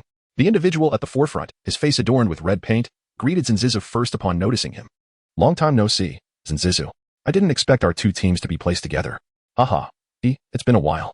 While I would love to reminisce, we should prioritize getting your team settled for rest. This is hardly the time for idle chatter. Indeed, let us allow these young ones to rest first. Inuzuka-e recognized the importance of the moment and promptly instructed the others to lie down and recuperate. As Chiharu gently closed her eyes, a sound emerged from the adjacent bed. It's been a long time, Chiharu. Huh? Chapter 63. A sudden change. Chiharu once again opened her eyes, only to discover a familiar figure standing by the bedside. What brings you here, Akkad? Indeed, the girl grinning before her was Akkad, a disciple of Orochimaru. Over the past 2 years, while Chiharu served as an experimental assistant to Orochimaru, she had encountered Akkad on several occasions. They were originally classmates, and given their shared experience of assisting Orochimaru, they had developed a reasonably good rapport. Ahaha, Orochimaru-sensei mentioned that I needed to undergo some training, and as you can imagine, Chiharu's lips twitched slightly, a clear indication of Orochimaru's characteristic style, casting his disciples onto the battlefield for training. Although there were elite jonin leading the charge, the peril of death remained alarmingly high. One need only recall Senju Ropetree, who, despite being Orochimaru's disciple, met his demise before Orochimaru's very eyes. Ensnared by an explosive tag trap, contemplating this, Chiharu shook his head and gazed at Hongdo, urging, we should rest for a moment. Otherwise, we shall find ourselves out of time. With that, Chiharu turned away and had just closed his eyes when a thunderous explosion shattered the tranquility of the night. Enemy attack. Shouts erupted from outside the tent, followed by a cacophony of sounds. Damn it, are they determined to deny us rest today? Chiharu opened his eyes and leaped from the bed. Withdrawing 2 shuriken from his ninja tool pouch, he cast a glance towards Shino, awaiting his command. Those bastards from the Sand Ninja Village, let us go forth to engage in battle. We shall take the lead. Yes. The group proceeded outside. Shino nodded towards Inuzuka-e, then lifted the tent flap and stepped out, leaving E to repeatedly remind his own team. It was unavoidable.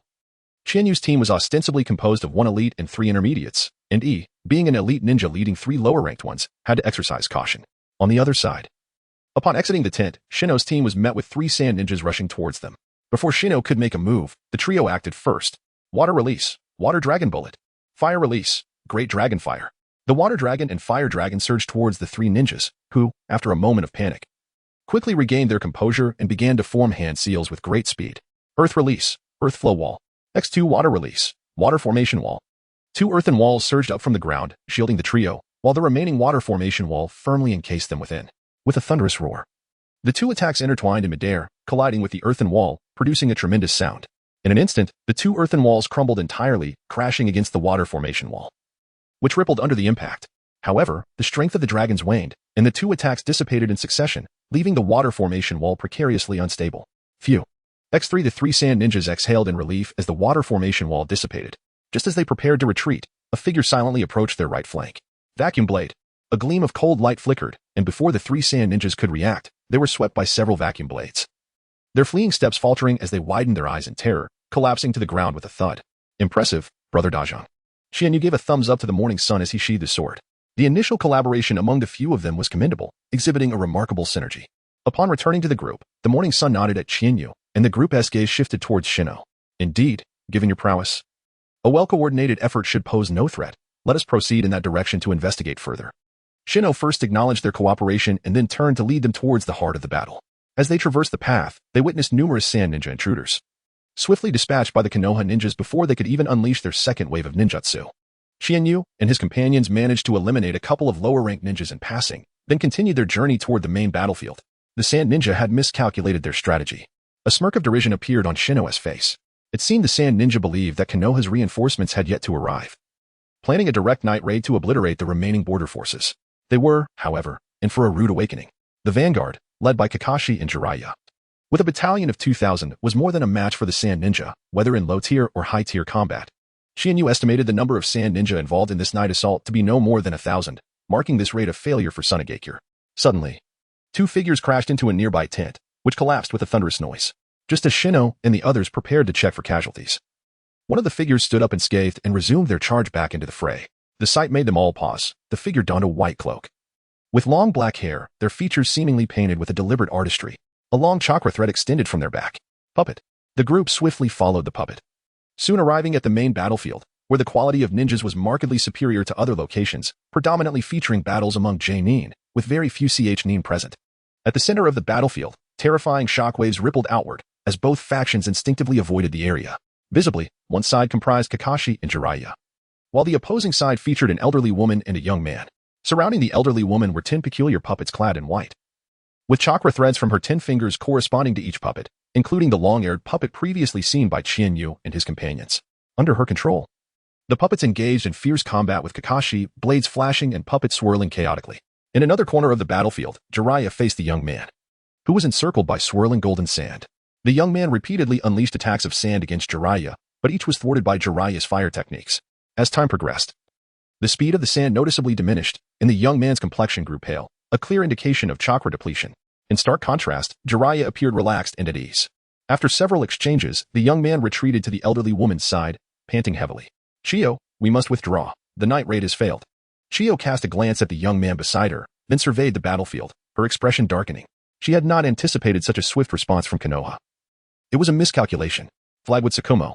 Chiyo retracted the 10 elite of the Nara clan, her gaze filled with rage as it settled upon Kakashi Hitaki. It was this man who had wrought devastation upon her family. During the Second Shinobi World War, both her son and daughter-in-law perished at his hands, leaving her grandson, Sasori, bereft of parental love from a tender age. Now, with Sasori also missing, she was left with only her brother, Aiz, as kin. Such profound enmity was insurmountable. Yet, as the commander, she could not act impulsively. She could only grit her teeth in frustration and issue orders to prevent further losses. Retreat. Upon hearing Chiyo's signal, several sand ninjas exchanged glances, simultaneously producing signal flares to indicate to their comrades on other battlefronts to withdraw. The already scattered night raid unit began to shield one another as they retreated towards their encampment. The leaf ninjas, too, set aside their weapons, gazing at the bodies of allies and enemies strewn about, breathing a sigh of relief. The sand ninjas' night raid plan had faltered. Chapter 64, The Last Stand.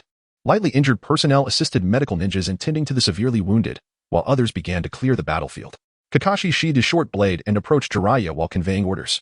Kakashi-senpai, I overheard some sand ninjas shouting something about avenging the third Kazekage. When did we, the Leaf, have any dealings with the third Kazekage?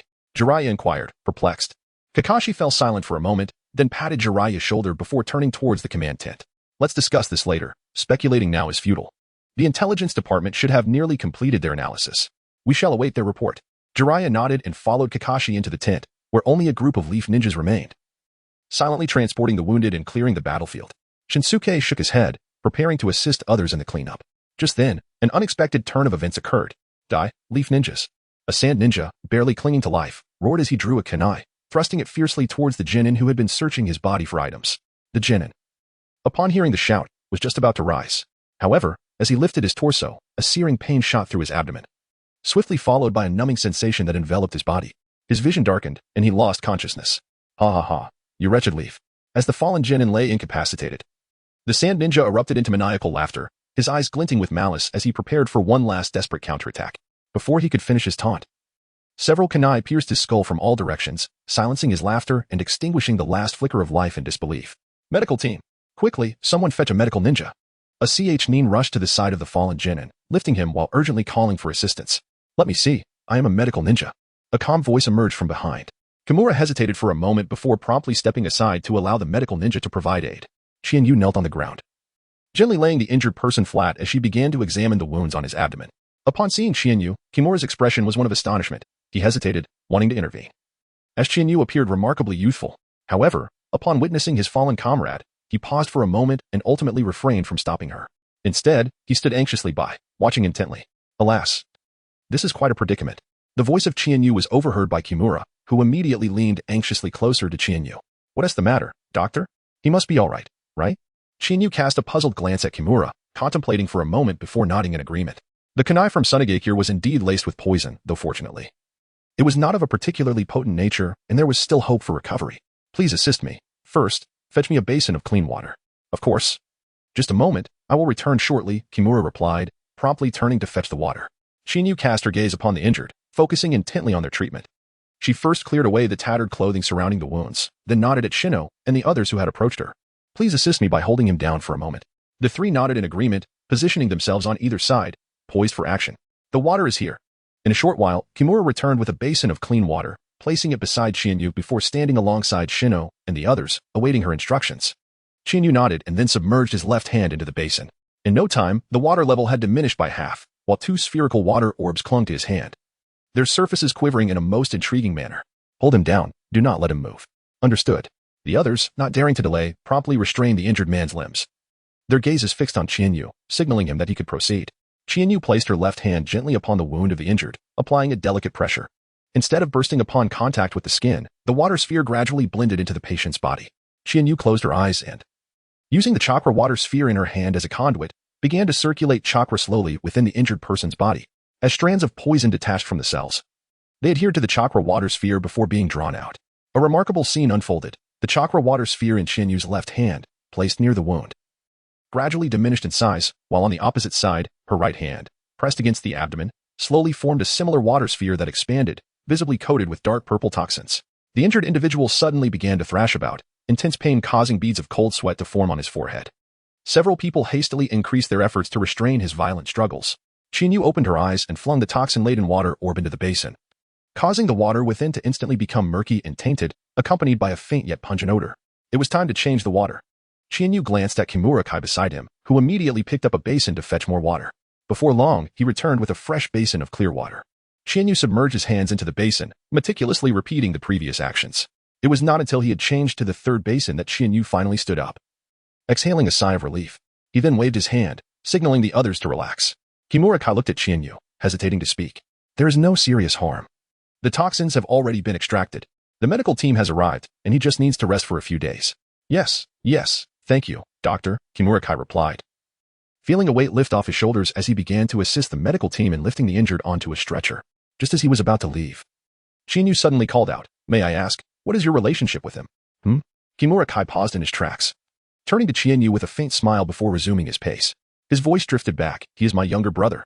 Chiharu was momentarily taken aback, but soon turned to rejoin her team. "Captain, let us return. It seems our presence is no longer required here."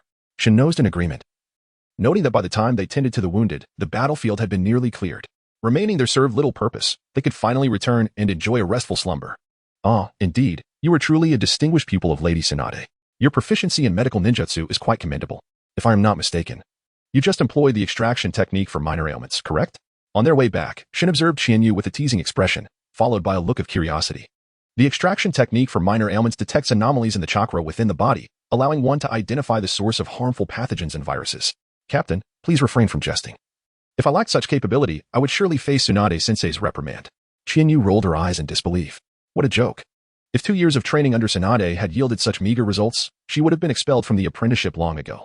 Chapter 65. Supplies arrive. Upon returning to the tent, Inuzuka-Kiba's team was already preparing to rest inside. After seeing the arrival of the Shino team, they exchanged a few pleasantries. Given that Inuzuka-Kiba's team was not particularly strong in combat, he decided to lead Akamaru and the others in clearing out the minor enemies surrounding them. To their surprise, before long, the Sunagakure forces began to retreat. After the medical personnel assisted some injured comrades, their team returned to the tent to rest. Chiharu threw himself onto the bed, having barely had a moment's respite after a day of relentless pursuits, only to be met with a nighttime assault by the Sand Shinobi. Following that, he was occupied with aiding the injured, and after a flurry of activity, even Qianyu's formidable mental fortitude felt a tinge of fatigue. With his eyes closed, the first night on the battlefield passed in this manner. The following day, the early rising shinobu squad was informed that the first batch of supplies would arrive, prompting Qianyu and his companions to lend assistance, while Shinobu was summoned by Hatake Tsukumo to attend a strategic meeting. As Qianyu and his companions traversed the camp, the ground was littered with remnants of the battle that had transpired the previous night. The mournful cries of the injured emanated from the tattered tents, casting a pall over the spirits of the trio. Upon reaching the entrance of the camp, they discovered that supplies had arrived. Qianyu and his companions approached to assist the escorting ninja in unloading the cargo. During this process, Qianyu observed the solitary figure of Minato Namikaze making his way into the camp, presumably to seek out Shikamaru Nara and others for a meeting. Qianyu paid no heed as he lifted a box of supplies and handed it to the nearby Liufeng. Thus, the process continued, with food, weapons, medicine, and various odds and ends being transported into the camp, box by box. Meanwhile, within the military tent, most of the elite shinobi and high-ranking officials of the camp had gathered for a war council. Sitting at the head of the table was Hatake Tsukumo, with Jiraiya beside him, and before Qianyu stood the unmistakable figure of Namikaze Minato. All eyes were fixed upon the standing Minato. The situation was dire. Recently, Sunagakure had been placed under martial law, and this intelligence had been painstakingly acquired by the Anbu, who infiltrated the Land of Wind to gather information from spies. What on earth is wrong with Sunagakure? Their third Kazekage is missing, and it has nothing to do with us in Konoha. How absurd. Calm down, Inuzuka Kiba. Minato interjected just as Kiba slammed his hands on the table, shouting in indignation. Beside him, Shinsuke placed a hand on his shoulder, signaling him to take a seat. Gritting his teeth, Kiba complied, and all eyes turned back to Hatake Tsukumo, who now assumed the role of speaker. The reasons for war had become less significant. With hostilities initiated, it would not end easily. If they sought to strike us, we would meet them in battle. At this juncture, Tsukumo paused momentarily before directing his gaze towards Minato. Minato, please return promptly to report to Lord Hokage, and ensure that the second wave of reinforcements expedites their return. We are still somewhat short-handed here. Understood, Minato nodded, rising to depart. His mission encompassed not only escorting supplies but also relaying critical intelligence. In wartime, there could be no room for complacency. Swift communication back to Konoha was imperative.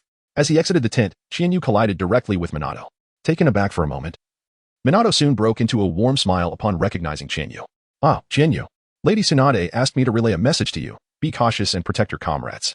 And above all, don't die. Qianyu was momentarily taken aback, a glimmer of emotion flickering in her eyes. Thank you, Brother Minato, for relaying my message to Lady Tsunade. I will be vigilant, so she need not worry. Minato Namikaze nodded and then raised his gaze to the sun. Lowering his head, he spoke. I must take my leave now. Qianyu, please exercise caution while I am away. Although I am aware of your formidable strength, it is always prudent to remain vigilant. Well then, I must go. Farewell. Farewell. Qianyu waved goodbye to the distant water gate, her heart filled with a sense of wonder. Indeed, those endowed with talent bear a heavier burden. It was solely due to her swiftness that the future's Yellow Flash was employed as both a bodyguard and a messenger, akin to a certain monkey who diligently clocked in and out of work each day. Just as Qianyu was about to return to her tent, she unexpectedly spotted a nearby encampment marked with medical symbols, from which faint cries of anguish could be heard. After a moment of hesitation, she resolutely stepped into the camp. Qianyu followed the sound and arrived at the entrance of a tent.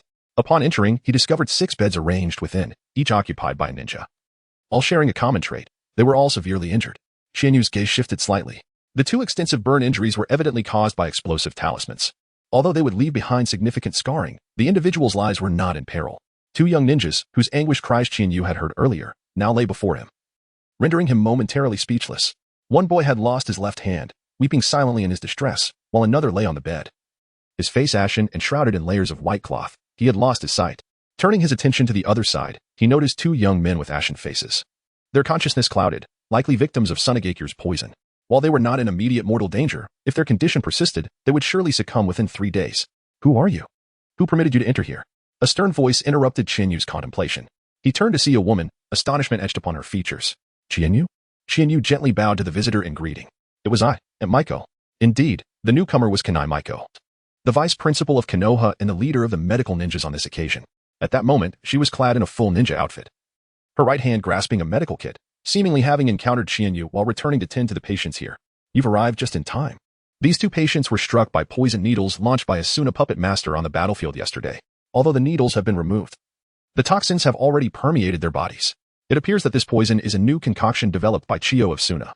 The medical department is working tirelessly to decipher it. Yet they are at a standstill for the time being. For now, we can only sustain them with antidotes.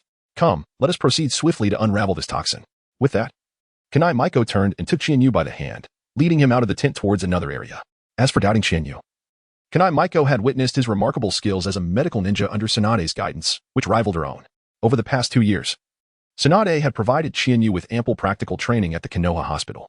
With Tsunade addressing various complex ailments while Chienyu observed and learned, this one-on-one tutoring, combined with Chienyu's extraordinary talent in the medical field, had fostered his growth. Were it not for her awareness of her nephew's disinterest in pursuing a long path as a medical ninja, she would have considered recruiting him to take over her duties. Chapter 66, Chiyo's Poison. For now, this was the only course of action available. Chienyu placed the reagent bottle down and shook her head at Kunai Maiko. Is there truly no hope? Kunai Maiko's gaze dimmed, for given the condition of those poisoned in the ward, it seemed they could not endure much longer. Aunt Maiko, this is no ordinary toxin. The antidote we have developed can merely stabilize the poison within the victims temporarily. It cannot provide a complete cure. This may very well be a new type of highly lethal poison concocted personally by Commander Chiyo. Maiko fell silent. Recognizing the formidable reputation of Chiyo from Sunagakure, not only was she an exceptional puppeteer, but she was also a versatile kunoichi possessing formidable taijutsu, sealing techniques, and medical ninjutsu. Furthermore, in the realm of medical ninjutsu, Chiyo was not only adept at saving lives but also well-versed in the study of toxins. It was well known that most shinobi from Sunagakure utilized the poisons developed by Chiyo, applying them to their weaponry or integrating them into the mechanisms of their puppets for enhanced lethality. While Chiyo's mastery of toxins was indeed remarkable, Tsunade's medical skills were equally impressive, perhaps even surpassing Chiyo's in certain respects. Aunt Maiko, I implore you to petition the commander to summon Lady Tsunade. She is likely the only one capable of unraveling this poison. Currently, all we can do is keep them alive by a thread. This situation cannot persist. Chienyu spoke in a low voice. He realized that he could not decipher such a potent poison and would have to seek assistance. Fortunately, it was discovered early. Otherwise, during the later stages of a large-scale conflict, an unexpected attack could be devastating. Very well, I shall request aid from the commander. You may return to rest. You have worked hard today. It's nothing, please go ahead, Kunai Maiko replied, nodding towards Chienyu before turning and exiting the tent, making her way towards the command tent. Tsunade would need time to arrive from Konoha, and the situation of the injured could not guarantee their safety entirely. If an antidote could be developed sooner, it might save several lives. Achoo. Chienyu removed her white coat and, as she stepped out of the tent, she let out 2 sneezes. Instinctively, she raised her hand to adjust her clothing. Has the season changed? Chienyu strode swiftly out of the medical camp, a faint smile of bitterness gracing his face. Truly, warfare does not choose its moments. Given the current circumstances, it seems we shall be celebrating the new year in a tent this year. Must it be so? Vice Dean Kunai? In the command tent at that moment, only Kakashi Hitaki, Jiraiya, and Maiko Kunai remained. After listening to Maiko's report, a heavy silence enveloped them. They had not anticipated such a formidable opening move from Sunagakure. All the medical ninjas within the camp were rendered helpless against this novel toxin. It appeared they would have to report the situation back to the village and summon Tsunade. It seems there is no alternative, apart from Tsunade. None among us possess the expertise to counter the lethal poison devised by Chiyo. Should this potent toxin be allowed to be wielded by the sand ninjas in battle, the consequences would be dire. Kakashi spoke in a grave tone, turning to Jiraiya, who sat nearby. We must act swiftly. Jiraiya, go fetch Tsunade. Depart at once. Understood. Jiraiya rose to his feet, promptly exiting the command tent to return to the village. All 3 understood the necessity of replacing Jiraiya. Not only Sunagakure but also Iwagakure and Kumogakure were poised to strike. A significant portion of Konoha's forces was stationed on these 2 fronts, with Sunagakure already on the move. It was only a matter of time before the others followed suit. As for Kirigakure, that situation would have to be put on hold for now. Hiruzen Sarutobi had already made preparations to deploy Orochimaru to the front lines of Kumogakure as a precautionary measure. Following this exchange, it was likely Jiraiya would be dispatched to Iwagakure's front lines. Chienyu, you have returned. Just as Chienyu entered the tent to take a much-needed rest, he collided with the recently returned Shinsuke. Yes, Captain. Is there a mission? Shinsuke reclined onto the bed, stretching lazily before turning his head towards Chienyu. There are no tasks for today, however. Starting tomorrow, there will be plenty to occupy us. Make haste to rest. I passed by the medical camp earlier and saw you being summoned by Vice Dean Kunai. How did it go? The situation is rather grim. I have some antidotes here. Everyone should take a bit tomorrow. Not good? Understood, then. Rest early. Shinsuke mumbled before turning over, quickly drifting into a light sleep. As Chienyu was about to rest, he heard a commotion at the entrance of the tent. Following the sound, he discovered that it was Liufeng and Zhao Jian returning. However, the 2 appeared somewhat disheveled, their bodies smeared with mud and scattered leaves, as though they had engaged in a scuffle. The captain is resting. Where have you 2 been to return so late? They exchanged glances before sitting down at their respective beds, with Zhao Jian speaking first. We win a spar. Chienyu felt utterly speechless. Were these 2 individuals brimming with such vitality? At a time like this, they were off engaging in combat practice, likely a physical technique match. If they resorted to ninjutsu, the commotion would surely have attracted the attention of the vigilant patrolling ninjas from Konoha. In the best-case scenario, they would be apprehended and confined. But if they were mistakenly regarded as foes by their comrades and severely injured, to whom could they appeal for justice? Noticing the peculiar expression on Qianyu's face, the two felt a bit embarrassed. After brushing off the dust and debris from their clothing, they lay down on the bed and pretended to be asleep. Two simpletons. Qianyu murmured softly, and as she turned around to rest, she noticed several unoccupied beds nearby. How strange, hadn't Hongdo and her team returned yet? Although Qianyu felt a tinge of confusion, he did not dwell on it too much. A wave of drowsiness washed over him, and after closing his eyes, he drifted into a light slumber. The following day, with the winds now calm, Qianyu had barely opened his eyes when the other three members of his team gradually awakened. Zinzasuk instructed them to wait for a moment while he went to collect the day's assignments. Had they not returned last night? As Qianyu tidied the wrinkled bedding, she pondered aloud. The bed showed no signs of having been slept in, and she hadn't sensed anyone returning in the dead of night. Ah, they're the reconnaissance team. Yesterday, we saw their squad assigned to a night patrol mission at the task site. They should return shortly to rest. I wonder what our task will be today, Liufeng replied, nodding in agreement. Meanwhile, Zhaojian, who had been meditating, chimed in. I see. There are only a few types of tasks we can undertake, so it's hard to say right now. We'll wait for the captain to inform us. The two nodded. Their camaraderie seemingly strengthened after yesterday's sparring session. Qianyu felt pleased. A good relationship among teammates was certainly advantageous. Before long, Zinzas returned, standing before the trio to announce their task for the day. Our mission today is to patrol. Chapter 67. A convenient opportunity for merit. The three gazed at their captain in silence, astonished at his serious demeanor over a mere patrol mission, almost suspecting they were being sent for a night raid on the sand-hidden camp. All right, let us set off. First, we'll go to the camp entrance to hand over the duties to the night patrol team. Zinzas seemed oblivious to their expressions and turned to leave. The others followed suit. On the way, Qianyu retrieved several antidotes from her pouch, distributing one to each of them. Antidotes for emergencies. Take them with you, she explained as they accepted the vials and stowed them in their tool packs.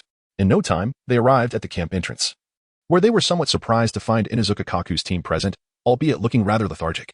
Zinzas, your team is here to take over the patrol duties, right? Inuzuka Kaku yawned before commencing the handover.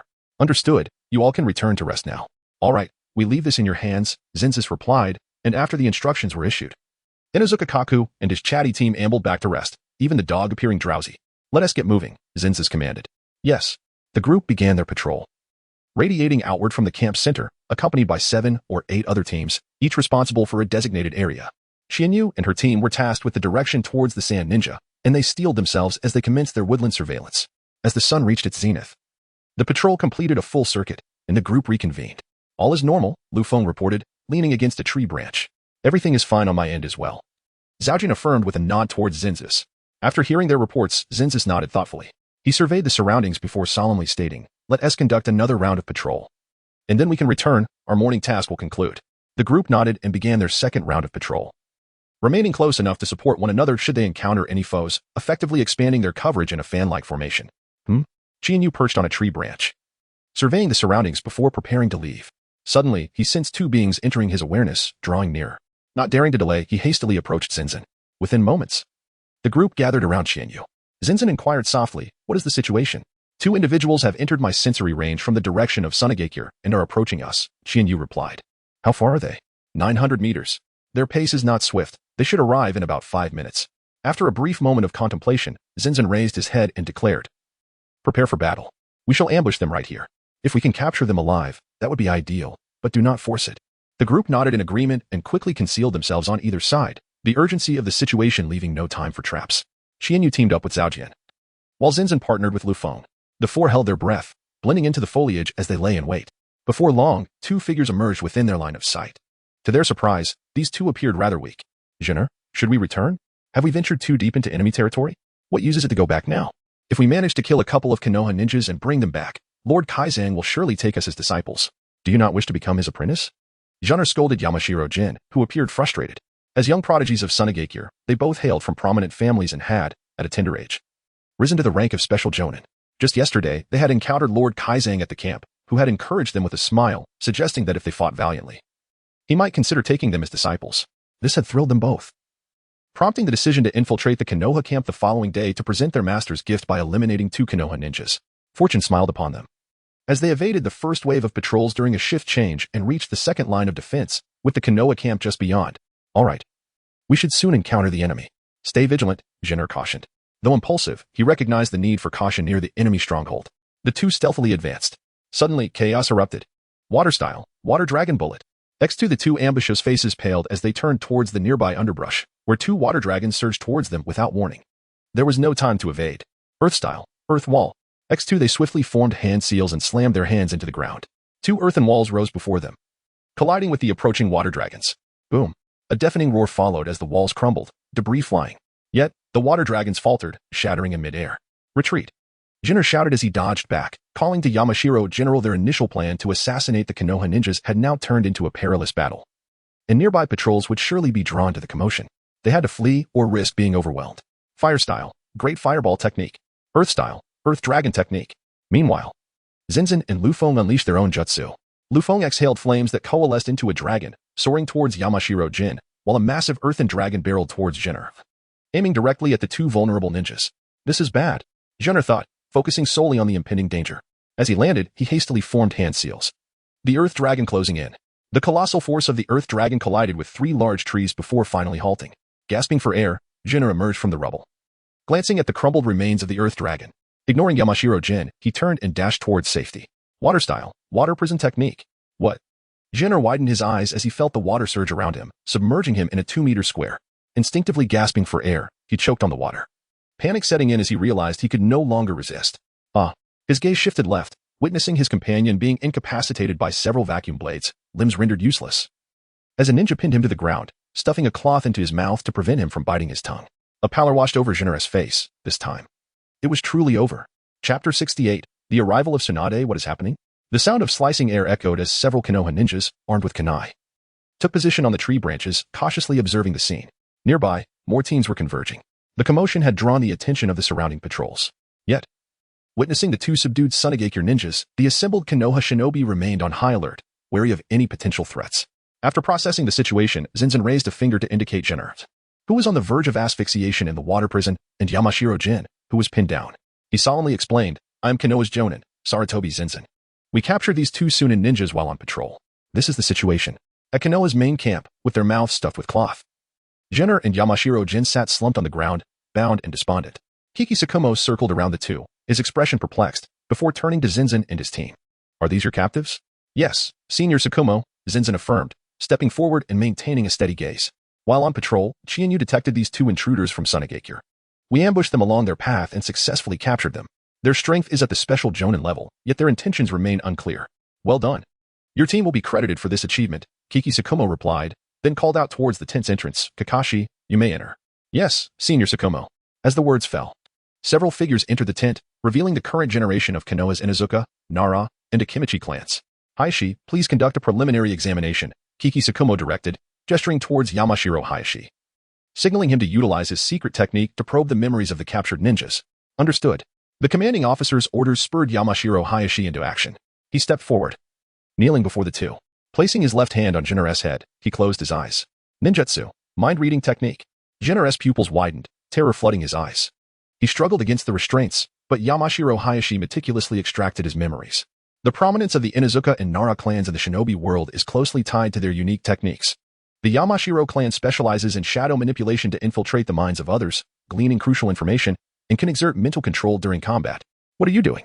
Just then, a voice rang from the tent entrance. Save for Yamashiro Hayashi, who remained engrossed in the memory extraction, the others turned their gazes towards the source, their expression shifting to astonishment. Chiharu stepped forward, bowing respectfully while smiling. You have arrived, Lady Tsunade. Indeed, the person before him was Tsunade, who had been brought back by Jiraiya. Upon learning about the situation at the front lines, Sarutobi Hiruzen decisively sent Tsunade over, for she was the only one in Konoha whose medical prowess could surpass that of Chiyo. Having received the order, Tsunade had hurriedly journeyed through the night. Well, Chiharu. You little rascal, arriving on the battlefield without giving my teacher a heads up. Have you grown bolder? Tsunade pulled Chiharu closer, tucking him under her arm. And with a playful yet stern expression, she raised her left fist and looked down at him. Cough, cough. Lady Tsunade, please forgive me. I was in the wrong. The situation was urgent at the time. If there is a next time, I promise to notify you first. Chiharu felt a sharp pain in his neck from being pinched by his teacher, yet he could faintly sense a softness beneath the chest armor. With an awkward smile, he hastily made a promise. You still want another chance? Tsunade's brows furrowed, raising her fist as she prepared to reprimand Chiharu. But Nara Shikahisa timely intervened on Chiharu's behalf. Lady Tsunade, your timing is impeccable. Today, Shinosuke's team captured 2 Sand Village special jonin who had stealthily infiltrated. Once we hear from Yamaguchi, we might gather information regarding the new type of Chiyo toxin, which could assist you in serum development. Humph, you little rascal, we'll settle this later, Tsunade retorted. She approached Kakashi, nodding in acknowledgement. Although the legendary 3 had long been celebrated, Kakashi's renown as the White Fang of Konoha preceded their own. While the 3 were barely holding their ground against Hanzo on the battlefield of the Land of Rain, Kakashi had already achieved legendary feats on other fronts, earning the due respect of the Sannin. Kakashi nodded back to Tsunade, and soon they began to patiently await the results. Tsunade released Chinyu, who hurried back to his companions. Casting a grateful glance at Nara Shikahisa, noticing Chinyu's gaze, Shikahisa offered a resigned smile, subtly urging him to behave. As time elapsed under the scrutiny of those present, Yamaguchi slowly opened his eyes, withdrawing his hand from Suzuki Shinji's head. Taking a deep breath as he stood, he noted that Suzuki appeared dazed. The technique of memory extraction inflicted some damage on the subject's mind. Yet, in the heat of battle, such concerns were often set aside. Lady Tsunade, Yamaguchi acknowledged her presence. A hint of confusion in his demeanor, yet he quickly bowed. Tsunade waved her hand, signaling him not to be overly formal. Yamaguchi, please share the intelligence you've gathered. Nara Shikahisa patted Yamaguchi's shoulder, urging him to divulge the findings, as several pairs of eyes awaited the information. Very well, Yamaguchi nodded, taking a moment to gather his thoughts before addressing the group. According to the intelligence, these 2 did not come here for espionage. If not for espionage, then why did these 2 special jonin stealthily approach the Konoha camp? Shinosuke voiced the collective curiosity. Yamaguchi cast a peculiar glance at the bound individuals before continuing. They were encouraged by the Sand Village's deputy commander, Hiraaku, who mentioned that if they performed well on the battlefield, he would take them as disciples. Thus, they devised a plan to infiltrate the camp and eliminate 2 Konoha ninjas to prove their worth. The group's expressions turned bemused as they regarded the 2 captives. How could such intellect lead to their elevation as special jonin in the Sand Village? Was there truly a dearth of capable individuals in Sunagakure? Indeed. The world of shinobi was vast and full of surprises. Additionally, it was confirmed that Chiyo had successfully developed a new type of toxin, which was being mass-produced within the Land of Wind and had already begun to proliferate among the Sand Ninjas. So it is true, they collectively acknowledged. In the clandestine pathways of the Thousand Wings, such a level of toxin could only be synthesized by Chiyo, with no one else in Sunagakure possessing the capability. Despite the inherent complications, Chinyu gazed at her teacher, Tsunade, who nodded in acknowledgement. They exchanged a knowing smile. No need for concern. Chapter 69, Antidote Serum. Well, I've gathered all the necessary information. I shall first tend to the injured. You scoundrel, lead the way. Tsunade strode confidently towards the exit, beckoning Chinyu to accompany her. Yes, Tsunade-sensei. Chinyu waved goodbye to the members of his team, and with their helpless gazes upon him, he eagerly followed Tsunade as they made their way outside.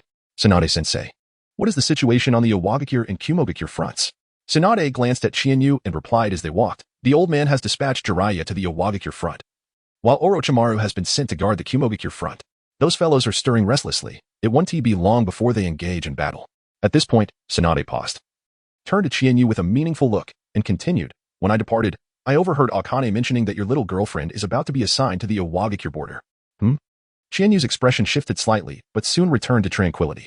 Noticing Chinyu's change, Tsunade reached out and patted Chinyu's shoulder. Rest assured, I instructed Jiraiya to take good care of her before I left, and her father has accompanied her as well, so her safety should be ensured. Upon hearing this, Chinyu let out a slight sigh of relief, feeling somewhat embarrassed as he scratched his head. Thank you, Teacher Tsunade. You little rascal, why be so formal with your teacher? Tsunade chided playfully.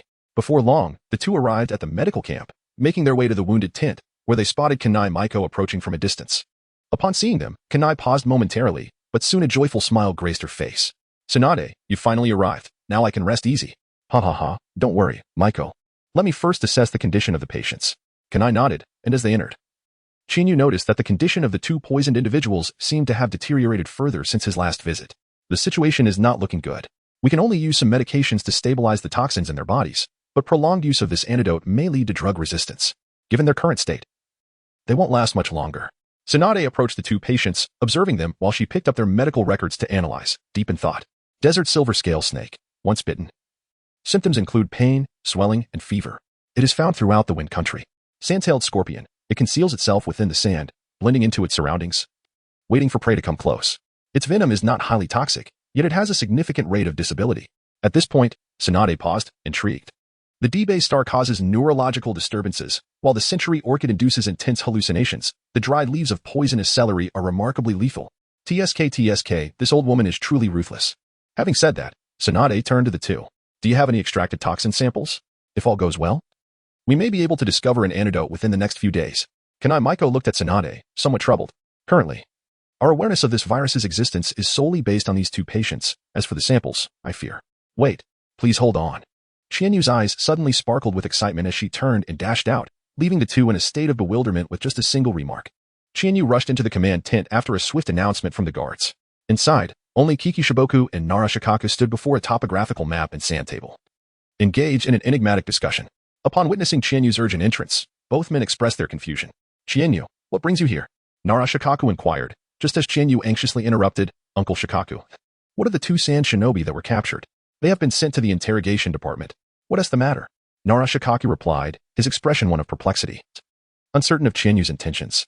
The research on the antidote has made progress, yet we lack toxin samples. I recall that those two sand shinobi had poison on their kunai. They should still possess some, Qianyu articulated. I understand now. You must accompany us, Kikishiboku stated gravely, his demeanor shifting as he promptly led the way outside, with the other two following closely behind. The trio made their way to the interrogation department, and upon locating Suzuki Shinji and Yamanaka Yoshiori, they found the pair still in a dazed state, their consciousness hazy. Qianyu stepped forward, rummaging through their belongings, extracting a haphazard assortment of items from their pockets, a few scattered matches, half a pack of cigarettes, and a photograph of a young girl. After a brief moment of silence, Qianyu placed the photograph back into the pockets of the two individuals. He picked up their ninja tool bag and, after a thorough search, his eyes lit up with excitement as he exclaimed, found it. Flagwood Tsukumo and Nara Shikaku turned their attention to Qianyu, eagerly inquiring, what is it? Did you find it? Qianyu lifted a reagent bottle, capturing the attention of the three. Inside, half of an opaque black liquid remained, presumably the toxin newly developed by Chiyo. It must be.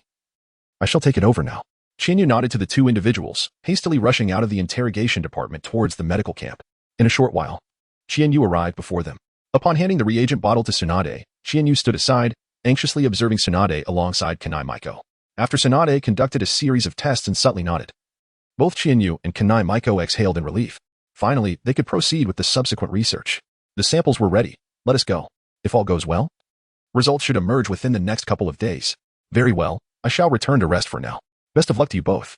Qianyu turned on his heel, his mind solely occupied with the desire to return to the tent for a restful slumber. However, it seemed that events were not unfolding as he had hoped. Where are you headed, Qianyu?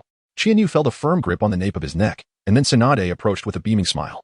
Master, I believe this matter. Before Qianyu could finish his sentence, Tsunade pulled him towards the entrance of the tent. Less chatter, come assist me. At this rate, when will you ever become Hokage? Musi, where is the laboratory? Let me there. We have much to accomplish in the coming days. Here it comes. Kanai Musi chuckled softly, covering her mouth as she walked. The dynamic between the two hardly resembled that of a master and disciple. Rather, it felt akin to that of siblings. Shaking her head, Kanai dismissed her chaotic thoughts and guided the two into the laboratory before departing, for as the head of the medical camp, she too had her own responsibilities. Let us commence. Qianyu, do not even think about slacking off, or you know the consequences. Gazing at Tsunade's enigmatic smile and her clenched fists, Qianyu swallowed hard, feeling a wave of despair wash over him. How can this be? I am still but a child. Is it too late to change teachers? Chapter 70, The Flames of War. Ah, we have finally succeeded. A voice boomed from within one of the tents in the medical camp, startling a group of injured soldiers who were quietly recuperating in the early morning. They struggled to rise, fearing another attack from Sunagakure. Inside the infirmary tent, Qianyu observed the gradually revitalizing faces of the wounded, his excitement bubbling over as he raised a fist in triumph. Tears welled in his eyes. It had not been easy, far from it. After 3 consecutive days of entering the lab with vigor each morning and exiting utterly exhausted each night, he had tirelessly assisted his master, conducting countless experiments. Perseverance had indeed borne fruit. He had finally unraveled the venom that plagued this cantankerous old woman. Ah, Qianyu's eyes, once again reddened, were now shadowed by the weight of his hands cradling his head as he crouched on the ground. Upon lifting his gaze and witnessing Tsunade retracting her fist, a sharp pain throbbed at the crown of his head, as if a bump had formed. You imbecile! Do you need me to remind you that loud noises are prohibited in the hospital? Tsunade retorted, her tone laced with irritation. Qianyu could only force a smile from the sidelines, acknowledging that his teacher had every right to strike him. He dared not provoke her further. Very well. Inform Maiko that we can commence the mass production of the antitoxin serum. I shall indulge in a brief slumber, for I am utterly exhausted, Tsunade declared, stretching languidly before rubbing her eyes and making her way outside. She had scarcely rested over the past few days, having endured several sleepless nights, her dark circles resembling those of a sage in their initial mode. Yes, Tsunade-sensei, Qianyu responded promptly. After handing the antitoxin serum to Kanai Maiko, he was dismissed by her to rest. Upon returning to the tent, he found it deserted, as everyone had ventured out to fulfill their missions. The others, aware of Chianyu's assistance to Tsunade in developing the serum over the past few days, refrained from calling for him. In a state of drowsiness, Chianyu drifted into slumber. When he eventually awoke, the sky outside had turned dark. Startled, he sprang up, glancing around anxiously, only to find his back drenched in cold sweat. Curse it, he thought. He had inadvertently fallen into a deep sleep. If an enemy had infiltrated, they could have easily struck him down without him even realizing it. Chianyu, in frustration, struck her head lightly, yet this served as a clarion call for her. This was not Konoha, but a battlefield where one could easily vanish without a trace. After enduring much to find a commendable mentor and mastering formidable skills, she had yet to make her mark in the ninja world. It would be an unfortunate fate indeed if a moment of negligence were to cost her life. After Chianyu settled back onto the bed, a pang of hunger struck her. Reluctant to rise and seek sustenance, she retrieved a military ration pill from her belongings. Just as she placed it in her mouth, the tent flap was lifted, and several figures entered, meeting Chianyu's gaze. Chianyu? Why are you back so early today? Have you finished your tasks with Lady Tsunade? Zinzasuk inquired. A hint of confusion in his voice as he noticed Chianyu sitting cross-legged on the bed. He was followed by Liufeng and Zhaojian, both of whom appeared somewhat disheveled and bore minor injuries. However, upon a brief examination, Chianyu discerned that their wounds were superficial and not of great concern. I completed my mission over there and returned to rest for a while. Who would have thought I would fall asleep? Just as I woke, you all came back. What is going on with you? After Chianyu finished speaking, he directed his gaze towards the three individuals, scanning them back and forth. Zinzan scratched his head, approached the bed, and sat down. After gulping down more than half a bottle of water, he turned to face Chianyu. Today, the Sand Ninja organization launched a small-scale team battle. Led by the esteemed Heilazang from Sunagakure, while our side was commanded by the senior Nara Shikahiza and Akimichi Dingza. Unexpectedly, those rascals from the sand had secretly ambushed us with a squad of puppet masters. We suffered some minor setbacks, with several comrades being poisoned. Fortunately, the casualties were minimal. I see, but given your strength, how could things turn out this way? This was a point of confusion for Chianyu. Logically speaking, with Zinzan's elite Jonin prowess, alongside Liufeng and Zhaojian, they should have been able to hold their ground against Chiyo. Please, don't mention it, Zinzan replied with a bitter smile. I was restrained by a pair of puppet masters who had an advantage over me. Their skills were commendable, and coupled with my limited experience in battling puppet masters, it ended up like this. As for Liufeng and Zhaojian, they are fine. They just expended too much chakra and will recover after a night's rest. Ah, I understand now. Chianyu nodded in understanding, realizing that they had encountered a puppeteer from the Sand Village. While this particular type of technique may not be the most formidable within the same rank, it undoubtedly poses the greatest nuisance, without exception. One can never predict the array of insidious mechanisms a puppeteer might incorporate into their marionettes. The projectiles that spew forth from their mouths, laced with poison, are merely the beginning. Some puppets possess the ability to disassemble at the puppeteer's command, launching attacks from various unexpected angles before reassembling. These replicas bear an uncanny resemblance to the puppeteer themselves. The most powerful puppeteers can even control multiple puppets simultaneously, seamlessly integrating offense and defense.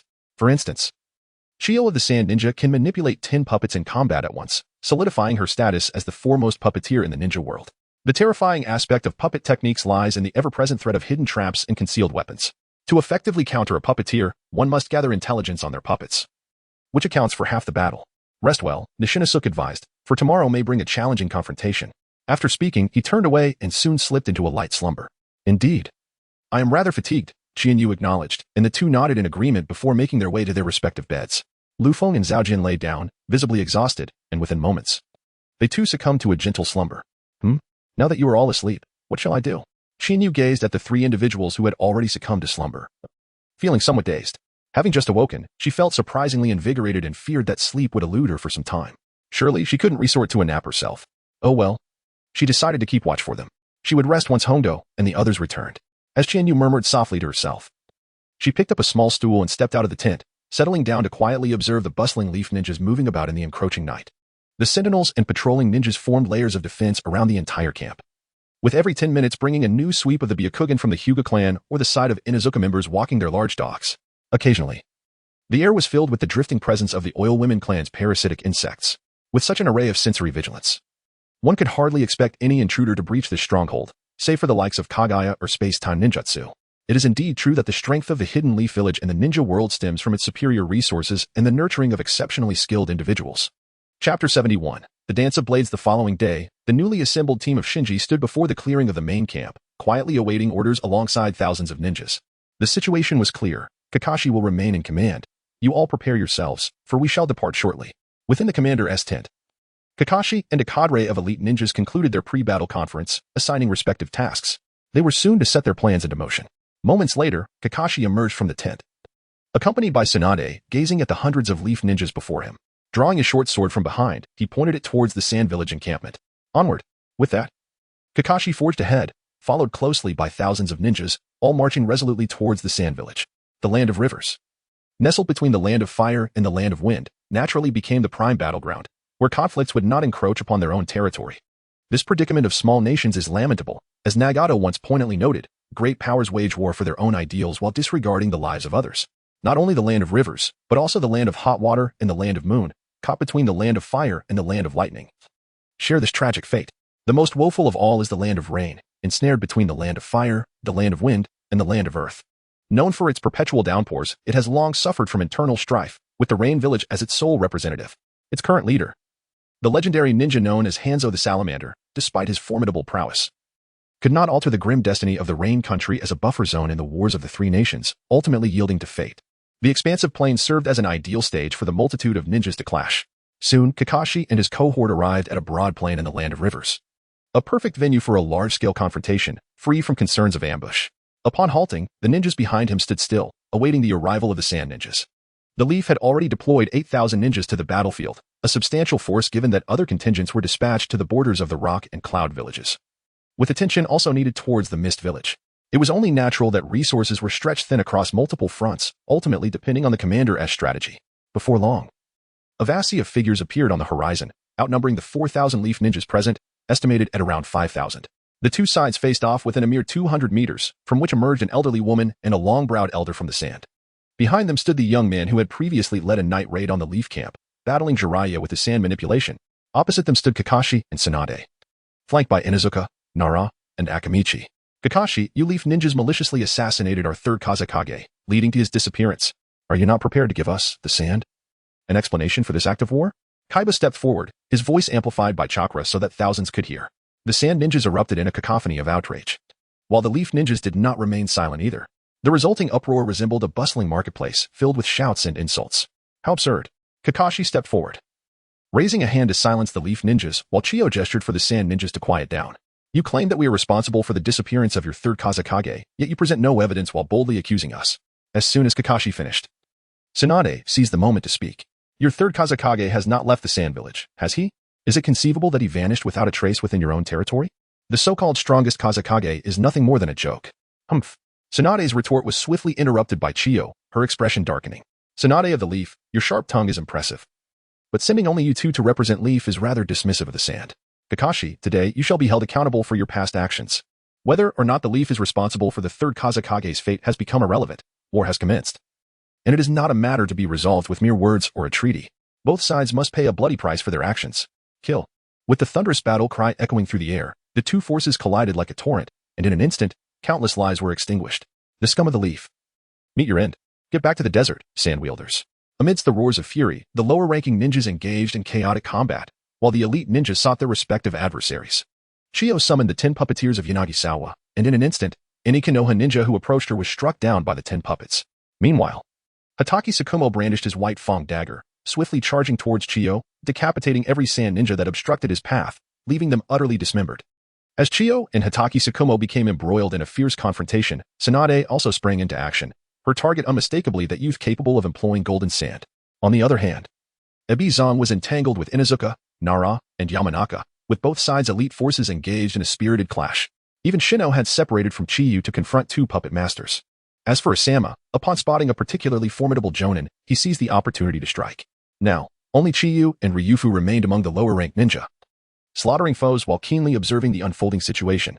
Though the sand ninja had numerical superiority, the quality of Konoha's forces compensated for the disparity in numbers, rendering the battle seemingly evenly matched. Oh, isn't this the little brother from yesterday? Has Konoha village run out of people, sending you little brats to your demise? A mocking female voice rang out. Upon hearing it, Chiyu remained unfazed, but Ryufu's expression shifted dramatically as he pulled Chiyu back, readying himself for a counterattack. Before them stood a striking beauty, her dark green hair styled into a bun, with yellow strands cascading down her cheeks.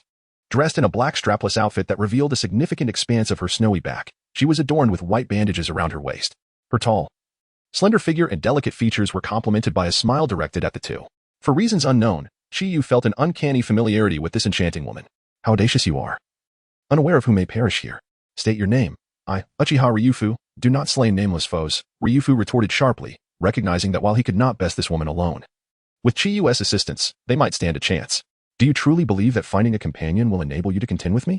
As for my name, revealing it poses no issue, the beauty replied, her cherry lips parting. I am Yukura. Chapter 72. Bitter struggle. Qianyu's eyes widened in shock as he turned to look at the nearby Liufeng, who was tensed all over, intently observing Yisong before him.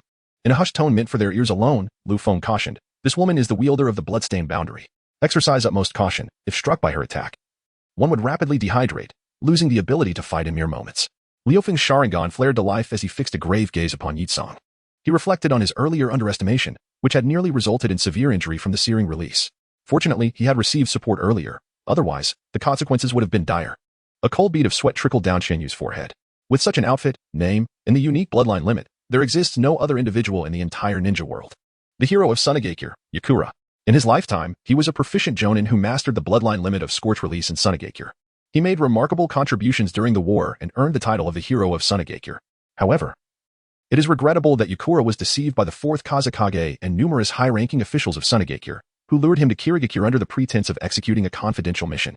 Caught off guard, he was ambushed and met his demise, becoming a casualty of political machinations among great nations. The era of this hero came to an unfortunate end, evoking a sense of melancholy. Had he survived, he would undoubtedly have become the 5th Kazekage. Presently, Yukura appears somewhat inexperienced compared to his original self. His strength has yet to reach the level of a Kage, but it is likely not far off. This is troublesome. Without further ado, let us reveal our true abilities in this confrontation. Suddenly, Yukura's gaze sharpened, and as he spoke, he formed hand seals with both hands. Raising his hands, 2 fireballs, each the size of a rubber ball, hovered above his palms, continuously igniting. They spiraled around Yukura twice before hurtling towards the two with great force. Water style, water barrier. Qianyu's hands swiftly formed seals as the fireballs approached, channeling Chakra to conjure a torrent of water that rose like an inverted bowl, enveloping both individuals within its protective embrace. Upon collision, a hissing sound resonated, yet neither party dared to relent. For the fiery projectiles had already evaporated a significant portion of the water barrier's surface in the blink of an eye. It would not be long before their defenses were breached. Such formidable offensive power. Exchanging glances, the two nodded in silent agreement before darting to either side, evading the fireballs that, unable to alter their trajectory, struck the ground with explosive force, creating 2 small craters from which wisps of hot steam ascended. Underestimating one's opponent could yield dire consequences. They dashed towards Yetsong, launching shurikens aimed at his vital points. Humph, let us see what you can do, Yetsong scoffed. Forming seals with deft hands, the two adversaries' expressions shifted dramatically as 4 or 5 identical fireballs materialized around them, swirling briefly before hurtling towards them with ferocity. Curse be it. The duo had no choice but to retract their attacks and retreat. To press on would leave them vulnerable to Yetsong's scorching retaliation. And sustaining injuries on the battlefield was no trivial matter. One could never be certain that the shurikens exchanged between the ninja wouldn't seal the fate of a wounded comrade. What is the matter? Is this where you falter? Continue. Yetsong's taunts fell on deaf ears. Qianyu stealthily signaled to Liufeng, who immediately understood.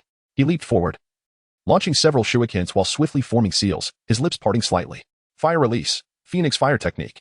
A stream of flames erupted from Liufeng's mouth, seamlessly catching up to the flying shurikens, enveloping them in a fiery shroud. The intense heat did not distort the shurikens. Instead, it significantly amplified their lethality. A mere parlor trick, Yetsong retorted, palms pressed together as the surrounding fireballs whirled and fused, expanding rapidly while the temperature soared. The nearby ninjas had already vacated the area, creating one of the few isolated battlegrounds on this chaotic field. Once Yetsong had gathered his strength, he let out a low growl, sending a colossal fireball soaring towards the airborne Liufeng, instantly consuming his jutsu, and under Yetsong's chakra control, it hurtled directly towards the descending Liufeng. Water release, water surge. Just as Liufeng was about to be engulfed by the fireball, a massive water vortex erupted beneath him, forming a barrier between him and the searing flames. In an instant, the enormous fireball collided with the water vortex, gradually diminishing in size, while the temperature of the water surged dramatically. Though the vortex had shrunk slightly, its boiling heat far exceeded the boiling point, transforming into a swirling torrent of scalding water, crashing down from the sky under Qianyu's command. I shall borrow your technique to boil some water. Qianyu Chao gazed at Yetsong, who wore a slightly bewildered smile, as the surging torrent of boiling water rushed towards him. Under the cover of the water flow, the descending maple leaf vanished in an instant, its whereabouts unknown. His prowess was commendable, yet insufficient. Despite his momentary surprise, Yetsong's actions were swift. Upon completing the hand seals, he inhaled deeply, his cheeks puffing out, and then unleashed a powerful gust. Wind release, vacuum sphere. A massive air bullet rapidly took shape in the air before shooting forth with great force, colliding violently with the cascading waterfall of boiling water. Boom. A tremendous explosion reverberated as the air bullet detonated at the heart of the water flow, momentarily stalling the advance of the boiling torrent, which then erupted dramatically. Scalding water sprayed in all directions across the battlefield, catching the attention of the battling Sunagekure and Konoha ninjas, who suddenly felt as though it were raining from above, though this rain was decidedly hot. That is scalding. Who employed such a mutually destructive technique? A significant portion of the battlefield was engulfed in the fallout of their clash, even diverting the attention of the formidable shadow-level combatants engaged in fierce combat nearby. Scorch release, is it? It seems you Sunagekure possess a few prodigies as well. Kitabate Tsukumo remarked, slicing through two puppets while casting a glance towards the distant Yutsong Chenyu. Our talents in Sunagekure are no less than those in Konoha. That young lad must be one of your geniuses, yet alas, he shall soon become a mere corpse. Chiyo, while maneuvering her puppets in the offensive, partitioned a portion of her attention to observe the dynamics of the battlefield. Perhaps you should be more concerned about your own predicament. Hataki Tsukumo ceased speaking, his movements with the white fang accelerating, leaving Chiyo no opportunity to employ her puppetry skills. How infuriating. Chiyo gritted her teeth in resentment.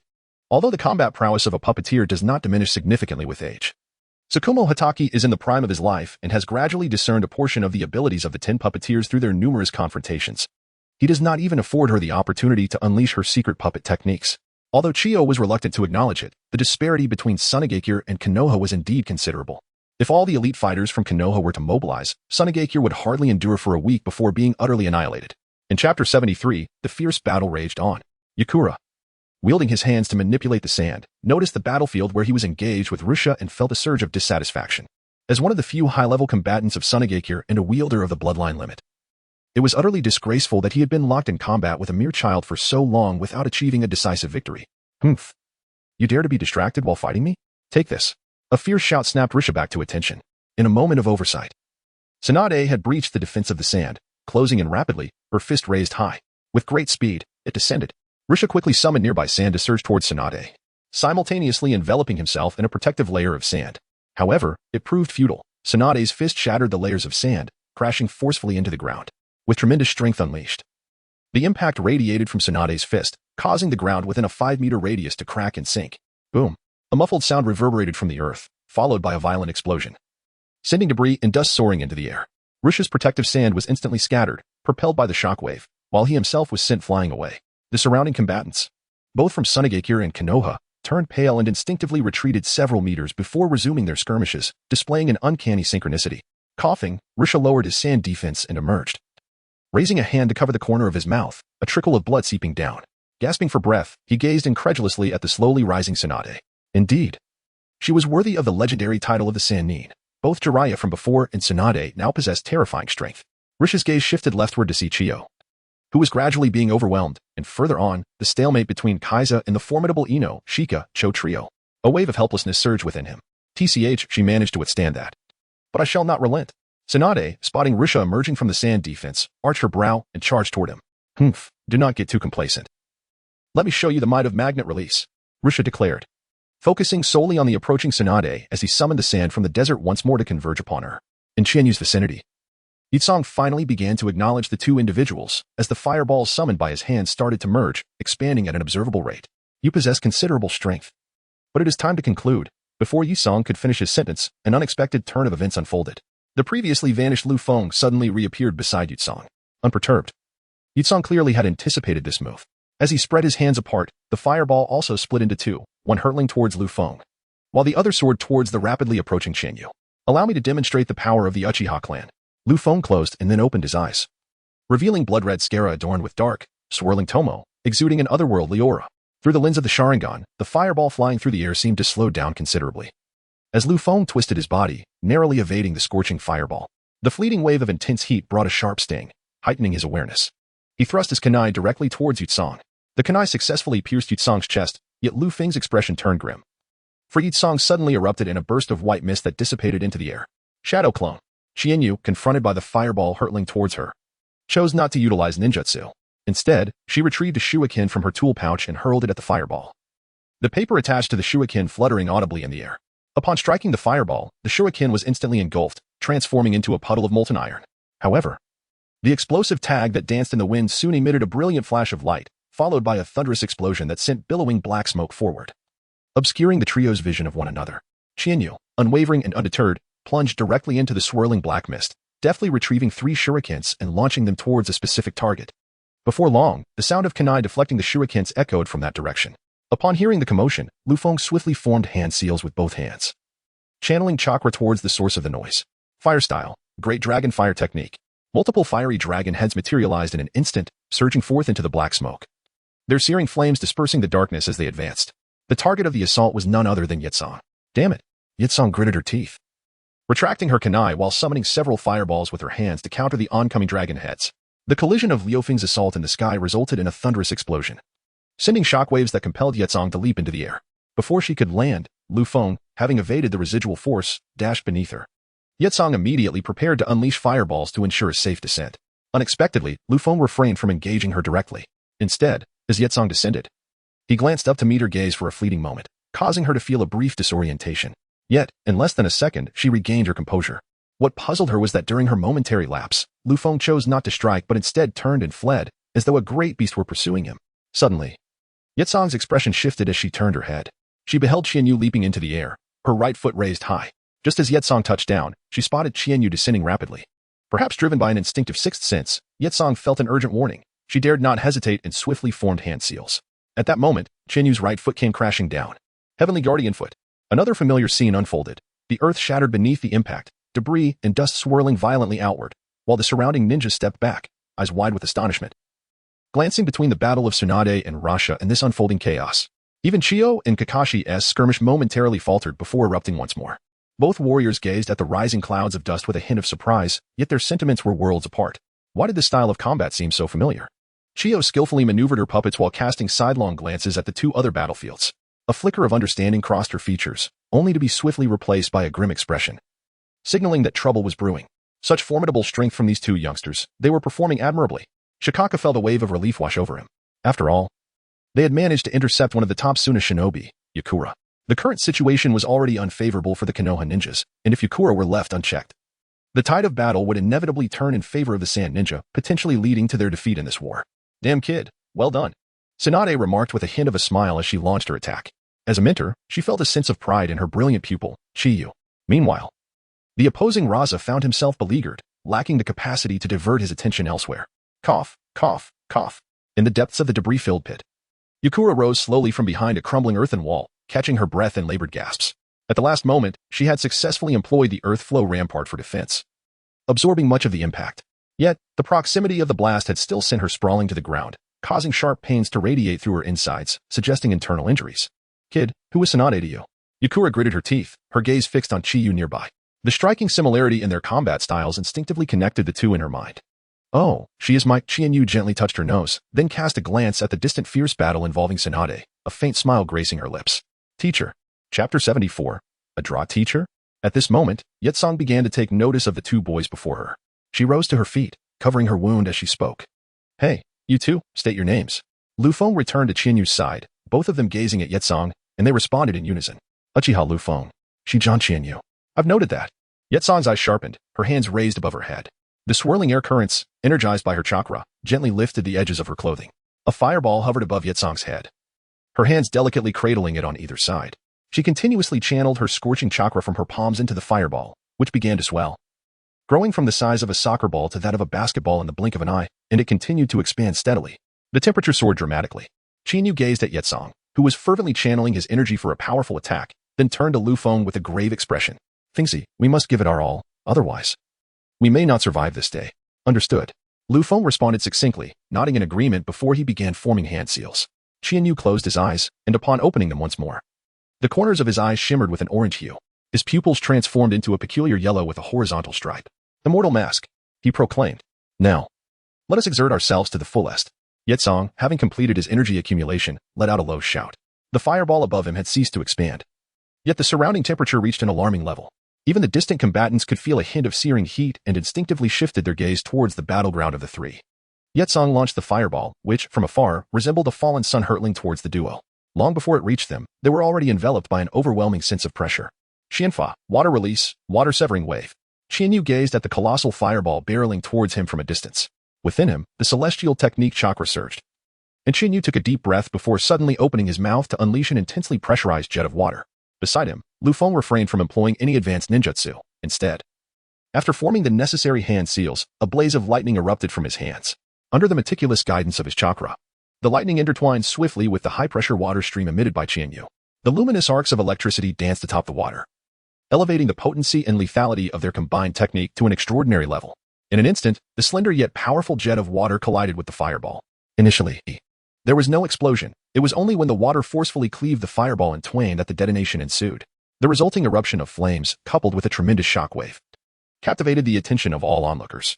The ninja engaged in nearby skirmishes retreated in haste, their focus solely on evading the residual turbulence and withdrawing from the fray, creating a state of chaotic disorder upon the battlefield. The anticipated scene of three figures engulfed by the explosive flames failed to materialize, thanks to Liufeng's supportive efforts for Chiharu. He had conserved a considerable amount of chakra. Before the shockwave approached, he had already completed his hand seals, summoning a water barrier that rose from the ground to envelop both of them, providing an all-encompassing shield. Although Chiharu was temporarily unable to utilize ninjutsu, he still summoned the chakra within him, resting his left hand upon Liufeng's back to alleviate some of the burdens. After the thunderous roar, the landscape was irrevocably transformed, leaving behind a colossal crater. Within it, searing rocks emitted wisps of steam. Liufeng, having withdrawn his chakra, felt his hands tremble slightly. Despite Chiharu's assistance in sharing some of the strain, the majority of the pressure remained upon him. To withstand the residual shockwave of the explosion, Liufeng expended a full 20% of his chakra. Now, his chakra reserves dwindled to less than 30% of their peak capacity. Chiharu is not in a much better state. The celestial mask has vanished, and the consumption of chakra is far more severe than that of Liufeng. Although the S-rank ninjutsu, powered by celestial chakra, boasts formidable strength, its toll is equally daunting. At present, only a mere layer of chakra remains within Chiharu. As for Yitsong, she had retreated well before the two attacks collided, and when the explosive aftermath surged forth, she had already distanced herself to the periphery, effortlessly withstanding the residual blast. Upon witnessing the situation unfold, the elite shinobi engaged in fierce battles at other locations gradually ceased their skirmishes. The opposing ninjas, observing the cessation of hostilities from the higher-ups, also began to withdraw to their positions prior to the conflict, entering into a standoff. "How are you, Chiharu? Is everything all right?" The first to arrive at their side was Shikaka Nara, wielding a short blade in his right hand. Despite the intensity of the battle, he remained unflustered.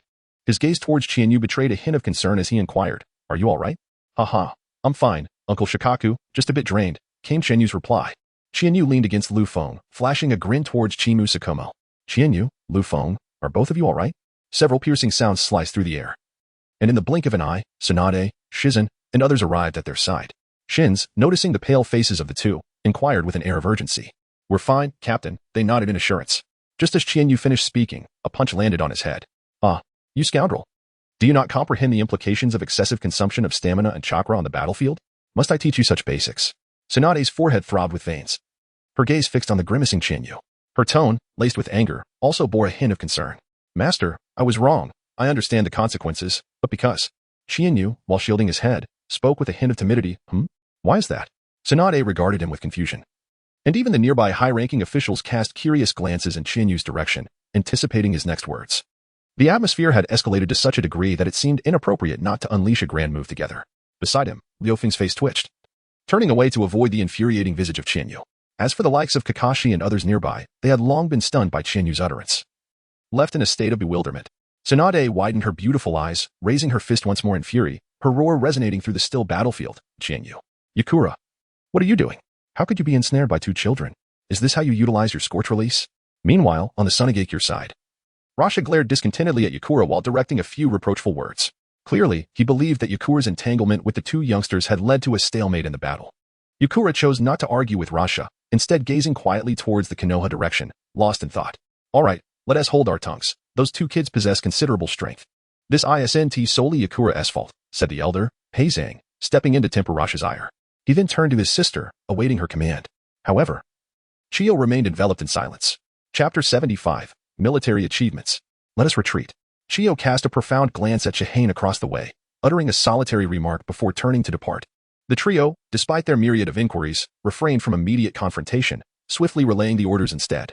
The Sand Shinobi, upon receiving the command, promptly adjusted their formation and retreated. Upon returning to Konoha, Chihane, who had just endured a couple of punches from Tsunade, was now sprawled atop the body of Liufeng, gasping for breath. Chihane felt as if the concussion had been metaphorically inflicted upon him by Tsunade herself. Meanwhile, the infuriated Tsunade was restrained by the crowd, for had they not intervened, Chihane might have faced dire consequences that day. The Sand Village is retreating. The withdrawal of the Sand Shinobi captured the attention of the Konoha ninjas, and all the surviving Konoha shinobi wiped the sweat from their brows, relishing the sensation of being alive. Gather the troops, return to camp, commanded Tsukumo Hitaki. And the Konoha ninjas began to reorganize, making their way back to the main camp, leaving behind hundreds of bodies eternally resting on the battlefield. Perhaps among them lay a survivor, yet whether they could endure until the rescue team's arrival remained a separate matter entirely. Was it a mistake? Indeed. What was the error? Uncertain. Kanai Maiko, momentarily at a loss for words, as the head of the medical department, had been deeply concerned for Chihane's safety throughout the logistics. Upon witnessing Chihane being carried back by Liufeng, she nearly succumbed to panic, and later, hearing Tsunade recount the young man's reckless antics on the battlefield, her ire ignited, compelling her to launch into a lecture. Ahem, Aunt Maiko, please do not be upset. I admit my fault. I should not have acted so irrationally in battle. I will reflect on my actions. Observing the genuine anger on Kanai Maiko's face, Chihane promptly ceased his playful demeanor and hurriedly offered his apologies. Upon hearing his contrition, Maiko's expression softened somewhat, but she could not refrain from admonishing him further. What can Chihane do but heed the counsel of her parents? After speaking, Kanai Maiko glanced at Chihane, who was seated cross-legged on the hospital bed, and remarked with exasperation. If you're fine, then hurry and leave. You're wasting medical resources, and the beds are quite limited.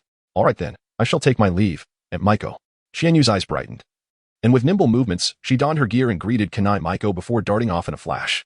Kanai Maiko shook her head helplessly, reminiscing about how this young one had transformed into such a spirited individual after merely 2 years under Tsunade's guidance. Ah, how she longed for the days when Xianyu was obedient and sensible. Unaware of Kanai Maiko's inner musings, Xianyu rubbed her head as she exited the medical camp. Following a minor skirmish, the tents and beds within the medical facility were already overcrowded.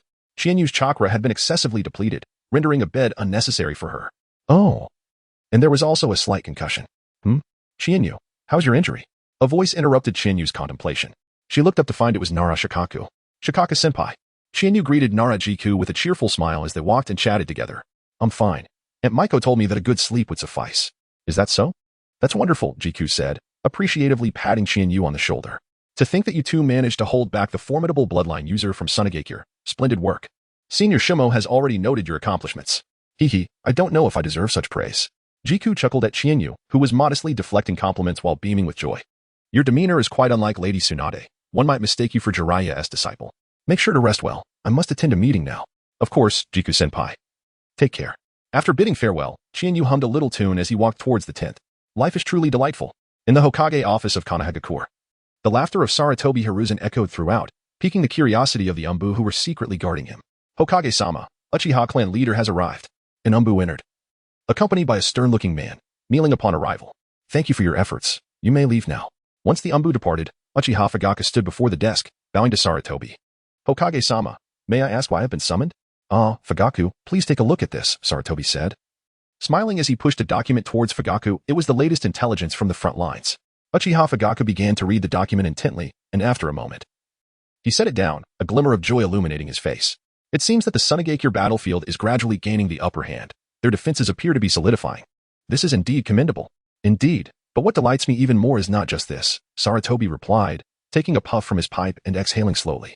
According to Shimo Tsunade and Jiku, in our time of scarce high-level combatants, Xianyu and Liufeng managed to temporarily hold off Sunagakure's scorching user, Yakura. This has significantly contributed to maintaining our position on the battlefield. Fugaku, these children have truly surprised us. I have decided to commend each of them. What is your opinion? Hokage-sama, your wisdom is unmatched. These children are the future of Konohagakure. It is only fitting that they receive encouragement, Fugaku replied with a smile. The two youths, one a genius of the Uchiha clan and the other a talented friend of the Uchiha, have undoubtedly brought pride to their lineage. Hokage-sama, you are quite busy. I must take my leave to attend to matters of the guard, Fugaku said. Very well, do what you must. Yes. After Fugaku departed, Sarutobi set his pipe down, a hint of nostalgia in his eyes. Minyan, Koharu, Kaze, Danzo, and Q, he murmured, looking out the window into the distance. I hope that the bond between the Uchiha remains strong. The images of Xianyu and Liufeng lingered in his mind for a moment before he returned to his desk, continuing to review the towering stacks of documents. Later, Uchiha Fugaku walked home alongside Uchiha Yasuke, both wearing smiles, evidently in good spirits. Haha, Yasuke. Liufeng has truly brought honor to our Uchiha clan. Once he returns, we should allow him to learn a high-level Uchiha technique as a reward. I've already expressed my gratitude to the clan leader on his behalf. As Yasuke thanked him, his mood brightened further. Uchiha's high-level techniques were incomparable to the mediocre A-rank techniques available elsewhere. Being part of the foremost ninja family, the Uchiha's heritage far surpassed that of the Sarutobi or Nara clans. Even as a senior elder, the opportunities to learn such techniques were scarce. and to see his son, so young, gaining access to Uchiha's techniques was a matter of pride. By the way, remember to send a message to Liufeng, advising him to remain cautious on the battlefield. I will also request Hokage-sama to arrange for Yi and Makoto to join the next group deployed to the Sunagakure front to ensure Liufeng's safety. That is the least we can do. Fugaku's expression grew complex. As the clan leader and elder, they could not easily engage without the Hokage's orders, thus resorting to this method to protect their kin. Thank you, clan leader. Yusukura nodded in acknowledgement, feeling grateful for the clan leader's arrangements. Knowing that even though he was a senior elder, his influence paled in comparison to Fugaku's in the presence of the Hokage. With Fugaku personally arranging for 2 jonin to protect his son, there was a sense of assurance regarding his safety. Really, how long have we known each other? There is no need for such formality, Fugaku chuckled, waving off Yusukura's gratitude. Just as they reached Yusukura's doorstep, Yusukura invited Fugaku to come in for a while. But Fugaku declined with a friendly wave, suggesting he would not enter. Back at home, Fugaku sat at the table, sipping hot tea while watching his 2-year-old son Itachi wander about the house, his gaze filled with love and hope for his son's future. What is the matter? Was there anything amiss when Hokage-sama called you over? Uchiha Makoto emerged from the kitchen, bringing a plate of sweets and kneeling gracefully at the table, her eyes reflecting concern. Oh, nothing much. It was about Liufeng and Qianyu achieving merit on the battlefield, so Hokage-sama called me to acknowledge their accomplishments, Fugaku replied, a smile gracing his lips. Recalling the last time he felt such happiness, when Itachi first called them mom and dad. Wow, have those 2 children become so capable already? They are about the same age we were when we first went a battle, around 8 or 9 years old. Yet we were far from their level back then. Makoto remarked with a hint of nostalgia. They, like Liufeng and Qianyu, had also experienced the battlefield at that age, but as lower-ranked ninjas. Their main roles involved logistics and less perilous tasks. Although they had participated in significant battles and survived, their abilities were not on par with true geniuses. During the Second Great Ninja War, names like Konoha's White Fang rose to prominence, while the legendary battles of the Sannin were sung of in tales. Many from their generation never achieved such recognition, and even those like Minato and Fugaku did not earn titles due to the passage of time. Kakashi, Qianyu, Liufeng, and Shui, these 4 children are the most talented I have ever encountered. Even we in our youth would struggle to match them. Unfortunately, time is not on their side. Despite their extraordinary talents and strength surpassing their peers, war comes too early for them. I am preparing to send Yi and Makoto to the Sunagakure battlefield, which will allow us to feel more secure. Uchiha Makoto nodded, her gaze filled with concern as she looked at Fugaku. As for that child Chiharu, there is no need for us to intervene. After all, his teacher is present, and our involvement would be somewhat superfluous. Uchiha Fugaku understood his wife's apprehension. Over the years, Liufeng had occasionally brought Chiharu to the Uchiha household to play with Itachi. Gradually, the Uchiha clan became familiar with this polite child who frequently visited their territory. And since Chiharu bore no prejudice against the Uchiha, the young members of the clan quickly grew close to him. The higher-ups of the Uchiha were pleased with this development. After all, fostering a good relationship with Chiharu could only yield benefits. In terms of status, Chiharu was the sole disciple of Tsunade, the granddaughter of the 3rd Hokage, and his future appeared exceedingly bright. In terms of strength, Chiharu had defeated Konoha's top genius, Kakashi, and possessed a self-developed bloodline limit. The Uchiha leadership, unless utterly foolish, would not dare to dismiss such a prodigy. Brother Chiharu, Itachi, who had been listening to their conversation, approached Makoto and gently tapped her arm, stammering Chiharu's name. This child truly held a fondness for Chiharu. Fugaku and Makoto exchanged knowing smiles. It was worth mentioning that when Itachi first learned to speak, he called out to his mother, but the second name he uttered was not Fugaku's, but Chiharu's, which left Fugaku's face darkened for several days. Good news seldom travels far, while bad news spreads like wildfire. At that time, Minato and Kushina had visited the Uchiha home and witnessed Itachi wobbling over to Chiharu, playfully patting his face while stuttering his name. Kushina found it so amusing that she later shared the story with a group of friends, and soon enough, it spread, resulting in Fugaku being the subject of laughter within the Jonin circle for 2 days. Even Sarutobi Hiruzen teased him about it on one occasion, and now, both Makoto and Kushina found it endlessly amusing when they reminisced. However, no one dared to mock Fugaku too openly, for as the clan leader of the Uchiha, his strength was unmatched in the current Konoha, with very few rivals. Speaking of matters at hand, Sunagakure had already taken the initiative to declare war on Konoha. For the time being, Kirigakure posed no immediate threat. Based on intelligence from the front lines, Kumogakure and Iwagakure had begun amassing troops along the borders, indicating that tranquil days were numbered. Both Fugaku and Makoto fell into silence. As present, Konoha could not take the initiative against either Iwagakure or Kumogakure, as any provocation could provide the other 2 villages with a pretext for war, leading to a full-scale conflict among the 4 great villages, which Konoha would struggle to endure. Although currently in a passive position, one silver lining was that the other major villages were not entirely united and would engage in mutual skirmishes. Thus, maintaining the status quo was a reluctant but necessary course of action. Fugaku's analysis proved correct. A month after the war between Sunagakure and Konoha commenced, Sarutobi Hiruzen received intelligence indicating that the beleaguered Iwagakure, led by the third Suchika Jinoki, could no longer restrain themselves and formally declared war on Konoha. Fortunately, Konoha had been well prepared this time and did not suffer the same surprise as with Sunagakure.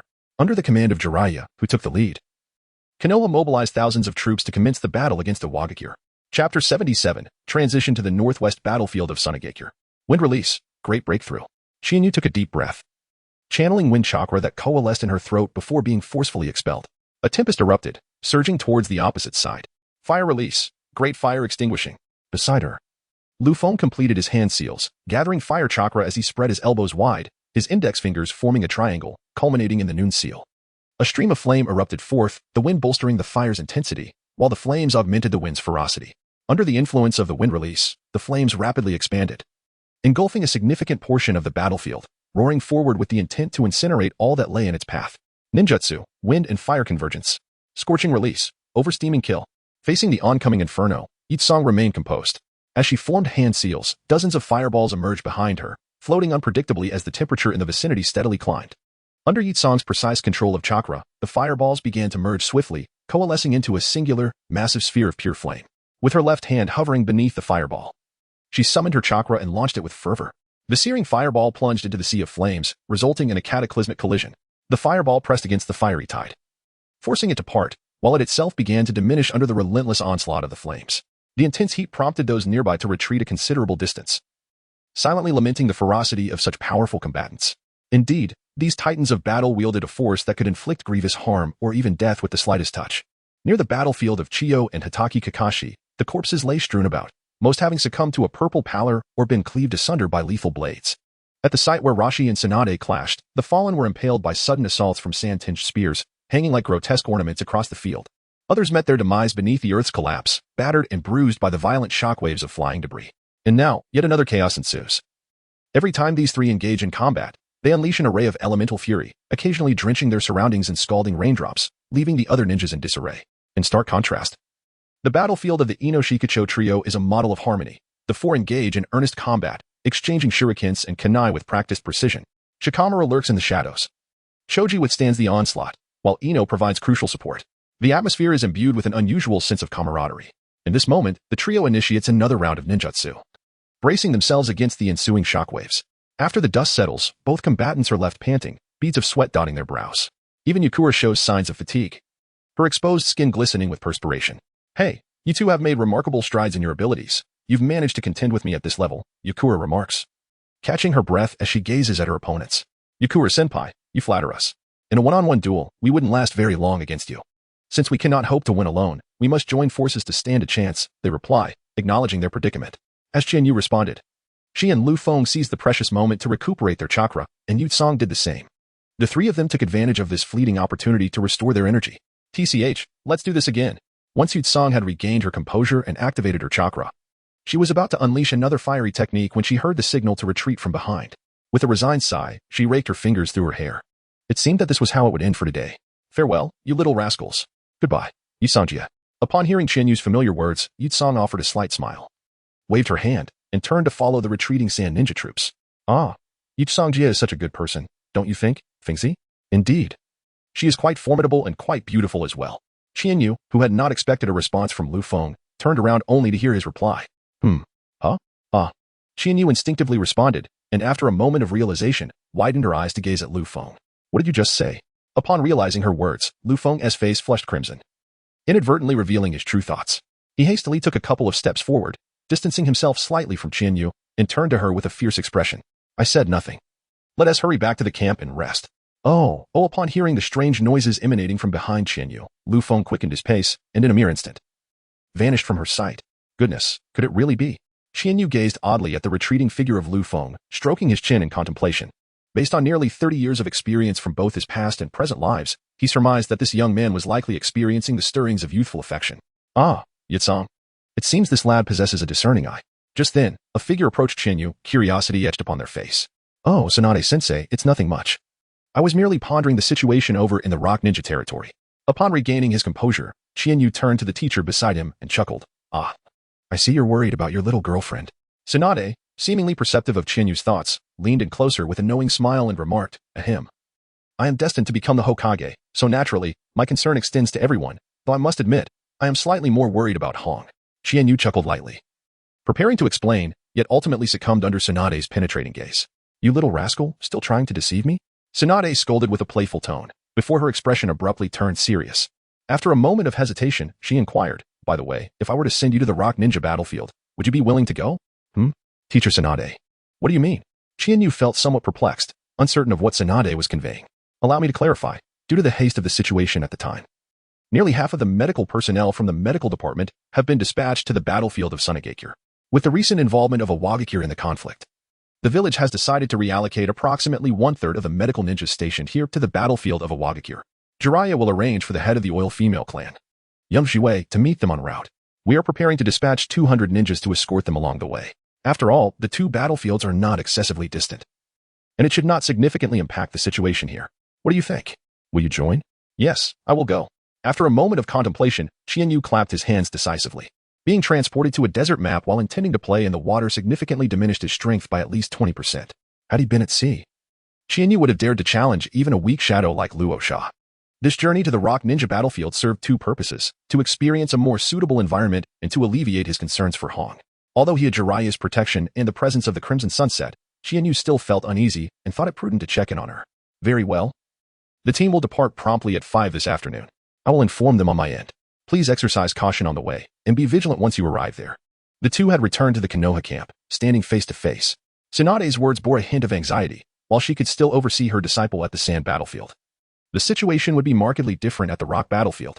The strength of the rock ninjas surpassed that of the sand ninjas by a significant margin, even with Jiraiya's supervision. Tsunade could not shake her worries. Do not fret, sensei. With a playful smile, Qianyu turned and entered the camp, her voice echoing from a distance. I am indeed a disciple of Tsunade Heim. Chapter 78, The Branch Family of Hyuga. You intend to venture to the IWA ninja battlefield? In the tent, Shinazuke gazed at Qianyu in surprise, while the others present also turned their attention toward her. Yes, this battlefield is rather inhospitable for a water-style ninja like myself. I wish to witness the situation at IWA. Besides, our village has dispatched another reinforcement unit, so my absence will hardly be felt. Ah. So you are heading to the IWA ninja battlefield? Akkad, perched by the bed, swung her legs playfully. Her cheeks puffed up in a display of discontent as she fixed her gaze on Qianyu. Unlike Qianyu, she had few acquaintances here. Her two teammates and captain had only recently formed their team. With Qianyu, her only familiar face, about to depart, she suddenly felt an overwhelming sense of loneliness. Well, my primary concern is for you, Akkad. There's a chance I might be reassigned back here in the near future, so don't be so pessimistic. Qianyu gently patted Hondo's shoulder and had just spoken when Zhaojian quietly remarked nearby, be careful over there. Thank you, brother Zhaojian. Qianyu cheerfully remarked that although Zhaojian had not been part of the team for a particularly long time, the camaraderie among the group was remarkably harmonious. In Qianyu's eyes, Zhaojian was someone one could trust completely, much like Shino and Liufeng. After acknowledging Qianyu with a nod, Zhaojian fell silent, leaning against the wall to rest with closed eyes. Since you have made your decision, I shall not dissuade you. Do remember to inform Lady Tsunade when you leave. Rest assured, Captain, I have already spoken with Teacher Tsunade. I will join the escort team shortly. Please ensure your safety as well.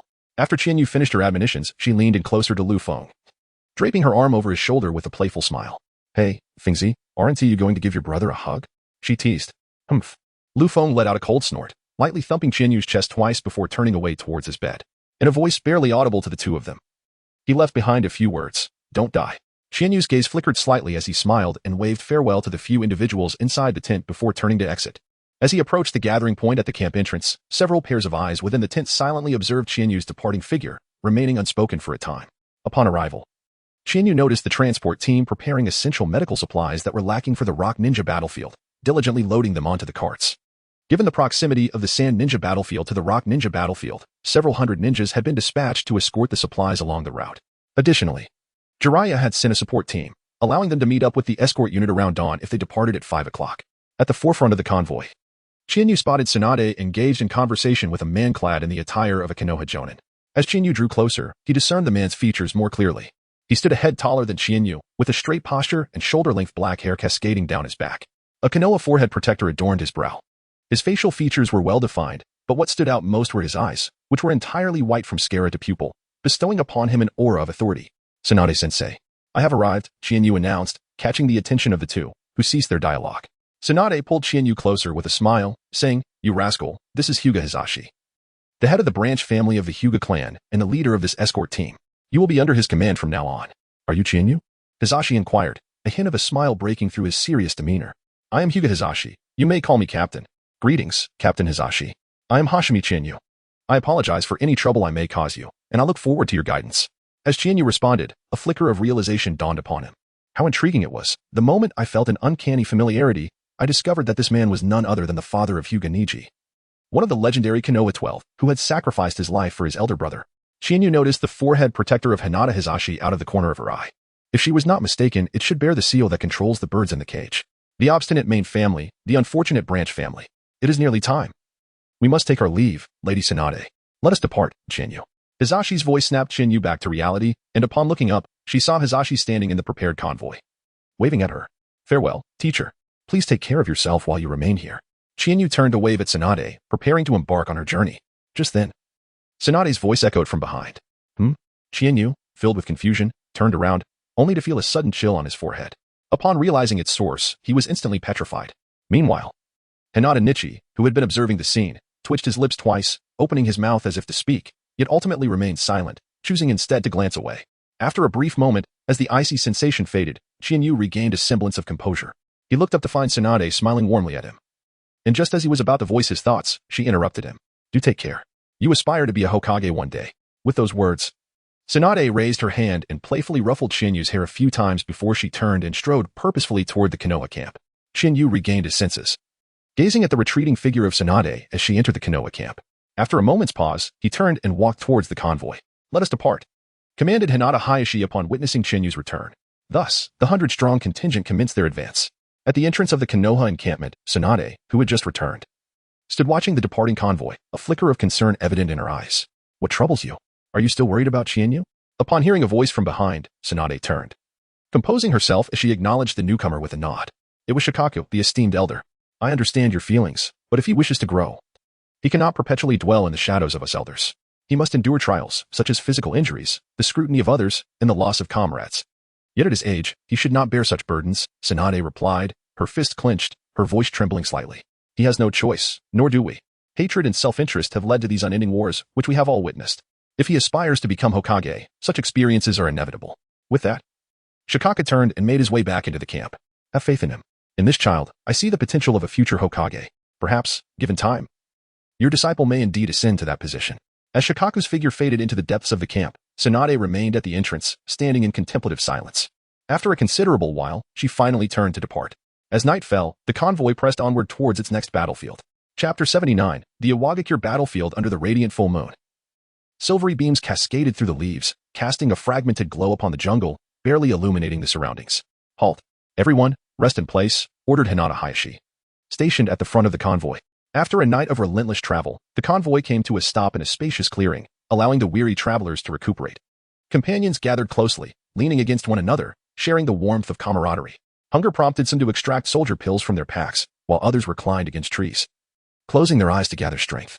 No fires were lit. In these wartime conditions, the risk of encountering enemy ninjas loomed, and any flame would betray their position, making them targets for nocturnal predators. Hinata Hayashi approached Chiharu, sitting before him and producing a flask of water from his robes, offering it to Chiharu, who was chewing on a soldier pill. Care for a sip? Thank you, Captain. Chiharu took the water bottle, gulping down a couple of sips, finally swallowing the dry soldier's ration. Although it was not the first time she had tasted it, the flavor of the ration was indeed not much different from chewing on wax. Captain, would you care for a soldier's ration? It will certainly invigorate your mind. Chiharu took out a military ration pill and cheerfully handed it to Hinata Nichijutsu. Thank you, Hinata Nichijutsu responded, not refusing the offer.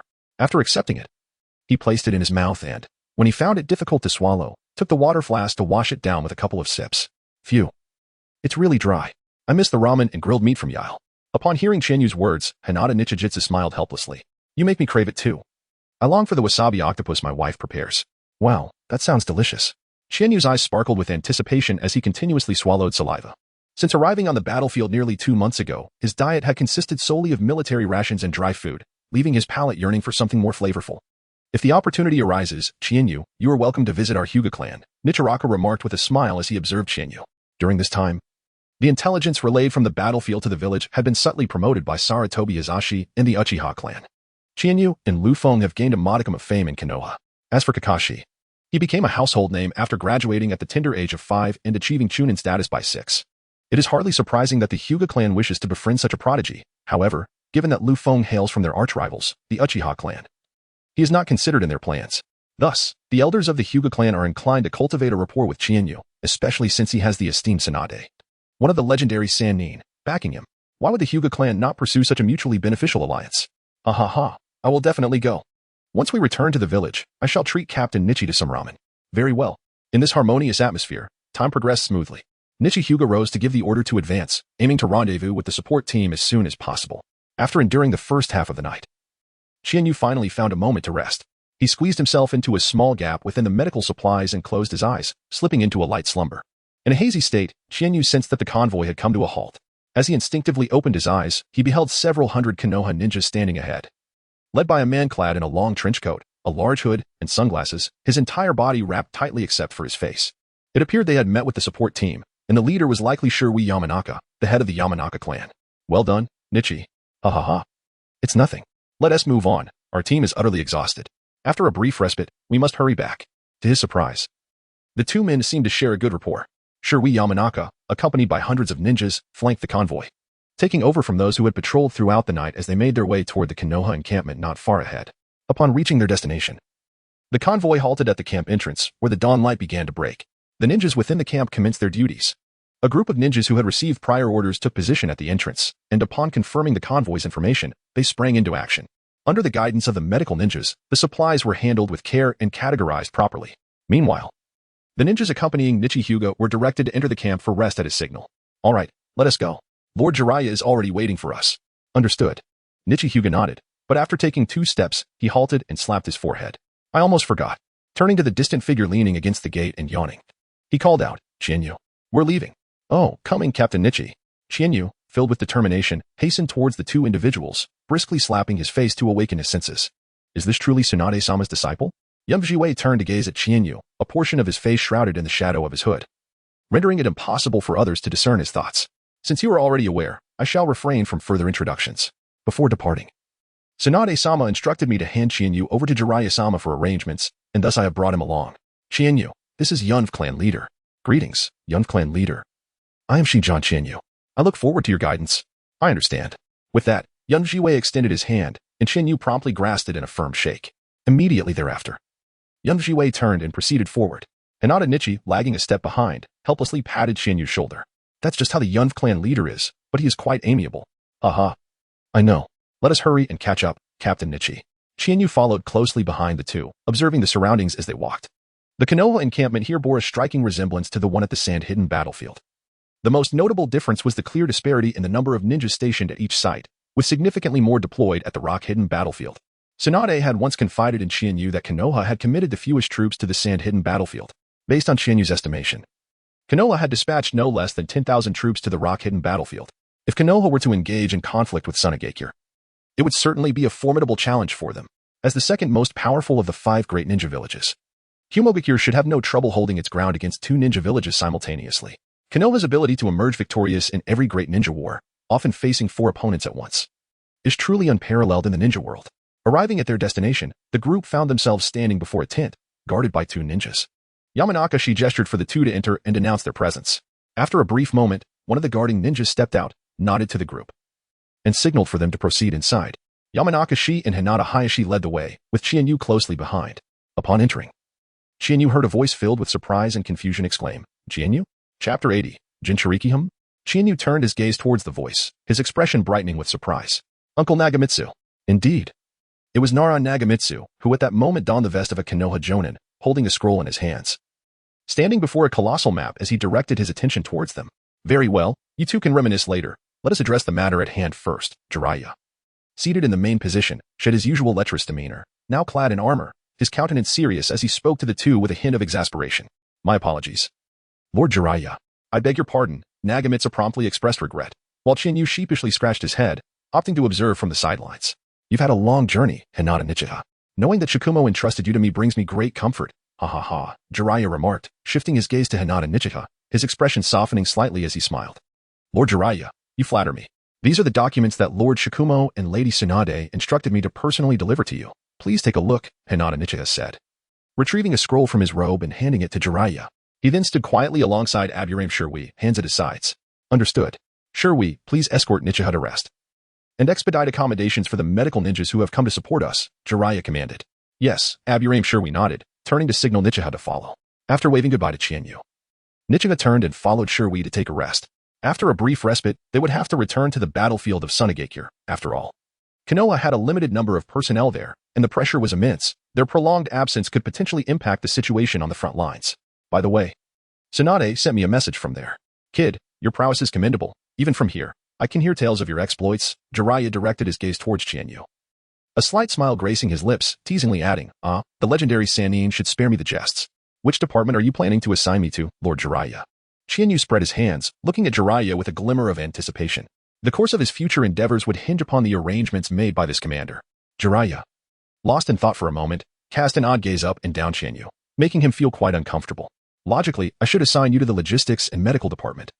But your formidable skills seem somewhat wasted there, Jiraiya remarked after a brief pause. However, placing you in any established combat team appears unsuitable. The reconnaissance team is certainly out of the question, and the assassination team is also not a fit. As for the sealing squad, that's not within your expertise. Lord Jiraiya, Qianyu interjected, how about I serve as your personal bodyguard? I would be directly under your command. And considering that I don't quite fit into any of the teams, wouldn't it make sense? Qianyu wiped the cold sweat from his forehead, incredulous at the situation. Those teams, having undergone extensive training, had established their own combat systems, while he was just a newcomer in unfamiliar territory. It would be far more liberating to charge into battle alongside Jiraiya. That seems to be the case. Thus, the decision is made. Upon hearing Qianyu's words, Jiraiya's eyes lit up, and he promptly made up his mind. Jiraiya-sensei, I am here. Just then, a gentle voice emerged from behind. Qianyu turned to see the speaker. Their eyes meeting in an instant. Qianyu? Brother Minato? The newcomer was none other than Namikaze Minato, who appeared slightly taken aback to see Qianyu there. Minato, you're here. What is the situation? Before the two could engage in further conversation, Jiraiya, upon spotting Minato, eagerly inquired. Minato nodded at Qianyu before stepping forward to address the group in a serious tone. Jiraiya-sensei, the intel is accurate. The Wagakure has indeed deployed a Jinchuriki. Jinchuriki. The news sent a wave of shock through the group, and Jiraiya's expression darkened considerably. He muttered under his breath, damn it. It is well known that in the ninja world, there are 9-tailed beasts, each possessing immense chakra, referred to as tailed beasts, numbered from 1 to 9 and held by the 5 great nations. Due to their formidable power, these beasts have been exploited and coveted by humans. The various nations have sought to harness the power of the tailed beasts by sealing them within suitable hosts, known as Jinchuriki. These individuals are not only the military strength of their nations and villages but also symbols of calamity. Fortunately, only one Jinchuriki from a Wagakure has been dispatched, though their identity remains unknown. With a collective sigh of relief, the group relaxed momentarily. Jiraiya, with a furrowed brow, turned to his disciple with a hint of exasperation. Minato, can you please relay everything at once next time? Are you trying to give your teacher a heart attack? My apologies, Jiraiya-sensei, Minato replied sheepishly, having intended to convey everything in one go but being interrupted mid-sentence. These Wagakure scoundrels, how long has it been since the conflict began? And they're already deploying a tailed beast? As Jiraiya paced before the sand table, he was deep in thought regarding countermeasures. Beside him, Nara Shikamaru's gaze darted across the sand table, lost in contemplation. Shikamaru, send a message to the village, requesting additional members for the sealing team. Our current sealing group is far too small. While they can set up a barrier, they wouldn't last 5 minutes against a tailed beast. Understood. Jiraiya suddenly turned to Shikamaru, decisively issuing a series of commands. Shikamaru nodded, retrieving a blank scroll to begin recording the orders. Thank you for your hard work, Minato. Go and rest well. I'll grant you half a day off. Once the war truly begins, you may not have the luxury of rest. Yes, Jiraiya-sensei. Jiraiya nodded and then turned his attention to Qianyu. Qianyu, you too. I'll give you half a day off as well. Report to me tomorrow morning. With that, Jiraiya waved his hand, signaling for the two to leave. Yes, sir. They replied in unison, exchanging glances before stepping out of the tent, leaving behind Nara Shikamaru, who continued to write the intel, and Jiraiya, lost in thought before the sand table. I didn't expect to see you here, Qianyu. After exiting the tent, Minato patted Qianyu on the shoulder with a smile.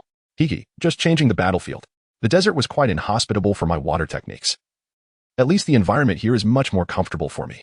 Upon hearing Qianyu's response, Minato's expression turned slightly peculiar. After a moment's hesitation, he spoke again.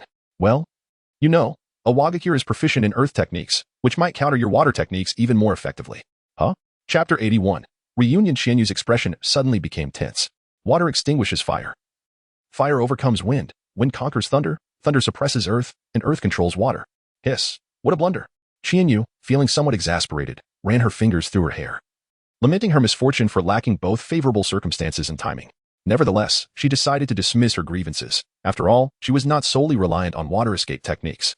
Given the passage of time, her blood limit should soon make its debut. Chienyu, what troubles you? Huh? I'm here, Brother Minato. By the way, didn't T-Sister Kushina accompany you? Chienyu regained his composure and deftly shifted the conversation. As anticipated, the mention of his girlfriend immediately captured Minato's attention. Your sister Kushina is in the village. Her status makes it inconvenient for her to roam freely, as you know. Minato's expression reflected a sense of helplessness. After all, his girlfriend, as the Nine-Tails Jinchuriki, could not easily leave the village. Despite his slight disappointment, he had no choice but to accept the reality. Is that so? Though I would love to chat with you for a while, I am a bit fatigued. Let us meet again tomorrow, Chienyu. After speaking, Minato offered a weary smile. The signs of exhaustion evident on his face. Having stealthily infiltrated the land of Earth to gather intelligence from operatives, he hurried back after 2 days and nights of relentless travel. Even Minato felt his mental limits nearing. Very well, goodbye, Brother Minato. After bidding farewell to the tumultuous waters of the wave country, Chienyu wandered aimlessly within the large encampment. Lost in thought, he eventually realized he had strolled into the heart of the camp, where numerous tents stood erect. This must be the accommodation area for the shinobi, he surmised. As he scanned his surroundings, his eyes suddenly lit up. He hurriedly approached a figure, and before the person could react, Chienyu quickly performed a respectful bow and exclaimed with excitement, "It has been a long time, Uncle Chihiro." Yui Kirin turned in confusion, his gaze falling upon the upturned face of Chienyu. Upon recognizing Chienyu's features, Yui's expression shifted to one of surprise. Chienyu? What are you doing here? Ah. Due to certain circumstances, I was transferred from the Suna battlefield to this location. Lord Jiraiya granted me a half-day leave, and as fate would have it, I lost my way and ended up here. I didn't expect to run into you, Uncle. Is that so? Yui nodded, but his expression suddenly morphed into a peculiar smile, leaving Chienyu feeling somewhat uneasy. Is something the matter, Uncle Chihiro? In Chienyu's voice, there was a tremor, clearly indicating that the oppressive aura emanating from his father-in-law was becoming unbearable. You little rascal, have you forgotten something? The voice of Shi Yuzhenhong was icy and piercing, his gaze toward Chienyu laced with a hint of murderous intent. In that instant, Chienyu felt as if he had plunged into a frozen abyss. Trembling before the imposing figure of Shi Yuzhenhong, he exclaimed, "Uncle, I suddenly remembered. I still need to find Hong. Please, guide me on the right path." Chienyu leaned against the tent behind him, his tone tinged with hesitation as he inquired. The two gazes in front of him made him feel as though he were being pricked by 1,000 needles. Humph. Walk straight for 200 meters, then turn left. The second tent will be beneath the watchtower. Thank you, Uncle. Farewell. With the answer in hand, Chienyu swiftly turned and dashed forward, vanishing in the crimson glow of the setting sun in mere moments. Impudent brat. The setting sun chuckled reproachfully before leisurely making his way in the direction Chienyu had departed. Chienyu halted his steps, breathing heavily, not due to exhaustion, but rather the palpable sense of pressure emanating from a certain elderly figure. The second tent beneath the watchtower must be the one. Chienyu murmured softly to herself, approached the tent, and nervously rubbed her hands together before pulling aside the curtain and stepping inside. Who are you? The lively chatter among the gathered crowd came to an abrupt halt upon her entrance. A middle-aged man clad in a jounin vest rose to his feet, regarding Chienyu with a serious expression. I apologize for the interruption, but I am here seeking Yuhi Kurenai. Might she be in this dormitory? Chienyu immediately responded with a smile, glancing around and noticing the absence of Hong, leading him to question whether he had mistakenly entered the wrong tent. The individuals within the tent, who had previously appeared puzzled, suddenly seemed to grasp the situation, their faces lighting up with amusement as they regarded Chienyu. I see now, yet another innocent youth enchanted by Hong, remarked a short-haired girl, swinging her legs from her perch on the bed while stifling a giggle.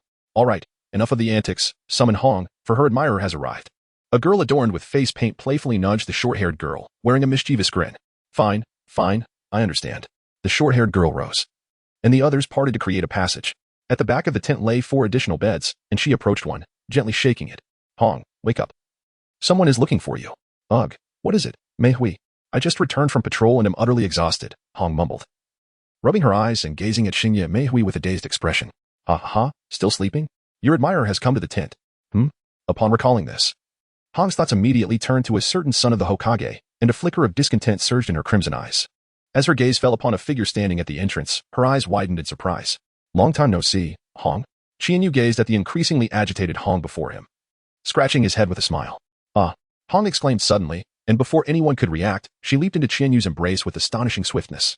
Chienyu's body instinctively reacted to the sudden attack, yet he managed to suppress the impulse in time, gently patting Hong's back.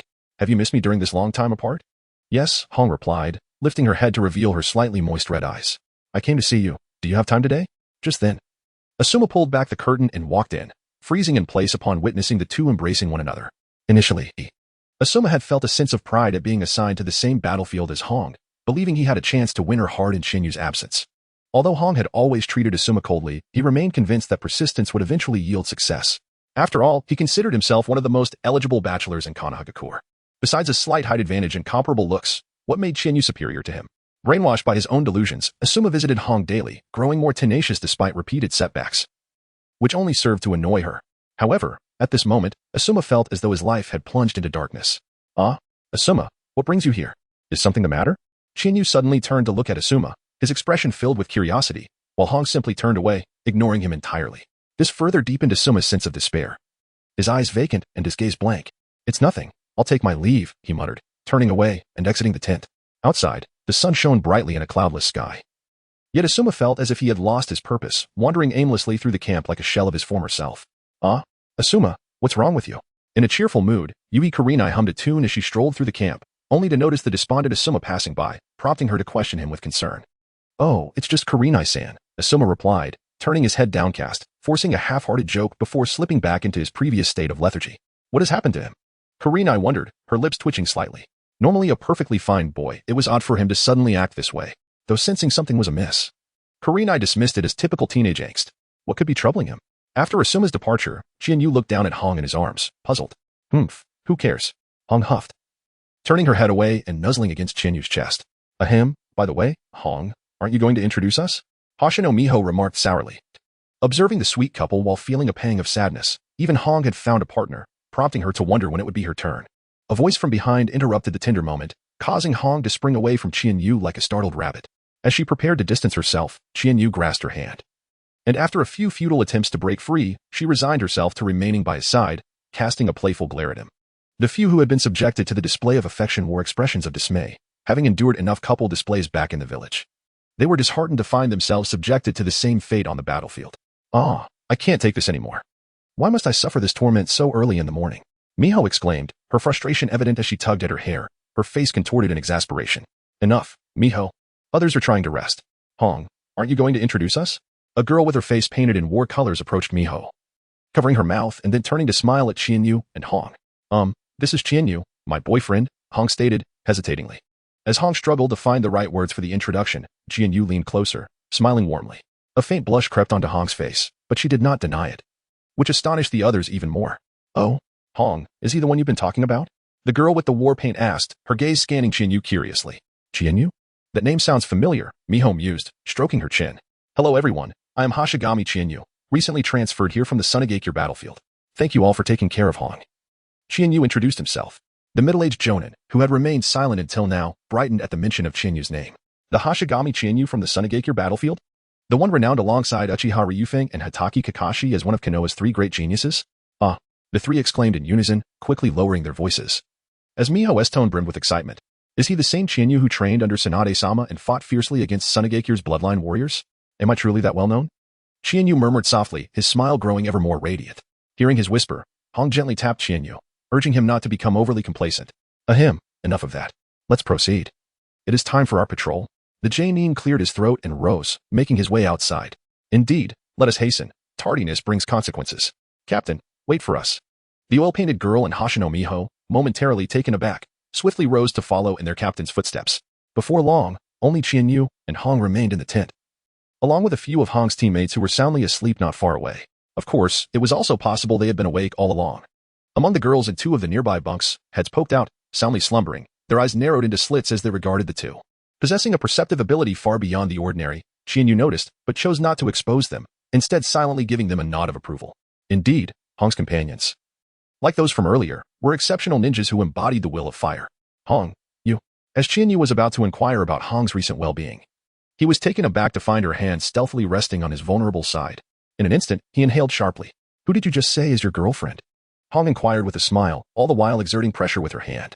Hastily, Chienyu grasped her wrist to thwart her actions, forcing a smile as he spoke. Take it easy, that really hurts. Besides, isn't this an inevitable matter? Let us not dwell on such trivial details. Say that again, Hong retorted, her teeth clenched. Yet she relented and withdrew her hand from Chienyu's waist, giving him a light pat on the back. Chienyu suddenly noticed the faint dark circles around Hong's eyes, clearly indicative of insufficient sleep. Oh, have I disturbed your rest? Chienyu inquired cautiously, as if recalling that when she entered, Hong and her team were at rest, presumably engaged in a nocturnal patrol. Yet, overwhelmed by the joy of reunion, Chienyu paid little heed to the details. What do you think? It is now 9 in the morning, and according to the schedule, I can rest until noon. Last night's patrol hours were altered, and we returned to the camp at 3 in the morning. As Hong spoke, she rubbed her eyes incessantly, revealing a hint of fatigue in her crimson gaze. I apologize. Then, please rest. I shall return to find you after work tomorrow. All right, Hong replied, though a tinge of reluctance lingered in her voice. After all, they were both situated in a large camp, and they could meet at any time. Moreover, Hong was exceedingly weary, feeling as though she could easily succumb to slumber while standing. See you tomorrow, Hong. Yes, see you tomorrow. Qianyu lifted the tent flap and bid farewell to Hong with a wave before departing. Just as Hong settled onto the bed, preparing to drift into slumber, two female teammates lunged forward, their eyes gleaming with insatiable curiosity. What are you up to, little girl? Speak the truth. As for the whereabouts of the now distant Qianyu, they remained a mystery. Chapter 83, The Triad Conflict. Qianyu exhaled deeply, slowly lowering his hands, feeling the slight increase in chakra within him compared to the previous day. He shook his head in resignation. Indeed, the path of cultivation became increasingly arduous as time progressed. Ever since his chakra reached the level of a jonin a year ago, the rate of growth had markedly diminished. What once took a day to enhance his chakra now required 3 days, and this ratio continued to rise gradually. It seemed that the matter concerning the tailed beasts could not be delayed any longer. Qianyu's eyes sparkled with brilliance, and countless images of tailed beasts danced through her mind. As for whom to choose, Qianyu had long since made her decision. Wait for me, my dear cutie. Qianyu said inside the tent, cackling ominously. Fortunately, no one passed by early in the morning. Otherwise, they might have thought the camp was haunted. Good morning, Lord Jiraiya. Jiraiya, seated at his desk, paused his writing, casting his gaze towards the entrance of the tent. Come in. Qianyu entered the tent and stood before the desk. Indeed, after a period of rest, he appeared much more invigorated. Jiraiya nodded with satisfaction before teasingly inquiring, I heard from Akane that you visited that girl, Hong, yesterday? Cough, cough, cough. Qianyu coughed twice, promptly interrupting Jiraiya's words. This is a personal matter of mine. You, as the esteemed commander, need not concern yourself with it. Qianyu paused, casting a peculiar glance at Jiraiya. Furthermore, Lord Jiraiya, when will you finally win over my master? You were classmates at the Ninja Academy, and later you both became disciples of Lord Hokage. Decades have now passed. What about you? Qianyu fell silent, yet Jiraiya, who grasped his meaning, instantly became flustered. He rose to his feet, exclaiming in a fit of indignation. Who said such a thing? You insolent brat, how dare you look down upon me, the legendary sage Jiraiya? What do you mean by saying I pursued your teacher? It was your teacher who relentlessly pursued me for many years, and I simply never acquiesced.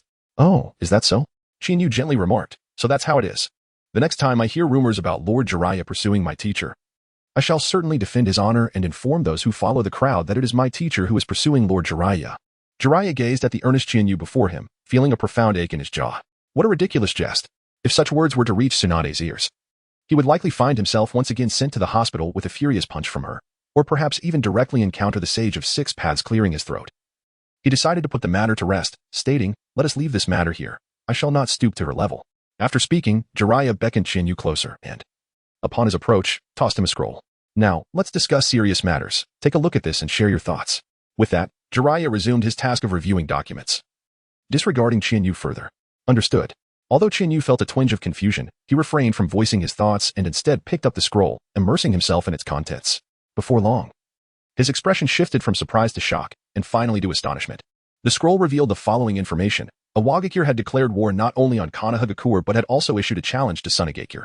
Given that the three nations shared borders, with only a few small countries acting as buffers, the situation was precarious. Between the Land of Wind and the Land of Earth lay merely 2 minor nations, Kumogakure and Tori no Kuni. The third Tsuchikage dispatched an army of 10,000 Awagakure troops, led by the Tsuchikage's son, Anoki. In just a few days, they established camps in Kumogakure and Tori no Kuni, launching a series of assaults on Sunagakure's defenses, catching them completely off guard. Fortunately, the ninja of Sunagakure fought valiantly. Despite suffering significant casualties, they managed to retain their territory. It is worth noting that the region of Sunagakure, situated in the Land of Wind, is predominantly desert, with annual rainfall being exceedingly scarce.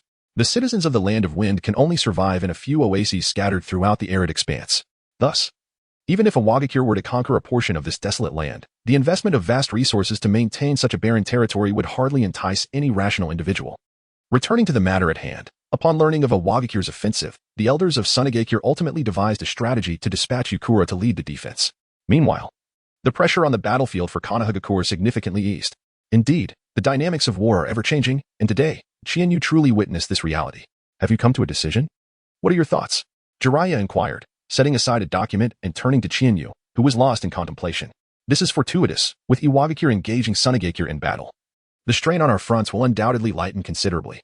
Qianyu's left index finger rhythmically tapped on the table, deep in thought before finally raising his gaze towards Jiraiya. Thus, on the surface, it appears we are outnumbered, yet they do not share a common allegiance. As long as we maintain our footing while gradually expanding our advantage and opening the battlefield, it should merely be a matter of time before we overcome them. Indeed. Your analysis is commendable, Jiraiya acknowledged with a nod, only to swiftly shift the conversation to highlight the flaws in Qianyu's strategy. What you propose is contingent upon our capacity for a dual-front operation. However, such a strategy is merely temporary. Both the Hidden Mist Village and the Hidden Cloud Village will inevitably intervene. When that time comes, we may find ourselves contending with a three-front or even a four-front battle. True, they will also engage in mutual hostilities. The long-standing enmity between the Hidden Rock Village and the Hidden Mist Village is a testament to that.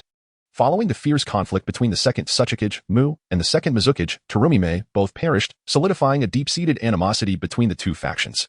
Each time war erupts, the Hidden Rock and Hidden Mist are bound to clash. Yet, we do not have the luxury of time to gradually enhance our advantage. We must strike swiftly to establish our position and rapidly gain the upper hand, rather than remaining in a state of passive defense. Ah, I see now. In an instant, Qianyu felt as though enlightenment had washed over her, and she couldn't help but marvel at the profound understanding of warfare and the strategic acumen demonstrated by the legendary Sannin. Indeed, the path to becoming Hokage is fraught with challenges far beyond her current capabilities. Nevertheless, considering her age, her comprehension is commendable. After all, you are merely standing here. I shall set aside these documents for you to peruse. Becoming Hokage requires more than just formidable strength. These are lessons you must learn for the future. And familiarizing yourself with them now can only be beneficial. Jiraiya spoke with a weighty significance as he pushed a stack of approved documents towards Qianyu. I understand, Lord Jiraiya. Qianyu's eyes instantly brightened as he stood there, seizing the topmost document to begin his review. After perusing it, he compared it with Jiraiya's methods detailed at the bottom. Discerning the essence while discarding the dross. Jiraiya, concurrently reviewing his own documents, cast a sidelong glance at Qianyu. Witnessing his performance elicited a knowing smile from him. Subsequently, he diverted his focus back to his paperwork, engrossed in his task. In the tent, the atmosphere was one of silence, with only the two of them present.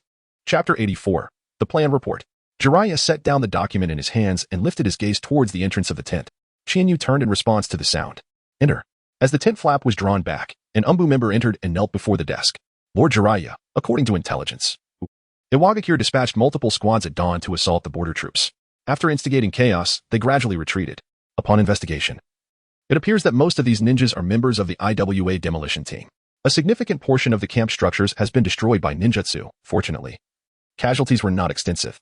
Upon concluding the Umbu's report, Jiraiya's expression remained unchanged, his gaze fixed on the Umbu. Go and summon Lord Minato and the Oil Woman clan leader. Understood. The Umbu vanished swiftly from the tent, leaving Jiraiya and Qianyu in contemplative silence. What do you think? Jiraiya inquired, turning to Qianyu with a serious tone. A blatant act of provocation. It seems these Iwagakure scoundrels are exceedingly arrogant. Qianyu set down his pen, a trace of coldness flickering in his eyes. What is the significance of this attack by Iwagakure? What gains do they hope to achieve? Deploying elite demolition teams merely to destroy a few structures seems like a gross misallocation of resources. Clearly, this is a provocation against Konoha. Indeed. It appears they have grown somewhat overconfident. It may be time to return the favor. As Jiraiya's words hung in the air, Minato Namikaze and Shuri Yunyu entered the room. Taking their places before the desk, their gazes fixed on Jiraiya, awaiting his instructions. The IWA demolition squad had launched a midnight raid on the border forces, causing significant damage to infrastructure and a few casualties. Speak up. What are your thoughts?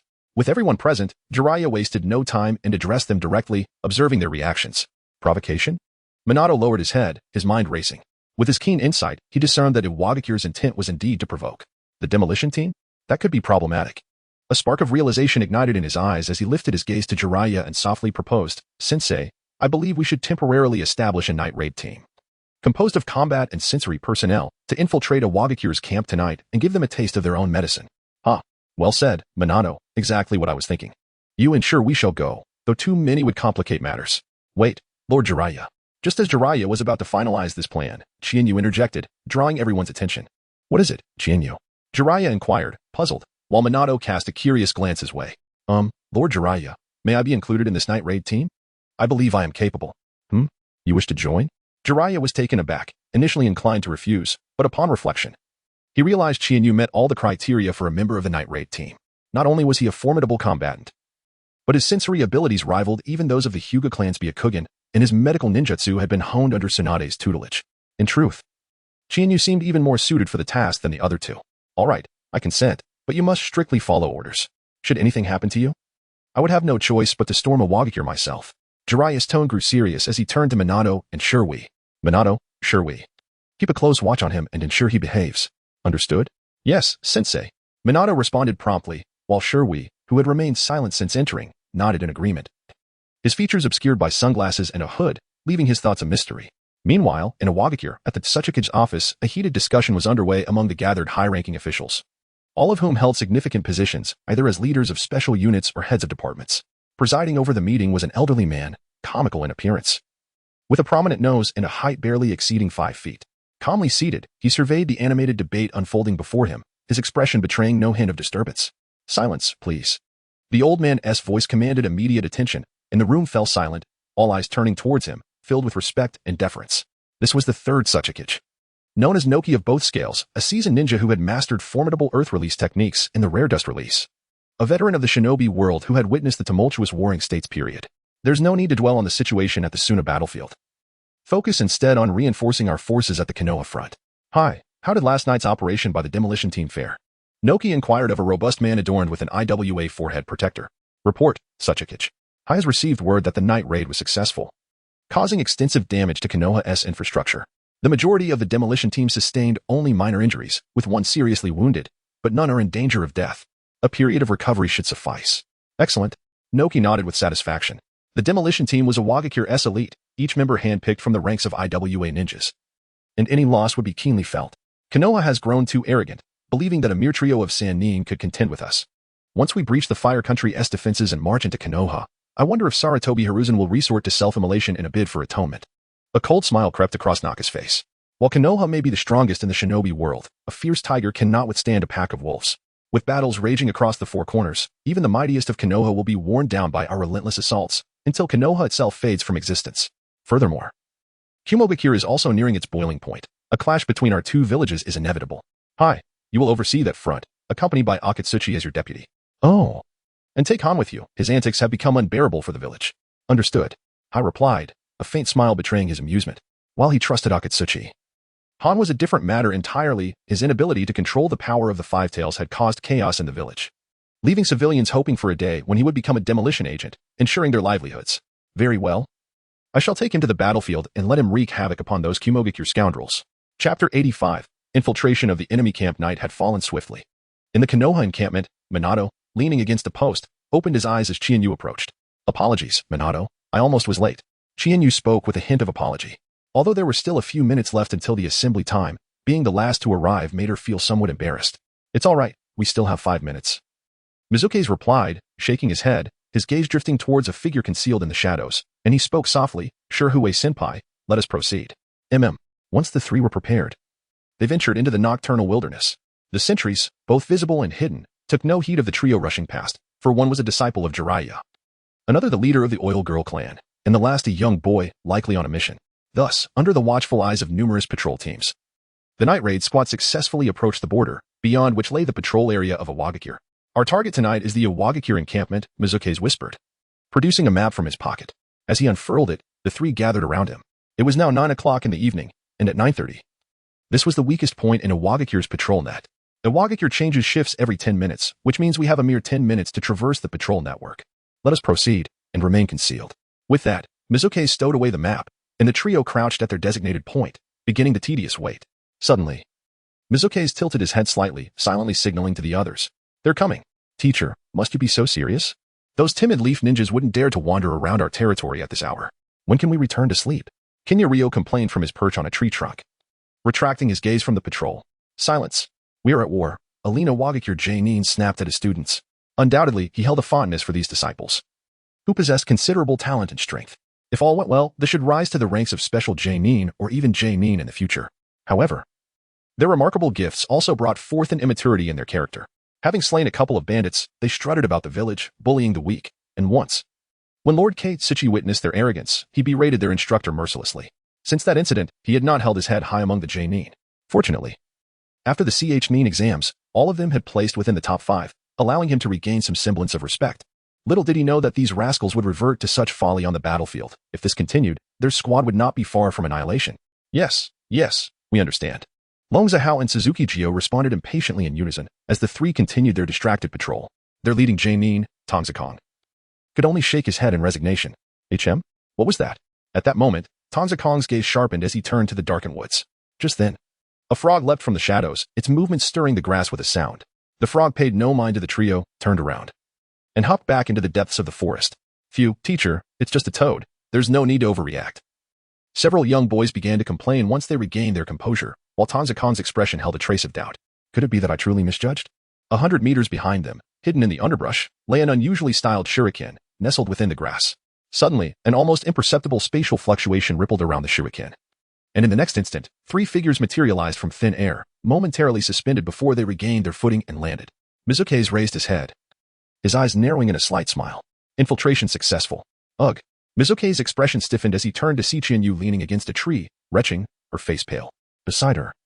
Sure, we appeared no better off, beads of cold sweat trickling down his forehead, his complexion also wan. Are you two all right? Mizuke's asked in a hushed voice, feeling somewhat awkward. Brother Mizuke's, your flying thunder god technique has quite the after effect. Give me a minute to recover, Chiharu replied. After Chiharu finished speaking, he turned to the tree trunk and retched. Namikaze Minato could only stand behind him, awkwardly chuckling as he ran his fingers through his blonde hair. The flying thunder god technique is fundamentally a space-time ninjutsu. Novices struggle to acclimate to the disorienting sensations, resulting in a period of dizziness, which eventually subsides with familiarity. In that moment, he forgot that it was both of their first experiences with the flying thunder god teleportation. All right, let's go, Brother Minato. A minute later, Chiharu turned back. Still slightly dizzy, yet no longer hindered in his ability to move normally. Good, Minato nodded, and the three began weaving through the forest. Compared to the first line of defense, the subsequent barriers were considerably more stringent. Fortunately, all three were adept at stealth. Their sensory perception and agility far surpassed that of the patrolling novices. Though a few perceptive individuals vaguely sensed their presence, they remained untroubled. An hour later, the three crouched within a thicket that reached half their height, as various insects flitted about in the air nearby. With the ominous silhouette of the rock-hidden camp looming not far away, the nearby sentries are minimal, but the traps are plentiful. Be cautious, do not trigger the alarms. The oil girl Shui remarked, marking the longest sentence Chiharu had heard from him in recent times. Chiharu couldn't help but marvel at his expertise.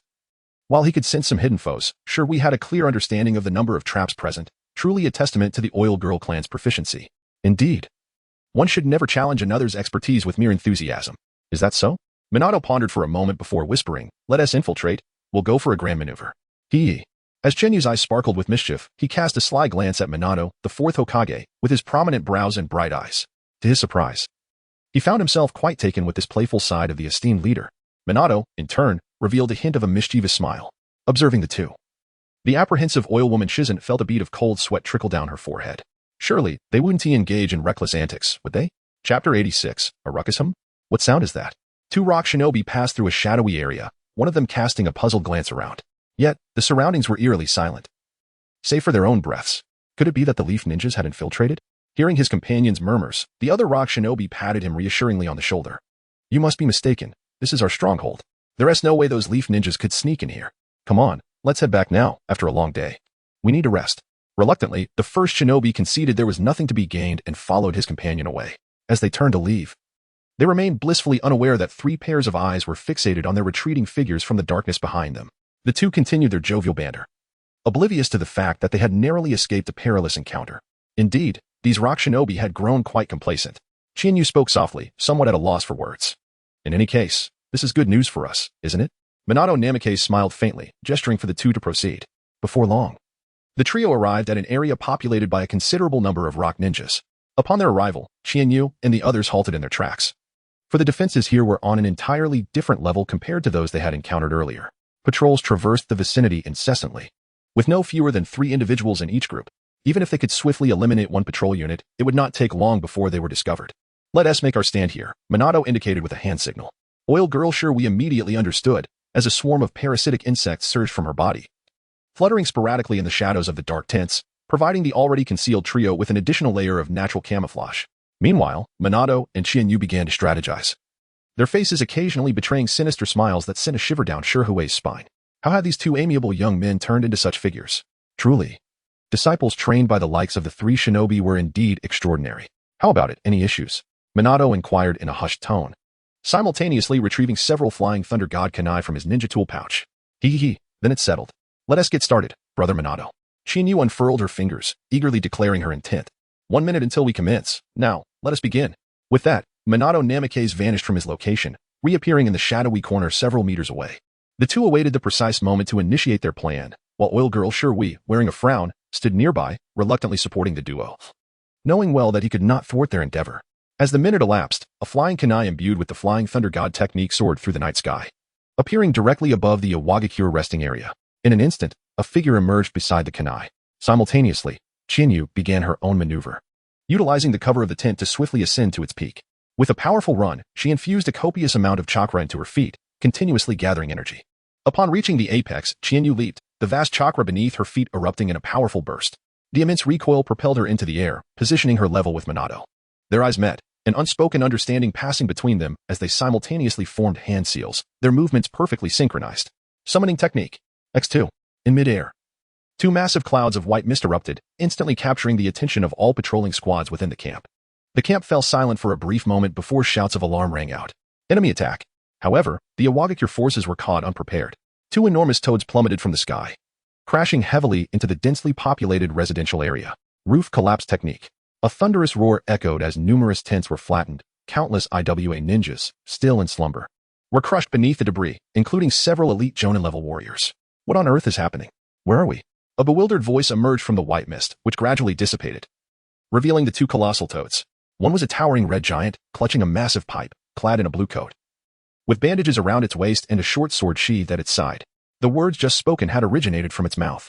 The other was a massive blue-green toad, wielding two large blades on its back, arms crossed, exuding an intimidating presence. Ah, Wentai and Hiroshi, it has been a while. Chinyu alighted upon the broad back of the toad, greeting the two amphibians with a cheerful wave. Oh, it is you, young Chinyu, Toad Wentai remarked, his gaze lifting to behold Chinyu perched atop his brother's head, as he puffed contemplatively on his pipe, while gazing at Chinyu with a look of curiosity.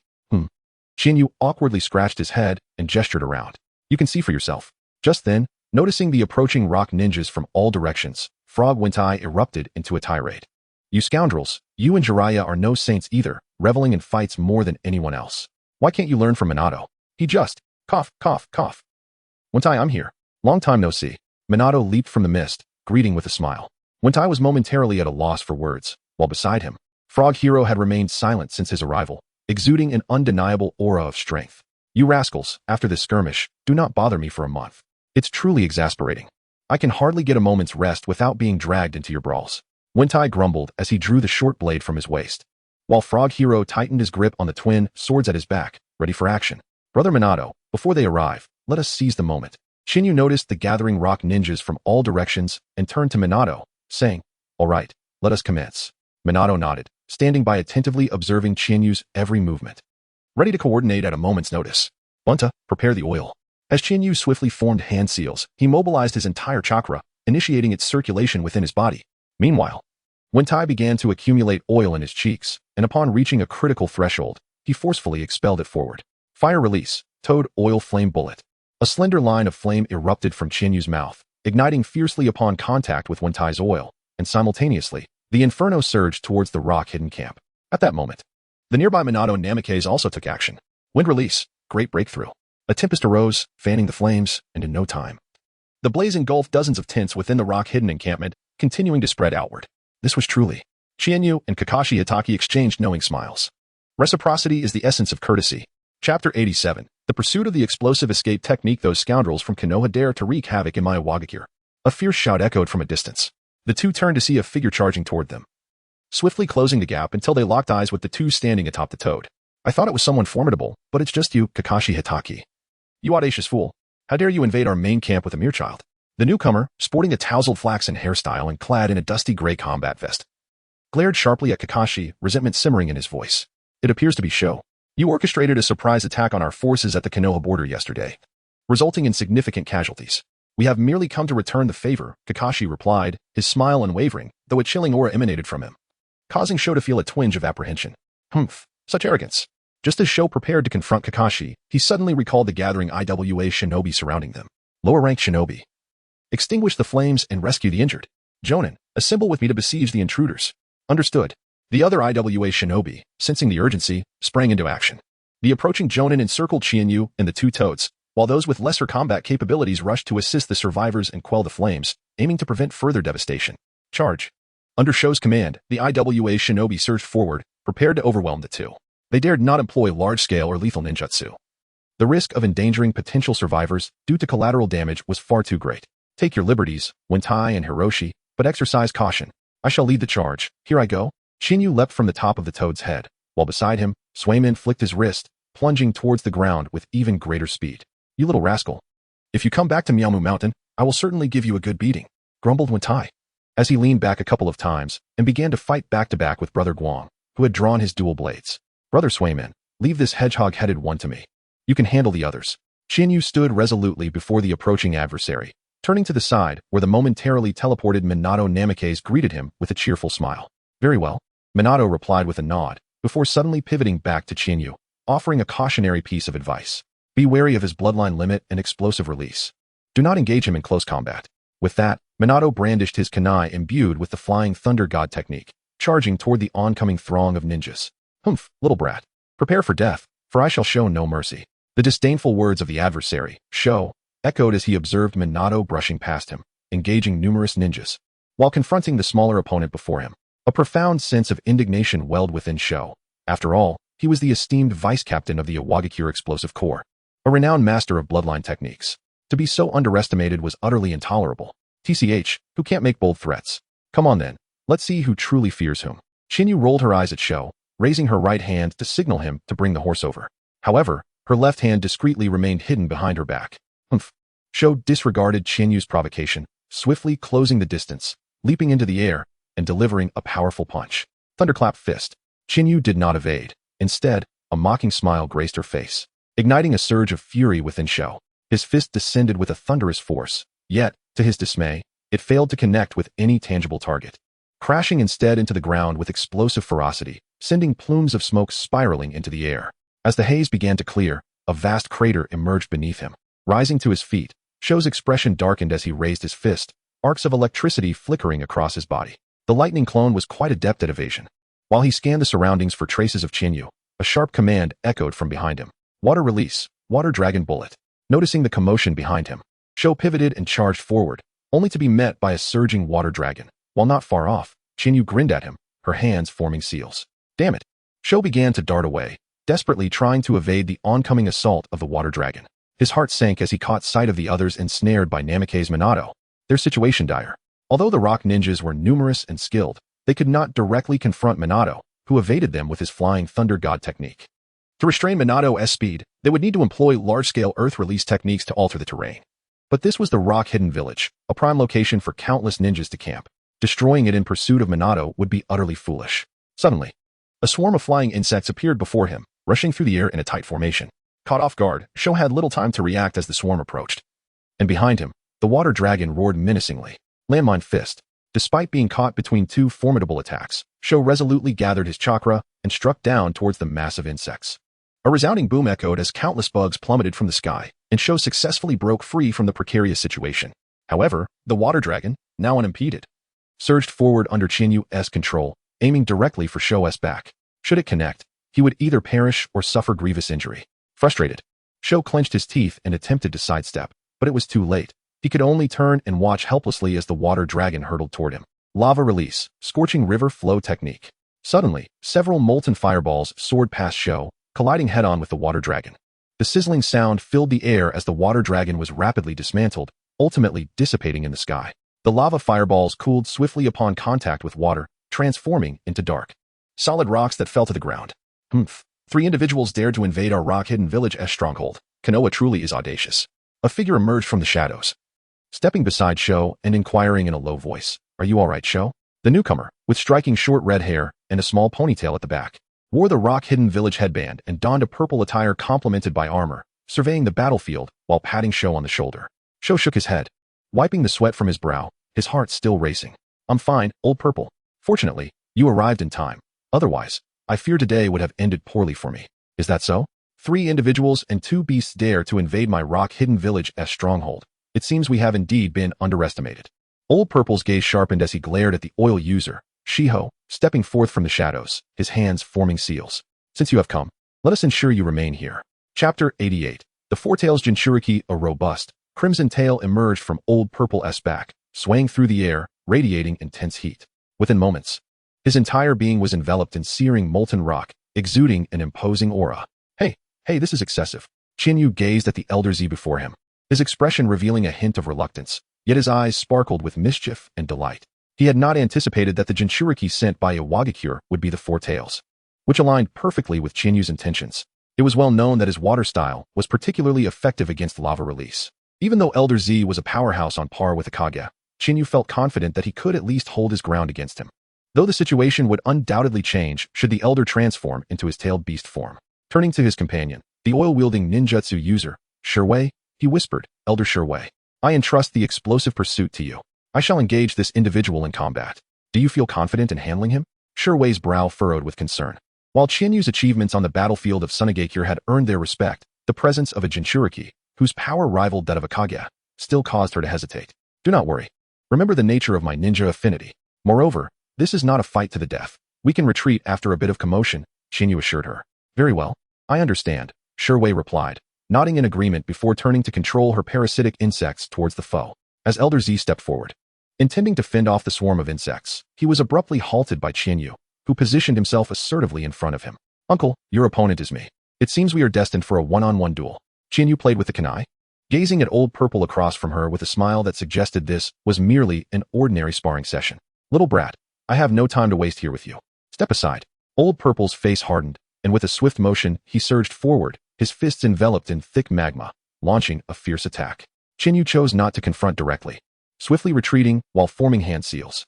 Water release, hidden mist technique. In the blink of an eye, a thick fog enveloped an area of over 10 meters, obscuring both figures within its depths. Damn pesky apparition. Laozi halted, swiftly forming hand seals, then took a deep breath to gather energy. Wind release, great breakthrough. A fierce gale erupted, dissipating Chinyu's mist technique in an instant. As Laozi scanned the surroundings for Chinyu's whereabouts, a sharp shout pierced the air. Water release, great waterfall technique. Looking upwards, Laozi's pupils constricted as he beheld a colossal sphere of water plummeting from the heavens. With no time to react, he hastily formed hand seals once more. Lava release, granite. Blocks of granite enveloped Laozi, significantly enhancing his defensive capabilities. As the waterfall engulfed him, the contact between his lava armor and the water produced a continuous hissing sound. Moments later, the torrent subsided, leaving the ground pockmarked with small craters filled with water from the battle, while Laozi stood, lowering his arms and breathing heavily. The water release countered his lava release. Even at his current strength, withstanding such a high-level water technique was quite taxing. Given the situation, it seemed he would struggle to subdue Chinyu in the near term. Contemplating this, Laozi began to quietly grind his teeth in frustration. Unless he entered a half-tailed beast transformation, but that form would wreak havoc on the environment, potentially endangering his nearby allies. How infuriating. While Laozi seethed, Chinyu had no intention of ceasing his assault. Returning to the ground, both palms danced in motion. Water release, wave-piercing strike. As Chinyu shouted, the water left over from the previous battle was manipulated by Chakra, coalescing and spreading across the ground for dozens of meters. To the naked eye, it appeared as if a sheet of sky-blue glass lay upon the earth. Lava release, scorching river flow technique. Laozi summoned the chakra of the Four Tails within him, conjuring several basketball-sized lava fireballs that hovered momentarily before hurtling toward Chinyu. Taste this technique. Chinyu spoke softly, then took a couple of steps to gain momentum before leaping onto the water's surface, swiftly gliding across it. The speed at which he moved was so instantaneous that even Laozi found it difficult to keep up. As Chinyu danced upon the water, he deftly evaded the oncoming lava fireballs, ultimately closing in on Laozi. In the blink of an eye, the kunai in his right hand shimmered with a cold light, enveloped by a layer of water chakra, enhancing its sharpness even further. It was too late for Laozi to react. In an instant, a figure flashed past, gliding forward for a brief moment before swiftly returning to the original position. Drip.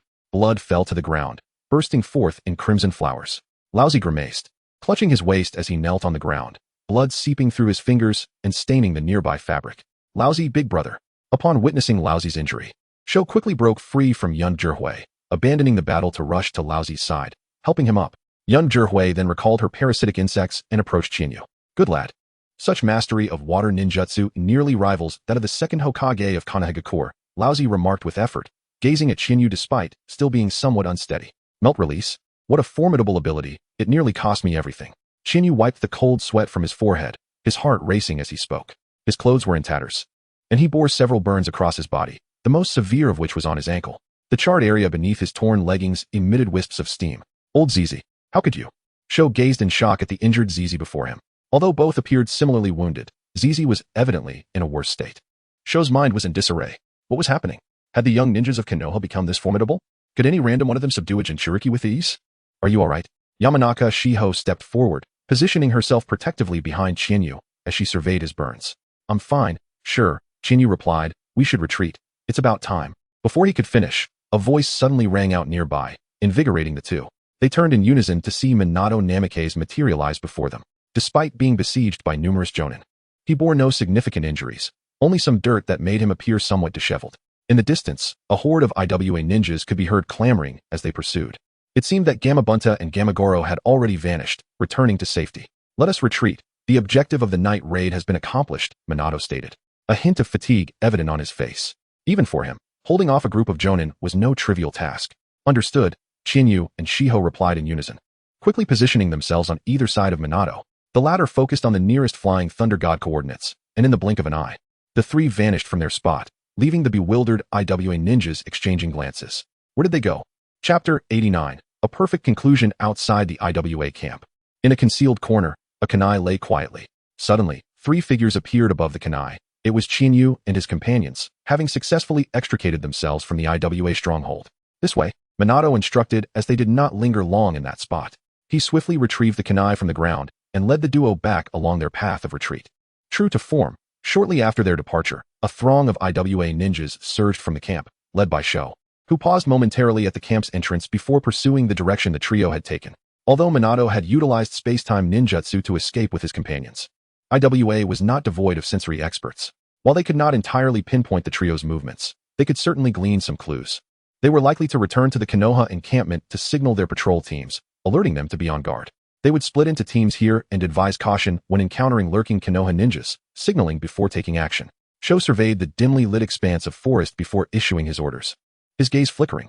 This forest was teeming with IWA patrols, maintaining a rigorous 24-hour watch. It was surprising that the trio had managed to slip through undetected. Yes, one of the IWA ninjas produced a signal flare and shot it into the sky, shortly after which a massive red firework erupted above. Meanwhile, the trio racing through the forest halted upon noticing the commotion in the sky, Minato's expression shifting to one of seriousness.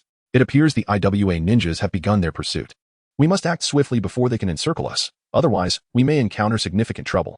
With that, Minato turned to continue forward, followed closely by the other two. Wait, Minato-sensei. Shiho-senpai, something's amiss. Chinyu suddenly sensed several waves of chakra entering her awareness, prompting her to urgently halt the advancing Kakashi and Shirui. What is the situation, Chinyu? She inquired. 4 individuals have entered my sensory range. Based on the chakra signatures, there is 1 J Nin and 3 CH Nin. They appear to be a patrol team heading in our direction. At their current pace, we should encounter them in approximately 5 minutes. Is that so? Minato pondered for a moment before swiftly arriving at a conclusion. We shall lie in ambush. It would be preferable if they remain oblivious to our presence. However, should we be discovered, let us not create a commotion. We must resolve the conflict swiftly, as we are not far from the IWA shinobi's perimeter. Remember, our primary objective is a safe retreat, not engagement in battle.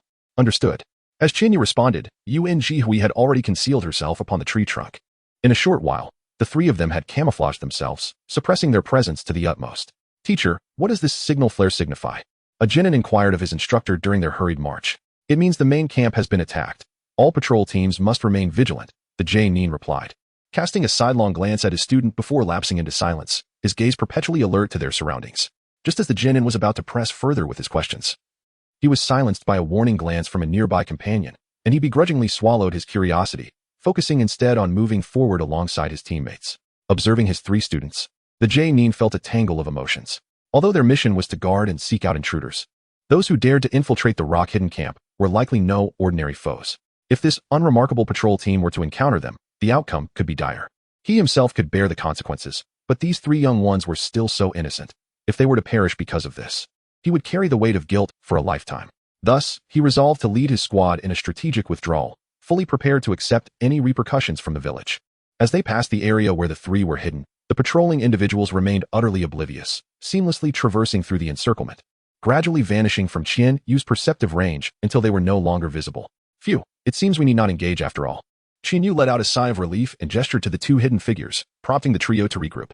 Since there are no issues, let us proceed. Dawn is approaching, whispered Minato Namikaze, gazing at the dark sky as it began to lighten. The 2 nodded in agreement, and the 3 continued to retreat beyond the encirclement. Although they encountered 2 squads of ninjas along the way, they were fortunate to evade any danger. Once they broke through the IWA ninjas' perimeter and returned to the patrolling line of Konoha shinobi, they finally breathed a sigh of relief, feeling a weight lifted off their shoulders. Thank the Sage of 6 Paths. We have been fortunate thus far, Chiharu murmured. Hearing this, Minato patted Chiharu on the back and chuckled. You still believe in such things?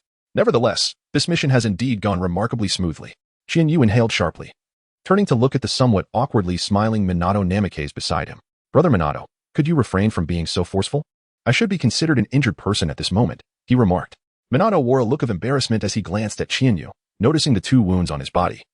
Remnants of the ninjutsu clash from his earlier battle with Old Purple. During their frantic escape, Chiharu had felt little discomfort, but now that his adrenaline had subsided, he was acutely aware of the stinging pain coursing through him and the profound weakness stemming from his significant chakra depletion. Truly, the might of lava release was formidable. Despite his utmost caution, he had still fallen victim to it. How about I carry you, Chiharu? Consider it my apology for what just happened.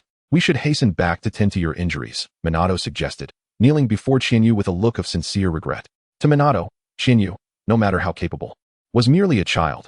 After spending so much time together, he saw no distinction between Chiharu and his own brother. Well then, I shall not hold back. Chiharu did not hold back at all. With a leap of faith, he collided directly with Minato, causing him to stagger. The intensity of such a movement aggravated the wounds on Chiharu's body, eliciting a grimace of pain. What are you doing, causing such a ruckus?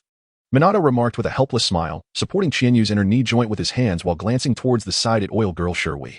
Shall we go, Senior Sherui? Although Oil Girl Sherui felt somewhat overlooked, lacking any evidence to the contrary, she could only nod in agreement as the 3 continued their journey toward the Konoha camp. Konoha camp. At this moment, the sky was beginning to brighten, and the night patrol teams were gradually exchanging duties with those of the day.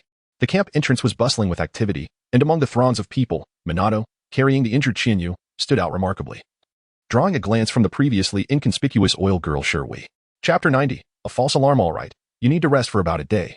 By tomorrow, you should be fine, Rin said, tying a beautiful bow with a bandage around the wound. She stood up, wiped the sweat from her forehead, and turned to Chiharu with a smile. Thank you, Rin. Chiharu lay upon the hospital bed, a mere fish turning over, expressing gratitude towards Lin who stood before him. Upon returning to the main camp, they fortuitously encountered Lin, who was assisting in the medical tent. Wave Wind Minato promptly summoned Lin to tend to Chiharu, for he could not be left to heal himself alone. As for Wave Wind Minato, he entrusted Chiharu's care to Lin and proceeded to seek out Oil Woman Sherui to report their mission to Jiraiya. No need for formalities. Please take the time to rest well, Lin said with a gentle smile, tidying her medical kit before stepping aside to recuperate. Although treating the numerous burns on Chiharu's body was not overly complicated, it was somewhat time-consuming.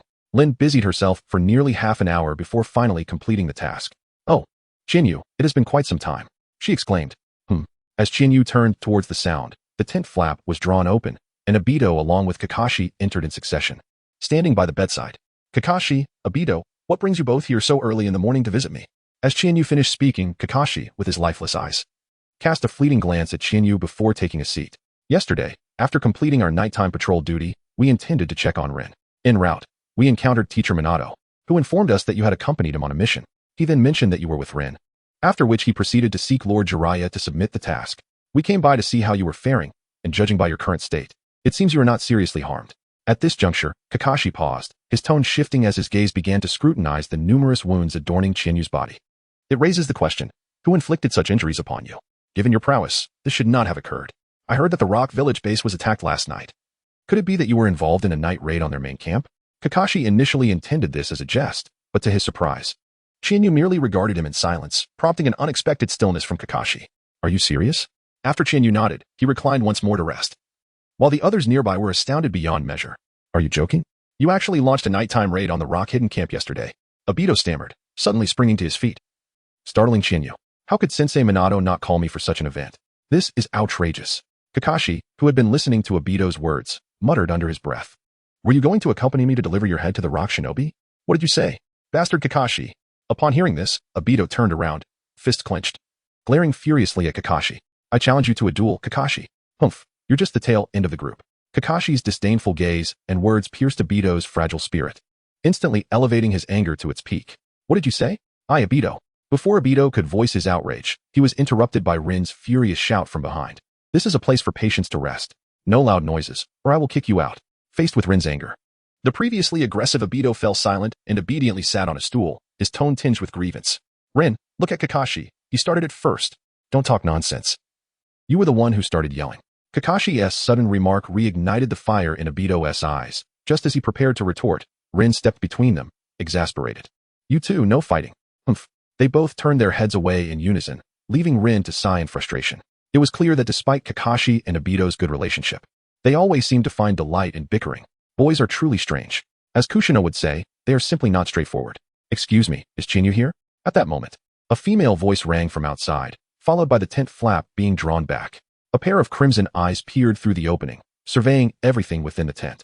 Upon spotting Chinyu lying on the bed, the visitor's eyes widened in surprise, and she swiftly entered, striding towards Chinyu's bedside.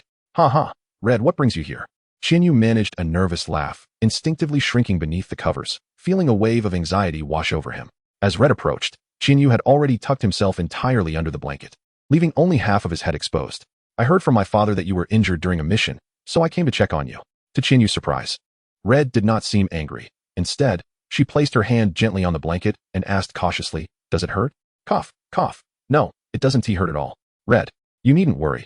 I will certainly be more careful in the future to avoid getting hurt. Chinyu cautiously peeked out, observing with care as Hong spoke. Well, that's good, she responded. Suddenly, Hong rose and approached Lin with a beaming smile. Lin, could you teach me medical ninjutsu? Huh. Lin tilted her head, momentarily bewildered. Still reeling from the previous exchange, she found herself at a loss for words. Of course, I can, but Chinyu is a disciple of Lady Tsunade. His medical skills far surpass mine. Why do you wish to learn from me, Hong? With a playful grin, Hong intertwined her arm with Lin's, gently swaying. He is not part of the medical camp and is always busy, not to mention that Chinyu lacks your meticulous teaching style. So, what do you think? Will you accept me as your student, Teacher Lin? Lin gazed at her dear friend and the injured Chinyu, a resigned smile forming on her lips as she acquiesced. She understood well the reason behind Hong's desire to learn medical ninjutsu. How fortunate Chinyu was. With that thought, Lin turned her attention to Kakashi and Obito, letting out a perplexed sigh that left the two feeling bewildered. So everyone has come to see Chinyu? Who goes there? A sudden figure appeared, prompting everyone to swiftly assume a defensive stance, rushing to protect Chinyu. Ah, it's me. No need to be so tense. The newcomer raised his hands in a gesture of surrender, and upon recognizing his face, the group relaxed. Obito exclaimed, why did you suddenly show up, Teacher Minato? You scared us. Haha, my apologies. I dropped the kunai here and thought I'd check on Chinyu when I sensed its presence, so I just teleported over. Just as he settled back onto the bed, Chinyu inadvertently aggravated his wounds, causing him to nearly leap up in pain. Ouch, that hurts. Chinyu, don't move around. Hong restrained the fidgeting Chinyu with a warning glance, which prompted him to lie still. By the way, Minato turned to Lin, his gaze fixed on her. How is he? Is Chinyu all right? Nothing serious. A day of rest will suffice. If he were an ordinary person, he might need to stay bedridden for 10 to 15 days. But Chinyu's physique is extraordinary. His wounds should heal considerably by tomorrow. Is that so? Minato breathed a sigh of relief. The severity of Chinyu's injuries was indeed alarming at first glance. Numerous burns and bleeding, combined with his pale complexion due to excessive chakra depletion. One might mistakenly think he was on the brink of death. So what did Jiraiya-sama say, Brother Minato? Chinyu curled up under the quilt, resting her head on Hong's lap. Her gaze directed towards Minato Namikaze. She remarked that this mission had been accomplished according to the standards of an S-rank task. The merit points and bonuses would subsequently be recorded in our personal profiles. Minato smiled, his heart brimming with satisfaction, for not only had they returned safely, but they also had over 1 million in bonuses along with a substantial influx of merit points. A delightful prospect indeed. An S-rank? I never anticipated that my inaugural S-rank mission would involve a surprise assault on the enemy's stronghold. It is indeed a memorable experience. Upon hearing Chinyu's murmurs, Hong felt a surge of irritation and placed her hands on Chinyu's face, vigorously rubbing it until Chinyu nearly buried her head under the quilt, prompting Hong to relent. Observing Chinyu's predicament, the others felt a tinge of embarrassment and instinctively took a step back, while Minato was reminded of certain unpleasant memories. The girl from Hong's family bore an uncanny resemblance to Kushina. The image of Kushina with her crimson hair swirling, exuding an aura of fierce determination, suddenly flashed in Minato's mind, sending a shiver down his spine as he hurriedly dismissed the thought. Since Chinyu is all right, we shall take our leave and not disturb her rest, Minato stated, a hint of fatigue creeping onto his face. After a night of intense combat and a harrowing escape spanning several miles, even Minato felt a touch of weariness. He yearned to return to his own bed for some much-needed rest. Then we shall take our leave. Farewell, Chinyu. Hong, Rin announced as she stood up, picking up a nearby medical kit and approaching Minato, smiling at the two. We too shall depart. Goodbye, and hurry up, foolish Kakashi. Goodbye, Chinyu. Hong. It's quite audacious of you to speak like that, Kakashi quipped as he walked away, still bickering with his companion. Watching the two engage in their playful argument, Minato and Rin exchanged a knowing glance, feeling a sense of helplessness as they waved goodbye at the entrance of the tent. Farewell. The tent grew quiet once more, leaving only Hong to tend to Qianyu until, half an hour later, she too rose to leave. Their team had missions to complete today, so Hong and Qianyu agreed to return the next day to escort Qianyu from the hospital. Left alone with her boredom, Qianyu gazed at the ceiling, counting the various creatures in a whimsical tongue twister until she gradually drifted into slumber. When Qianyu awoke again, the outside world was shrouded in darkness. Feeling invigorated, she struggled to sit up, noticing that after her slumber, the pain from her wounds had lessened significantly. They must be nearly scabbed over by now. Qianyu leaned against the upright pillow, glancing around to ensure no one was present. Once she extended her senses and confirmed that no one was approaching the tent, she finally relaxed. Truly, one must commend the power of a Jinchuriki. Even without resorting to the transformation of their tailed beast, they can inflict significant damage upon me. Qianyu reflected on the battle from the previous night, feeling a sense of trepidation. Although it appeared that both combatants were evenly matched, with Qianyu even gaining a slight advantage, the reality was known only to him. The fight had been influenced by the circumstances at the Rock Hidden Camp, where Old Purple had his reservations. If it had truly been a one-on-one confrontation, there would have been no contest. The tailed beast chakra alone would have been more than enough to overwhelm Qianyu. Nevertheless, he resolved to wait. After all, the tailed beast was not going anywhere, and the Jinchuriki, well, that certain individual from the star would surely remain steadfast. Ah, yes. Qianyu was still troubled about what methods, aside from the tailed beasts, could facilitate rapid growth. Suddenly, a spark of inspiration illuminated his mind as he sensed the substantial chakra within him beginning to fluctuate slowly. Joy surged within him, after tirelessly toiling for half a year. The time for reaping the rewards had finally arrived. Qianyu immediately assumed a seated position on the bed, her hands forming the Yin seal. Strange black patterns began to manifest on her body, continuously extending upwards until they converged at her brow. Waves of pure, accumulated chakra flowed along these patterns, all culminating at her third eye. Once all the chakra had surged in, a flicker of violet light shimmered between her brows, gradually fading along the black patterns until only a blue diamond-shaped mark remained, enhancing Qianyu's already striking features with an added air of nobility and grace. Ah, at last, success. Qianyu opened his eyes, sensing the immense chakra sealed within the mark on his forehead, his heart brimming with joy. The Yin seal, a creation of his mentor Tsunade, is an S-rank medical sealing technique. Through the accumulation of daily practice, it can be unsealed at critical moments to enhance attack power, achieve instantaneous healing, and increase speed. Beyond these attributes, the Yin seal possesses an alluring quality that captivates countless women, the ability to preserve one's youthful appearance. Those adept in the 100 healings mark can maintain their beauty through the careful modulation of chakra, enhancing their physical prowess and ensuring their bodily functions remain in peak condition. A year ago, Tsunade had imparted the Yin seal and its complementary 100 healings technique to Qianyu. Even with his extraordinary mental strength, it took him a full 6 months to barely master it. Subsequently, Qianyu began to diligently accumulate chakra in preparation for condensing the Yin seal. After over 100 days of arduous effort, he finally amassed enough chakra. Ah, this is indeed splendid. His appearance has transcended human limits in an instant. Ha. Qianyu picked up a mirror and scrutinized his reflection for a considerable time before reluctantly setting it down. Calm down, he thought. After all, he was a man determined to ascend to the position of Hokage through strength, not mere looks. It would be unjust to rely on appearance to captivate others. Since he found himself unable to sleep, he decided to take a stroll. Having already rested during the day, Qianyu felt invigorated, so he rose from his bed, exited the tent, and began to wander aimlessly. Oh, how did he end up here? Qianyu gazed in bewilderment at the enormous tent before her, which belonged to Jiraiya. Qianyu, please, come in, he beckoned. I apologize for intruding, Lord Jiraiya. Upon finishing her words, Qianyu lifted the curtain and stepped inside, only to be captivated by the scene that lay before her. What on earth is happening? Chapter 92, a heart full of emotion. Qianyu gazed at the scene before him and instantly felt that he would rather return to his bed and count tailed beasts. Inside the tent, besides Jiraiya, there was also Naruto. Jiraiya's desk was cluttered with an array of documents and intelligence scrolls, while two familiar Maibo-Kuzan communication toads hopped restlessly across the surface. When Jiraiya lifted his head, Qianyu was taken aback. Dark circles adorned his eyes, and instead of a pen, he clutched a novel in his hands, wearing a bizarrely ecstatic grin that sent shivers down Qianyu's spine. This book seemed familiar to Qianyu. He recalled glimpsing it in the yellow section of the bookstore in Konoha. Of course, he had merely caught sight of the cover while passing by to purchase materials, and with his extraordinary memory, he had committed it to mind, nothing more. As for Naruto, he presented a different picture altogether. Although his dark circles were considerably lighter than Jiraiya's, The expression of utter despair and his slumped posture akin to a fish out of water made Chinyu sense that his condition was not much better than that of Jiraiya. Uncle Shomei, Lord Jiraiya, I can understand that you must work late into the night, but your current state. Chinyu hesitated to speak, yet both understood his intentions.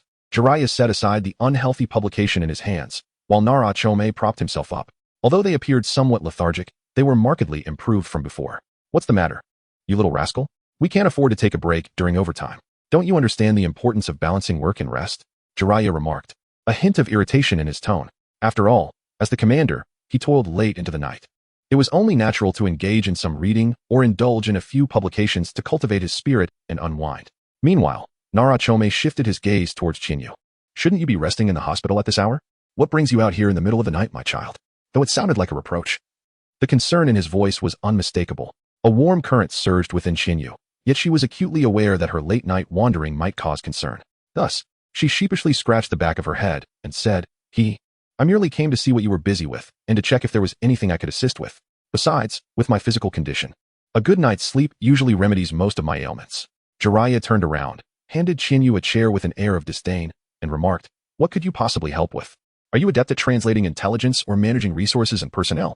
Wounded ones should simply return to their sickbeds and spare us the worry. What do you mean by sparing you the worry?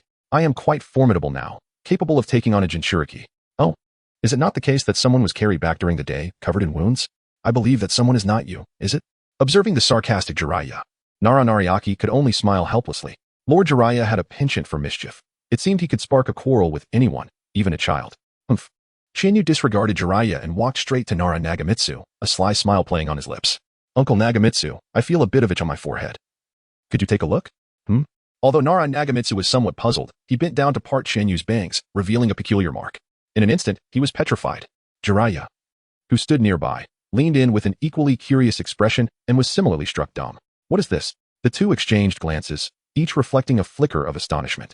Accursed seal, they exclaimed in unison. Indeed, indeed. It is no wonder you are the commander-in-chief and chief of staff of the Konoha WA battlefield. Your keen eye serves you well. Jiraiya, visibly irked, raised his hand and playfully knocked Chinyu off balance. You little rascal. You think you can show off in front of me? Not a chance. Ouch. I am but an injured party. I shall report this to Lord Third. I will impeach you, Lord Jiraiya, for bullying the weak and assaulting a distinguished contributor to Konoha. Chinyu gasped as the movement tugged at his wounds. Once he recovered, he slumped into a chair, his index finger trembling as he pointed at Jiraiya, his expression one of righteous indignation. If one were unaware, they might truly believe Chinyu was being oppressed by his superior. Enough. Sit up straight. Do you want to be seen like this? Nara Nagamitsu's lips twitched as he stepped forward to urge Chinyu to compose himself. After all, they were in a military camp, and such antics were hardly fitting. Yes, Uncle Nagamitsu. Chinyu ceased his playful demeanor, straightened his posture, and sat before the table, gazing earnestly at the two individuals. Pray tell, when did you master the scene sealing technique? Is your teacher aware of it? Jiraiya reclined in his office chair, his gaze directed at the solemnly seated Chinyu. Well, I actually succeeded just an hour ago. My teacher is still unaware. Ah, so that is the case. The two looked at Chinyu with astonishment, tinged with a hint of nostalgia. The Een sealing technique. Within the entire Hidden Leaf village, only two individuals have successfully mastered it. The first Jinchuriki of the Nine Tails, Uzumaki Mido, and Chinyu's own mentor, Tsunade, one of the legendary Sannin. After many years, her disciple had inherited this ninjutsu. Though somewhat unexpected, it remained within the realm of reason. Jiraiya recalled a year ago when the three Sannin had indulged in drinks together, tipsy and reminiscing about their respective students. Orochimaru expressed satisfaction with his apprentice, while Jiraiya boasted about his own esteemed disciple, Minato. Tsunade's appraisal of Chinyu lingered vividly in Jiraiya's memory. This child, whether as a ninja or in the realm of medical ninjutsu, far exceeds my expectations. I believe that in 10 years, his shadow will be cast across the land.